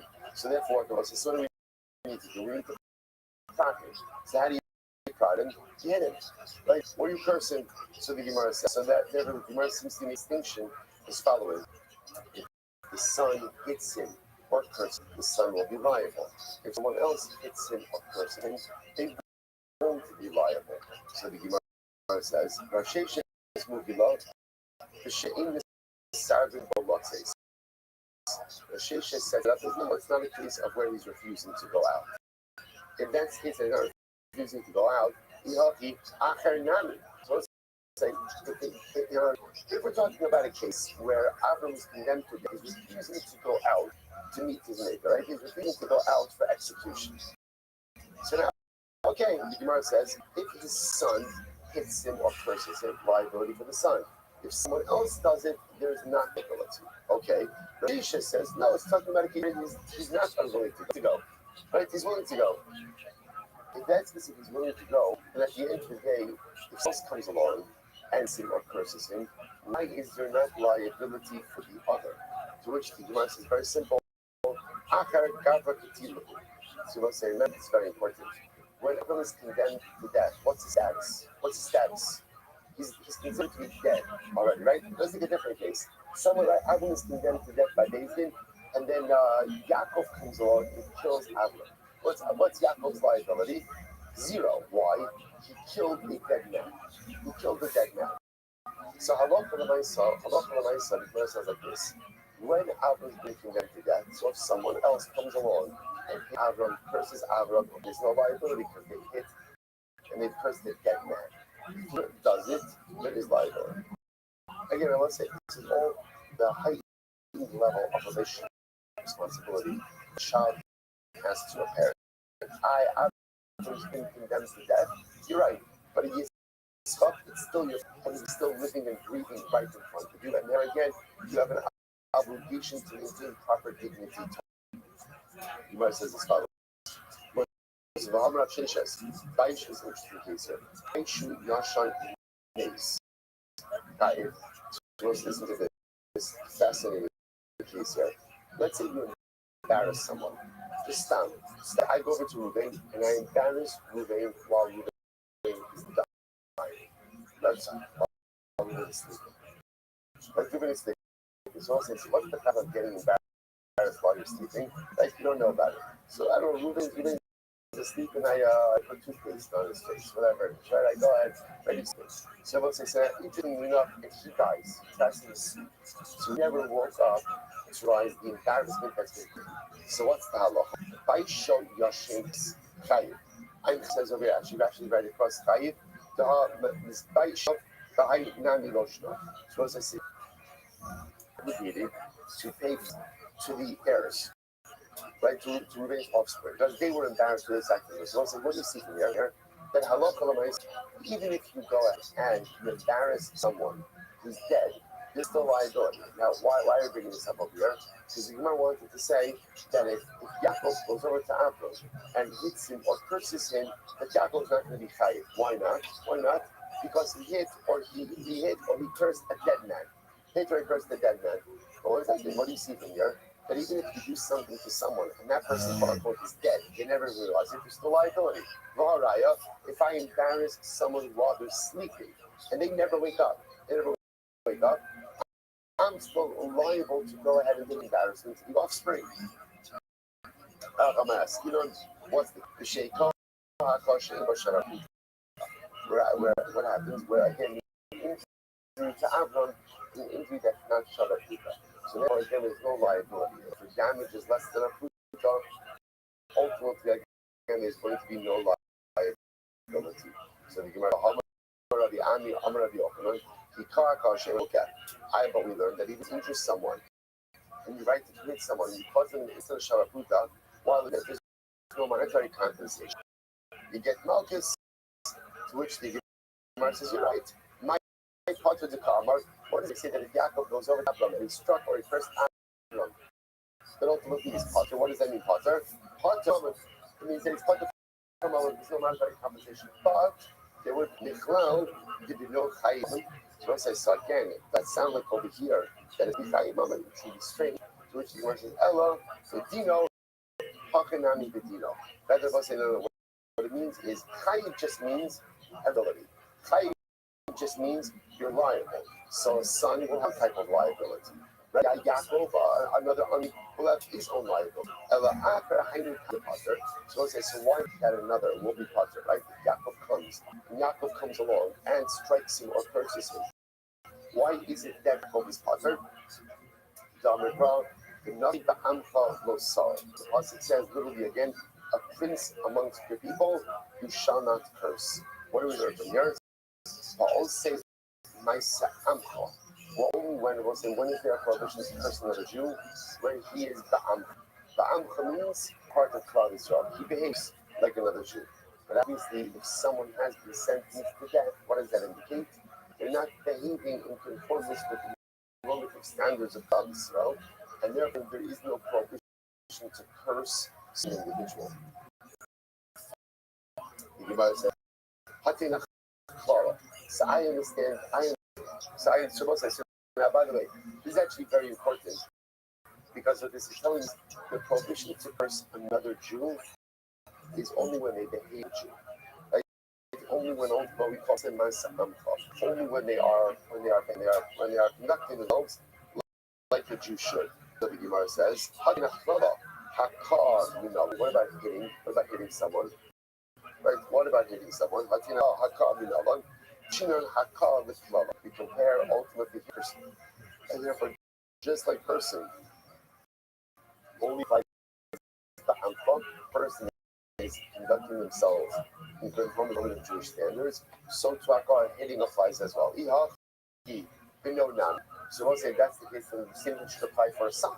So therefore, even when Yitzchak, right, he's been condemned to death, that means that what? He's not conducting himself like a member of Klal Yisrael. He's not conducting himself like a member of Klal Yisrael. Then halacha myself, you should take him or to curse. And therefore, the son should be exempt as well. This is incredible. What say. Gemara says, what's the case? The case is where Avram did tshuva. Avram's been dead, but he did tshuva before his execution. Hachanami pisha asa tshuva. So once I saw again, if Avram did tshuva, then what?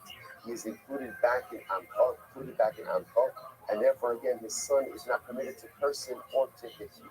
So once I, this is a profound Gemara on a variety of levels. So first of all, what do you see from here? You see from here that halach do tshuva until when? Literally again until the end. Like the Rambam writes in Rothschild tshuva, even if a person is on their deathbed, they have the ability to perform tshuva. So what's interesting is Avram's been sent to death. Avram is literally again being let out to be executed, but the possibility and the window to tshuva is still open, literally that he is executed.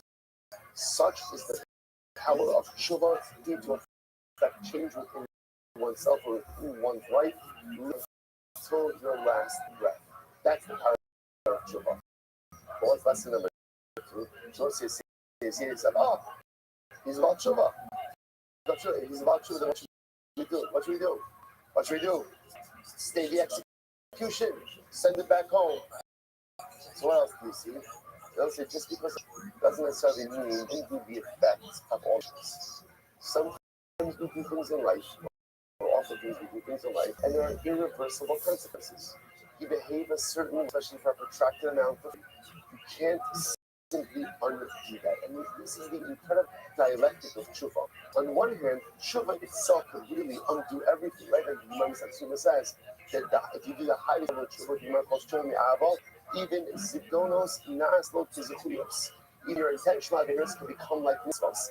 That is true in the spiritual. In the physical realm, sometimes the things that I do cannot be done.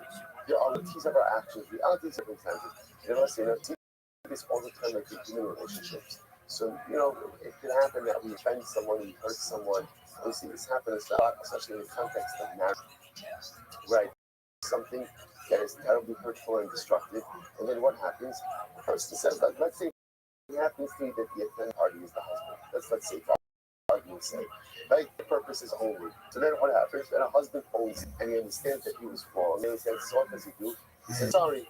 Now it's interesting, on the husband's expectation is that with an I'm sorry, what happens? What happens like a magic wand, like magic erase marker. I said I'm sorry, it was genuine, it was even like in the corner of my eye. Like I'm really sorry. And so it's interesting that some things the hypothetical husband thinks that certainly everything that just like snaps back, everything is fine. And the hypothetical husband realizes that wow, like not everything's snapping back to what it was. So it's also because again, our actions have consequences, and our actions have reactions. And when you hurt someone, they may even accept your apology, but it doesn't undo the pain. It's all there. There are consequences to our actions. And this is one of the most important to live with in life. That's why, again, living with mindfulness, living with attentiveness, and contemplating about the effects and implications of our actions before we do is so incredibly and profoundly important, because they understand everything I do has a reaction. And I realize the error in my ways and I want to pull it back. You can't pull it back. It stays. Error may be about tshuva. And what's going to happen after Adam becomes about tshuva? What's going to happen? What is it going to say then? What is it going to say then? Ashraka. Incredible. But now we have to go. Like, in other words, that you can't undo it. In other words, that's it. You did something, and there's an irreversible set of consequences that you have set into motion. You are about tshuva, and in Shema, you will absolutely accept you with open arms as great about tshuva. But we're still going to execute, because in life, when you make certain decisions, there are irreversible consequences. And I will say, how often do we certain things thinking in the back of our mind, it's not a big deal. I'll just kind of dial it back afterwards. But then you do it, and you can't dial it back. And I'm stuck with the consequences. Tshuva always possible, but the undoing reaction or the reactions often cannot be undone. Incredible you saw. So much the okay. That's the case that I was doing about choice. It's not really worth setting me up. It's like this. Do you want to know why Yitzchak, his son, is chayiv if he hits or he curses his father? Because his father came about tshuva. Because I'm the tshuva. Yes, he said, I'm the tshuva. then someone else should also be liable for hitting and for. So I'm not married, but I'm the call. And very interesting. No. When are you chayiv? Allah, for another Jew. Well, again, it's a Jew who is going to live. Meaning, again, Allah said this all circles back to the that someone who has been condemned to death. In halacha, it's almost as if they're already dead. It's as if they're dead. So they're hard to really create liability for someone different. A son has different obligation. Right? It's a son. Right? A son always has, remember again, coming of has nothing to do with whether or not your parent is a good parent. It's incredibly important. In other words, my parent is your parent, not a good parent, doesn't make a difference. I'm going to go ahead and have coffee. So with parents, if he's convicted to death, a son has an obligation to honor his parent. But the rest by everyone else, obviously, considered to be dead. It's shared liability for a dead guy. Okay, you know now. I mean, if that's the case, the son should also be exempt on the days. So this is like, here's what's different. We'll get to this as well. Remember, there are elements of the aim that are in effect, as we're going to see, for example. One is, now, again, you can hit your parent after they're dead because there's no prohibition of hitting a corpse. Right? But myself, you can't curse your parent after they're dead. So, for example, the kalo of a imo applies even after the death of a parent. So you see from here, and it's fascinating.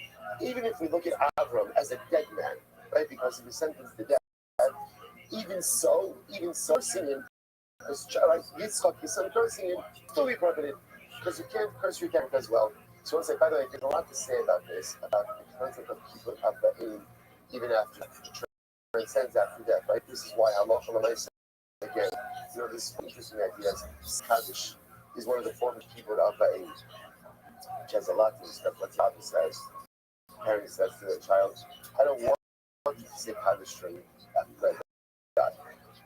Crazy things like that. It says, so is a child obligated to go ahead and honor that request, or could they dispense with that request? Yeah, a lot of shyness like this in halacha about when a parent asks for something, that runs contrary to halacha. Okay, but not that point over here is that the obligation, the fact that it's a shayla, indicates to us that kibbud avayim extends even beyond mercy. Okay, very interesting conversation. Bottom line, let's remember, how did this all start? What was the shayla? Right, Avram, Yitzchak worked days, and Yitzchak worked days. His father, Chayiv, ultimately again, Malchus or Kvala, can the son go ahead and administer that particular prohibition, right? Or ultimately, again, Ayot Sivihalik, which is the other case, right? Avram is being left dead as is Yitzchak the son versus him. So certainly establishes, certainly cursing in the is Chayiv for. Because Lamaisa, cursing the parent after they're dead is also a liability. So certainly when he's actually physically breathing. So my what about a man? So let's say,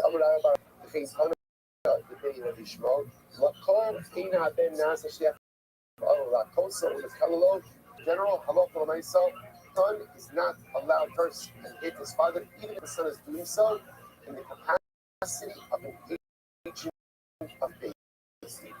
That's not halacha. Can't curse or hit your father again as an agent of base, with one exception. Basis, Shari Torah, Torah, what's the one exception? If Avram, the father, was involved in inciting other Shibboleth, the son is permitted to go ahead and hit a person and carry out the punishment of Bezin, which makes us because we've seen once somebody is inciting others to worship Avodah, we definitely forget them in a general sense.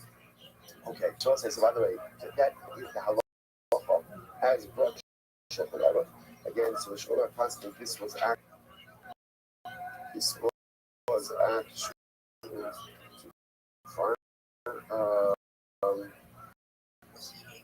good Richmond Aleph does listen to this.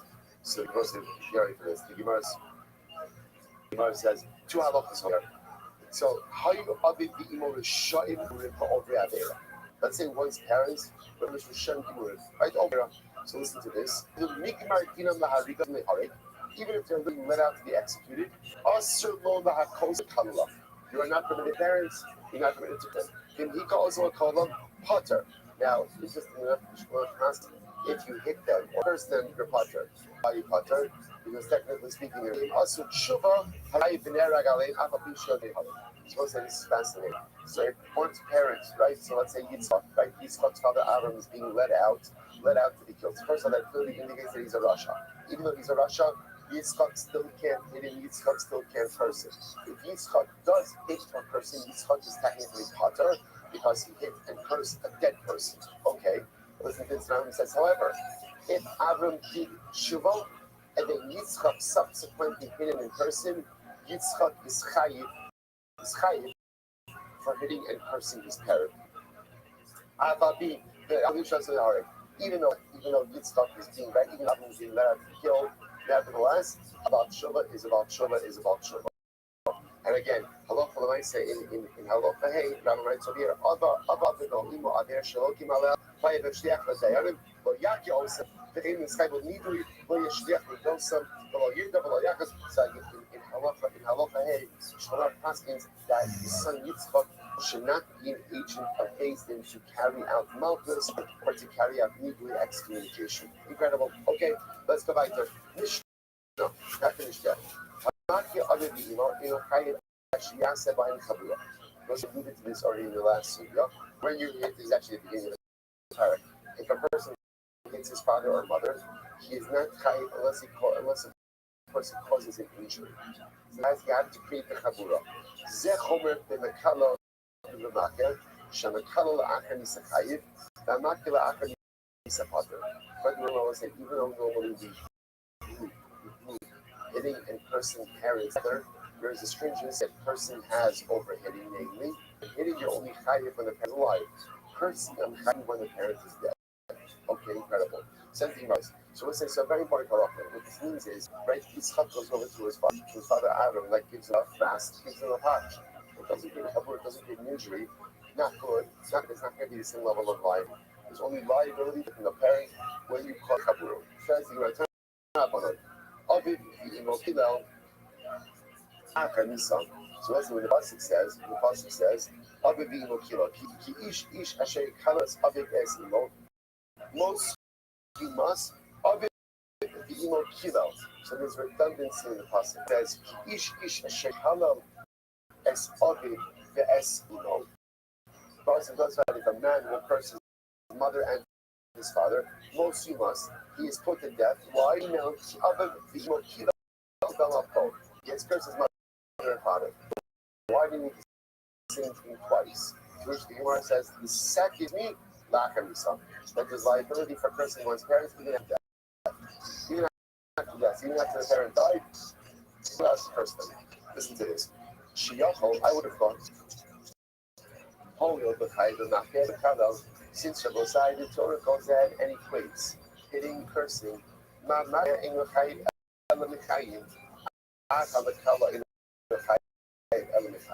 therefore, just like striking a parent, there's only liability when the parent is alive. So, cursing the parent, there's only liability when the parent is alive. So, says, therefore, again, the extra phrase, of the emo kilo, that is liability for cursing the parent, even once they are dead. Oh, Kalvachomer. There is a Kalvachomer. Uma Makia, the Boba Amcha. So, he was in Lochai, Boba Achai. So, furthermore, again, when it comes to knocking, when it comes to hitting someone, what does it mean? So what that means is like this. It doesn't matter whether a Jew ultimately, again, is living in conformance with the dictates of Jewish life or not. There's liability for hitting. There's liability for any other Jew. So the Gemara says, I'm sorry, right? Yet, again, there's not liability for striking someone after dead. The kalo shelo asavo shlava amcha in addition to chayvol achar himself. So when it comes to Makalo, interestingly enough, the din of Makalo is only for a Jew who lives in accordance with the dictates of Jewish law. But if somebody is not what we call it amcha, in halacha l'maisa there is no liability for going ahead and cursing them. Certainly there should be no liability for after death. Hamad lomar avit v'imo kilos la'achar himself. You know, once I give an extra phrase other than Mokila teaches me that what? There's liability for cursing a parent even after their death. All right, so let's analyze. So I saw again. We're going to see this in the Bryce in just a moment. That old phrase of aviv v'imo kilo is extra because the pasuk already said before in the earlier part of the pasuk that you can't curse your parents. What do I do with that last phrase aviv v'imo kilo? That's going to teach you that even after the death of the parent, there is going to be liability. So there was El Rabbi Yoshia, my friend Rabbi Yoshia, who holds that phrase is not extra. What is there to say? What are we talking about here? Here we go. It's the Sanya. Ish ish. The pasuk says ish ish. Now again, lashon of the pasuk is ki ish ish asher kalo es aviv ves imo. Why do you need ish ish? Why not just say ish? Why ish ish? Ish ish. The rabbis bas tumtum teach that even if the father is a tumtum and an atrocious, ultimately again there's no liability for the child for cursing the parent. Asher kalo es ves imo, who curses his mother and his father in Ella of the emo. I only know that there's liability both your mother and father. Aviv shalom emo. Emo shalom of there's liability even if I curse my father than my mother. To which the Gemara says, Minayin, Tamalomar Aviv emo kilo. The pasuk there goes on to say Aviv emo kilo. Aviv kilo, emo kilo, the Rabbi Yoshia. So now you see what's happening over here? So Rabbi Yoshia says like this. Rabbi Yoshia uses that last phrase from the beginning of the pasuk. The pasuk says like this: Ki ish ish asher kalo es aviv ve'es imo. So what that makes it sound like in the reading of that pasuk is there's only liability when you curse both of your parents. Rabbi Yoshia says therefore the end of the pasuk says aviv ve'imo kilo to teach me that what there's liability even if you curse both of your parents independently. So Rabbi Yoshia uses that phrase for. Rabbi Yonasan says, Rabbi Yonasan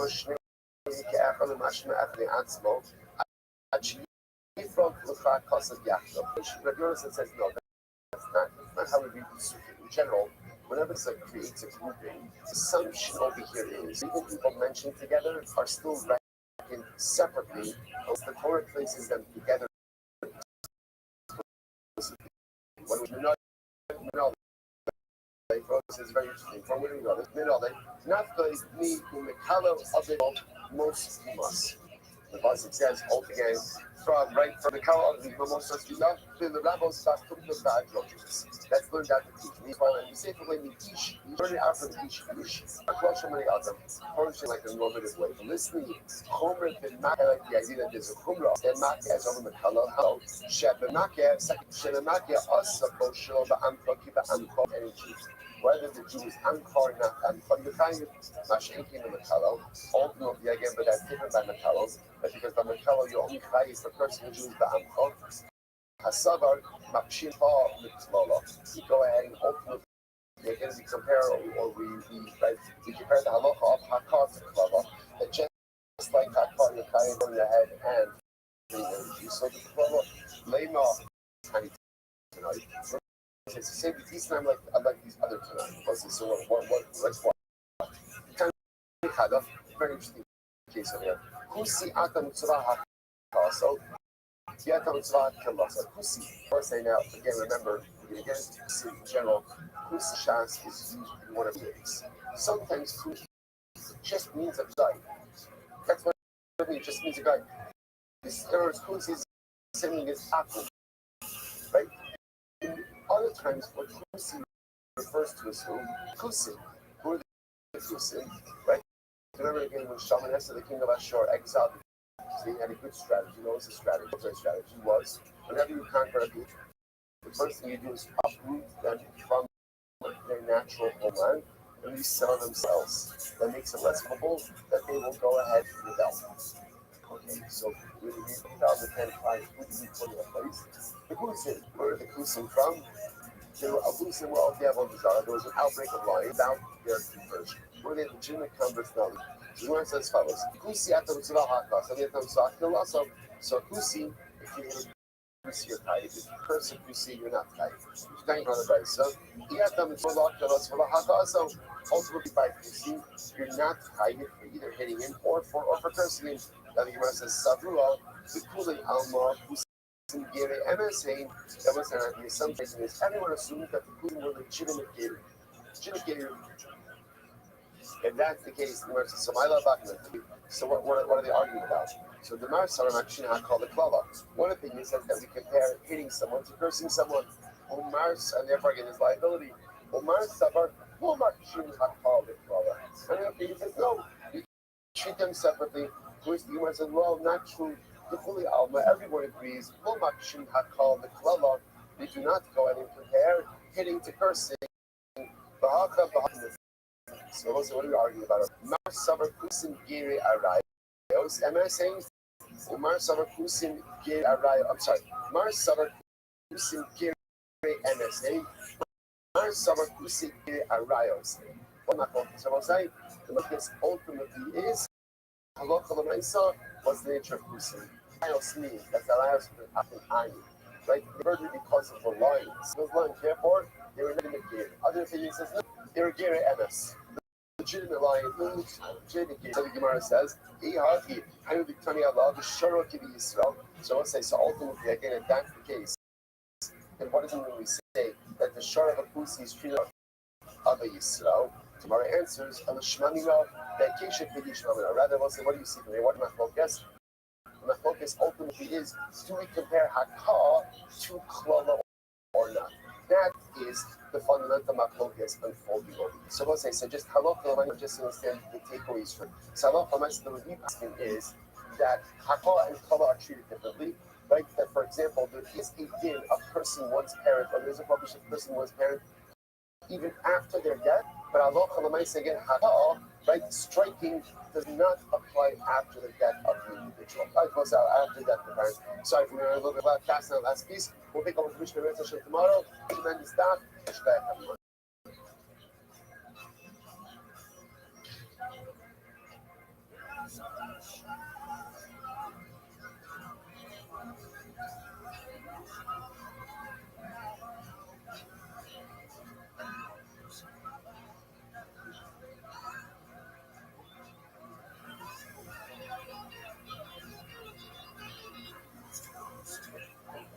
All right, so we'll say good morning. Good morning. Begin by thanking all of our sponsors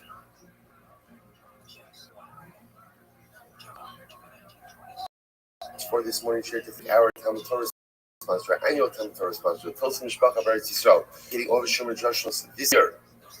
As is also the source of us for Am Yisrael, our Talmud Torah sponsors for Adar, Habalim, Latova, Terry, and Steve Zinn, in loving memory of Terry's father, Dr. Khan, C. Hirsch, Ben Yosef HaKohen, on the occasion of his 12th birthday.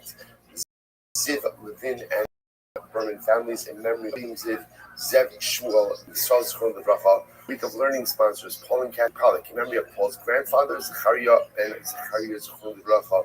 And our Daf Yomi sponsor for today, Adam Plonka, in memory of Harav Moshe Ben Harav David Rav Moshe Feinstein Zatzal, on the occasion of his yard site. We hope that in the merit of our Talmud Torah. Thank you. The families in the rest of our hostages and our holy soldiers should be successful. So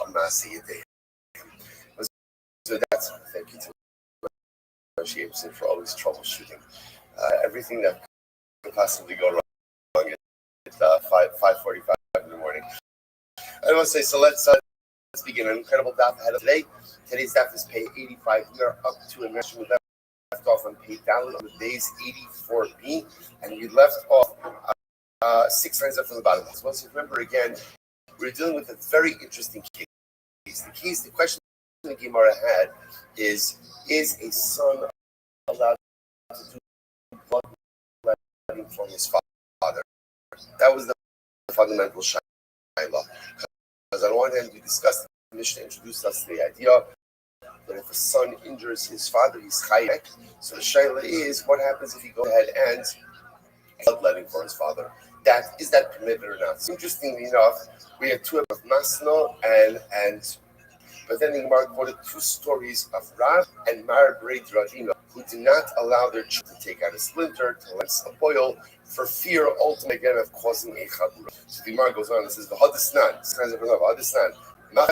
Shayad, Lito Ba'asakot. So now switching over to Hilchos. So the Mishnah says this, that if you have a small hand needle, right, a small needle that's used for sewing, you're allowed to go ahead and move that on Shabbos. It's not muktzah.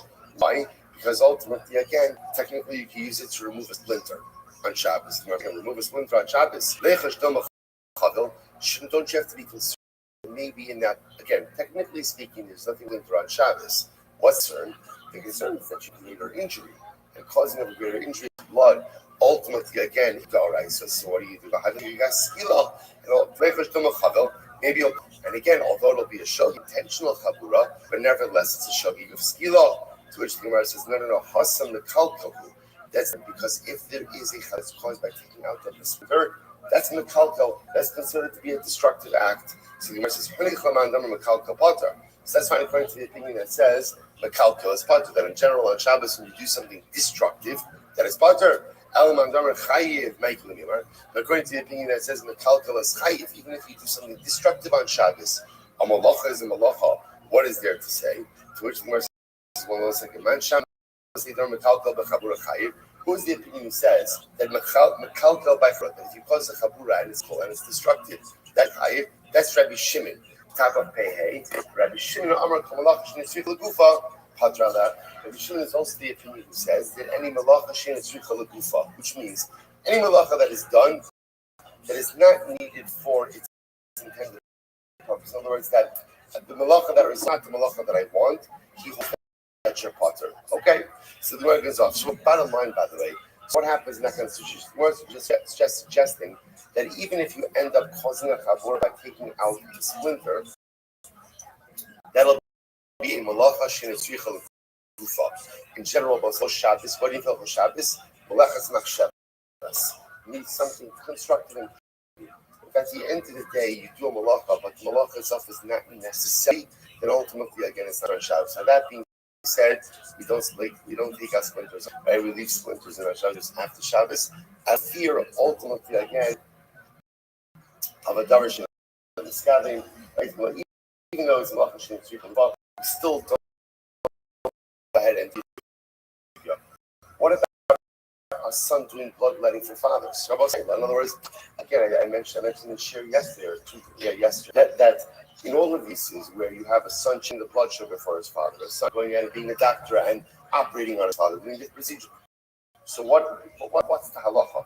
So the Shulchan Aruch Paskins, there's a whole section called Hilchos Kibud Alayim. Fascinating halacha. Because in Yeridea, Siman Reish Mem Aleph. So the Shulchan Aruch says as follows: Reish Mem Aleph Gimel. Shulchan Aruch says as follows: Hayakot Tachal. If let's say again, my father has a splinter. The Shulchan Aruch says, Lo Yotzi Enu Shema Yavo La'asas Habura. A son should not take out the splinter. V'chein, it will make his dam. O Rofe, let's say the son is doing bloodletting, or the son is a doctor. Lo Yakiz dam La'aviv Lo Yachtich Lo Eiver Afa Pisha Mechavin Rufua. A son should not do anything to a father that cause bleeding, even if the intention is for a purpose. That's how it works.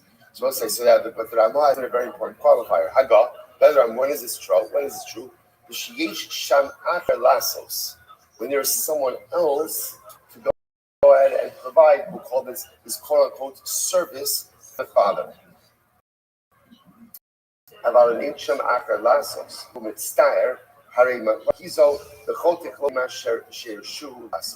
So it's interestingly enough, if there's no one else there, then the son could do it. The son could do it. Shalom is a very interesting qualifier. He says, "Kafi mashir shuhu laso." Get reshus from his father. Fascinating. So in other words, the lechatila is that a son should not do these things for his father. Right? That's the lechatila.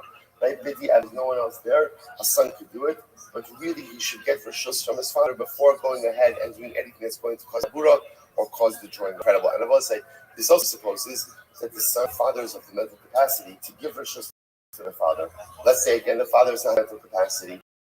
The son is the caregiver. Yes, and again, but I'm not saying it's understood that although ideally better to have someone other than the son for his duties, but again, if there's no one else there, even if the father can't give reshus Son's permitted to do it. Okay, good. We'll come back with more a little bit later on today. So what's like top of pay 85a, second line down. Very interesting case. Yes, the function of Sheshas. Then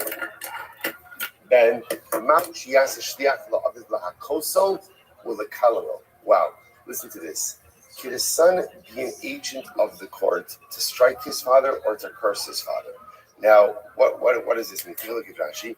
Rashi says, Bezdin la'aviv in this chayiv of a nidui or malchus. So what we're assuming now, the question is like this. Let's say again, we have, right, Avram and Yitzchak. Avram's father Yitzchak is the son.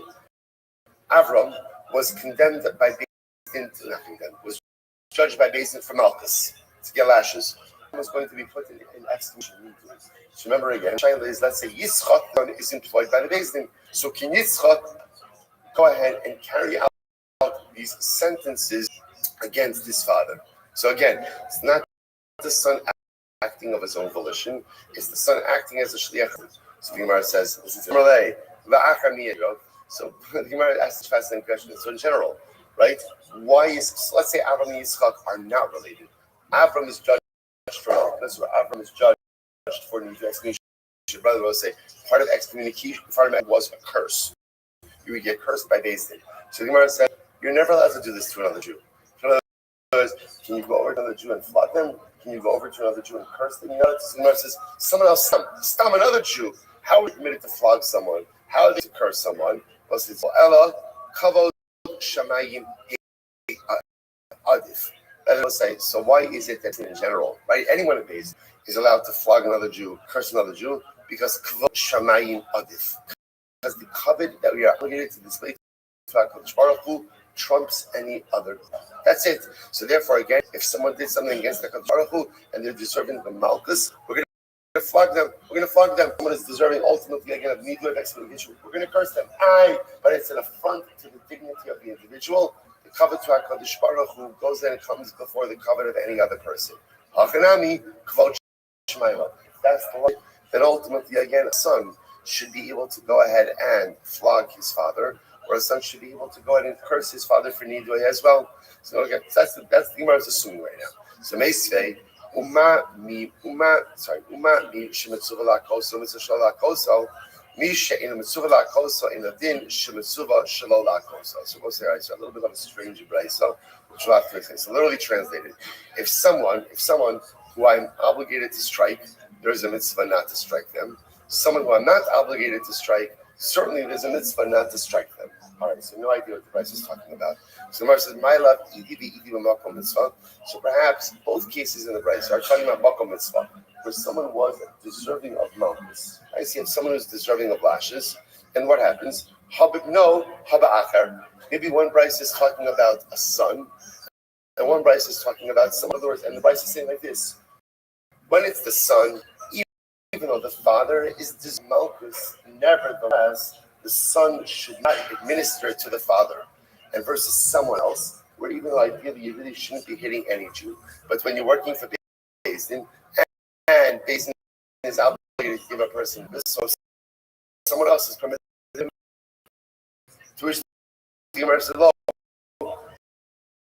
idi v'idi loshna no v'loshna acher."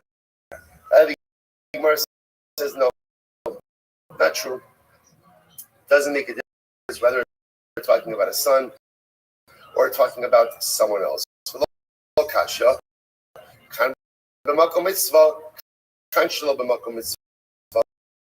One is talking about makom mitzvah, and one is talking about not a makom mitzvah.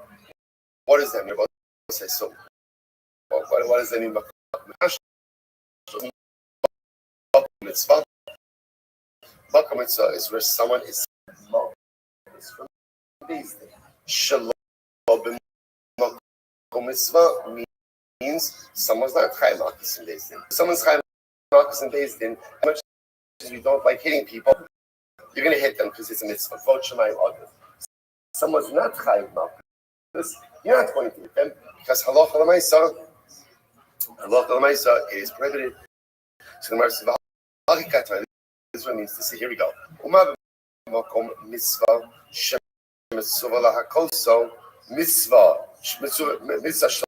lahakoso. So we'll say, listen to this. Even in the case of makom mitzvah, in the case of makom mitzvah, let's take this.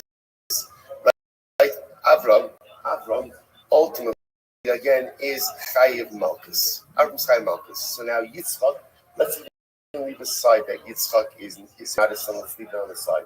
Yitzchak is going to administer the Malchus. Even in that case, what is the halacha?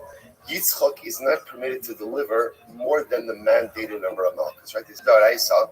So one, even one lash, then they are Chayiv for. So that's what it means when it says Ma'bama.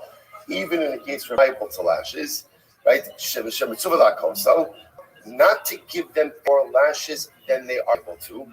So the Gemara says, I'm sorry, so it's only where someone is not object to lashes, and the nice up, don't strike at all. Okay, so we'll say, so therefore again, that's what do we do with this halal? So B'Pashtos, well, we're not finished. Let's finish up. Tashma. So we'll say, so remember again, keep your eye on the ball. What's the prime over here? So we've already established a son administer medicinal healing to his father. It could potentially result in a number 1 for today. Topic number today. Can a son carry out the punishment upon his father if he is working for Beis Din? Is that mutter or not? So that still seems to be up in the air. So the Gemara continues. Tashma was condemned to death. The father was condemned to death. And what happens? And his son comes along. All right. So the Gemara says, if another comes along, it's his Avram, so the other person is going to be Pater. All right, so what's going on over here? The Gemara says, so again, Avram is sentenced to death. The Gemara says, if Avram's son Yitzchak comes and strikes him versus him, so the son Yitzchak is going to be someone else other than Yitzchak comes and curses or hits Avram, they won't be liable. So the Gemara says, we asked, why this distinction? Why this distinction ultimately again on someone else? That's very interesting. Okay, so this is fascinating. So we'll say, what case? Avram was condemned to death. And also, remember again, we spoke about earlier, much earlier in the Sefta, about the process for leading someone out to death, specifically again by Sila. Remember again, we went through that whole process of leading him out. What's the case? It says where Avram was condemned, but he won't go, which makes a lot of sense, right? He won't go, right? He won't go. So therefore, so what do we need to do? We need to prod him. So how do you prod him? You hit him, right? Or you curse him. So the Gemara says. So that therefore, the Gemara seems to be making this distinction as following: if the son hits him or curses him, the son will be liable. If someone else curses him, they won't be liable. So the Gemara says, Rav Sheshes Mukila, V'she'in Mesarvin Bo Lotzes. Rav Sheshes sets it up as, no, it's not a case he's refusing to go out. If that's the case, he's not refusing to go out, Ihachi Achar Nami. So we'll say, if we're talking about a case where Avram was condemned to death, he's refusing to go out to meet his maker, right? He's refusing to go out for execution. So now, okay, the Gemara says, if his son hits him or curses him, there's liability for the son. If someone else, there's not liability. Okay. Rav Sheshes says, no, it's talking about a case where he's not willing to go. He's willing to go. Right? He's willing to go. He's willing to go.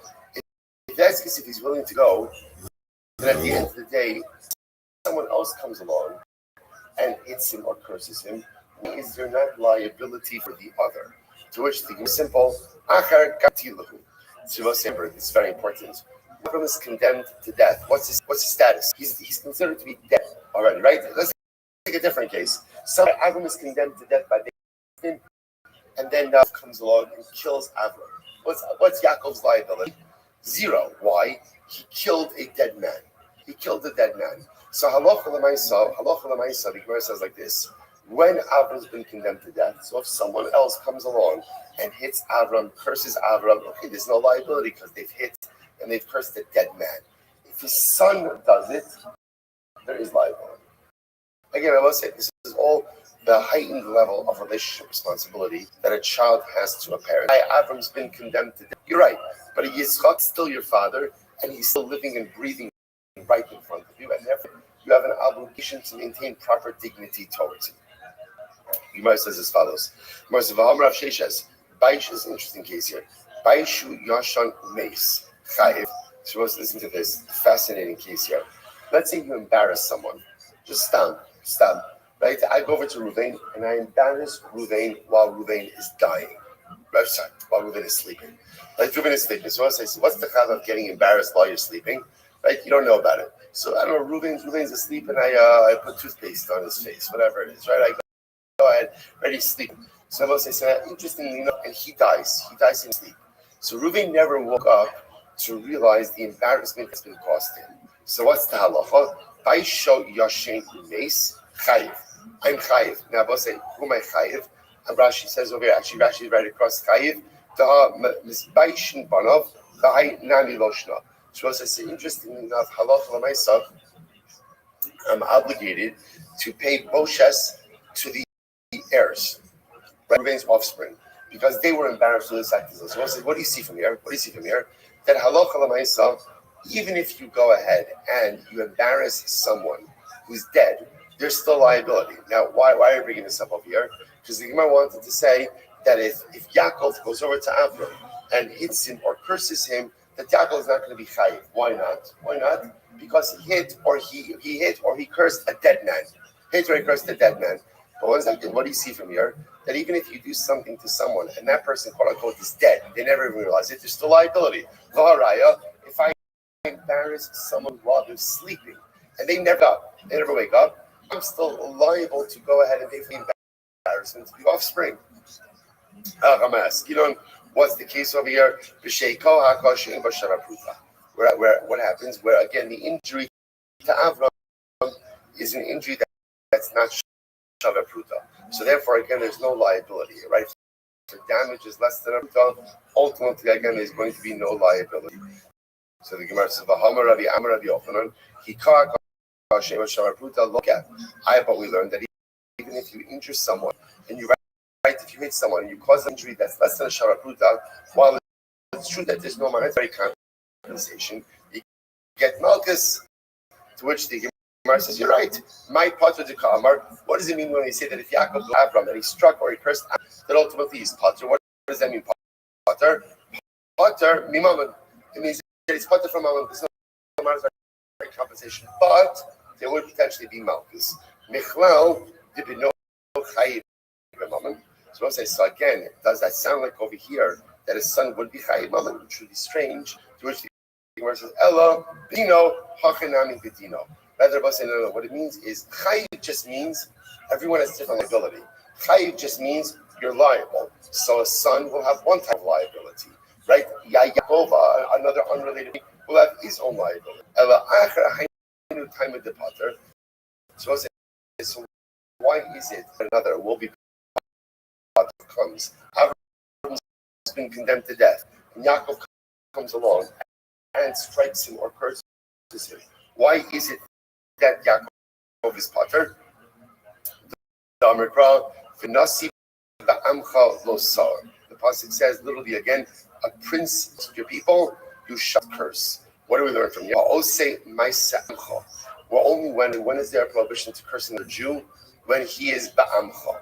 Ba'amcha means he is part of Israel. He behaves like another Jew. But obviously, if someone has been sentenced to death, what does that indicate? Not behaving in conformance with the normative standards of Klal Yisrael, and therefore, again, there is no prohibition to curse such an individual. The Gemara says, okay, hatinach klala. So I suppose I say, now, by the way, this is actually very important. Curse another Jew, behave like a Jew, right? Only when they are behaving, when they are conducting themselves like a Jew should. So hatinach klala, haka. What about hitting someone? Right? What about hitting someone? We compare ultimately hitting to cursing. And therefore, just like cursing only apply amcha when the person is conducting themselves in conformity with normative Jewish standards, so to hitting applies as well. So we'll say if that's the case, then the same thing should apply for a son. So therefore, even right, if Aaron's been condemned to death, that means that what? Avram is not conducting himself like a member of Klal. He's not conducting himself like a member of Klal. Then halacha myself, there should be no prohibition to hit him or to curse him, and therefore this should be exempt as well. This is incredible. I'll say, Gemara says, what's the case? The case is where Avram did tshuva. Avram's been condemned to death, but he did tshuva before his execution. Again, if Avram did tshuva, what? He is included back in Amcha, and therefore, again, his son is permitted to curse him or to hit him. So this is a profound Gemara on Varel. So first of all, what do you see from here? You see from here that halamaisa, you could do tshuva literally again, like the Rambam writes in tshuva. Even if a person in a deathbed, they have the ability to perform tshuva. So what's interesting within this dramatic case, Avram's been sentenced to death. Avram is literally again being led out to be executed. But the possibility and the window to tshuva is still open literally until the moment that he is executed. Such is the power of tshuva, the ability to affect change in oneself and in one's life, literally until your last breath. That's the power of tshuva. But what's lesson number 2? So say yourself, oh, he's about tshuva. He's about tshuva. Dude, what should we do? Stay the execution. Send it back home. So what else do you see? Those that just because a person does tshuva doesn't necessarily mean that you can undo the effect of all of your actions. Sometimes we do things in life, or often we do things in life, and there are irreversible consequences. You behave a certain way, especially for an amount of time, you can't simply undo that. And this is the incredible dialectic of tshuva. On one hand, tshuva itself can really undo everything, right? Like the Gemara says that if you do the highest level of tshuva, the Gemara calls tshuva me'ava, even zidonos na'as lo kizuchuyos, even averus can become like mitzvos. It's true in the spiritual realm. In the physical realm, sometimes the thing that I do cannot be undone. There are realities of our circumstances. You see this all the time, like in relationships. So, it could happen that we offend someone, hurt someone, and we see this happen a lot, especially in the context of marriage, where I do something that is terribly hurtful and destructive. Happens. The person says, let's say it happens to you that the offending party is, let's say for argument's sake, for illustrative purposes only. So then what happens? And a husband only, he says, I'm sorry. I think often the husband's expectation is that what happens like a magic wand, right? Like magic erase marker, right? I said, I'm sorry. It was genuine. There was even like a little tear in the corner of my eye, right? I'm really sorry. And so it's interesting that sometimes the hypothetical husband thinks that certainly everything that just snaps back to what it was, right? Everything is fine. And then the hypothetical husband realizes that, wow, like not everything is snapping back to what it was. So I said, because again, our actions have consequences, and our actions have reactions. And when you hurt someone, they may even accept your apology, but it doesn't undo the pain. It's all there. There are consequences to our actions. And this is one of the most important yesodos to live with in life. And this is why living with mindfulness and living with attentiveness and contemplating about the effects and implications of actions before we do is so incredibly and profoundly important. Because to understand everything I do has a reaction. And even though I realize the error in my ways, I want to pull it back. I can't pull it back. It stays. I'm tshuva. Error may be about tshuva. And what's going to happen after Avram becomes about tshuva? What's going to happen? What is the Beis Din going to say to him? What is the Beis Din going to say to him? Ashrecha. Incredible. But now we have to come. In other words, that you can't undo it. In other words, that's it. You did something, and there's an irreversible set of consequences that you have set into motion. You are about tshuva, and in Shamayim, they will absolutely accept you with open arms as a great Baal tshuva. But we're still going to execute you. Because in life, when you make certain decisions, there are irreversible consequences. And let's say, how often do we do certain things thinking in our mind it's not a big deal, and dial it back afterwards? And then you do it, and you dial it back. And I'm stuck with the consequences. Tshuva, always possible, but the undoing the reactions or the reactions of my actions often cannot be undone. Incredible yesod. So okay, that's the case that I was coming up to us. It's not the way the Gemara is setting it up like this. Do you want to know why Yitzchak, the son, is chayiv if he hits or he curses his father? Because his father came about tshuva. Because Adam the tshuva. If that's the case, Adam the tshuva, ihachi chernami. Then someone else should also be liable for hitting and for cursing. Very interesting. No. When are you chayiv? Halacha l'maisa for cursing or for hitting another Jew? When ultimately, again, it's a Jew who is going to live. Meaning, again, I will say this all circles back to the idea that someone who has been condemned to death, ultimately, in halacha, is almost as if they're already dead. It's as if they're dead. So therefore, again, it's hard to really create liability for someone who's dead. The son has a different obligation, right? The son is a son. Right? His son always has an obligation. Remember again, has nothing to do with whether a parent is a good parent or not. It's incredibly important, right? Whether a parent is a good parent, not a good parent, doesn't make a difference. I'm obligated to go ahead and have fun. So with parent, Avram is convicted. A son still has an obligation to honor his parent, but by everyone else, Avram is considered to be dead. It's hard to generate by a guy. If that's the case against the son, should also be exempt. We'll say, how many days? So this is interesting about say. No, here's what's different. We'll get to this as well. Remember, there are elements of kibud aim that are in effect even after the parent dies. As we're going to see, for example, one is now, again, you can kill your parent after they're dead, but there's no prohibition of hitting a corpse. Right? But Lamaisa, you can't curse your parent after they're dead. So, for example, right, the color of the Vimo applies even after the death of the parent. You see from here, and it's fascinating. Even if we look at Avram as a dead man, right, because he was sentenced to death, even so, cursing him, as Yitzchak, his son, cursing him, still be prohibited, because you can't curse your dead parent as well. So I'll say, by the way, there's a lot to say about this, about the concept of kibbud ava'im, even after death. It transcends after death. Right? This is why halacha l'maisa, again, this is one of the interesting ideas. Saint Kaddish is forms of kibbud ava'im, which has a lot to discover. Says, parents said, child, I don't want you to Kaddish for me after I die. I have a crazy case like that. The parent says, so is it obligated to go ahead and honor that request? Could they dispense with that request? You have a lot of shilas like this in halacha, about when the parent asks for something, that runs contrary to halacha. But right now, the point over here is that the obligation, the fact is, the shayla indicates that kibbud ava'im extends even beyond. So the Gemara. Okay, very interesting conversation. Bottom line, also remember, how did this all start? What was the shayla? Right, Avram works for Beis Din. His father is chayiv.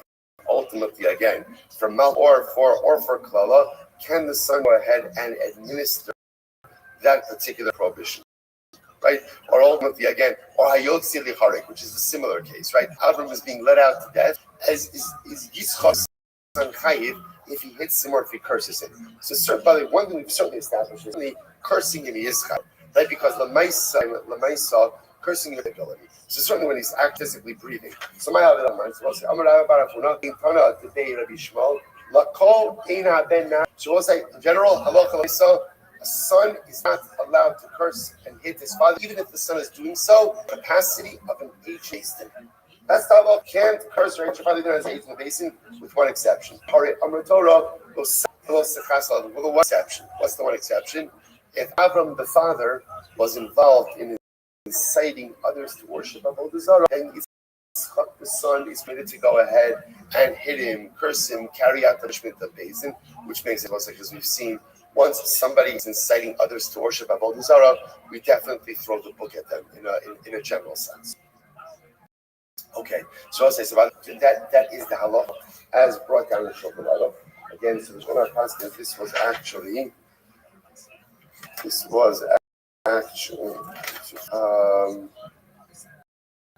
Good. Reish Mem, listen to this. So get ready for this. The Gemara says two halachas over here. Let's say one instance But Mamish Hashem Gimel, right over Avera. So listen, I feel Nikmar Dinam Lahariga Vyotzim Leharik. Even if they're literally being led out to be executed, Asr Lo Lahosam Ulakallah. You are not permitted to hit your parents, you're not permitted to them. Then he got also a club Potter. Now, interestingly enough, the Shmuel of Paskins, if you hit them or if you curse them, you're Potter. Right? Why? Because technically speaking, they're dead already. Right? So it's fascinating. So if one's parents, right? So let's say Yitzchak, right? Yitzchak Avram is being led out to be killed. So first of all, that clearly indicates that he's a Rasha. Even though he's a Rasha, Yitzchak still can't hit him. Yitzchak still can't curse him. If Yitzchak does hit or curse him, Yitzchak is technically Pater because he hit and cursed a dead person. Okay, listen to this. Rambam says, however, if Avram did tshuva and then Yitzchak subsequently hit him in person, Yitzchak is chayiv for hitting and cursing his parent. Incredible. Even though what? Even though he's being right, even though Avram is being led out to be killed, nevertheless, about Shuvah is about Shuvah is about Shuvah. And again, halacha l'maaseh in halacha hey, Rambam right here, avar aver shalokim alav, v'yen shliach l'dayanim, lo yakya osam, v'chein nischayvol nidui, lo yeshliach l'dosam, v'lo yirda v'lo yakas. So again, in halacha hey, Shmuel Paskins that son Yitzchak should not be an agent of Beis Din to carry out malka, to carry out nidui excommunication. Incredible. Okay, let's go back there. Mishnah. Not finished that. Because we actually alluded to this already in the last sugya. When you hit, this is actually the beginning of the parah. If a person hits his father or mother, he is not chayiv unless of course he causes an injury. So you have to create the chabura.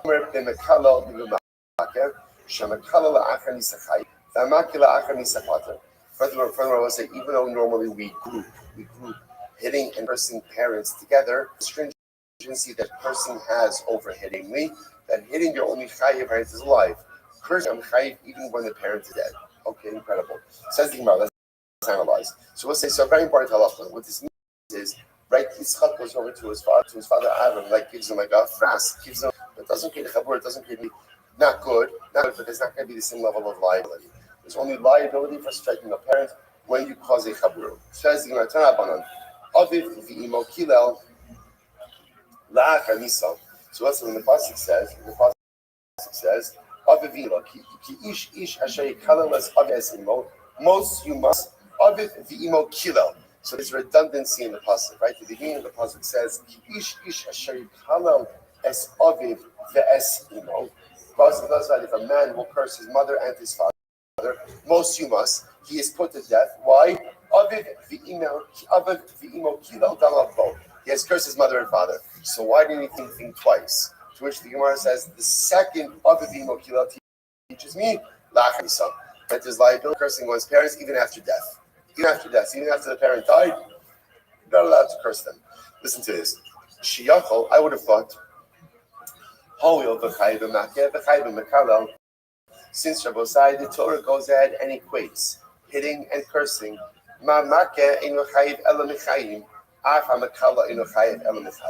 Therefore, just like striking a parent, there's only liability when the parent is alive. So in cursing the parent, there's only liability when the parent is alive. So says, therefore, again, the extra phrase, v'imo kilel, to teach that there's liability for parents even once they are dead. Furthermore, v'od, kal v'chomer, Uma ma'sha'asa bo ba'amcha ki ba'amcha. So the Gemara says, lo chayiv bo la'achar nisan. So I'll say furthermore again, when it comes to makeh, when it comes to hitting someone, so what does it mean? Asa bo shelo ba'amcha ki ba'amcha. So also what that means is like this. It doesn't matter whether you ultimately, again, is living in conformance with the dictates of Jewish life or not. There's liability for hitting them. There's liability for striking any other Jew. The Gemara says,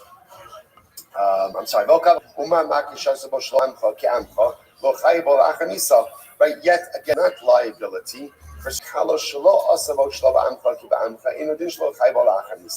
when it comes to Makalal, interestingly enough, the din of Makalal is only for a Jew who lives in accordance with the dictates of Jewish law. But if somebody is not what we call an amcha, halacha l'maisa, there's no liability for going ahead and cursing them. Certainly, there should be no liability for after death. Talmud lomar aviv v'imo kilo la'achamisa. See, Rabbi saying the extra phase of v'imo kilo teaches me that what? There's liability for cursing a parent even after their death. All right, so let's analyze. So I'll say, so again, we're going to see this in the Bryce in just a moment. That old phrase of aviv v'imo kilo is extra. Because the Pasuk already said before in the part earlier of the Pasuk that you can't curse your parents. What do I do with that last phrase, aviv v'imo kilo? That's going to teach you that even after the death of the parent, there's going to be liability. In other words, Rabbi Yoshia, my opinion, my friend Rabbi Yoshia, who holds that phrase is not extra. What is there to say? What are we talking about? Design. Ish ish. The Pasuk says ish ish. And again, Lashon of the Pasuk is key. Ish ish. Kalo as other as. Why do you need ish ish? Why not just say ish? Why ish ish? Matam ish ish. The rabbis bas tum v'androgynous to teach you that even if the father is a tumtum and an androgynous, ultimately again there's still liability for the child for cursing the parent. Asher kalo es aviv vesimo, who will curse his mother and his father. Imi ela aviv ima. I only know that there's liability to curse both your mother and your father. Aviv shelo imo. Imo shelo aviv. How do I know that there's liability even if I father without my mother without my father? To which the Gemara says, Talomar aviv v'imo kilo. The pasuk then goes on to say, aviv kilo, imo kilo, di Rabbi Yoshia. So Rabbi Yoshia says like this. Rabbi uses that last phrase when you're looking at the pasuk is ki ish ish asher es aviv ve'es imo. So what that makes it sound like from the reading of that pasuk is there's only liability when there's both of your parents. Rabbi Yoshia says therefore the end of the pasuk says aviv v'imo kilo, to teach me that what? There's liability even if you curse both of your parents independently. Says Rabbi Yoshia uses that phrase for. Rabbi Yonasan says, "Imash mashnein ke'echad u'mashma echad b'fnei atzmo ad sheyifrot l'cha kasav yachdav." Rabbi Yonasan says, no, that's not how we read psukim in general. Whenever the pasuk creates a grouping, the assumption over here is that even people mentioned together are still reckoned separately unless the Torah places them together explicitly. What do we mean by this? Minale, for us, is very interesting. We know this. Minale, not of it, the emo, most, the pasuk says ultimately again, from the kala of the emo, most you must be either, when we buy the rabbis, bastumtum ba'adronis. That's learned out to teach me, bastumtum ba'adronis. Tefach, the pasuk first while, safely, ish, learn ish. The Torah Kloshim and the Torah is just talking in like a normative way. Listening, Chomer ben Makeh, meaning the Kalo. So why not highlight the idea that there's a Chumrah that Makeh is over the Kalo? How so? Sheb Makeh, sideline. Sheb Makeh, asa bo shelo ba'amcha kimcho, by Makeh, I say, for hitting any Jew.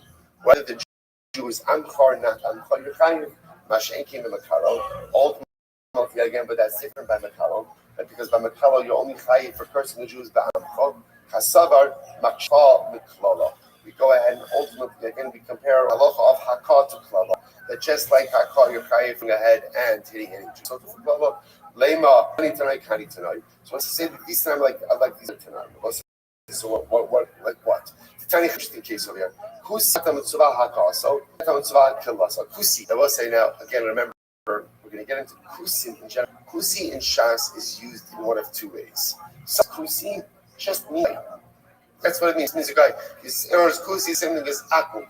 Right? In other times, what kusi refers to is who? Are the kusim. Who are the kusim? Right? Remember again when Shaman, the rest of the king of Ashur, exiled the 10 tribes. So he had a good strategy. What was his strategy? His military strategy was whenever you conquer a people, the first thing you do is uproot them from their natural homeland and resettle them somewhere else. That makes it less probable that they will go ahead and rebel. Okay, so when he exiled the 10 tribes, who did he put in their place? The Kusim. Where are the Kusim from? Kusa. There were Kusim were all devil Zara. There was an outbreak of lions, and they converted. So there's a whole shaila about not their conversion. Were they members? It's not legitimate conversion. So just bear that in mind. The Gemara says as follows. So kusi atam tzvah also. So kusi, if you hit a kusi, you're chayiv. If you curse it, you're not chayiv. Also, ultimately by kusi, you're not chayiv or for cursing him. The assumption we're making is everyone assumes that the kusim were legitimate gerim. Legitimate gerim. If that's the case, the Gemara says, so my love back so what we're about? So the Marsar action I call the klala. One opinion says that we compare someone to cursing someone, and therefore again there's liability. Marsavar lomak call the klala. Another opinion, we treat them separately. To which the Gemara says, no, not true. To Chuli Alma, everyone agrees. Lomak shin called the klala. We do not go ahead and compare hitting to cursing. Bahacha miflagi. So what are we arguing about over here? Mars kusim gere arayos. Am I saying Umar savar kusim gere arayo? I'm sorry. Savar kusim gere MSA, Umar savar kusim gere arayo saying. What's the machlokes? I'm saying the machlokes ultimately is the nature of kusim. Where kusim gere arayos means that's arayos an aleph, not an ayin. Right? They converted because of the lions. Those lions, they were not legitimate gere. Other opinion says no, they were gere MS. Legitimate lion, legitimate gere. So the Gemara says, so I'll say, so again, if that's the case, what does it mean when we say that the shar of a kusi is treated like the shar of a Yisrael? To which the Gemara answers, rather, we'll say, what do you see from here? What is the machlokes? The machlokes ultimately is, do we compare hakah to klala or not? That is the fundamental machlokes holding over here. So we'll say, so just halacha, so just to understand the takeaways from here. So halacha, the way we paskin is that hakah and kala are treated differently. Right? That, for example, there is a din of cursing one's parent, or there's a prohibition of cursing one's parent even after their death. But Allah again, hakah, right? Striking does not apply after the death of the individual. Right? Well, so after the parent. Sorry for remembering a little bit fast now. Last piece. We'll pick up the Mishnah and the staff.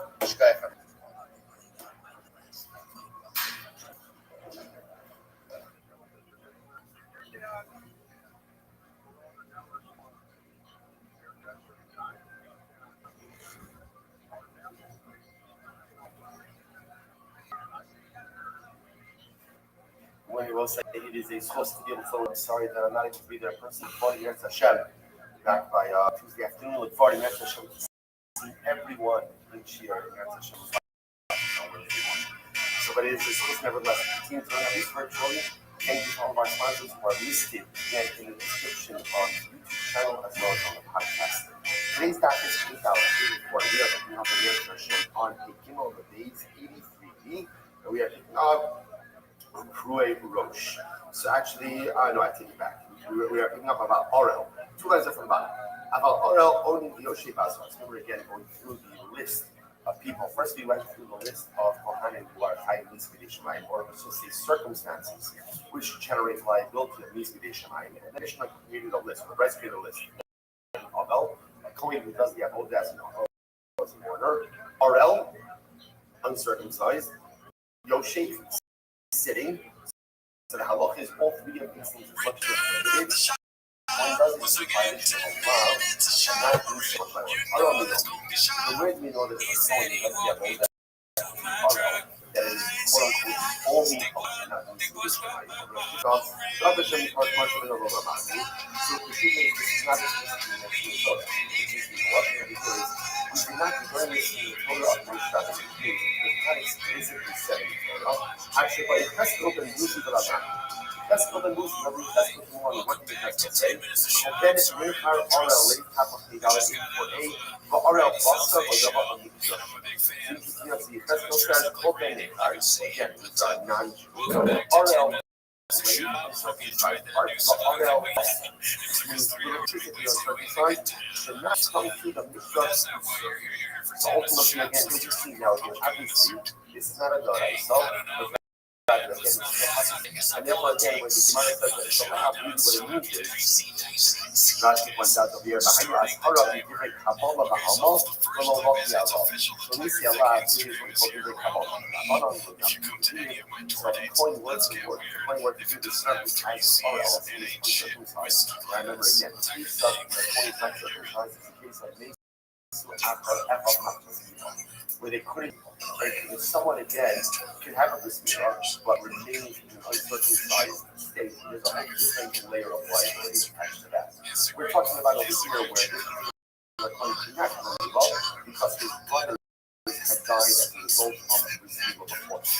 Especially if you're allowed, quote unquote, to remain uncircumcised, he is not allowed to do this. Where are you going to have from? Good. Next, owning. I remember again, owning is someone, if you notice, the Gemara uses both owning and offering. Now, for our purposes, again, is the slave of the period of time that we have. That's what a coin change to the upholder. Does so, it is kind. It's a lot. It's a lot. Just remember, no one. Where you know that the only know. Second line from the top, 848, 8,000. Sit in a special day. The lawyer allow estimate dash and the process is exactly by the coin got. Positive by the coin got. That's specifically by our I don't not believe in God, and you should not profane the mikdash of the God. Now, the Bible is telling you, even though Aaron had the serious long loss, he was not going to believe in the mikdash. He had to continue to give you that order. Where God is very much, where it says, what do you see there? It's after the clean bottle who has to continue to serve as a test. But if someone else were to serve as a police, they would in fact feign temple service. So here's the issue. The fact that clean bottle has to serve as an police, although indicates to us that other times they not serve in that. I'm going to the nail of pillow someone now okay, so where the amount of right now is therefore calling us is in violation of a law. Prohibition must be 1 second. Maybe you should make a clear shove up. Harkening back to yesterday's Harkening back to yesterday's so remember again, on one hand it says by I think it was Hillel, and by Truma it says Hillel. So to say, just like if a coin who is coming tomorrow, I need to shaman. So if a coin who Abel does the avodah, you should also be high needs to be shaman. I'm going to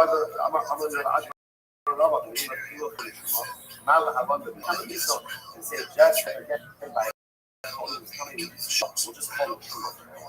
But again, in case of how many coins truma is highly defined, it's just like by truma is easily defined. So too again, only also be this to be defined with one needs to be defined. Well, colors. First of all, let's understand. Prohibition for a color, yeah, oh yeah, it's not really. The fact that it's not allowed to use the mixture has to serve even in the tells us that a regular coin can't serve. So it's not explicit, it's inferred. So this is something that is learned out from inference, and there's a principle called Rothschild being done in also the Gemara establishes. Was anything that is learned out itself cannot be particular. It's saying is, in order to be particular, somebody explicit concept needs to go to if one of those concepts is not essential, that we're not you cannot use it for a serious trouble. Interesting. Okay, no shitting dollar. Next, I don't know that if I find that he is in violation of the law. I'm not going to cover other concepts. Both Hashem was actually cautious like that. La'amol in this shari. The Pasuk said by the Kohanim, Hashem chose the Kohen to go ahead and serve. Hashem chose the Kohen from among all of the tribes. La'amol to stand and serve. When you see here, La'amid about how to go to the Yeshiva. The fact that all the sacrifices of the temple just have to become standing, not sitting. One sentence. During the Avodah, and Avodah many said using by the Salmos. Next, what happens to Rabbi only so Rabbi says the from say it's a lunch. My time is what's Rabbi's because he says it's about What's his logic? Ela Parokas, Lo Yobo. Plus it says, again, if the Kohen has he should not come to the pasuk. The rest of the pasuk is the Lord Yichalel Yifdoshi. You should not come to the question of Hillel. Hillel, the Gemara says, Yolid, oh, Hillel, Hillel, B'Shuma, B'Kir Shava, from Balmon, Shuma, just like it says, Mala, just like Shuma, if you have a question of Shuma, Chinese B'Shumi, Afghan, the question of Balmon, Yaboda, he also can so especially by Shava, Hillel, from Shuma to Balmon. I but remember it also says Hillel by Nosa. Nosa is the cards. So we think it's the Shava in Balmon, Nosa, just like Nosa is the cards. So do Balmon is the cards. Which the word says, Mala, I don't cards. It's kind of a Shuma of it. It's not the point thing for us, Balmon, Shuma of it, and Nosa. Why? They think Suha goes to Suha goes. But remember again, something not even between Shuma and Balmon is in both cases the ability to disqualify color. Right, Balmon when himself has a condition, and a piece of Shuma is calling it was targeted. So it makes more sense to learn how to physical qualification from physical control. How can I go? You don't have a little. You don't have notes of why. Kodesh, Nim, Tingle, and Notes. That's coming out. Number one, the Kodesh. Number two, again, all taking place inside of the sun. And furthermore, in the subject, when also Allah, with Hamesh, Allah, with Hamesh, elevate, Hamesh, Suha, Kodesh, Nim, Hazal. You know something about it. Look at the Kodesh, Nim, and go for Nosa. Rather than from Allah, with Hamesh, rather than his government, we're going to have the case. We're going to learn how, ultimately, going to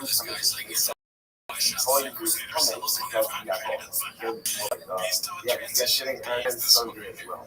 So the Gemara says, Elamim Hamish is in the Gemara, Sulako, Sulako, Kodesh, Nim, Pigover, Dark, Kodesh, Pigover. Okay, so this is Rabbi class. So everybody ultimately making it now. So again, different ways to learn it out. Who's learning it out, but when I saw results in the future. Okay, so let's remember, try to figure out the problem does the apple. What is that? So again, a couple of different possibilities. Rabban on Amar Roth, both below about both. Rabban says the pasuk says both. The pasuk says about who's got the coin plus the apple. It's so long. It says ultimately again, this individual is high. So it's not about. Okay, that's a lot. That's a lot. So the word is does he have an eating show? The Gemara goes like this is the middle. What about this? What is everywhere ends up in my focus? Not sorry, coin power more than the Aboga. Hello for the nice again. What breakfast you heard is right. This is I'll just tell you. The reason I'm not class like and the coin power more than the Aboga. Next year which I have again is the God. Okay, so next. Is it the middle? What about a case additional middle? So what's that? Rabbi over the Musa. Rabbi says that the Musa, that coming over the Dark, coming to say that it's my time is Rabbi. What's Rabbi got? Why does Rabbi say that ultimately the is in Musa? What's Rabbi about? Come on, faith. Ultimately, by the book, it's a state of Mama Havana, just like all the teachings are coined. So just like by Shuma, there's the administration. After we start so slowly here by teaching and controlling law, so the administration I Rabban on the other hand, you know, Rabban on the cross, bowl, the Rabban is Rabban said again, once again, when is there, or where is the new civilization? That will be the case ultimately against the point where the egg and intentionally Come on. Nice and nice.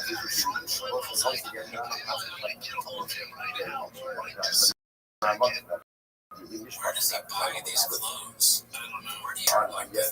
When the somebody is like now. Before you go to let's talk about Incredible. All right, so let's now back to this one. Now it's used to make questions. Remember, again, this was Shabbos' God, right? The Mishnah said this was 10 of the hours of the days. Shabbos is used to make questions. The non-point intentionally, right? Serves for this. So the key on the correct, the Chachamim only give you short. The Kiva says correct transition, and the Chachamim say it's Misa in the shrine. Not good. So nice. So again, kind of, לא לשמור, אומר, נאמר כאן, בעזר הקורא ג'ומאס, ונאמר להלון, כל הקורא כאן משתתפם, יומוס, ולא תצטרך, not all the years, so the small nice up, and the small says and one year it says, בעזר הקורא ג'ומאס. This is a couple of commands from the Diablo. Then he goes to the second. What's the second? In comes to the Torah. So it's actually talking about by Adam's Torah. But again, in any case, there's another one. And it says, whoever comes to the Hashem, Yomos, will die. Mala Haroy, just like by the second prophet, talking about mediation. That's points out over here. The halach Rashi Rashi comes with Tosos. Mala Haroy mediation. The Masayda Kamishu, the what? The Sruf. Remember again. Follow it to the Torah who were killed. All right, so they were told to do this. This is not the particular their trouble. It says by a man calling his dog Yamos, and it says by Adam's Torah, they were also started entertaining us. they were killed. Just like by Torah, you did Shemaim, so that after you did Shemaim, still go here and use the therefore I get this Rabbi Shmuel Tanaya, that if a non-Kohen does get hold of this, he still needs to be Shemaim. I have a people of the people. Yamar Khan Bazar Kohen Yumas, the Yamar Lahalon, the Hadabi Havu, Omei Hasalomahu Yumas. So what's the issue? She makes a big difference here. It says by the non-Kohen does get hold of Yumas, and it says by the Rabbi, this is the false prophet. The false prophet, these are individuals who try to go ahead and get bodies of worship of holy people. The prophet says, you must by them as well. And therefore, what? Just like by the Rabbi, by the false prophet. Mala Hawaii, Akam the Silo, just like the false prophet is killed with Silo, so too the Zah, the birthday of also killed with Silo. Yochanan and Uriah, the Yochanan and Uriah said, no, Mala Hawaii, the Shemek, Akam, Yochanan and Uriah disagreed. In other words, we just spoke about the death of these 44 tribes. The Akiva says that the Oakland hold that it's Kemet. But either way, what we're going to do is we're going to go to the Shabbat, which is false prophet, the false righteous, the Navi, the false prophet, and non-point of the apple. So again, the first that that's going to result in the punishment of the lost. The place of Yochanan is going to result in the punishment of the sentence. So he's mentioned, by the way, I'm not going to mention already. So first of all, the first approach is we think that he's small and not yet, right? That he's making the Shabbat about Tarek Dumas, and he's comparing it to the followers of Korah. Just like the followers of Korah killed Misudei Shemayim, so again, the Zar, the 9 does the Avodah, also killed Misudei Shemayim. That the Akiva disputes that the Akiva compares the Zar to the false prophet. Just like the false prophet is killed with Zila, so the Zar is killed with Zila. It's like, you want to watch them at all, so my commission is the authority of Zila. What's the first 5 line on the bottom? Say $84. Now the Akiva stuff is done in Yumas.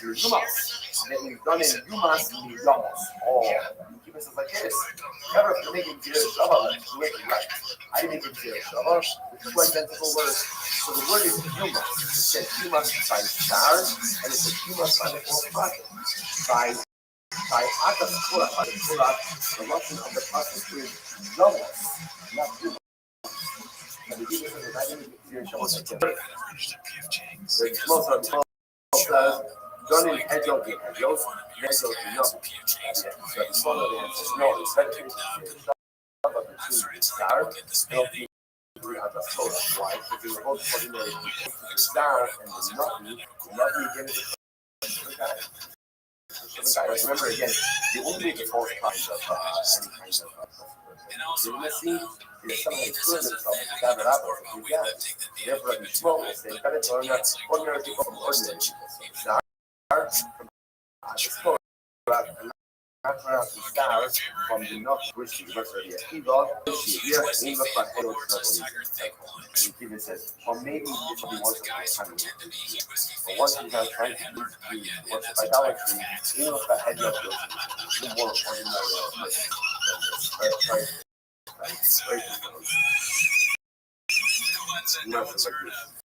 So, so much of identity status, and not simply like status, fundamentally, what you are, incredibly so. And Mike goes on, Mike looked at the keeper of the body, and now, so now you understand we have a fundamental focus, ultimately, that is part of the now, but in actually the fourth part itself is the focus of the Kiva and the Yoke. That the Kiva says, that the Yoke says, what's going on, right? So you might have what's going on, focus. You might have the Yoke, the might look to the Kiva Yoke, and the focus of the Shira Rabban. The argument, they're not focused, they're not focused, that the Yoke not really Shira Rabban, what's going on? Rabbi should be a Kiva. Another type of people works by other things and still, and still other things. He said, no, connect. I, Hanan, that keep all of the connect. What's that? You have on record. You can say that you keep the whole. And another type of people to idolatry, ultimately, still. They have to be on record. And this is saying that Trace command Rabbi Gadia. There's not only two different annoying one kind of annoying people hold that is both prophet is high evil, and one is you said that the people hold that is highest Machnisi Rabbi Shimon Rabbi Gadia is one of Rabbi Gadia. Okay, this was like the view of Rabbi Shimon Rabbi Gadia. And the right view of Rabbi. So we'll say, how do we translate this last piece over here? Last piece, the Rabbi actually left the Chacham. So that a Zar goes ahead and does the Avodah in the Mikdash, and point does the Avodah in the Mikdash. And Halacha L'Maisa, he is Chayiv Misa B'Dei. So we'll say, Hag Rabbi Elohim Sofin, Mazel Tov, Mazel Tov. Now we begin on the days. 84, it's like new Mishnah. Now, what we are clearly doing is, moving Baruch Hashem, through the various weeks of days. You might not Mishnah, and I said, these are the individuals who get counted. Now, what's everything? Spoke about Sunday, spoke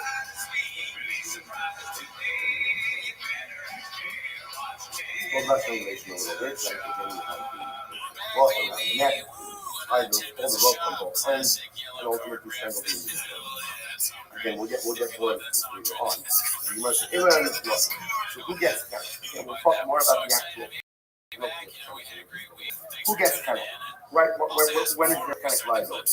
I'm not getting hungry. I want a person to hit his father or his mother. Only an effort for yourself. Kidnap someone. Something I'm not being patient. We're going to talk about this. Something I'm not being patient. The men before we start the clip, it says we hear from her. We got to 10,000 on day. If we get to 20,000, what happens if you have a judge who refuses to drill like BGL for one of them? Maybe he'll leave. I don't know. If we get to 20,000, I'll do it. So again, but he's put the guys with. I'll hear about that later. Not yet, right? False prophet, which again, interesting, what we just learned before. Right? It's not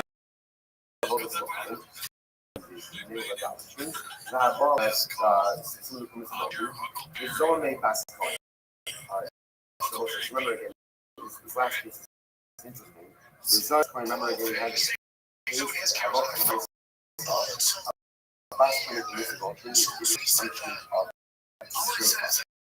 what happens is Rothschild, all right, we'll call Rothschild when the situation is up and they bring the couple to you. They try to make the couple mind. Now if they take the impossible, not as rough over. Why? Because at the time with it, you also you were with us. You were with us. And that was now again, even zooming in also might say just like they want to so do they but we'll see it and we'll see more tomorrow, but we'll discuss the idea that it's made about points of self. They even zooming don't get so that what do? They get hand. Same idea of bar up. Same thing the man who makes a little shoes about he also put together and that was because you need to her rather than get okay, incredible. So what's the rest of it? Not the other how do you know that one kid, like literally one strike father or their mother, that I was so nice to the penalty? So that's incredible. Striking was nice to that penalty. Really know this. Not your other kid. Most must hit your father or your mother. You put together. All the time, ain't no elephant. And in general, that's the religious soul. Whenever we call it qualified death, whenever we call it death, it's in the specific type of death penalty, a kind of default is kind of I just have some questions. The default is kind of whereas the emo on the other one, how do you know maybe when it says not the other people are more similar? Kill them. Or was the person get their parent and keep their parent? That's what it is. That's penalty. To which the life couple has decided the other different. So here's the problem. The problem is what does that mean? First having the person thinks his father's high. The most opportunity to be something is considered to be more and more of death. So they're not your father. The exercise more common from the death. You put your parents, you try to kind of, right? You put up kind of more uniform of death. What does that mean? Because what's that? When you come on number kind of how? Now that's fine if you understand that mechanic in general is a more lenient form of death penalty. However, mechanic hammer might be right? But if you say mechanic is more hammer than what is here error, let's just say this one is not over here. Here's what I know. Because it says if you put your mother and father, you put your dad. Can unqualified death penalty is or take the gun over here. What does it mean you hit them? You hit them and you injure them, or you hit them and you kill them? Which you must very interesting element of say, not get ish hames, most Uksiv Oge'eva Hikol Yodo Hayamos. So what's it? Very interesting. Look at other cases in the person says hit it. And notice the interesting often that the Torah uses. Right? Imagine if a man hits his fellow and the other person dies, then the hitter is put to death. Or Oge'eva Hikol, if you hit someone with animosity, right? The other way around, Hayamos, and he dies. And you notice in what you see that there's a qualifier. As it says, and Mulay hits him, and what happened? Shouldn't die. So there's a qualifier. Indicates Joshua. Nani Kohecha Yika Hakos Samavis. The fact that there needs to be a qualifier. Mulay hits him, and shouldn't die.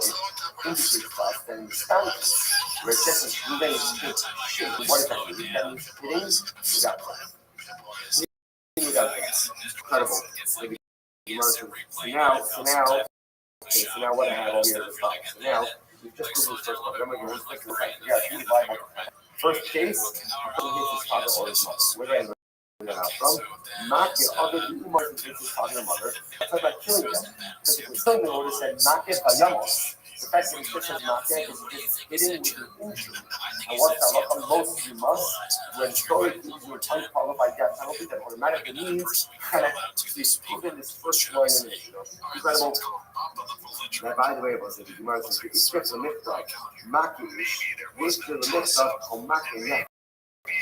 But interestingly enough, the Torah statement seems to be two redundant psukim. On one hand, it says makish ifames mostly. You hit someone and they die. Really put it there. And it says the chomak and nefesh. Right? The Torah says the chomak and nefesh. If you again, like you says so, it says. Suppose it says if you kill a nefesh. So it says chomak. Like it says chomak ifames. You can pierce a man and he dies. You put it there. And then it says chomak and nefesh. Which means that if you kill a person, you put it there. Why do you hold those decisions? Suppose that this is because of Rahman and Maki, which remains difficult with it just says, you killed my remind you of that how the fuck like this.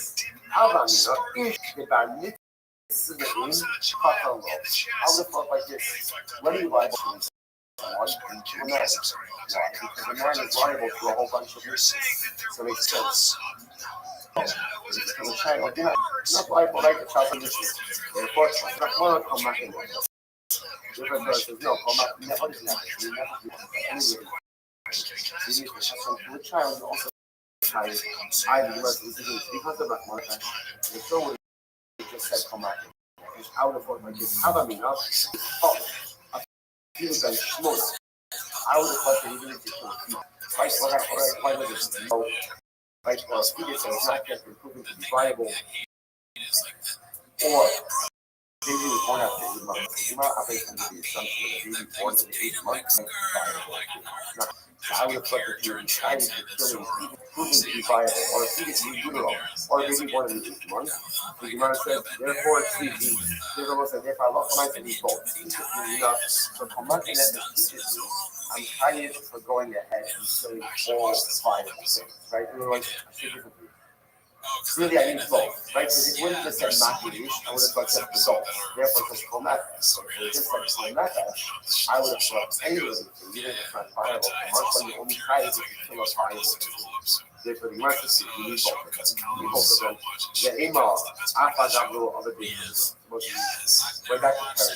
Now we just have to try off on myself. The person goes ahead and takes it. From the sky, this is high. Me, I should be liable. Even if I hit a parent who don't cause a wound, I don't cause a wound. Rumor says, just for the act of hitting, this should be that. I'm not trying to do that. I'm not the other people. Actually, I said, if you hit your mother or father, you're not tied to all the injuries. First one says, it's not parent. No, that's not. So again, I'm experienced, but I try to do so. And he said, because of Kabula, which is much how do you know this? In other words, if you understand over here, the mafia of it just literally hitting one's parents. If you high 10x, you just need to know that. I know that in order to be liable that hitting one's parents, you have to. How do we know that? I'm not sure the pasuk says, the other market will not get the once it's just supposed to be a person, and it is a I'm not going to aim at the other day. Just like you do, there's only liability if you cause an injury, like you have to cause a wound, like you slap a cow or a deer, but the lights up, there's no monetary compensation. Just like Maki at the only tired if you cause an injury, juxtaposition Maki other than also only tired for fighting a person if you cause incredible. Sorry, not the aim of the other yes, that's not the other type of other. So it's like only liability for striking one's parents, one's husband. So also it's incredibly important. So the mercy just over here is that some person strikes their parents. Obviously bad, but not a death penalty unless it strikes them and cause some type of injury. So I'm asking for the image is one second. If that's the case, that we're jumping out the animal. It's only liable for injuring the animal if you're not because of Habula culture. That's the case. If you shove out on it, let's say I go up the animal and go to the animal off with a whole load of stones. So I'm not physically injuring the animal, but I'm diminishing its strength. You're telling me there's no liability because there's no physical wound. How can I make a lumber carry? Are you going to say I'm not fighting? Of course. Why? Because at the end of the day, I actively diminish the value and the strength of the animal. See, that my animal don't cause a physical injury. Hello, and in the himo, the heart, you should not volunteer. So practically, I don't really need nefesh to himo. Not the other market of himo, right? Nefesh. Right, the nefesh process by the way. Makin nefesh to him. So I don't need nefesh to him. teach me that I have to plug into. Why? Because by animal, the truth is, even if you don't plug into, you clearly do something that simply diminishes the problem of how you're going to be tired. So if I don't need nefesh to teach me about animal injury, then what? The heart tired. So then you're in nefesh adam. These are for nefesh adam. Ela Hekesha Lama. So therefore, what is therefore, it turns out interesting enough that the Lord learning is health, ultimately as nefesh behemoth, right? Mark and nefesh will teach me, I'm only tired if I eat, right? If I hit my parent, I'm only tired if I actually cause bodily harm. Like a person gets hit, slapped, and there's no subsequent bodily harm from that, and Allah Almighty is not definitely involved. That's the case. I was a Christian. Then what are the hackers between nefesh behemoth or not the other not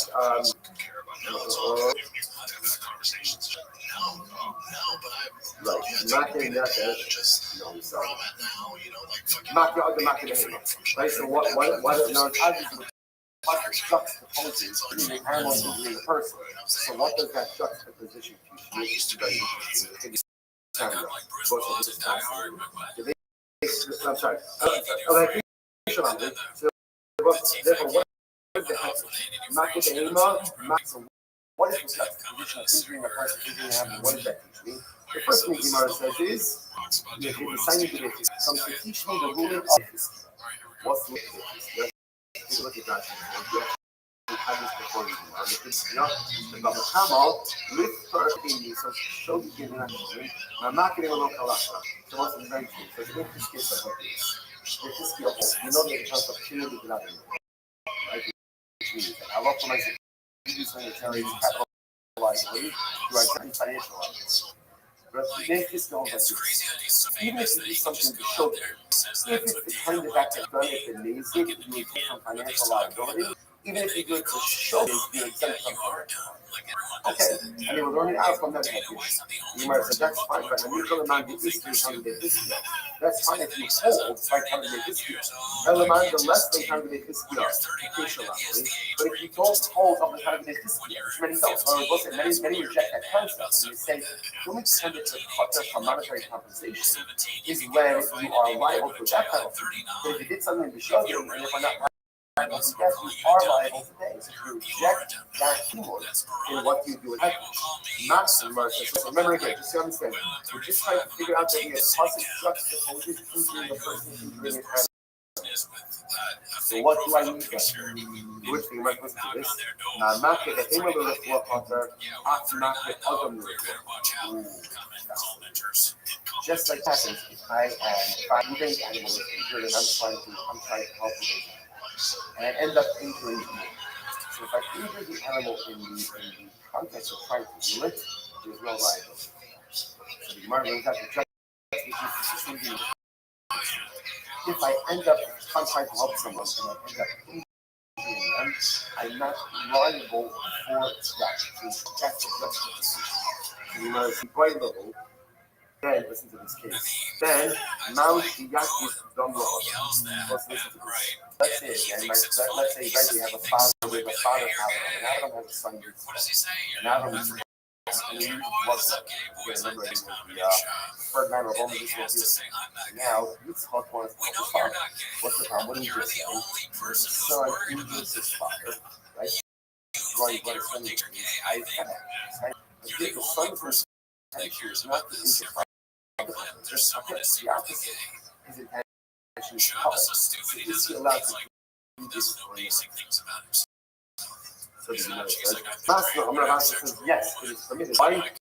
The hafta is incredible. Because again, he is in distress. How big that is your father. And of course, you know, the thing about Inna Omar, Maka Adam and Maka Behim. The Rabbi says, the juxtaposition, Torah says, Maka Adam, Maka Behim, the juxtaposition, you teach us what? Man Maka Behim on the floor, just like it's an injured animal. In the court, trying to help, the court trying to do is good father. Maka Adam, you're a floor father. So if you injure someone in the course of trying to heal them, you are cut yourself. So there was an interesting, both of these opinions are agreed, namely that a son is permitted to go was betting on his father, even though he's injured. But since the injury is from a dismal purpose, therefore it is going to be incredible. What is this? Incredible. So this, by the way, just so you should know, we'll do this more on Wednesday. But this is a fascinating subject. Again, let's say again, a son's a doctor, he wants to treat his father, he's about to treat his father. Or again, a child is a nurse and wants to draw blood. Or just even not a nurse, a child is caring for a parent, right, and wants to go ahead and have blood sugar, things like this.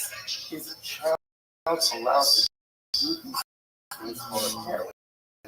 Knowing that essentially you're doing a quote-unquote care, even though the baby has a good purpose, looking for a school, but is a child allowed to do it or not? Now, most of the opinions mentioned here seem to be the answer is yes. It's just a child. First opinion says, of course it's permitted. You have to second opinion goes up in the Haggash, the comparison between Makah and Makah. Listen to this. You must have Rothschild liberated the mission of a secret. So Rav allowed his son to remove a splinter from his head. Right? So God got a splinter, he would not let his son remove the splinter. Why not? Because again, it wasn't injury. Married Rabbi, Rothschild liberated the mitzvah like Hafsa. So Simeon, again, married the son of Rabbi, would not allow his son to literally open up a boil. Why not? The Mahabile, Father Shigigas, he would do it, that's the shalom. You know what he would never do? He would do it, or he wanted to learn the boil, but the boil, to get the contact, he wouldn't do it why. Because his son would be able to put that, because of injury, two great Rabbanim who would not allow their children to help in food their lands in boil because of concern that it was a kabura. What's that? He asked me, that's the concern. Someone may end up injuring someone, of course, trying to help them get affected in the sun. And no one else should be able to go to land to the boil. Someone else should also not be permitted to take out the sprinkler land to the boil. To which the message, no. Acher, Shigagas Lav. No, Shigagas. Here's the difference. Someone else trying to take out the sprinkler land. It's a lot. It's an accidental one. Son, if he does it, is an accidental condition. Yes, okay. So let's say what you so on one hand, the Gemara asks, allowed to essentially pour out the injury his father for this what special was first two opinions, yes, you have to technically not academic. But yet, again, you see Rav not only take out this dirt and not take out more. So again, we're gonna stop over at this look table tomorrow, but I'm going to decide what is how you reconcile it. Is it that the man told that even if the son is trying to help, that Allah against son is not allowed to do anything to a parent which could or would be more macro on themselves? Because if there is a distinction between where it's only the son is available to do it versus other people to do it, not there for sure coming to that. Takeaway from the whole understand, we have solidified the course on it, and they knew that clearly if a son, a child, does strike their parent and causes physical injury, that Allah will punish them. Dr. Muslim, stop over for today. Can't wait to see everyone's question on Wednesday. Thank you for tuning in to another 10 Minutes of Shop. I do have an announcement though too. I just want to let everyone know I am a fan of griddle chops. Okay. When I will say it is a close to be able to flow into. I'm sorry that I'm not able to be there personally. We're calling here to Hashem. I don't care what people watch. I have not. Backed by watching the 10 minutes I do. Before the next Hashem, seeing everyone in here. The next Hashem shot over the top on Wednesday morning. So, but it is just quick nevertheless. Continue to at least virtually. Thank you to all of our sponsors for listening and in the description on the YouTube channel as well as on the podcast. Today's daf is page 84. We are picking up American Hashem on page Gimel with days 83b. We are picking up Rosh. So actually, I take it back. We are picking up about Orel. Two lines at the bottom.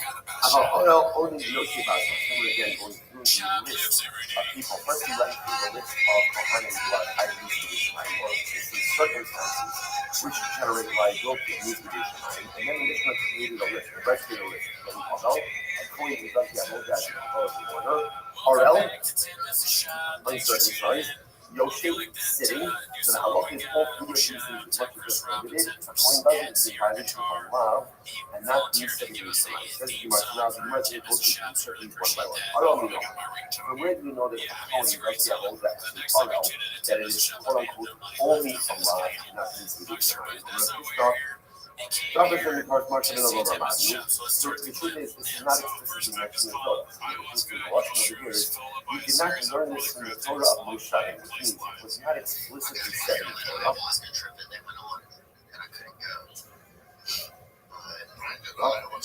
Actually, but Yecheskel ben Buzi v'Laman. Yecheskel ben Buzi, another Yecheskel came along, and what did Yecheskel say? Kol ben nechar orel leif hapach b'dal 88 v'orel bas. It says, open the card. Again, these are non-Jew. Orel, already uncircumcised part, but Orel, boss. When he's really physically uncircumcised, should not come to the mikdash to serve. So ultimately, again, here we see now, again, obviously, this is not a God itself, but rather, again, this is a pasuk from Rabbi. And therefore, again, when the Gemara says that it's not really what it means is, Rashi points out over here, how do I make difference? So when you see Allah, really is what we call the Habana. Point word to do the service as an Torah, also means uncircumcised. Now remember again, the case of the point is not circumcised, the case of Nasi Asal Echad where they couldn't do a procedure. Right? Because if someone is dead, could have a bris milah, remains in an uncircumcised state, there's a whole different layer of liability attached to that. We're talking about over here where the coin could not have a milah because his brothers had died as a result of this milah before. Such as although he is allowed to remain uncircumcised, he is not practiced circumcision. Where do you learn how from? Good. Next, Onaim. Remember again, Onaim is someone but if you learn to read both Russian of Onaim and Ofel. For our purposes, again, Onaim is state of a period of death and burial. The halacha is that a Kohen can't do the avodah during that time. If he does so, he is chayv. It's a lot. It's a lot. Says remember, no, where you know that? Only know. Second line from the top, 84 days, $3. The tip, when you're mikdash, what do you say? Halal es mikdash shokah. So the pasuk says that by the Kohen Gadol. The pasuk says by the Kohen Gadol. That's specifically by Aaron after the death of another. Aaron should be in the mikdash, and he should not perform the mikdash of his God. Now, the pasuk is telling you, even though Aaron had encountered and experienced such a catastrophic and overwhelming loss, he was not permitted to leave the mikdash. He had to continue to do the avodah. The Gemara is actually something very important. The Gemara says, what do you see here? It's after the Kohen Gadol who has to continue to serve as an owner. But someone else to serve as an owner, they would in fact sustain temple service.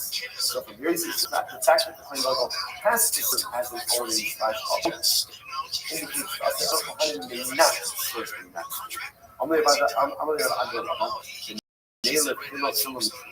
Now, where the one for me right now is, therefore, Kohen does he's in violation of a law. Prohibition. Just 1 second. Maybe you should make it serious up. Come on. Harkening back to yesterday. Harkening back to yesterday's now. So remember again, on one hand it says by a Hillel it says Hillel. Shuma says Hillel. So it's just like if a Kohen said Ishamayim, this is a Kohen who's an Avel does the other. I'm going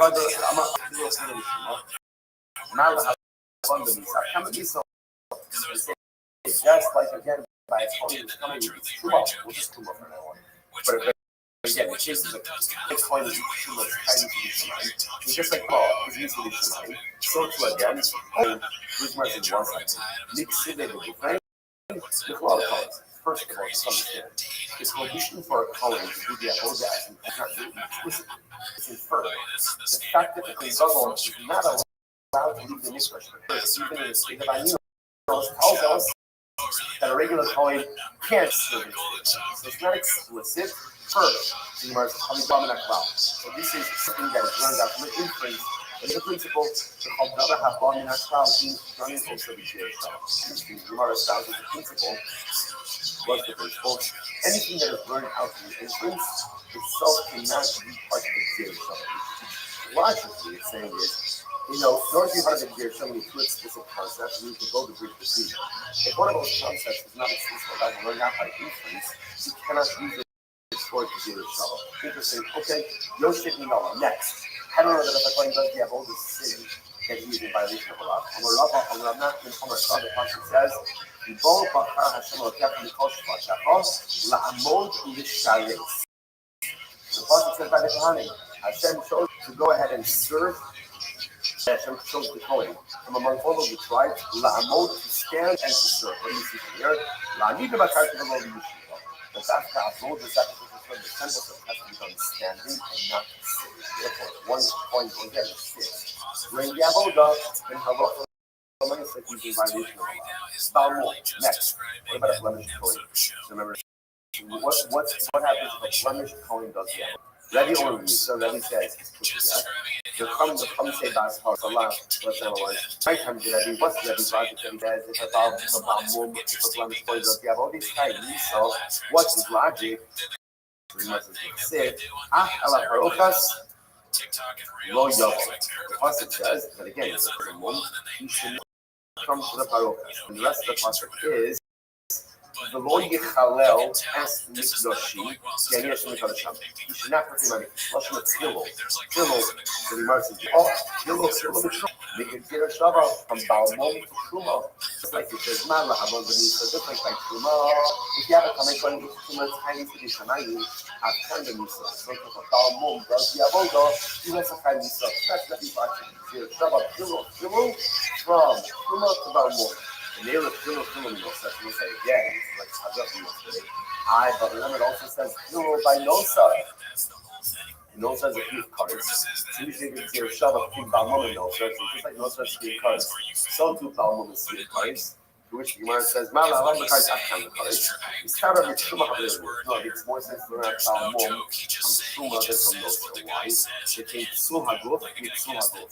Because remember again, the denominator between truma and balmon is, in both cases, we deal with this disqualified color. Right, balmon, the point of self-understanding. And the case of truma,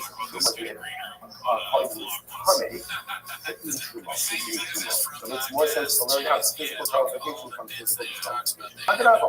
Just the opposite. You also have a little bit of no, you should learn from notes of why between Kodesh, Nim, Pickle, and Nosa. Because again, it has a lot of common elements. Number one, they're both Kodesh. Number two, again, it's all taking place inside of Kodesh. And furthermore, again, it's subject to the Nosa. Hello, Hello, the Kame Shishimish, Hello, the Kame Shishimish, Suhagov, Kodesh, Agra, you know some of the taking Kodesh, Pigo Benosa. First, I just wish to have a Nosa rather than from Hello, the Kame Shishimish, rather again, it's better known. We're going to learn out, ultimately, again, from coming, who's coming to calling these comments because we have all. Again, this is more like, it's yesterday and Sunday as well. So the Gemara says, Elamit coming to Shimshimar, Sulagov, Yitzum, which the Gemara says, Kodesh, Nim, the Kodesh, okay, so let's say, so this is very important. So everybody ultimately, again, is now, so again, different ways you can learn out, different possibilities of learning it out, but when I saw results in the Chiyuv. Okay, so let's say, remember, trying to figure out the Balmon does the avodah. What is avodah? That means that's Chiyuv. So, again, a couple of different possibilities of where learning the avodah. What about Rabbanon? Omer Tra, Bo, below the Balmon. The Rabbanon says, the Pasuk says, Bo. The Pasuk says about this, about the coin of the avodah. It says ultimately, again, this individual is hiding himself, but not a Balmon. Okay, that's the logic. So the Gemara goes right there. This is the need. What about the case? What is for one month my focus again? Gemara is up to my focus. It's not Machzia. It's not side. Coin Balmon does the avodah. So halacha l'maisa again. What like this is because this. Right. So this is. I'll just tell you. Read the Rambam passage. Rambam passage like a coin Balmon does the avodah. needs to be Shemayim rather again is live. Okay, the next is intentional mitzvah. So what's the status here? Rabbi Omer ben Musa, Rabbi says there's a chiyuv mitzvah that the Chachamim Omer ba'as Chachamim say that it's a law. My time is Rabbi. What's Rabbi why? Why does Rabbi say that ultimately intentional mitzvah is Rabbi Avraham Kamar hate ultimately by the Lord. It says hate by the just like by Truma, they're going to look at all the pieces of Truma, Cohen who's coming by this piece. And just like Truma, it needs to be the Shemai. After himself, so too over here, by his thinking intentional Megillah, that it needs to be the Shemai as well. Rabbanan Amri, and say no. Say no, Rabbanan Amri, Amr Shra, both of Megillah. Rabbanan said, and once again, when is there or where is there? We see the Shemayim. That'll be the case ultimately again at the point it goes ahead and intentionally does have all this. Somehow, but when I say naturally, and I will say once again, the Rambam has this like comment. The Rambam has the English part of that on Rambam on yesterday's last day, the Imam Dalit. Rambam has the like comment. The person intentionally goes there and violates the Megillah, and it is not easily Shemayim. Instead, it needs to be partnership. Alright, so let's now back to the permission. Now she needs permission. Remember, they're going to work with this. This was that. This is that, right? So the Mishnah said this was the end of the hour from the daily commitment. So now intentionally, right? Personalization. So the people on the connect, the Chachamim only do the Yishmael. And the Kiva says connect and duration, and the Chachamim say it needs to be the Yishmael. Either way, not good. But I saw again, my sister what the tradition is. For example, Rabbi Shmuel and Zazar HaKori Yumas, the Nema Laharon, Halakori, Hakari on Mishkan Hashem, Yomos, the one says here, around over here, so the small, nice rough, and one end it says, Zazar HaKori Yumas. We're talking about the man from the then we must go to the second. What's the second? Halakari Hakari on Mishkan Hashem, Yomos, in Kabbalah. So again, this is actually talking about Korah. But again, in any event, Mark goes another process, and it says, whoever comes close to the Mishkan Hashem, Yomos will die. Allah Haron, we just like by the second process, talking about leading time. And that actually plays out over here. Look at Rashi. Allah Haron, Rashi already comes in close. Allah Haron, Shemayim, in the Messiah, this group exists. Don't forget by the followers of Korah who were killed in cities, right? They were told to be Shemayim.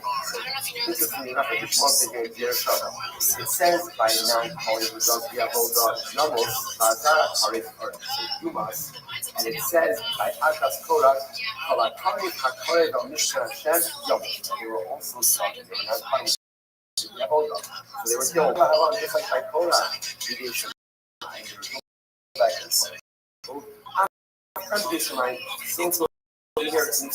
So many weird things. Therefore, I get this really small knife. That if a 9 point does the above, the fact that kids like that I have a keeper. Lamar Handel, the Nella Alon, the Hagaru, only Hakamahu, was the easiest. It says by the answer of the other Yumas, and it says by the job, this is the false prophet. False prophet, you can try and get bodies of worship about it. The prophet says you must by them as well. Therefore, what? Just like by the false prophet, after the kilo, just like the false prophet says the kilo, so to desire because they have also too long. The Yocham and Uriah, the Yocham and no, Mahalan the Kemet, in other words, this is about death and the ultimate really trains for Kemet. But either way, what we're going to do is we're going to get Shabbat between false prophets, or right between the Navi, false prophets, and the non-coin is just the avoda. So again, according to the Yeshiva, it's going to result in a function of Yeshiva, and according to the Yochanan, it's going to result in a function of Kenneth. So the Gemara says, by the way, by my commitment here to show Rabbi Akiva. So first of all, the first method is between Rabbi Shmuel and Rabbi Akiva, right? Rabbi Shmuel is making the Shava of Ha'azah, and he's comparing it to the followers of Korah. Just like the followers of Korah until Nisi Yishanayim. So again, the Zah, the non-coin of Rabbi Akiva, is also until Nisi Yishanayim. Rabbi Akiva compares the Zah to the false prophets. Just like the false prophets still the Yeshiva, the Zah is still no matter what they're not focused. When I come to the Torah, okay, first my line on the bottom, 8,084 Rabbi Akiva said, done in Dumas, done in Dumas, oh, never committed to your Shabbat, committed to your Shabbat, identical words. So the word Dumas, it says Dumas Nar, and it says Dumas a false prophet. By Adas Korah, by the followers of Korah, the Russian of the plastic is Yomos. And the Akiva says that I didn't to your Shabbat, the word. The Shmuel says, done in Hedjot, and you're running hedgehog enough. That's one of the answers. No, it's better to Shabbat between the stars and also the both ordinary people. As opposed to the star and not the against the question. Remember again, the false prophet gets kind of legitimacy is that someone has proven himself as the guy that I and therefore Rabbi Shmuel will say better for ordinary people from ordinary people. So the Zar from Adas Korah and not from the Zar from the Nafi, to which the Gemara said Rabbi Akiva, even Shia in the Pasuk, or maybe this Nafi once upon a time was revealed. But once he's not trying to convince Jews to worship idolatry, you know that head of no more ordinary person. Very different. You must have like this. So someone says that Rabbi Akiva's faith to a certain degree, like your identity would be status, and not simply be based on past accomplishments. The identity and status fundamentally tethered to what you are. You might as well go. Mike would keep it at the open.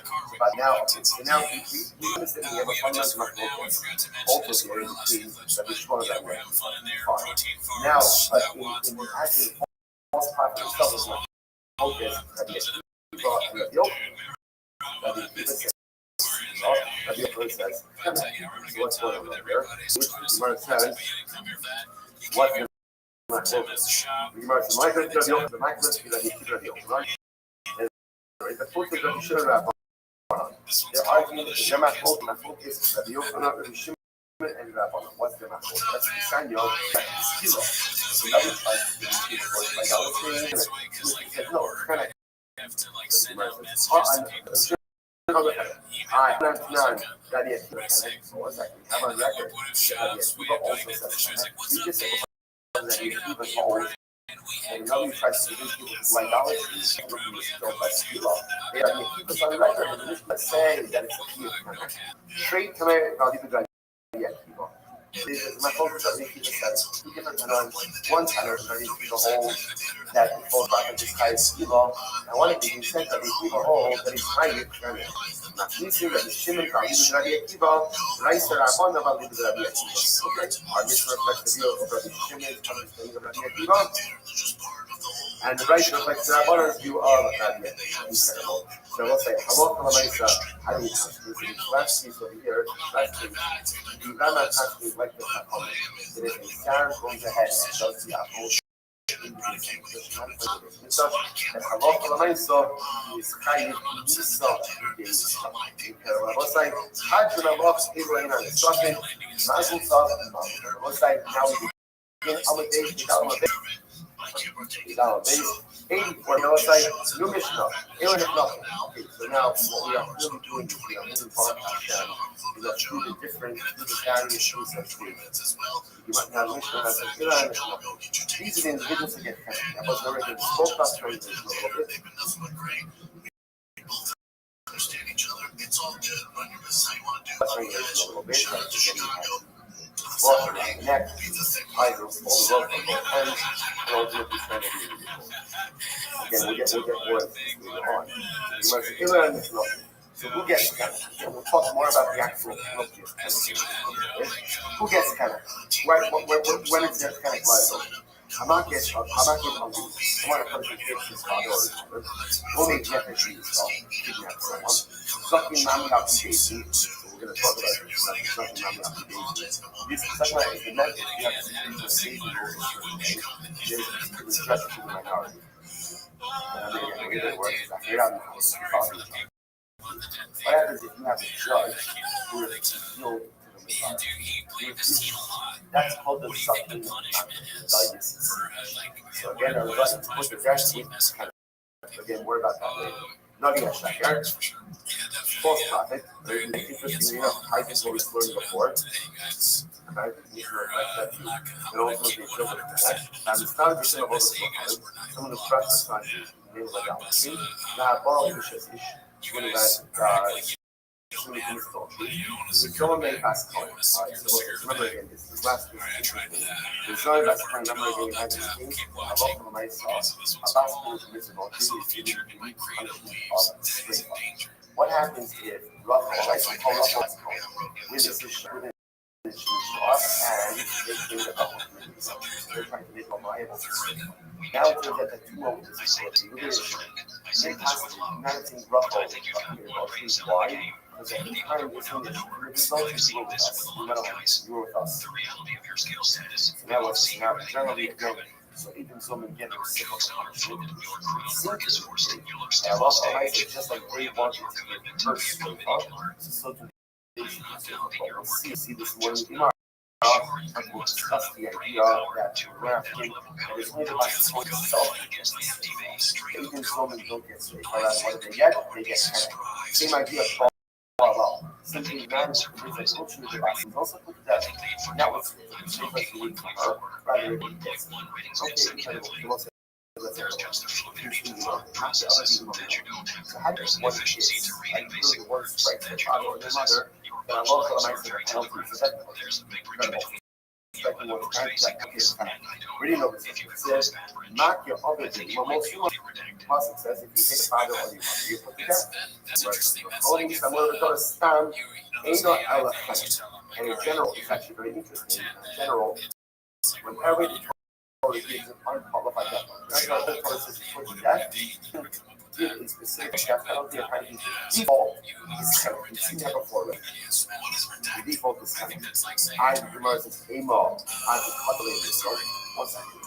How do you know maybe way did not get other people more and kill them? Otherwise, the person take that right and that's what it is. That penalty to which the Gemara says, I like the couple had decided for other things. So here's the problem. The problem is that what does that mean? First one, the person comes to father's side. Now, the Gemara's operating under the assumption that Panic is considered to be a more lenient form of death. So the thing is, if you kill us related to the father, yes, you have sight, a more colorful head, more colorful death. If you kill your parent, you hide the Panic, because the more lenient form of death, what does that mean? Because one second, when you kill him, number Panic is house. Now that's fine if you understand that Panic in general is a more lenient form of death penalty. Element of common medication, but if you say the Panic is more common than what is Ella, you'll say, so this time to figure out over here, here's what I know. Plus it says, your mother and father, stand unqualified death penalty is Panic. Well, trying to figure out over here is what do you mean you put them in the them or you put them in the children? Which we must be very easy. I don't not get issued from me, most people. It's still, and get even be called the adults are young. So it's strange. I noticed the issue lost right? It's not the issue of it. The man hits this fellow and the other person dies, then the hitter is put to death. Or the even someone animosity, right? You know, the Hayama, and he got this. You know, this is what do you see? You see this as a qualifier. Plus it says, and Ruben hit shit, and what happened? Shin is gone. So this qualifier indicates us what? None know, the fact that there needs to be a qualifier, Ruben hit shin is gone, indicates us that in the stand case, where it just says Ruben hit shin. And what does that mean? That means hitting without that. Hitting without that. Incredible. So the margin. So now what I have over here is the problem. So now, we just move this first line. Remember, the first thing we don't try to figure out who's liable to connect. First case, the person hits his father or his mother. Where do I know that from? Not your other the person hits his father or mother. It's not talking about killing them. Because it is killing in order to not get a yamos. In fact, it just says not get, it's just hitting with an injury. And what's that look on most of us, where the story teaches unqualified death penalty, that automatically means kind of we've proven this first line of the Mishnah. Incredible. That, by the way, was you must check the mitzvah, mocking, linked to the mitzvah of mocking them. Interestingly enough, it says two redundant decisions. On one hand, it says mocking something close to us. You do someone and they die, you'll be put to death. And it says the chomake nefesh. Right? The Torah says the chomake nefesh means like in your church, I would say. The book says if you kill a nefesh. So it says right, it says Komaki ish brothers, it's an ish, a man, and dies you put to death. And then it says Komaki nefesh. So the person you put to death. Why didn't both those two? So most of this is fascinating. Because the Rahman and Maki ish means if the Torah would have just said Maki ish, you killed Maki ish means a man. If you kill a man, you put to death. I would have thought like this. Avanish, the Barnit, Suzanine, Kakaro. I would have thought like this. Letting you liable to kill someone to a man. Why? Because a man is liable to a whole bunch of instances. So it's perfect sense. Cut alone. If you kill a child, you're not liable. You're not liable, right? Because of kind of instance. But there's not more like Komaki nefesh. The Torah says, no, Komaki nefesh. What is nefesh? Nefesh means anything. Even if you have some to a child, you also tie it. I because of Komaki nefesh, if no one just said Komaki nefesh, I would have thought like this. Havamina, I feel in the fallen. I feel it then Shmona. I would have thought that we're going to see for the fetus. Like, whether this euro, like for a fetus that is not yet physically viable, or maybe you won't have to 8 months. You might have to do something that maybe 1 to 8 months is non-viable. I would have thought that you would be trying to kill an fetus that's not proven to be viable, or a fetus in utero, or maybe 1 to 8 months. The Gemara says, therefore, excuse me, whoever wants to make our local mind, and both. So Komaki nefesh teaches me, I'm tired for going there, killing all 5 things, right? In other words, really, I need both, right? Because it would have just said not ish, I would have thought just the both. Therefore, it says Komaki. It just said Komaki. I would have thought anything, even if it's not viable, Komaki is still viable. There's the message to people. People to the Ima, Afagahu, other people. Way back to place. Now we just have Shalom on myself. The person goes ahead and uses maybe it should be liable. Even if I make that chance, I don't cause a reason. Ema says, just to be active hitting, this should be a bad thing. People, 1 second, I'm not going to do it. I'm not sure how the people I actually asked about Kabuda. If you hit your mother or father, you're not hiding to cause an issue. The person, let's say, slaps his head. There's no bruise. Obviously not good, but not quite himself. And this is because of Kabula, which was how do you know this? If you understand what it is, Mafia is one's parents. How do you know that in order to be liable for penalties for hitting one's parents, you have to cause bodily harm? How do we know that? It's very interesting. I'm going to throw the pasuk says Mafia Adam Mafia Behema. The pasuk juxtaposes one who injures a person and who injures another. Mafia Behema has the obligation of just like if you injure an animal, there's only liability causing injury, like you have to cause a wound. If you go and you slap a cow, or it's weird, like a livestock, you're not, there's no penalty. no monetary compensation. Just like Machiavelli only tried to cause injury, juxtaposition, Machiavelli also only tried to strike the person if he caused an injury. Siba, versus Machiavelli Siba, nefesh, Machia Adam as the opposite, so and it's only liability for striking the parent. One cause incredibly important. So the more suggesting over here is that sometimes the person strikes the parent, obviously bad, but not at that point unless the person strike them and cause some type of so the other is one side. If that's the case, that we're talking about animals, it's only liable for injuring animals, not because of you or causing you. That's the case. If it's stolen. Not physically injuring the animal, but I'm diminishing its strength. You're telling them there's no liability because there's no physical wound. How can I move along the fact? You understand that fact? Of course, I'm going to try. Why? Because at the end of the day, I actively diminish the value of the strength of the animal. So you see, when you're eating my animal, don't cause a physical wound. Hello, and King of the Nefesh Behemah, there are nani that you should have abundance. So if that's the case, I don't really need nefesh. I don't really need nefesh behemah.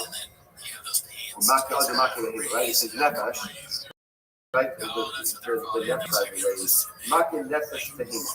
So I don't really need nefesh behemah to teach me.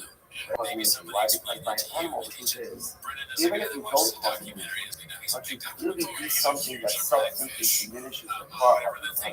So I don't need nefesh behemah to teach me that animal injuries, then what? The Hakina is Isha Babon Tayyip, Nayo Inyo Nefesh Adam. Use it for Nefesh Adam.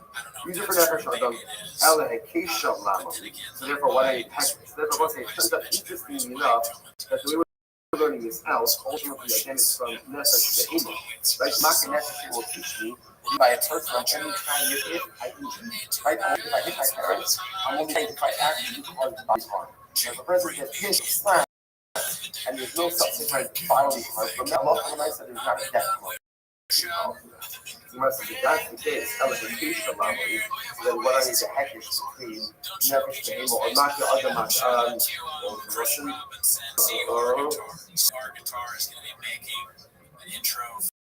right, Maki Nefesh, Maki Adamat, right? So what now, how does the person juxtapose between the animal and the person? So what does that juxtaposition mean? This is very interesting. I'm sorry. Therefore, what is the heck? So what is the juxtaposition of a person injuring an animal? What is that? First thing Gemara says is it is signed into this comes to teach the ruling of the basis. What ruling is it? Look at that. We actually have this before on the kiddush sign. The Baba Kamal lift her hiding themselves, shogi gemina kashulim, mamakim lo kalaka. So what's very interesting. So the Bechis gets us like this. Bechis holds. We know there's a concept of cumulative denominator, right? Which means that Allah for if you use something that generates capital liability, you are exempt from any financial liability. But Bechis holds like this. Even if you do something to show it, if it's the kind of act that had you done it that raised it, you would be exempt from financial liability. Even if you do it to show it, you're exempt from financial liability. Okay, I mean, we're running out from that package. You might say, that's fine, but let me come around the equally come to this deal. That's fine if you hold, like come to this deal. And remind the less they come to this deal. But if you don't hold up the time to this deal, many don't. Or many reject that concept. And you say, the expenditure cut them from monetary compensation is when liable for death penalty. But if you did something with the shuggy and if we're not liable for death, you are liable to pay. If you reject that limud, what do you do with the hexes? Not the mercy. Remember again, just to understand, we're just trying to figure out that we have the parts that poses injury the person in the animal. So what do I need that? Which we must do this.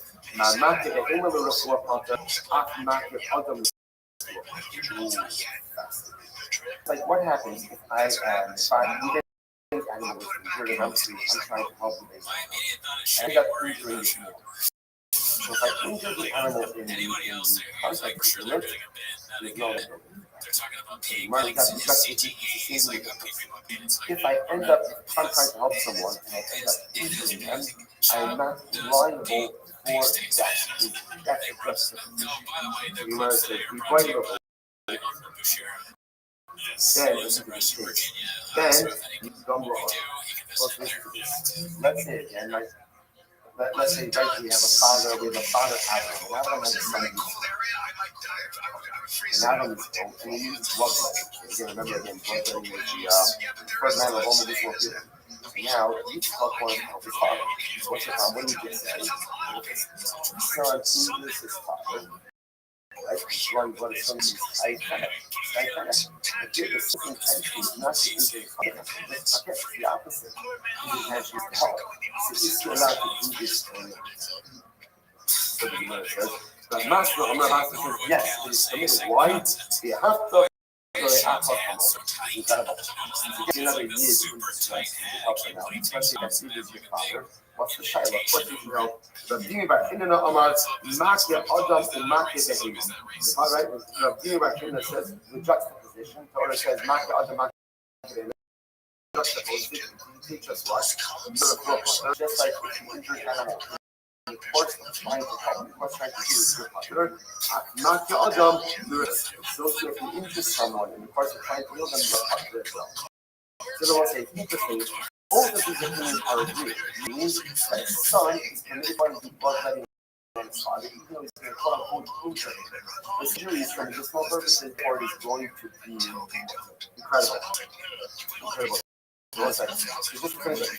This kind of, just so you should know, we'll do this more on Wednesday, but this will be a fascinating because again, let's say again, a son is about to treat his father again, a son, a child is wants to grow blood, which is eating out of this, right? And wants to go ahead, has blood so that things like this. Is child allowed to do these things for a parent, knowing that essentially they're doing a couple of quote-unquote injury the parent, even if the injury is not the injury purpose.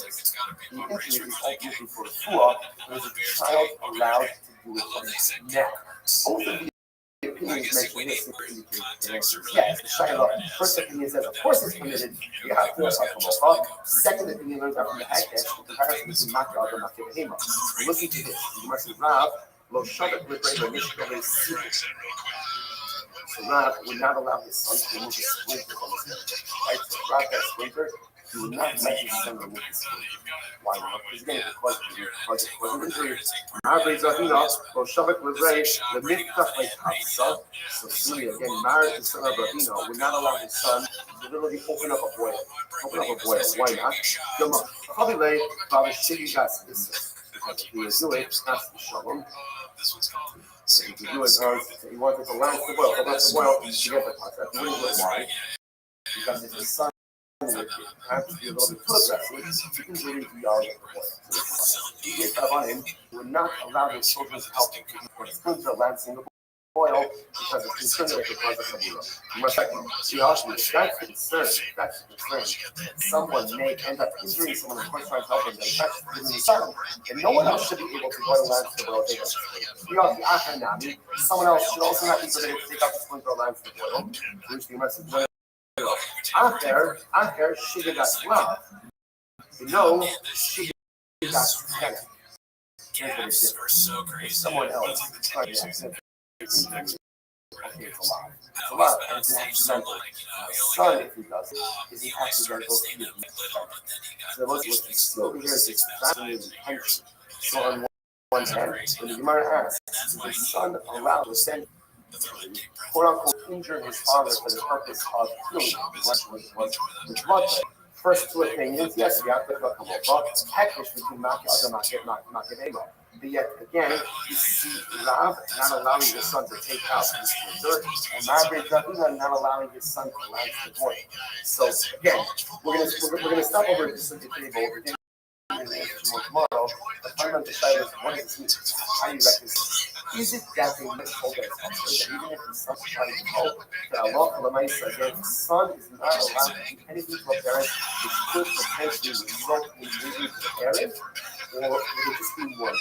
Not on themselves, Because if you have a distinction between where it's only the son is available to do it versus other people to do it, the idea is some kind of attraction. So takeaway, but just important to understand, we have solidified the first line of the namely that clearly if a son, child, does strike the head and causes physical injury, then Allah so the punishment is but there was a couple of today, because it's said when it's presented. Things like Tony Soprano does on The Sopranos, but they're to TV. Yeah, they did that to make us like Job is like a idiot on. I'm saying really dumb stuff. This one's called New Merch, Authentic Jerseys, and Dope Ass Hats. Alright, that seems like a reasonable. Let's say the more thing is this whole spot. I should do that one time that I'm not there in person, but I very much want to thank you. Cast have another series in last what legally learn with you together. So all of our sponsors and sponsorship people will be listed in there on Chef. In the YouTube video as well as in the podcast. We'll say with that, let us begin. Today's document is about 14 lines up for the bottom of the two dots. So the Mishnah reported that Charles Cohen to see so the fascinating Mishnah. The Mishnah said that if you have a Cohen who does the Avodah in the city, the young Kohanim would take him out and essentially beat him up, give him to death. Give him to death. Concentrate application of Hanoi and Hogan was the son yesterday. So, he learns this about 1 year and a half about women that so that's about a woman as the following does according to Shemish Kumo, Kai Yitzi Yishamayim, Kai Yitzi Yishamayim. What if a Kohen does the Avodah in which will say so what's the halacha? Is it Kai Yitzi Yishamayim or not Kai Yitzi Yishamayim? What is the halacha? So again, remember this is an Alphabet asking us for interest. And it's fine. So we're going to Mishnah. Going to Shemish Kumo. Going to the Avodah and after Hashman Yavin also the days. The other Kohanim don't bring it. Other times don't bring it today, no matter what they do. Ella Pirkei Kohuna was still also Kutla Azara. The young Kohanim take this coin and did the Avodah outside of the courtyard. Because we had clubs. So what do you see from here? These are right from the Sharp gate the rich and again, so we're making the assumption that a woman does the Avodah in the state of Tumah. How do you meet the Islam? If you feel that the hands of heaven, then you do it alone. When you're alone, why did the Pirkei Kohuna, why did the young Kohen have to take these down and essentially do it to that? He was Elamai. Rather, it must be that Halacha L'Meisa, a Kohen who does the Avodah in the state of Tumah, is not Chayiv Shemisi B'Yishamayim. After the Gemara says, Niki Samisi B'Rachmana Patre, Ba'ana Meikov B'Nikdoin is a such a thing for an infraction. That the says butter, and we're going to make a person Chayiv. So it must be that he's not Chayiv Misa B'Yishamayim. Is that about Gemara? Is that true? That just because a person says the butter, we don't expect punishment from checking the door. That's how it is. But not Misha, what the Rothschild is, not Misha, what the so again, we just have some Shabbos and that. Somebody went ahead and violated his prohibition multiple times. And his height multiple stories after a certain number of times.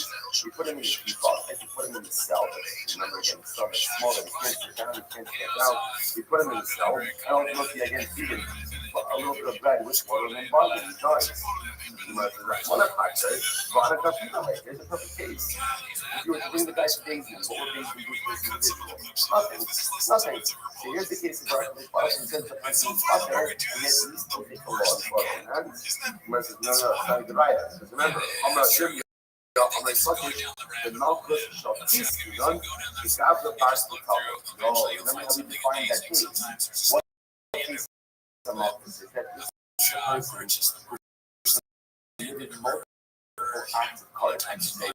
He violated the same courage. Same courage broke the multiple times. Courage basically doesn't speak person, but speaking of Malchus, the person is deserving of that. And again, Gemara said, including the fact that he a repeat offender if he doesn't value his life. We just expedite the process. I go, going back to this, what about the cases? Yeah, also, insurance. So again, you said, all right, Baltimore, kill the individual. How many of those? So again, here's example, if you bring the guy who did interest in insurance, again, the case of theft, take that which is stolen, move on. Again, you killed the guy, or a canori would kill the 20 people. And even in a case where someone is technically exempt by a particle by big C, we will still go by a particle. Go ahead and kill him. You might say, no. I'm not into the Shishai, the Ramiza, will go around to call it as a business. Remember again, that case is different because you know the base on the hospital. Remember again, we see the parts of our and then we trust that I'm a less I quote saying, what about the guy who curses with the source? Remember again, also invoking boxing is an example. If you bring him to court won't do anything. Yet you still kill this guy, right? I'm going to kill this guy. And I don't say, Yake Kosim as Kosmo, the next case in the body. Remember, that's the case. Remember, it is fine that things. It has to be finished that such individuals actually personally vulnerable. That's how we can deal with it. I have all of this. What about what about manual solutions around here? Remember, midnight actually maybe it's a lot. But when I saw cannot invoke both. See, here's an example where the particle quote-unquote exempts the person and they kill him anyway. Which the Gemara says, no. Remember, how you ended up kind of a Talmud, the Ashkari Rav Ligmar. Remember again, that's where remember again, he asked the questions to Rav didn't know the answer, Rav kind of had to do, and therefore again, this idea that you go and kill someone went ahead and call like this is again based on that possible interpretation of that possible. Also, you saw Allah or a case rate, remember is the conscious one, so again, this is the track of our basic fundamental question. When coin doesn't uphold it in the state of ritual or spiritual, is he chayiv mitzvah b'shamayim or not? So remember, this was the question that the Rabbi asked from Rav Shishis. Now, Rav Shishis responded. Rav Shishis said the answer is obviously no. Right? The answer must be no. So he said, I'm sorry. The answer must be yes.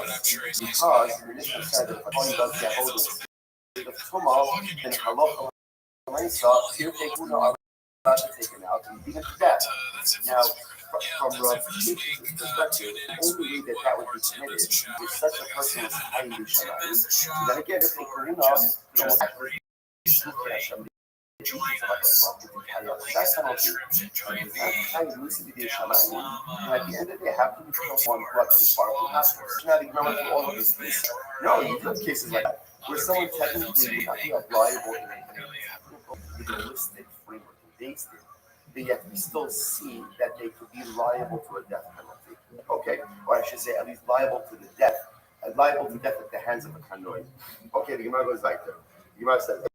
So the Gemara is here we go. Fascinating. Hayotze Nabos Naboses Hamolea Hamina Hamagish Hamisadis. Yosef, there's something about the different aspects of the so the person goes there. The person goes there. We'll see exactly what it is. Pouring oil on a mitzvah. That's Yosef. Bolel, ultimately again mixing the flour with the oil. Bolel, process. Certainly enough oils to be made up and crushed. So the action of both process. Molea, adding salt. Native is waving the mincha. Magish, bringing the mincha close. So what's on the actual shulchan itself, or on these candles, or one of the leaders candles of the menorah, that culminates, or one takes the meats, and we get the little one takes the flour and color up, the little fingers, mekabel damin b'chol, or one that goes ahead and is mekabel, he receives the blood of the brother that has been offered. If you do these things, one is putter, and ultimately again not kind of What is care about their crotch as much, which is funny because it's absurd. Is if a person performs any of these avodos outside of the There's no stereotypes of dicks. so if a person is an pour oil on a mincha, mix the mincha, broke up the pieces of the mincha, added salt to the mincha, wait the mincha, watch the mincha close, arrange the bread on the storefront, or arrange the candles of the lights of the mincha, receive sacrificial blood. If you did any of these things outside of the mincha, you are partner. You are partner. This is very interesting because remember, within the concept of shkutik hooks. What shkutik hooks? You have a check the common outside of the mincha. You have a mercy over here. So apparently, it only applies to certain types of sacrifices. So this is what's the butter? That last Rashi on page 8 so I is a show. The only thing you're trying to do before slaughtering of the Sid Asher Yishvat, the Malet, Sid Asher Yara Ola, the Zorik, the Yesh Achara Avoda, in it the Basta. This is very good. Any official right that's another sacrificial that follows after it, you're not trying it for doing the buckets. Essentially, the only thing you're trying to do after it is including sacrificial rites. That would be shvita, slaughtering an animal, like zrika, sprinkling the blood. So these are final right actions that only have a corresponding follow-up action. Because that you do that for days and it does, you are fine. Okay, so let's see. You might stay in so you're not tight. Now, what are you not tight? What we should result? I want, for example, let's say a Kohen did any one of these sacramental acts outside of the church, right? Before the oil, we broke it up. We did all these things. So for 9%, you would not be chayiv. Remember, normally, there's a new side, and non-Kohen does the apple. So again, if any of these things were done, now my thing is not high. One mission from us, shouldn't be a Kohen did it, and he was in a state of coma. He also wouldn't be high. But one mission was done, right? Similarly, a Kohen, after he's not in Parsha, a Kohen has to do the avodah wearing the requisite individual Hanukkah vestments. Failure to do so, in many respects, invalidates the avodah. But again, this doesn't apply to the list that we just mentioned before. The Romi Shum, Rachos Yadayim Raglayim. And also, again, halacha l'maisa, normally before performing an avodah, a Kohen would have to go ahead and wash his hands and his feet. Failure to do by culpability. Again, if he didn't wash his hands and feet for any of these outside, there's no liability. Okay, great. Rashi, Romi Shum Zalos, Zar Sha'asa Achas Men B'Pnim, Eino Chayiv Nisa. Right? Zar, and I'm going to do any of these things inside the base of the brush, you would not be Chayiv Nisa. Same idea, but let me show you Tumah. Kohen coming to Shimish, the Zaros to Shimish to Tumah, Nechadka. Same idea that again, there's no good of Tumah, there's no good of Nechadka. The God didn't put it. You might as well just follow it. Makter Chayiv.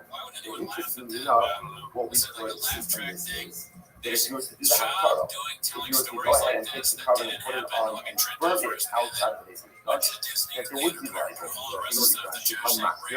have your avodah come up, she'in achara avodah, chayiv mishum come up, who might chayiv la'isa. So again, you're having much confusion.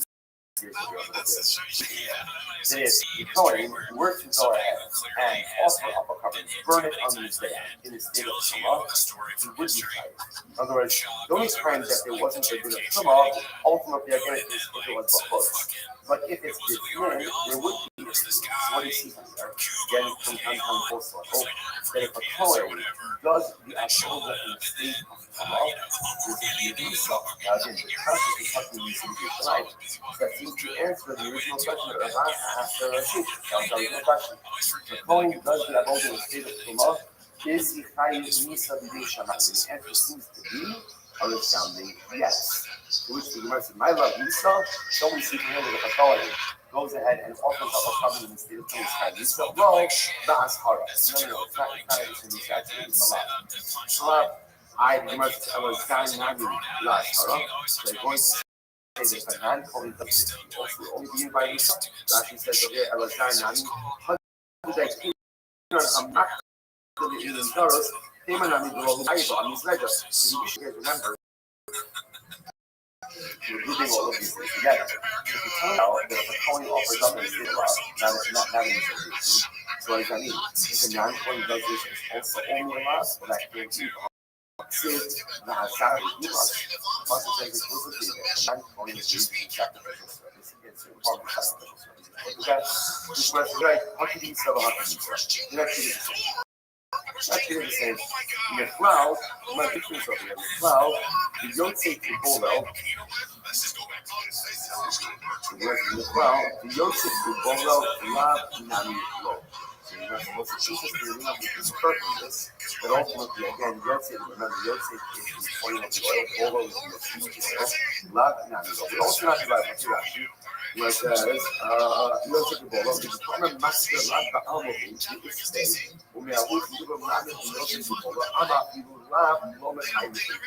So apparently, again, by Yotze Kibolo, yes, not even allowed by tomorrow. Which was exactly, I tell you, Yotze Kibolo. From where we know that you're allowed to go ahead and mix it on to a combination of one of these. Lomar, Roshi, you, the Lord Yisrael. Plus, it says, be holy and do not necessary. But it says, you like that only you do not on.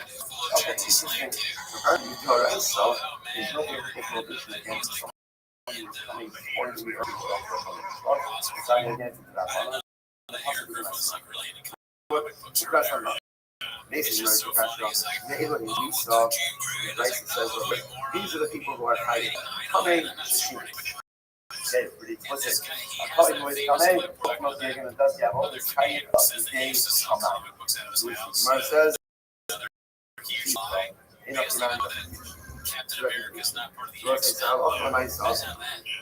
yes, that of all the license, the person who does the well, these tiny stuff is now, by the way, if we take that approach, so if we take that approach, so then it makes sense why Mishnah says always distinguish what eight apple pie and the Venus are doing. So you can't bring in today's, right? Like Mishnah said, what are they bringing today's? What is basing? There's no basing liability over here, but what can they do? Here, we don't see it also they can take it out and they can do it right. Now, what's their license to do this? Because it's calling this kind of use to do Shamayim, therefore, I'm also a nice song. The other time, it's taken out, and sends you to do that. Pretty incredible. I'll also point out that there's nothing like nugget information that a local license appears when it comes to doing sacrificial rites and services outside of the church. Let's put the Gemara over here. I don't know how the Gemara is over here. You got only what's called an abode only including what's that definition of including service? Service that there's nothing that follows after. I think it's like Shita, there are services that follow after. Shita itself is a self-contained it doesn't follow Shita. Interesting enough, so we're just as an aside, one of them tell you. For a hold up a horse, what we call an hold up. Come up, a hold up that doesn't even have anything. Okay, so now we're going to go back and finish the rest of the task today. Go back and dissect the rights which we just did.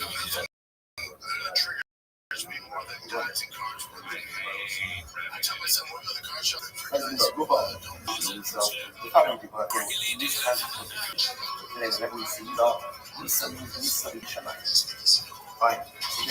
So also as a person goes in, what's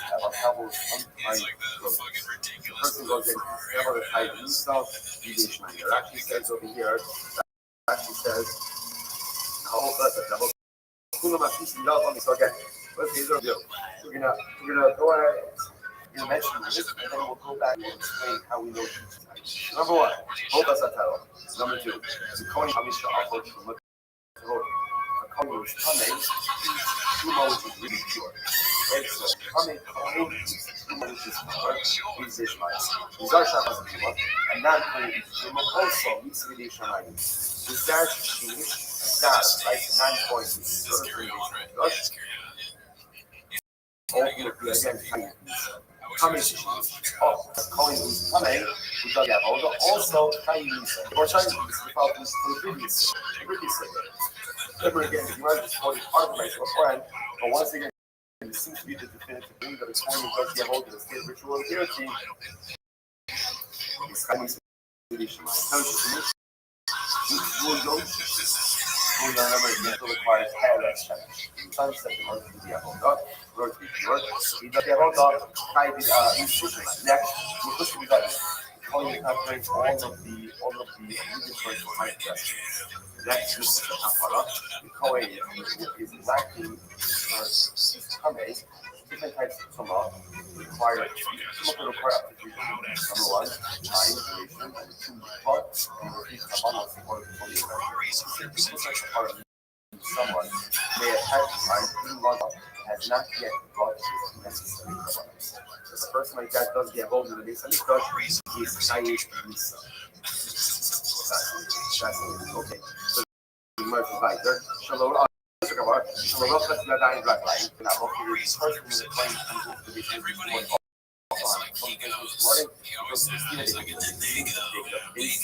And they wash their hands. Failure to do so, and therefore doing the avodah unwashed hands, highly if you do the avodah under the influence, right, drinks and abuse of wine, right, his mind, the Kohen allows his hair to grow. He didn't take a haircut from every morning, so he says, that's how often the Kohen has to cut his hair. The Kohen goes in with long hair, and he saw about Orel, Ha'olim, the Yosh and Sugar and Nisa Alabasta.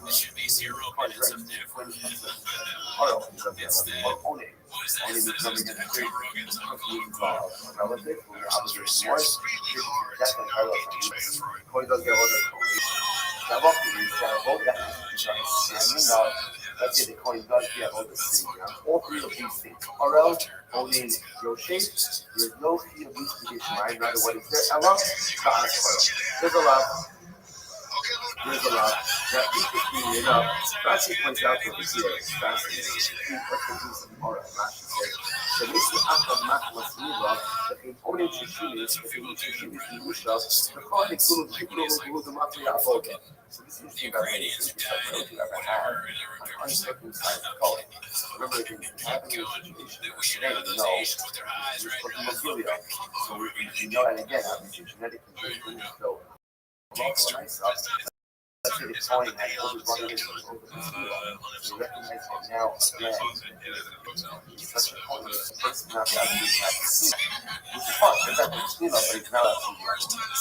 Any of these three people really are not allowed to. Orel, Olim, are not allowed to. So it's not here needs to be Shemayim, but rather again, look at Allah. Talmud, that's it. What happens if a blemish does the what's Talmud? Rabbi over the Mishnah, the Chacham is only not Torah. Rabbi says, "These are the Shemayim." Chacham say Allah, not really. Okay, again, we'll see all this going on. But basically, let's say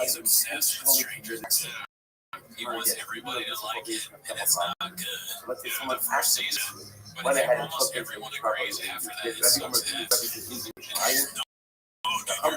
Some say no, but that's all about.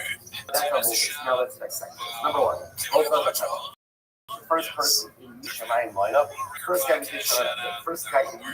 Mishnayim lineup is the person who eats untied produce. You want to know where exactly do I know that from? How do I know that someone eats cattle that is having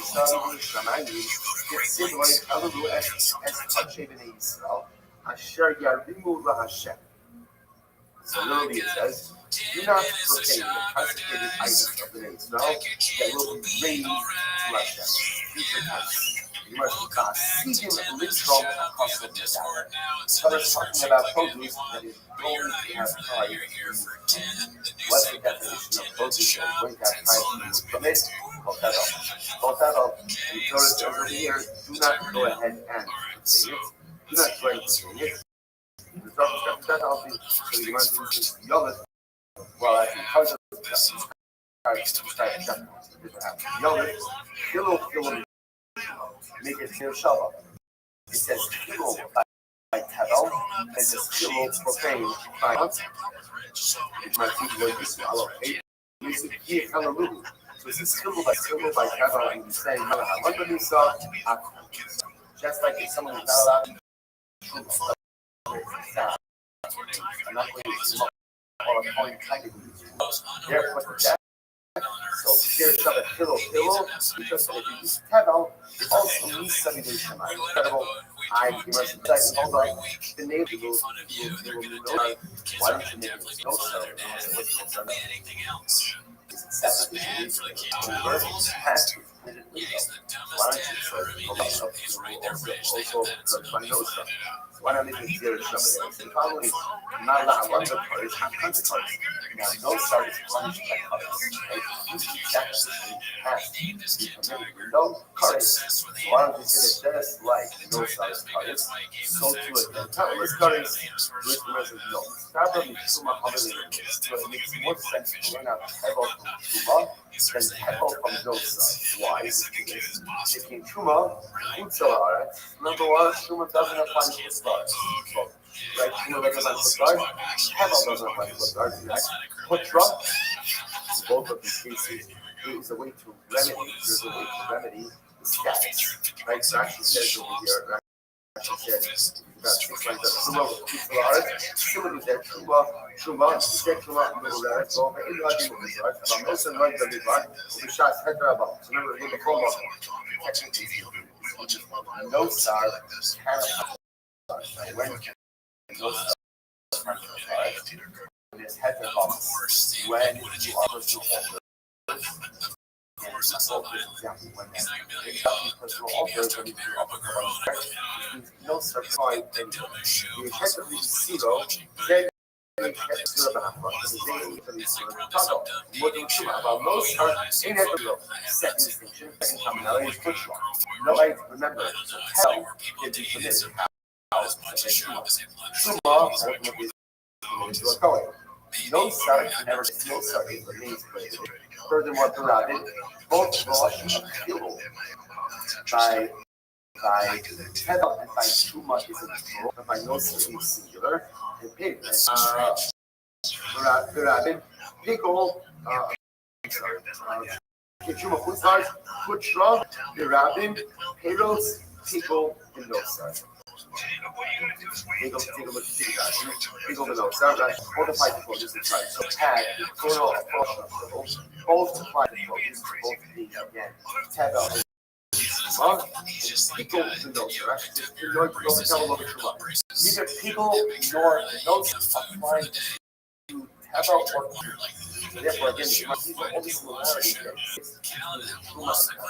And therefore, it makes more sense to compare or to compare Shabbat between Tevel and Truma than between Tevel and Nosar. Hold up, I'm not the Nosar, Nosar also shares many commonalities with Tevel. Ourselves, chicken and muscle, chicken and muscle.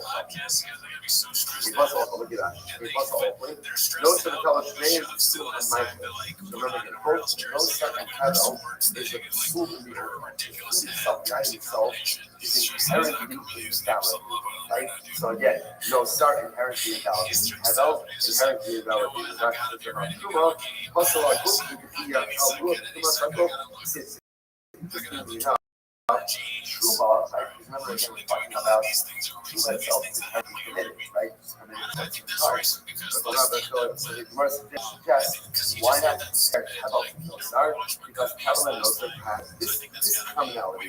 So ultimately, again, both of them are inherently invalid or inherently compromised. Which is furthermore, Elo enters, but right, furthermore again, Elo has to be above, neither can be remedied in the right? You can't remedy the Nosar by putting it in the above, you can't remedy Tevel by putting it in the above. Right, in case human calling is Kame, is not allowed to eat it. So ultimately, again, he can go through the criminal himself. Rashi says over here, for the same Rashi, לא שאין להם קרה במחווה, אבל תשומה יש לו קרה במחווה, okay?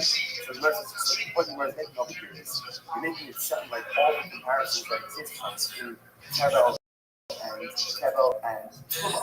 But that person actually said it's Tevel and Mosa as well, which you must kind of right, but there are more similarities between Tevel and Truma than there are between Tevel and Nosa.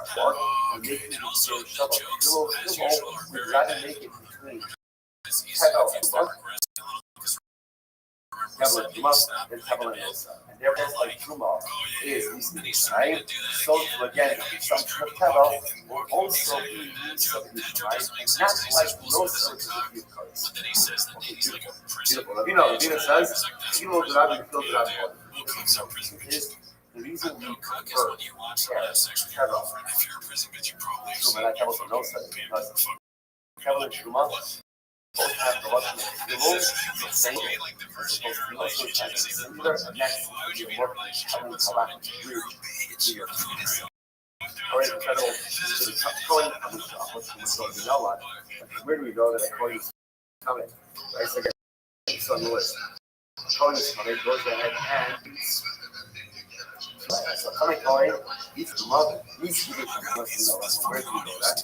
The number 12, United Way coming shop, from the Torah, from where do we know that coin is coming, which is from the Torah? How do we know that Allah from the Maestro? Should we use it? How do I know that the coming coin is each Shuma Torah? That Allah from the Maestro, again, is identification. Said, show us Mishmartim, Allah Yisru Allah. Plus it says, literally again, guard my guardianship, Mishmartim, Allah Yisru, you will not get any. And it says, hold it in to nail though. Ultimately, again, it's the first 2 months. Not the 2 months to nail. I'm going to is only a coin tame, 2 months to Torah, that is recently Shanai. But if a tame coin 2 months to there's no need to be total. How do I know this? Shenema Yesu Bo, he is the best. What do you see here? I'm going to look at 83B. First, position of Buddha Shuma, which is already character, but it's so much like Shuma is already Shuma was already so again, therefore I love when I said when you speak about again consumption of that coming Kohen who consumes Shuma Tahora is Chayiv Yisrael. So remember, so our list, we're just going for our list over here, right? When we are assembling our performance category, all of us we're going to use for this. So let's go back. Design shop of Shuma. It's a non-coin Shuma. It's Chayiv Yisrael. Sent from Gemara Amara. Design shop of Shuma local. That is really not set up. A non-coin Shuma gets Malchus. Amara. Rabbi Lema Mad Musa, except of all Galo Yoha Kodesh, I knew Hashem Mikasham. I must say, no non-coin. The verse, so again, the pasuk before it says, Shamas Bishmati, although Yisrael hate Ignacius. So Nisa is juxtaposed to a Zad. Why did we say therefore that Zad influence the which the Gemara says, let's see that. It's interesting. Actually says, Benesu Bo Uben Kozai. The pasuk doesn't begin flow, right? In other words, the pasuk begins ultimately on a discussion about Benesu Bo, and then it says, Kozai Lo Yoha Kodesh. So it doesn't flow directly. Like the translation teach me that the sound of the true is being kind of okay. This is the English Lisa. These are people who are kind of Lisa. Sana Okala Satuma. And not only is Truma, because it's very expensive, but not only is Truma really kind of Lisa, which much is no. Lisa, that's what I'm saying. Bring it up again. Bring it up a bit more. You know, nice is like this. So go and go bring, right? You're bringing this raya. Not the drug. Man says drug.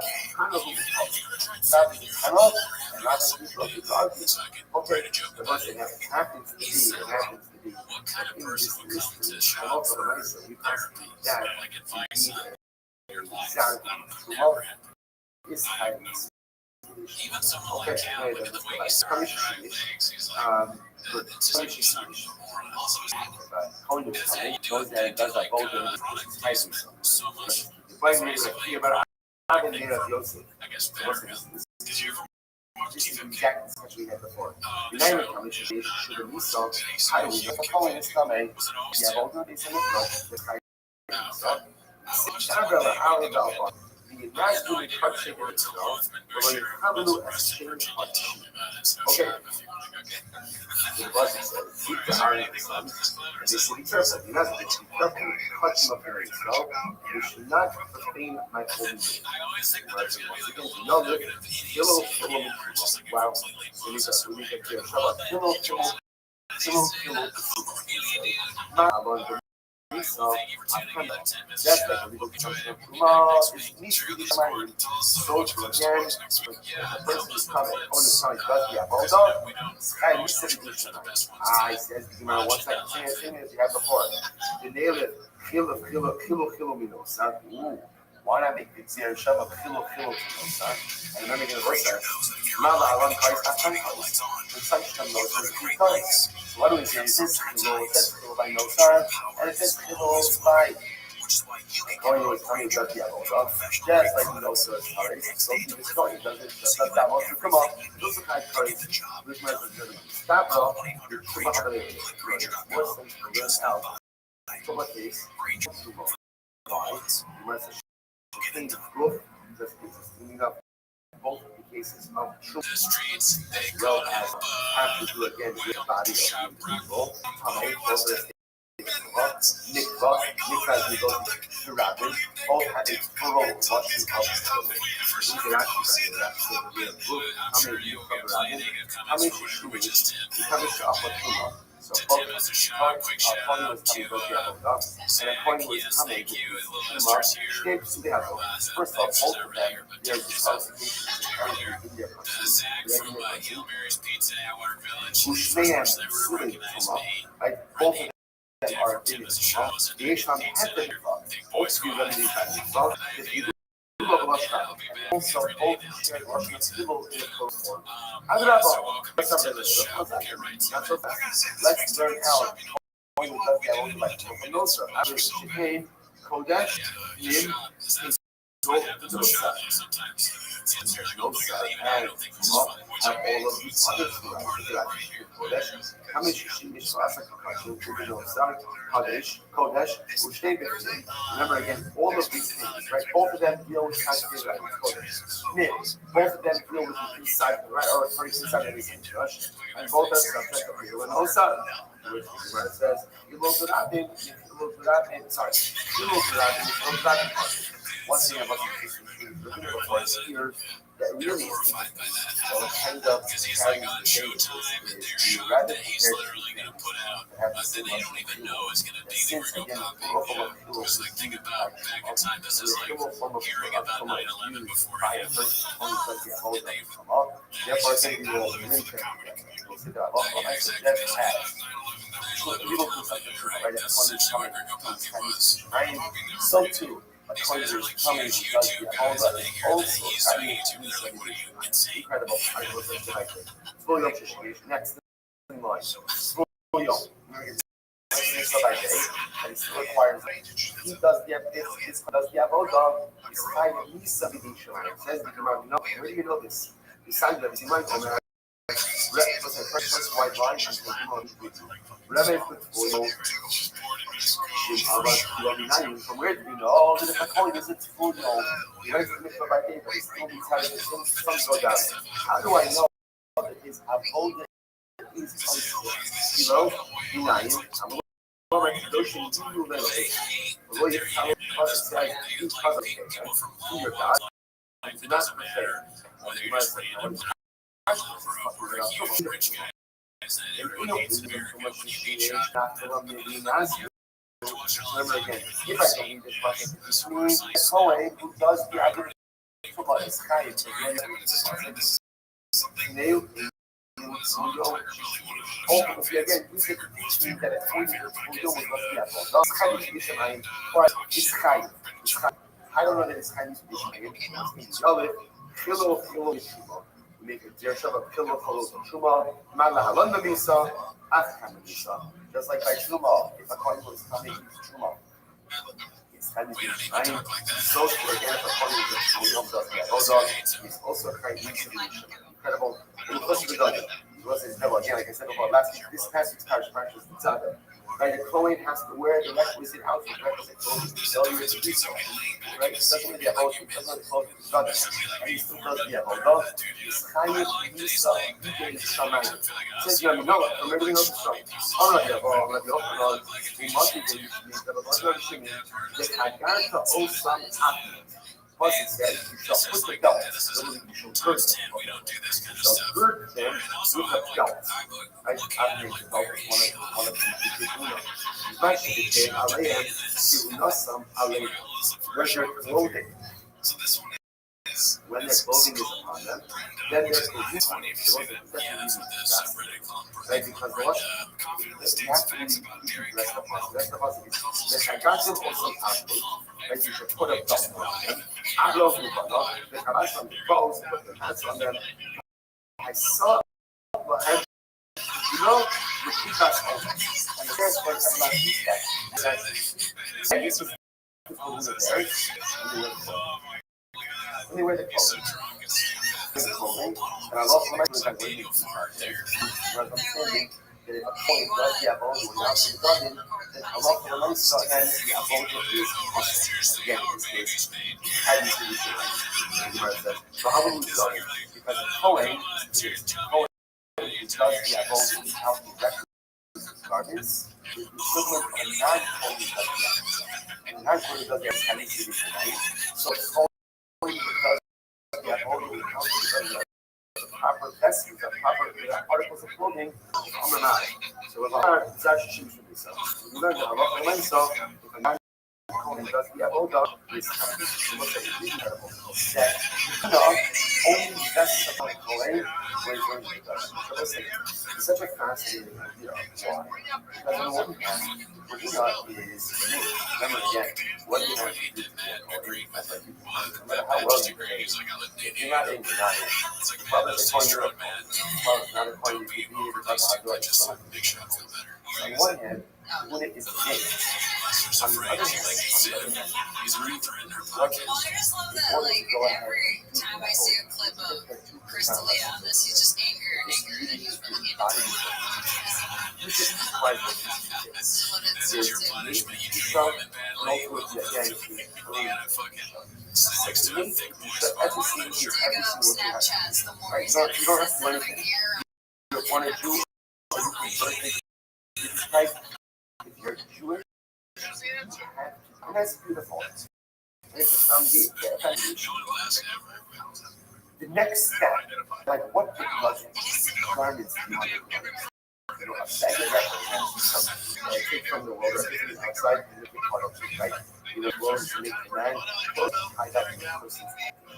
On the spiritual world, it might be luggage. On the answers I need, what am I going to wear? And if you don't have the luggage, you don't have the oil reference is yourself. If all you are learning, you're a Zara. Look at your spiritual thing.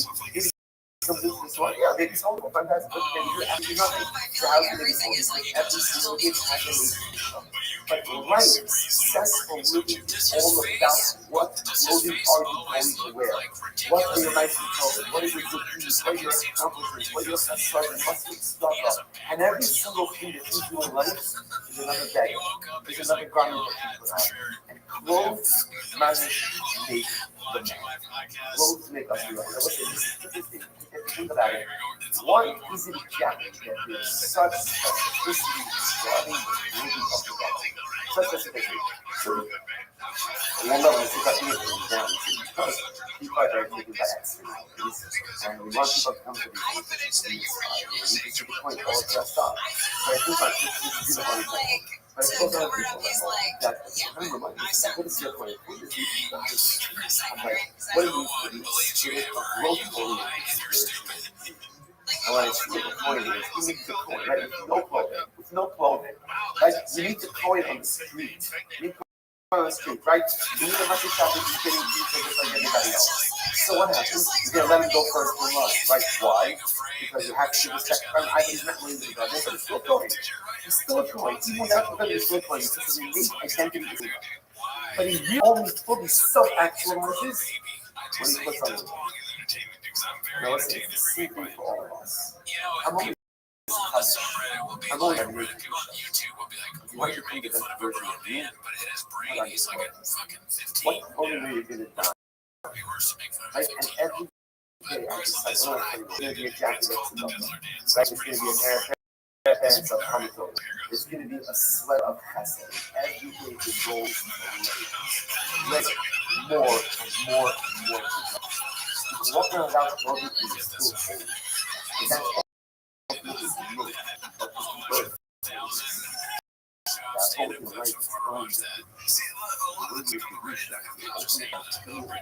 it's this one Schwartz and this like talk about how see the without problem the with a bunch of dozen people you're not like at this home. is Without that at they're least essentially without the born dozen you can't to study live. this. They're just like With the I think he dozen, says Shav can't talk, talk about Shav can't talk, and he's right. Says the Gemara. And of course we got it. Next. Well, Rothschild said I read like you know. As a black Point does not go ahead and watch it. And he does the activities. And this is the Shemayim. Says the Gemara, where do you know this? Some you know, huh? It said, there's no Olam Moed. If the Shemayim below Yamus, what says when it comes to the Olam Moed, you should go ahead and watch your hands, and then you won't die. When you won't die, okay, so pretty explicit. Wash your hands and feet, you won't die. Don't wash your hands and feet, you will die. One bush. Sorry. Do your yang, it's the yang is the point of line and give you a up. I need to be sure says the amount of parade road. What about, so again, do your yang, you should yang check out the positive explicit. So it says, do not drink wine on the taxi. Beverage and do your vote. Good. Parade road. How do we know that a coin can't do the other form can? So it's anything to exist. Or some no you got it. Repairable you shall it. The Torah says on one hand, you can't go ahead and shave his head, but you also can't let his hair grow long. So there's a juxtaposition between wine and letting his hair grow. This is it compares letting his hair grow to drinking wine. Just like drinking wine ultimately against the juice of so to again, letting your hair grow, then you have only long hair.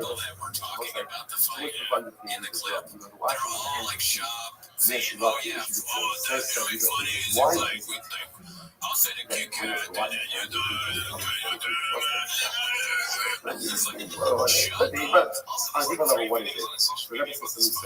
this is going to turn me into that one of the challenges I start saying really bad things. being president is This go to your head. so like, Go to your head. baseball jersey. And ultimately, to just stroke his head. So what happens? Every day, the person who washes his hands and feet. Feet take you where you want to go. The hands represent how you accomplish. The other says, what people is one show its own self. I'm going to go, not where I want to go. My feet, I'm going to go right to 12 once. I wash my hands. I'm ultimately, what am I going to accomplish? Not just simply what I want, I'm going to accomplish it. That the way that the coin goes ahead and enters into the mustache is by washing away this. Washing away any muscle. I'm going to be successful in this role. I do to God. I do to the team. I do to some stuff. What about again? Why take the coin? One of the most basic level. You can send it out to the Greek wines or nicer getting made. And that's stuff like this. that wine is very important. That this by the way, this is the reach about wine. But there's a wine on one end. The yang is about that. Wine should go ahead and do incredible work. Like because you know Shabbos, Yom Tov, Purim Abba, we go well. We think it is going to be the absorption emanating one is local. That's what that should be no news. Tremendous idea. We need wine in different kinds of ways to get us moving. That's the nature of it. Like we saw before, we need wine to get up, sometimes we need wine to amplify or allow the music to but when such a very closely structured part, I don't need any I don't need anything to help me. So if you're a fan, if you want to see me move over, go ahead and come to Chatterbox last night. Check it out. Thanks for tuning in every week. We'll see you next week. In our priests, in our sense, he does not need wine to be able to find something. In fact, he introduces wine that invalidates so much more than a Coin, great insurance company. simcha, America's largest financial services. on adult More than single for us also. NFL's Because you know we're all looking for happiness. Everything's happiness comes like this. One thing's happiness will come from money. This one thing's happiness is going to come from possessions. This one thing's happiness is going to come from career. That's going to come from this. And at the end of the day, happiness comes from one thing. for your assurance of financial peace nationwide is one result. I need to give us some community. My closest Nationwide stuff is Investment Services powerful Corporation and and ultimately Columbus, Ohio. everything. That's why we have everything. I watch my shot clips at night so I can make fun of that dumb gorilla head. Hey, guys, come on there for today. Oh, yeah, if you're shy, you can't be there with you in person. If you hear a woman's laughter, that's because we have eating matches over this side off camera. Yeah, of course she's not here. She would not be here, but welcome back to 10 Minutes of Shop. Well, before we started, it's pretty hot in here. You might as well check out my jacket. Yeah, of course. Oh my It's like the God. morning is this close. That's what it is. Secret. I'm not there in person, but I very much want to thank you.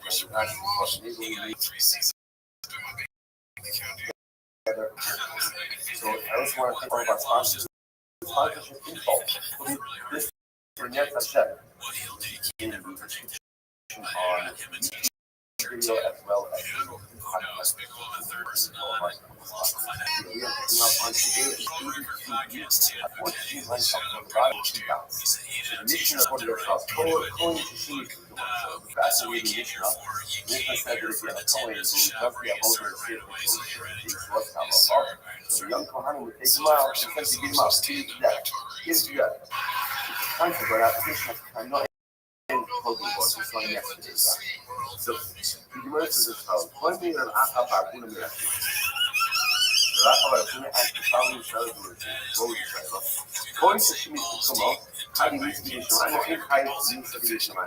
What if a Kohen does the Avodah in a ritual setting? I mean, what the is the Chayav needs to be Shemaim? I'm not Chayav needs to be Shemaim. What is the Avodah? I'm going to be sure. So again, remember, this is an Achabaguna asking from Sheshes, and Sheshes responds. He was in the Mishnah. Kohen Sheshish B'Tumah. Kohen did the Avodah. Ritual setting purity. And Achab HaKohen will be also the other Kohanim don't bring in this Mishnah. Other Kohanim don't bring in this. In other words, Ella Pirkei Kohen also put Azara. Young Kohanim take this coin and give the Avodah statement outside of the courtyard.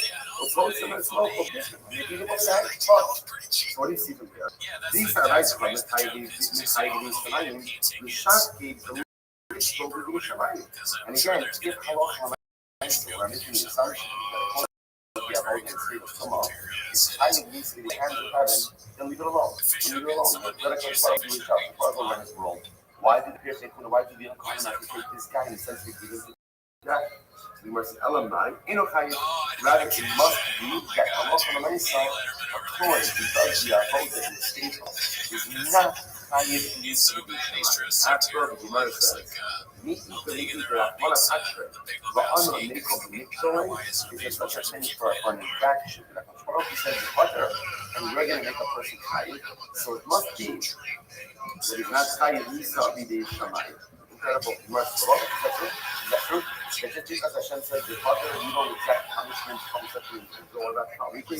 But not Nisha, like of the Shana Days, so again, we just learned some Shabbos and if somebody went ahead and violated Torah multiple times, and his height was slowly after a certain time, you put him in the kippah, you put him in the cell, again, so it's smaller, you can't stretch out, you put him in the cell, and ultimately again feed him a little bit of bread with water, and then barley, he dies.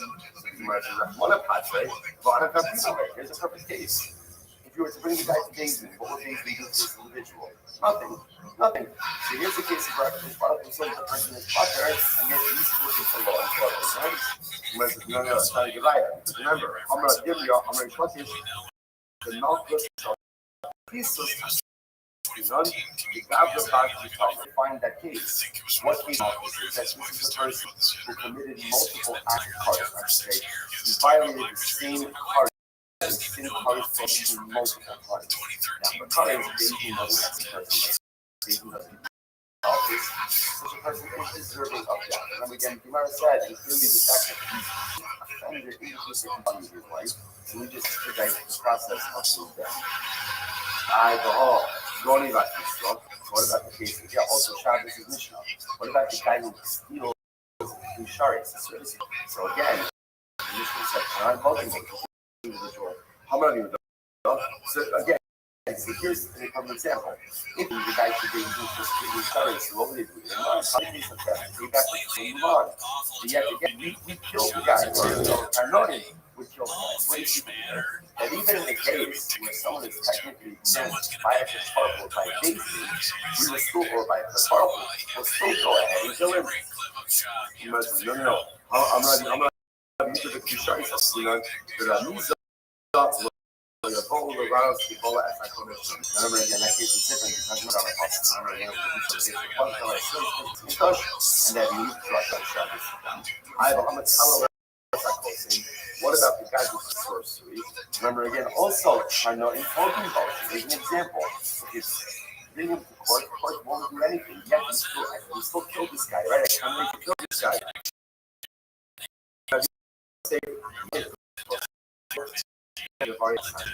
Remember, we didn't find that case. Such an individual person. Well, that's how you feel it. I have my balls. What about these balls? Like, what about mental conditions? Again, remember, you guys these in, but when I saw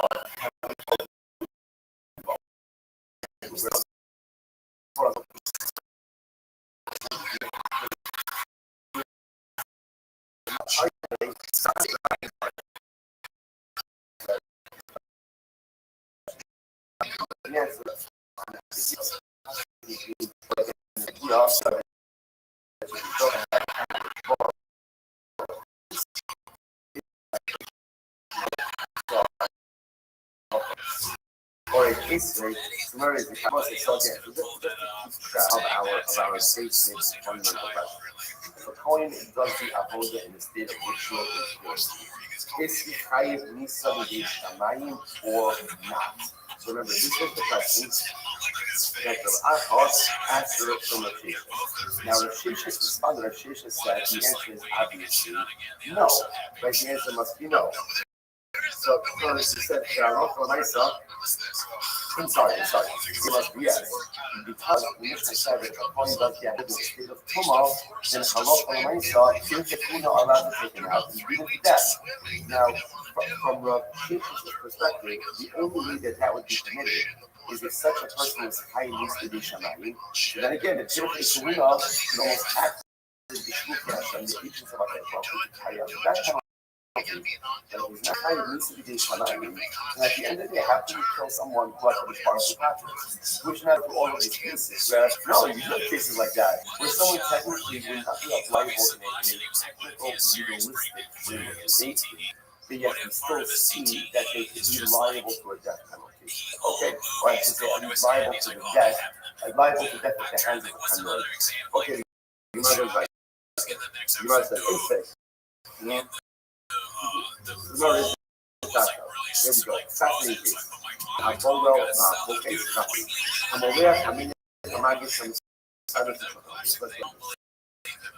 This talking about different types of carbon.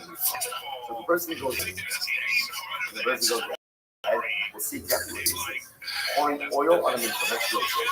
Now, ultimately again, is mixing the flour with the oil. Golden and knuckles would be baked off and crushed. So there's the act of crushing the process, molea, adding salt. Native is raising the mikvah, magic, bringing the mikvah. What's the halacha? Now, the side doesn't or one plus the lechem the actual book itself, or a naked as or one who arranges the candle or the oil of the menorah, the homemade or one takes the meats, and then it's meats of the way one takes the flour from cutting the fingers, the makabel drumming booklets, or one who goes ahead and makabel drumming, he receives the blood of brother that has been offered. If you do these things ultimately around booklets, Potter, the in chayav and one is Potter, and ultimately again not chayav for it. Now, what is this talking about? So take a look at the last Rashi here. Rashi says, "Bachutz in asa afas." So we're talking about over here is a person who performs any of these avodos outside of the basic flesh. So again, so if a person, so that's the case. For oil on a mincha, mix them, broke up the pieces of the mincha, added salt to the mincha, wait.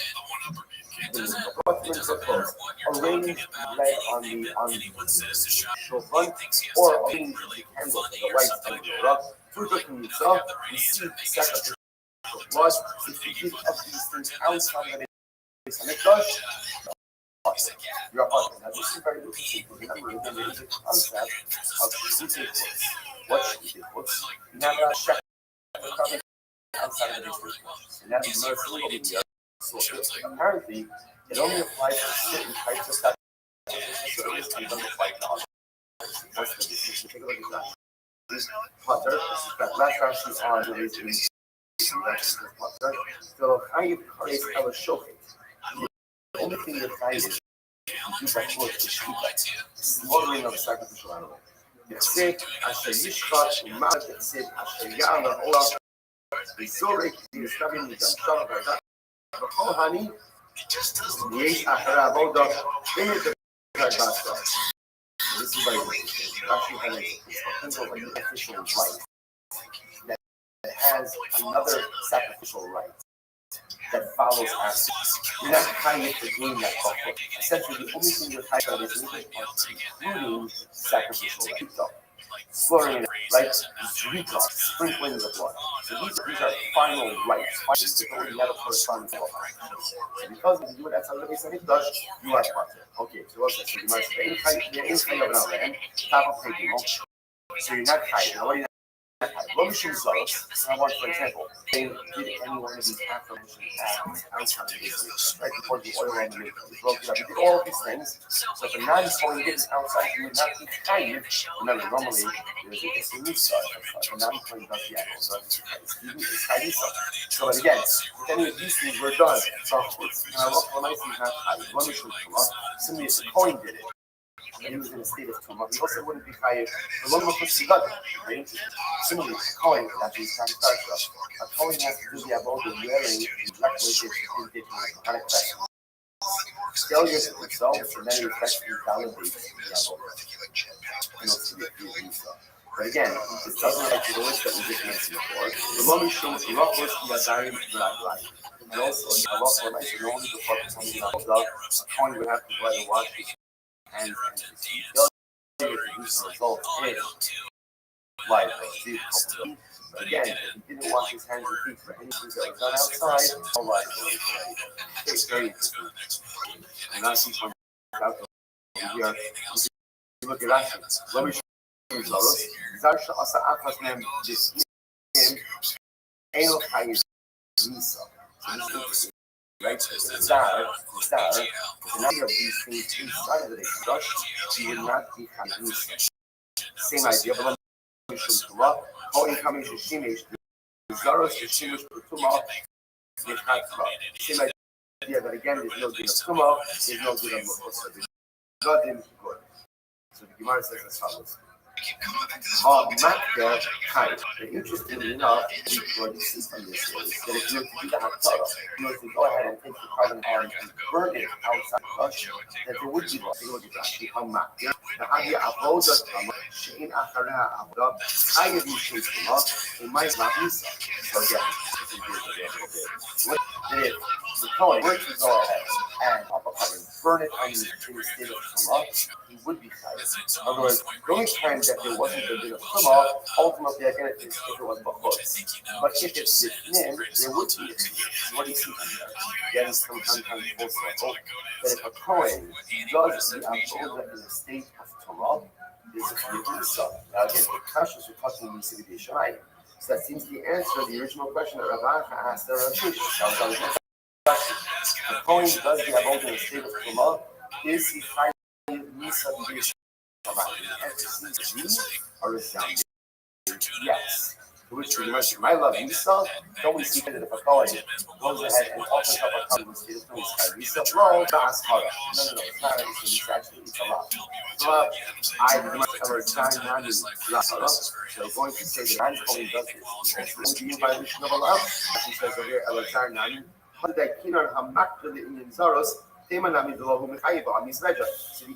issue over here is, remember, is grouping all of these together. If you're telling me now that if a Kohen offers up in the Summer, only allowed, not